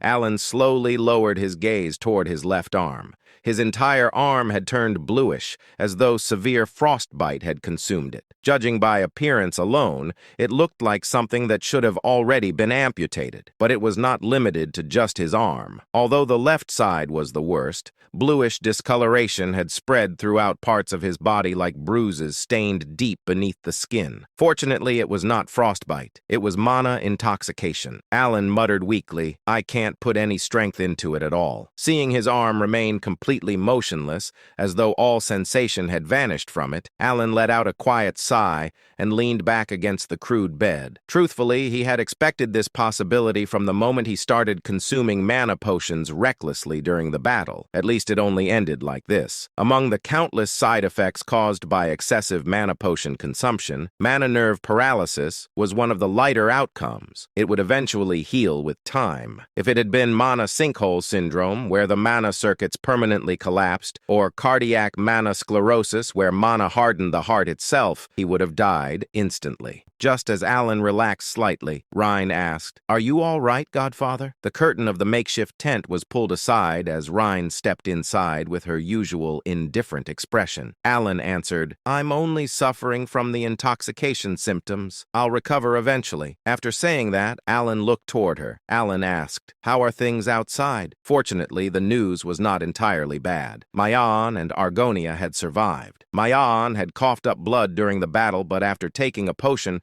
her injuries were only severe enough to limit her movements somewhat. Argonia's situation, however, was far worse. She had directly endured the outer god's magic. Although her half-dragon body and regenerative abilities had somehow kept her alive, she was practically half dead. After hearing the report, silence lingered inside the tent. Alan glanced quietly at Rhine. Her expression remained as blunt as ever, but something about her demeanor felt awkward today. Up until now, despite her cold personality, conversations with her had flowed naturally. But today, she seemed unwilling to continue the conversation herself. Just as Alan wondered whether he should speak first, Rhine suddenly opened her mouth. Rhine called softly, "Godfather, if it isn't rude, may I ask you one thing?" Alan nodded slightly. "All right, ask freely." At those words, Rhine hesitated briefly before speaking. She asked quietly, "Why did you save me?" Her voice remained calm, but there was something buried beneath it. Rhine continued, "My life, was it truly that important that you would risk your own defeat for it? By saving me, you placed yourself in danger." At her words, Alan quietly looked at her. Her expression remained unchanged, but her eyes contained a question so obvious that anyone could see it, as though what Alan had done simply made no sense to her. Hearing that, Alan suddenly remembered Seolrang asking him something similar once before, and for some reason, he began to feel slightly wronged. Seriously, what exactly do I look like to them? Do I have the face of some villain who raises children only to exploit them later? Of course, Alan had originally saved them in order to prevent the 5 great sins from taking root, but even so, he had never once believed they owed him anything in return. At most, he had only vaguely hoped that maybe, someday,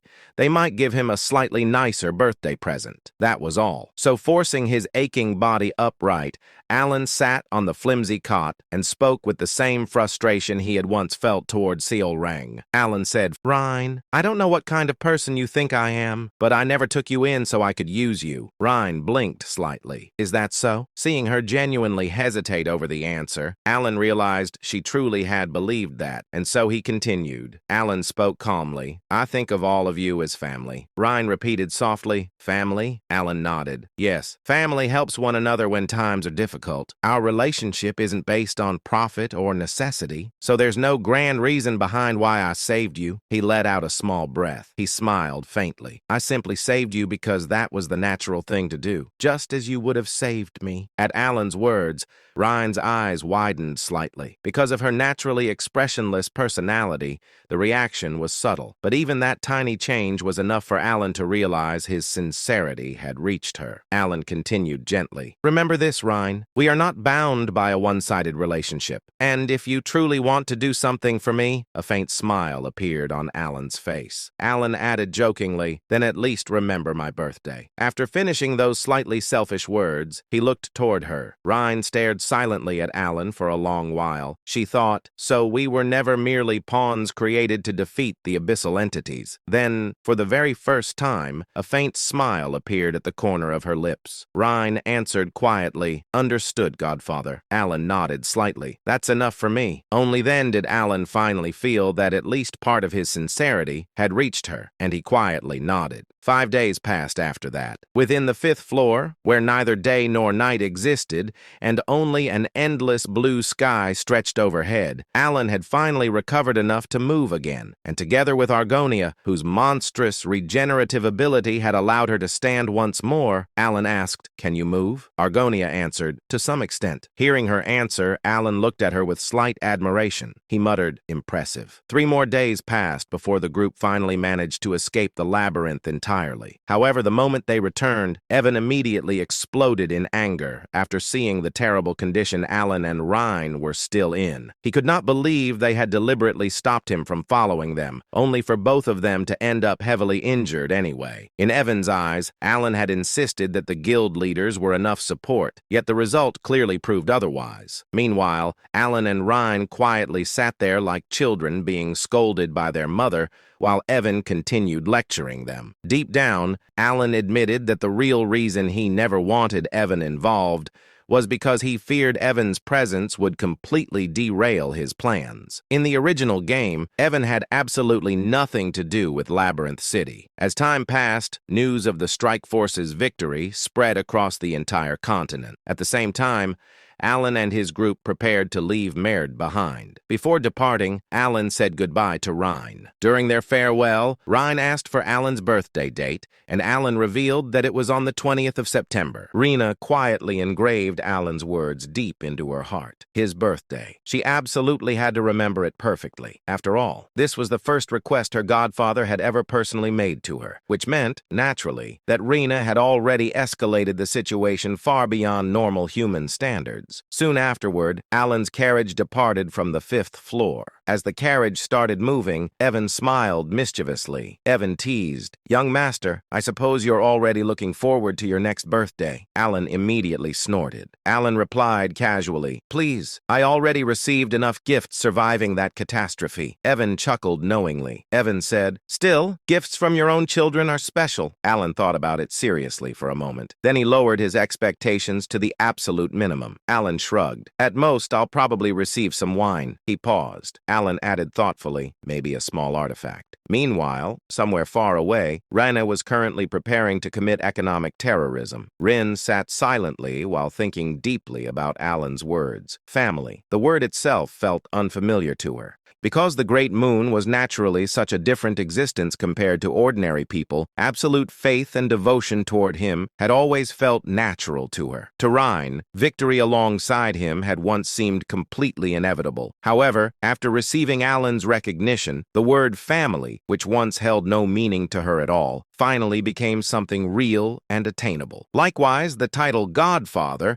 which she had originally chosen out of pure respect, slowly transformed into the symbol of a genuine emotional bond. At that moment, Rhine sincerely wished to remain by Alan's side more than anyone else. She even resolved herself to answer immediately whenever her godfather needed her. The thought alone caused Rhine to become incredibly embarrassed, making her smile and blush uncontrollably. As she continued thinking about Alan's upcoming birthday, she began wondering what kind of gift she could possibly offer someone who considered her family. After thinking carefully, she eventually concluded that, for starters, the Lord of Latania's castle itself should be enough. Meanwhile, Rinne continued thinking completely seriously. Rinne thought perhaps conquering nearby territories as additional birthday decorations would also be acceptable. As time passed, winter finally arrived at the Palatinate estate. Fortunately, Alan gradually recovered from his mana toxicity, mostly because his body had finally stopped trying to file a resignation letter. One peaceful afternoon, Evan entered while carrying a crystal ball. Evan announced, "Young master,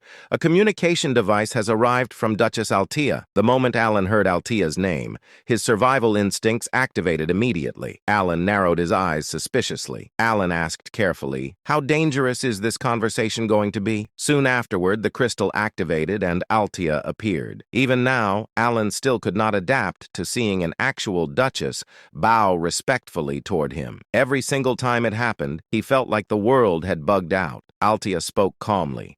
Altea reported, "Kalfa is progressing smoothly." Alan nodded seriously, despite understanding absolutely nothing about what Kalfa was currently doing. Then Altea dropped a nuclear bomb casually. Altea announced, "As of yesterday, we have successfully taken control of Asteria's entire underworld." Silence. Alan blinked, then blinked again, then spiritually disconnected from reality for 3 seconds. Alan thought, "Excuse me?" Altea smiled faintly. Altea congratulated him. "Congratulations on your achievement, Lord Alan." Alan almost collapsed on the spot. Achievement? What achievement? Then suddenly, he remembered something horrifying. At some point in the past, he had casually said, "We should probably stabilize the underworld first." That was it. That was the entire conversation. He had meant, "Please reduce crime a little." Altea apparently heard, "Conquer the criminal world and establish a shadow government." Alan immediately developed emotional damage. Meanwhile, Altea continued speaking respectfully. Altea explained, "Fortunately, the operation became much easier after you eliminated the leaders of both the royalist and aristocrat factions." Alan froze completely. Alan internally screamed, "That was an accident too!" But unfortunately, from Altea's perspective, the situation looked completely different. To her, Alan was clearly a terrifying mastermind. First, he secretly destroyed the political factions, destabilizing the kingdom. Then he casually mentioned reorganizing the underworld. And now the entire criminal network belonged to them. The scariest part? He acted surprised every single time. Altea thought respectfully, as expected of Lord Alan. Even his humility is flawless. Meanwhile, Alan was busy dying internally. Soon afterward, Altea calmly asked another question. "Should our next objective be the king?" Alan nearly ascended to the heavens. Alan shouted, "Absolutely not!" Altea blinked once. Alan immediately coughed and fixed his posture. Alan corrected himself awkwardly. "I mean, for now, maintaining political balance is important. Altia's eyes slightly widened. Altia thought, incredible. She silently admired him even more. Altia thought respectfully, he already possesses enough power to overthrow the throne, yet chooses restraint for the stability of the kingdom, a true ruler among rulers. Meanwhile, Alan was internally having a breakdown. Alan thought, why does everyone think I'm plotting treason? After ending the communication, Alan sat there blankly. At some point, without wanting it, without planning it, without understanding how, he had somehow become the hidden ruler of the underworld, all because people kept misunderstanding his casual comments. Alan covered his face tiredly. Alan muttered, I just wanted a peaceful, noble life. Then his eyes drifted toward another object on the table, a letter, a very suspicious-looking royal letter. Alan immediately felt fear. Slowly opening it, he started reading. The royal palace would host a New Year's banquet 1 month later for the first time in 5 years, and by direct order of Her Majesty, Count Palatiano's attendance was mandatory. Silence filled the room. Alan could only internally scream in frustration because all he truly wanted was to peacefully live his quiet, noble life on the 5th floor of the Labyrinth City, the place of blue grasslands and ruins. In that place, where even after half a year the traces of the battle from that day still had not disappeared, it appeared. Flap. It stepped forward. The figure wore a hood, a black stellar robe, and ominous black ornaments hanging from its waist and hands. It began to walk across the 5th floor. It walked across the place where the mercenaries had fought the outer god half a year ago. It walked across the place where Alan had once stood, and at last it stopped at the exact spot where he had finished off the outer god. The figure murmured. It tilted its head repeatedly, as though the place was both fascinating and completely incomprehensible. How much time passed like that? Until just moments before, it had simply stood there without movement, staring down at the ground. Then the figure let out a soft laugh. It smiled broadly, as if something about this situation amused it deeply. The figure said, I did not think he would be able to do this much. It muttered the words in a voice that could not be identified as either male or female. After a brief pause, the figure said, interesting. Truly, I wonder how far he can go. This is becoming fun. A smile spread across its face, innocent like a child who had just discovered a new toy. The figure said, if he can endure the next one as well, then this will become truly entertaining. Returning to Alan, who received the letter, he thought, I was wondering why the queen invited me, but maybe it's related to Kalfa. In fact, Cretinia Sion, the 8th monarch of Asteria. She was the 8th monarch of Asteria, and despite the fact that the nobles were running wild, she neither visibly managed the state nor participated in political games, yet still held considerable authority. The reason was the power possessed by Cretinia Sion, or more precisely, the power held exclusively by the royal bloodline of Asteria, the Golden Chronicle Eye. Though it was called the Golden Chronicle Eye, it was not actually an ability related to vision. As far as Alan knew, the name came simply from the clear golden eyes that members of the royal family were born with. The inherited ability itself was simple in explanation. The power to pass authority down through generations. Like carrying over saved data in a game, power itself could be directly transferred to the next generation. The concept sounded simple, but its implications were anything but. With each generation, the accumulated authority grew stronger, enough that the royal family could maintain its rule without ever needing to involve itself deeply in political struggles. And as a result, the nobles instinctively knew better than to cross the line. As far as the setting went, Cretinia Sion simply did not move because she found it bothersome. Alan briefly recalled the indifferent, almost emotionless expression he had seen in her game illustration. Alan thought, at this level, I might face some political pressure, but given her personality, she might just ignore it entirely. He remembered how she acted whenever she appeared in the game. Essentially, unless one of the 5 calamities descended upon Asteria, she was a complete non-interventionist. When a calamity appeared, she would briefly join the player's party and display absurd, overwhelming martial power. Alan asked himself, in fear, is she really going to take action just because of what's happening in the underworld? But otherwise, the queen showed no interest in the affairs of her kingdom. She was so detached that among psychedelia players, there was even a running joke that she was less a monarch and more a sleeping dragon of the kingdom. Alan allowed himself to relax and thought, maybe this isn't so bad. If I can take this opportunity to weaken Kalfa, Alan added, and create a sort of tug-of-war with the queen so she doesn't feel attacked. It'll also give me a good excuse to take a more passive role within the faction." Alan placed a hand on his forehead and sighed inwardly. "Since the queen is a big fan of laissez-faire, it should go smoothly. It's not like I'm challenging the royal authority." On the forest road connecting the kingdom of Asteria to the desert city of Colony, a man stood alone. In front of him lay a corpse, a brutal corpse, its right hand still gripping a quill, killed before it could even comprehend what had struck it. Its neck twisted twice around, and although more than a month had passed since its death, there was no sign of decay, as though preservation magic had been applied. The man stared at it for a moment. Then the proxy let out a dry laugh and crouched down, reaching out to touch the body. The proxy muttered coldly, "He's already dead." His neck was snapped twice. Then, as he stood there, the proxy's mind drifted back. He suddenly recalled what had happened when he once met the man who had issued the order to eliminate Alan. The contractor had slammed his hand on the table and shouted in rage, his voice echoing through the room. "I have absolutely zero news about my request to eliminate Palatio," he continued furiously, his face twisted in anger. "Is the agency incompetent or what?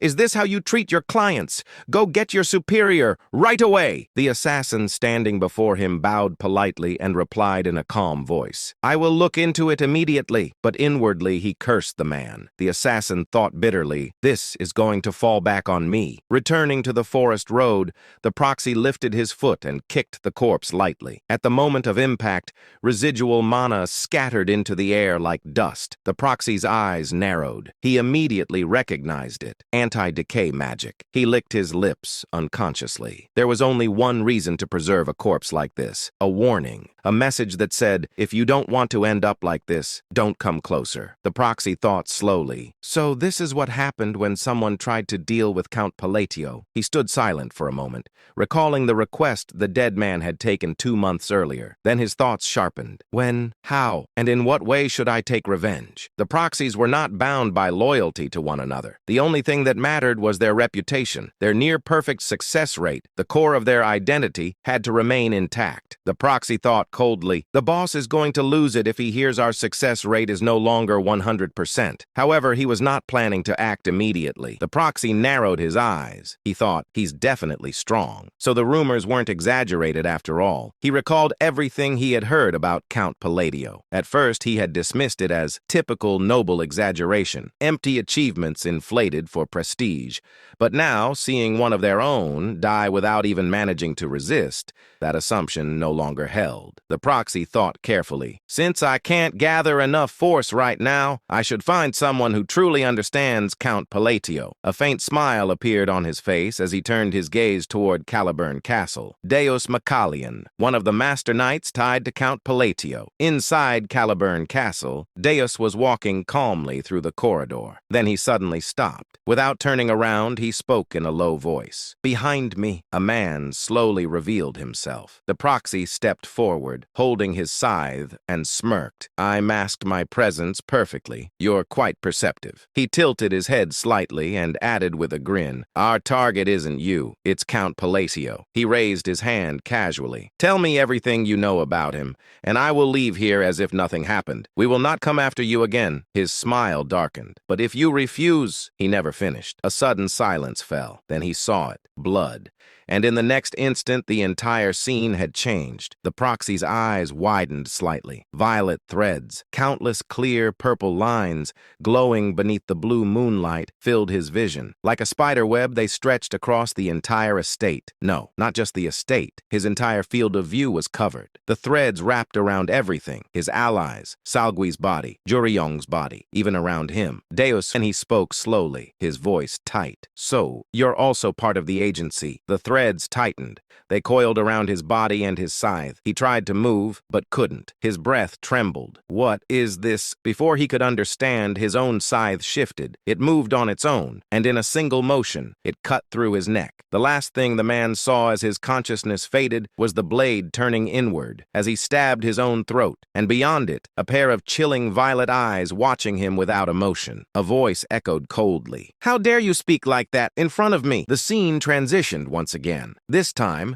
the four sins were shown sitting together while communicating through a crystal ball. During the discussion, Seolrang repeatedly insisted that she would one day marry Alan. However, Utia strongly disagreed with her claims. As usual, the two quickly fell into another argument. Listening to their constant bickering slowly began to irritate Radan. The discussion between the four sins continued, as Utia firmly reminded everyone that they were merely shadows serving the great moon Alan. Seolrang immediately complained to Reen about Utia's harsh attitude. However, Reen calmly explained that Utia did not mean any harm and was simply being herself. Reen then pointed out that Utia had served the great moon far longer than the rest of them. Hearing this only made Utia even more confident in her stance, while Seolrang looked completely unconvinced. Meanwhile, Radan silently watched the argument unfold and became confused after noticing that even Reen had somehow become involved in the debate. Soon afterward, Reen revealed that she wanted to personally send her own reports. Utia quickly reminded her that she had always handled all correspondence for the group. However, Reen explained that she specifically wanted to report information regarding the tracker eye herself. Utia immediately insisted that there had never been any problems with her reports until now. However, Reen still wanted to personally deliver the information related to the tracker eye. Along with that, she also wished to include some personal updates of her own. While saying this, Reen suddenly blushed and began laughing softly to herself. The unexpected reaction instantly shocked everyone present. For a brief moment, the others misunderstood the situation and wondered whether there was some special reason behind her behavior. Realizing that everyone was staring at her strangely, Reen quickly cleared her throat and apologized, claiming that she had simply remembered something amusing. Although she explained herself, several suspicious looks still remained. At that moment, Deus finally joined the meeting and apologized for arriving late. The others assured him that he was still on time, though they became curious about the reason behind his delayed arrival. Before the meeting could properly begin, Deus revealed that he had something important to announce first. He explained that an organization known as the Agency had begun targeting the Great Moon. The revelation instantly shocked everyone. Deus then clarified that the organization originally consisted of 15 members, although only 12 remained after he had personally eliminated 3 of them. He also mentioned that he had already located several of the remaining members. The moment Seolrang heard this, her expression darkened with murderous intent as she immediately demanded that every single one of them be killed. Reen also revealed a terrifying expression and began talking about tearing them apart completely. Unlike the others, Radan tried to remain calm and insisted that they should first gather information. He believed they needed to share intelligence and establish a proper plan, just as they normally did during missions. However, his cautious approach immediately caused the other sins to glare at him suspiciously. Some of them even began questioning whether he had become a traitor. They worried about what might happen if the enemies managed to harm the Great Moon. Radan became frustrated after hearing those accusations and tried explaining that his point was simply about understanding the full situation before acting recklessly. Unfortunately, the others seemed far more interested in eliminating the threat immediately than listening to his explanation. As everyone continued staring at him in silence, Radan eventually gave up and admitted defeat. In the end, he agreed that immediate action was necessary. The moment he did, the suspicious atmosphere instantly disappeared, leaving him feeling even more defeated than before. Finally, Utia decided that the meeting would resume only after the matter with the agency had been settled. With that conclusion reached, the 4 sins ended their discussion and immediately began preparing to take action. After the meeting ended, Radan remained deep in thought. He felt frustrated after being treated like a traitor simply for suggesting caution. Even so, he reminded himself that the Great Moon had given him power and the chance to achieve revenge. Because of that, his loyalty would never waver. However, he also realized that the devotion shown by the other sins had already crossed the line into complete fanaticism. As the tension faded, the scene shifted to Teria, the capital of Asteria, inside the royal palace. Alan arrived at the grand banquet hall while several counts followed closely behind him, staring at him with obvious interest. Evan quietly reflected on Alan's current status. Since Alan had become the leader of Kalfa and gained immense popularity, the peaceful days of quietly spending evenings alone had completely disappeared. Even so, Evan was still uncertain whether this new situation was truly better. Meanwhile, Alan himself was becoming increasingly nervous. As people continued watching him, he suddenly panicked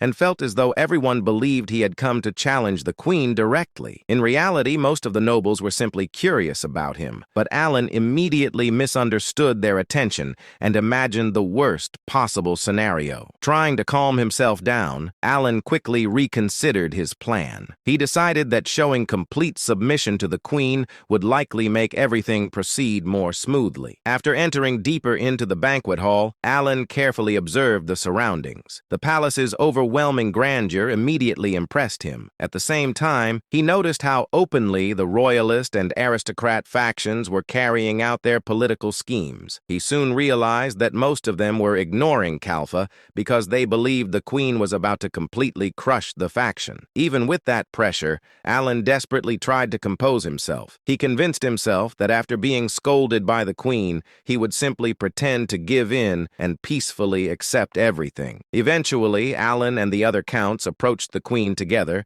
and bowed respectfully before her. Standing before them was Sancretania, the 8th monarch of Asteria. After allowing everyone to rise, her attention shifted directly toward Alan as she confirmed whether he was the current Count Palladio. Alan acknowledged it calmly, but internally he became convinced that Kalfa was finally about to be destroyed. The more serious the queen appeared, the more certain he became that punishment was coming. However, the queen's next words completely shattered his expectations. Rather than punishing him, she calmly announced that she had decided to promote Count Palladio to the rank of Marquis. The nobles' faces filled with confusion. The nobles who had followed behind Alan likewise wore bewildered expressions, and the nobles who had expected the growth of Kalpa to be checked by the monarch were also flustered and horrified. But they were not the only ones wearing such expressions. Alan himself, the very person who had just heard those words from Critenia Sian, was also staring blankly ahead. His brain had completely stopped functioning. A marquis.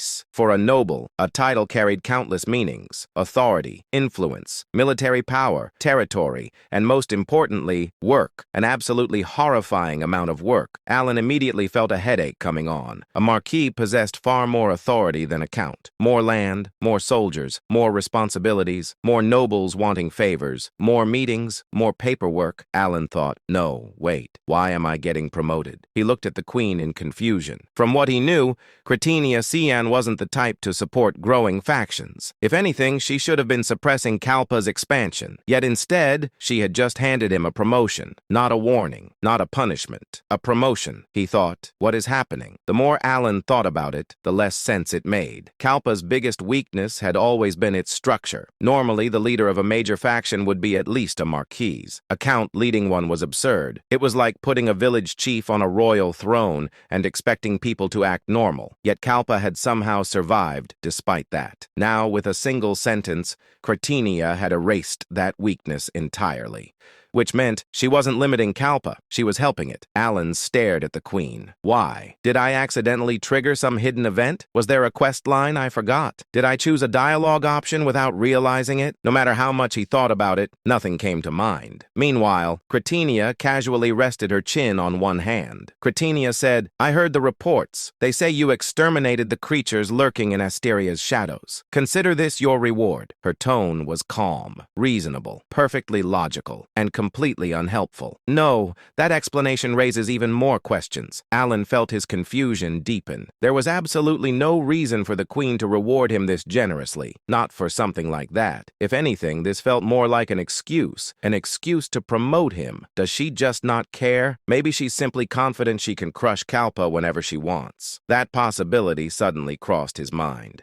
That explanation made the most sense. Slightly reassured, Alan looked at her again. Unfortunately, her expression remained completely unreadable. Then she suddenly spoke. Cretinia asked, "Why? Do you dislike it?" Alan immediately snapped back to reality. Alan replied, "Not at all, Your Majesty." The moment he answered, Cretinia stood up. The entire ballroom froze. Every noble held their breath, step by step. She descended from the throne and walked directly toward Alan. The closer she came, the more nervous he became. He thought, "Why is she coming here? Your Majesty, why are you still walking? Please stop walking." She did not stop walking. Instead, she stopped directly in front of him. The atmosphere instantly became unbearable. The surrounding nobles looked as though they were witnessing a historic moment. Alan felt like a criminal awaiting judgment. Then, Cretinia bent down, very close, far too close. The ballroom collectively forgot how breathing worked, and then she raised a finger. Before Alan could react, she pressed her finger against the corner of his mouth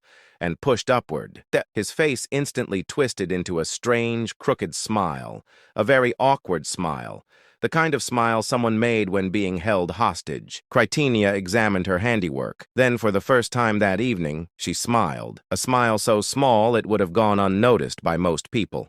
Unfortunately, every noble in the room noticed. The resulting damage was catastrophic. Cretinia said, "Smile. You look rather good that way." Meanwhile, Alan's soul temporarily left his body. What? What does that mean? Why did she do that? Is this some sort of royal ritual? Am I being threatened? Should I smile more? Should I smile less? What is happening? Completely satisfied, Cretinia withdrew her finger. The faint golden light of her golden chronicle eye shone softly. Cretinia said, "I shall retire now. Enjoy the banquet." Without waiting for a response, she turned around, walked away, and left. The massive doors opened, then closed. Silence followed. Absolute silence. Nobody moved, nobody spoke, nobody even blinked. Everyone simply stared. Some stared at the doors, others stared at Alan, and Alan stared at the doors as though expecting them to explain everything. The doors offered no explanation, unfortunately. Then, like a dam finally collapsing, noise exploded throughout the hall.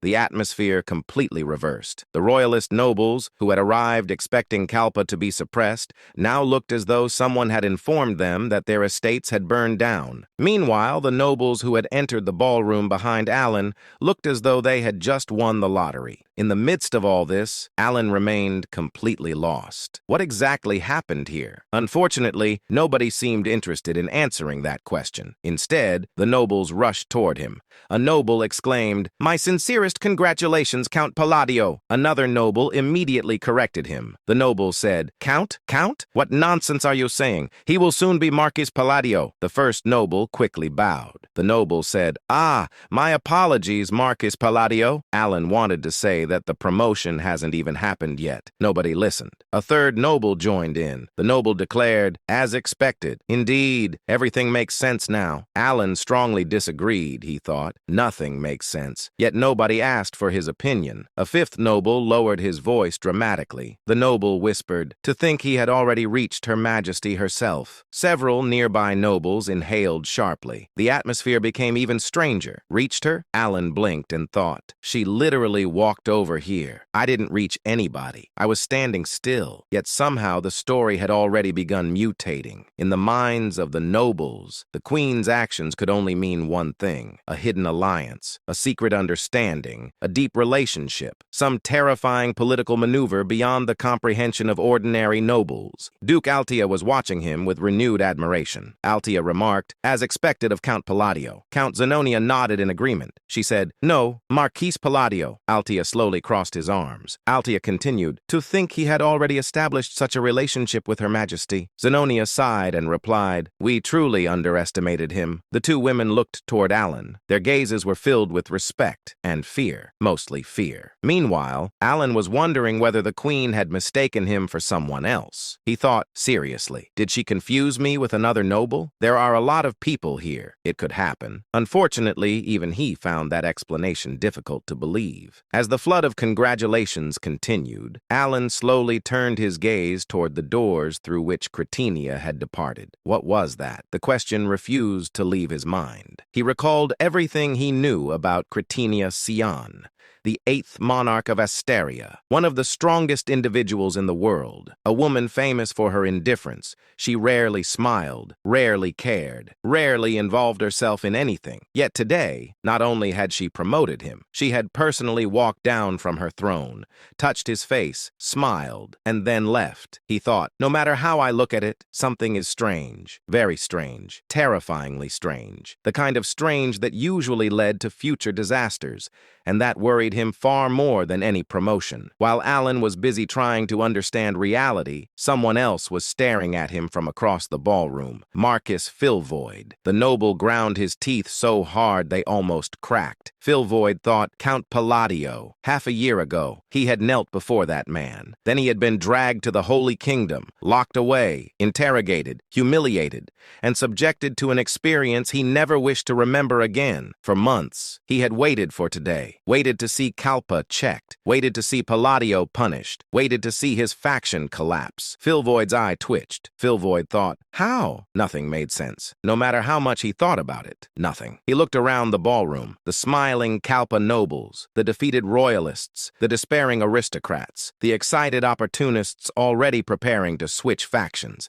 and in the center of it all, Alan Palladio, standing there with a confused expression, which only made Filvoid even angrier, because somehow that confused expression looked mysterious. It looked profound. It looked as though Alan had expected all of this from the beginning. Filvoid clenched his fists and thought, stop looking so calm. Eventually, Filvoid let out a deep breath. At this point, there was nothing he could do here. Not anymore. Not after the queen herself had acted. But that didn't mean he intended to give up. Slowly, a cold expression appeared on his face. Filvoid thought, if matters have reached this point, then I have no choice. There were still people he could contact. People who did not care about noble factions. People who solved problems differently. Dangerous people. Very dangerous people. Filvoid slowly turned away from the crowd. His expression hardened. Filvoid thought, Count Palladio, let's see how long your luck lasts. Then, the furious Marquis moved through the streets while struggling to contain his anger. He eventually arrived in front of a hidden room. He knocked on the door, and someone inside immediately demanded a password. After giving the correct password, he was finally allowed to enter the room. The Marquis was guided deeper into the hideout,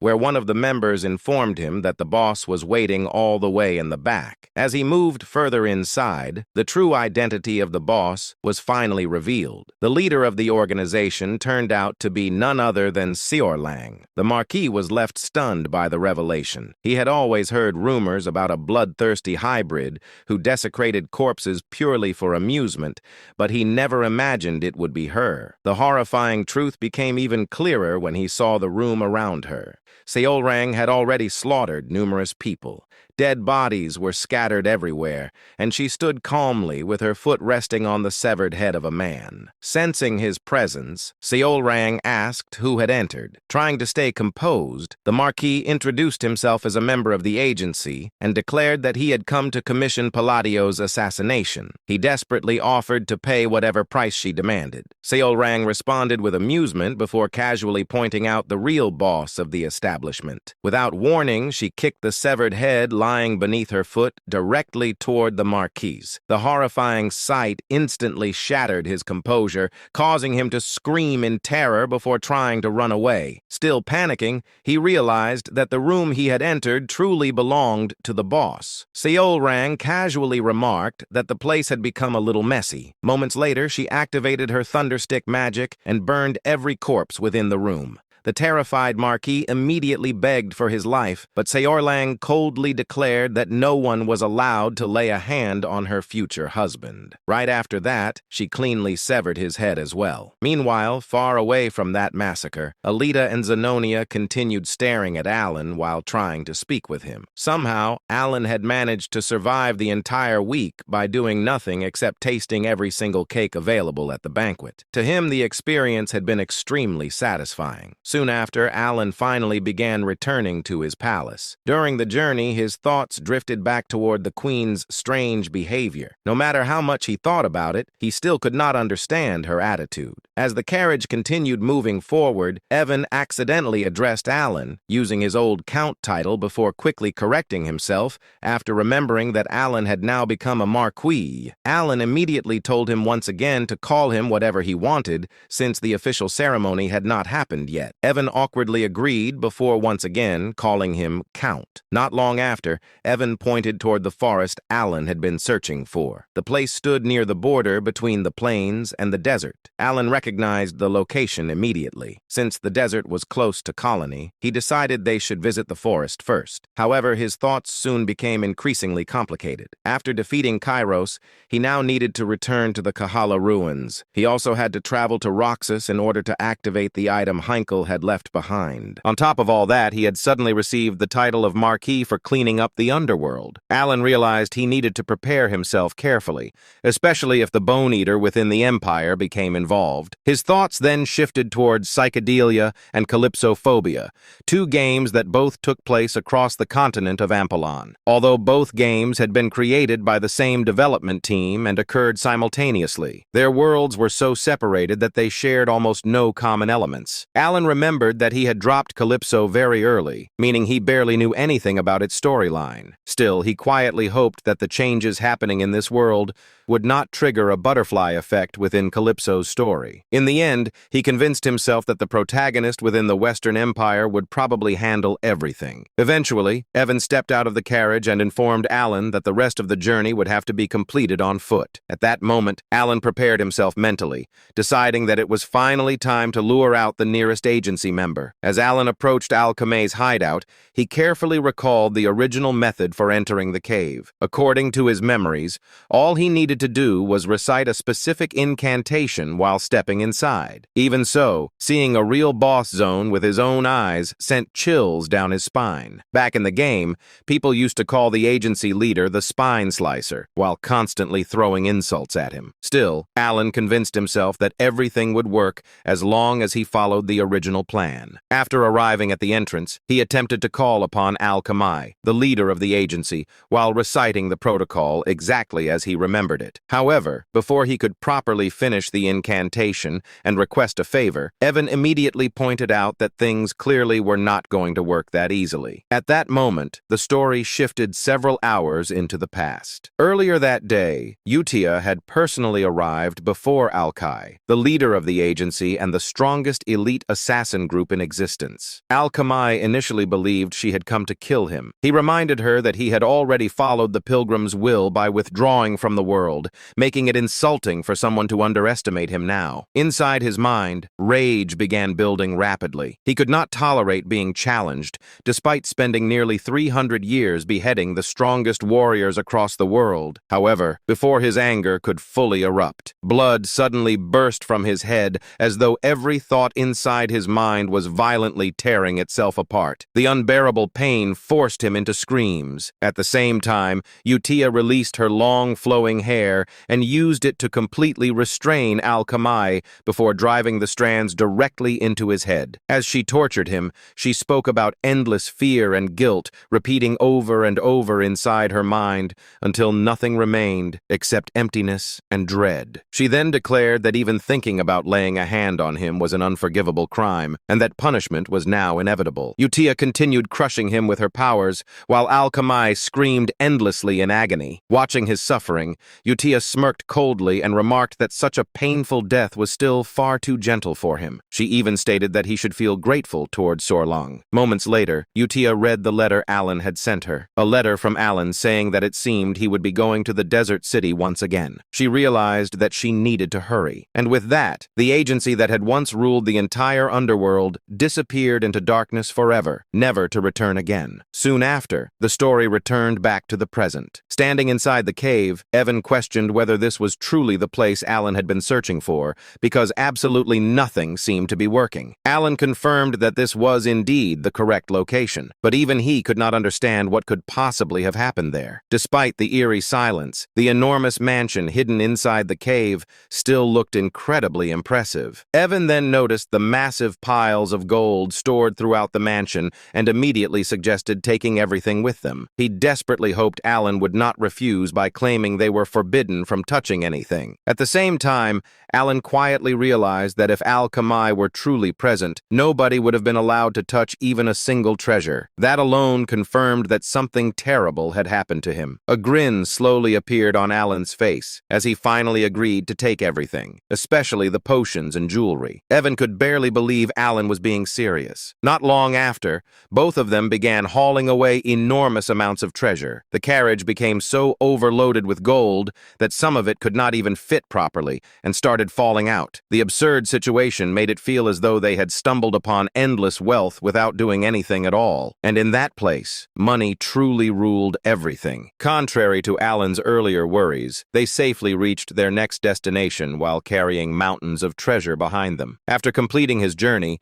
Alan once again returned to Solrang Kingdom. The moment Solrang saw him, she immediately became unusually clingy and stayed close to him the entire time. As they traveled together toward her palace, Solrang suddenly mentioned that she wanted Alan to do her a favor. At that, Solrang smiled brightly, took a sheet of paper and handed it to Alan, and said, "Here, sign it for me." Solrang held a hand out the carriage window, and as if it had been waiting for that, an artifact pen was immediately placed into her hand. Passing it directly to Alan, Solrang said, "Sign it." At that, Alan thought, "A guarantee? Does she want me to co-sign something?" Alan looked down at the paper in reflexive tension. There were already signs of complex writing all over the document. Looking at the top of the paper with a puzzled expression, Alan read, "Marriage registration form?" Solrang smiled and repeated, "Sign it for me." Alan stared blankly at the marriage registration form. Then he slowly turned toward Xiaorang. Xiaorang's eyes were sparkling so brightly that Alan briefly wondered whether someone had secretly installed gemstones inside them. Xiaorang raised both hands excitedly and declared, "Let us become family." Her tail wagged like a helicopter preparing for takeoff. Alan felt a headache coming. Alan thought, somehow every conversation with this child escalates straight to maximum difficulty. After a moment of silence, he decided to confirm something. Alan asked cautiously, "Do you perhaps have any other favor you would like to ask?" Xiaorang immediately shook her head. Xiaorang replied proudly, "Nope." Alan sighed and said, "Unfortunately, I cannot do this one." Xiaorang froze, then her ears drooped, then her tail stopped, then her shoulders sank, then somehow the entire room became gloomy. It was honestly impressive. Alan thought, how did she become a rainy season in 3 seconds? But despite feeling bad, he had absolutely no intention of signing that paper. Objectively speaking, Xiaorang was an ideal marriage candidate. Beautiful, yes. Talented, definitely. Status, more than enough. The problem was not Xiaorang, the problem was everything else. First, Alan basically thought of her as his daughter. Second, and more importantly, he was 90% sure she was confusing family with marriage. Alan thought, this child has somehow reached the conclusion that marriage is just premium family membership. Meanwhile, Xiaorang was staring at him with wounded puppy eyes. The emotional damage was critical. Alan immediately felt guilty. Alan thought, no, stay strong. This is exactly how scams work. Feeling sorry for her, Alan tried to think of a way to comfort her. Unfortunately, every normal answer sounded dangerous. "We are family already." No, that would probably make her bring another marriage form tomorrow. "You don't need marriage." Also dangerous. She would probably interpret that as, "We should skip directly to the wedding." After thinking carefully, Alan finally came up with a solution. A terrible solution, but still a solution. Alan cleared his throat. Alan said, "Let us think about it once you are a little older." Xiaorang instantly revived. Her ears shot upward, her tail restarted, her eyes sparkled. The weather in the room improved immediately. Xiaorang asked excitedly, "How much older?" Alan froze. He thought,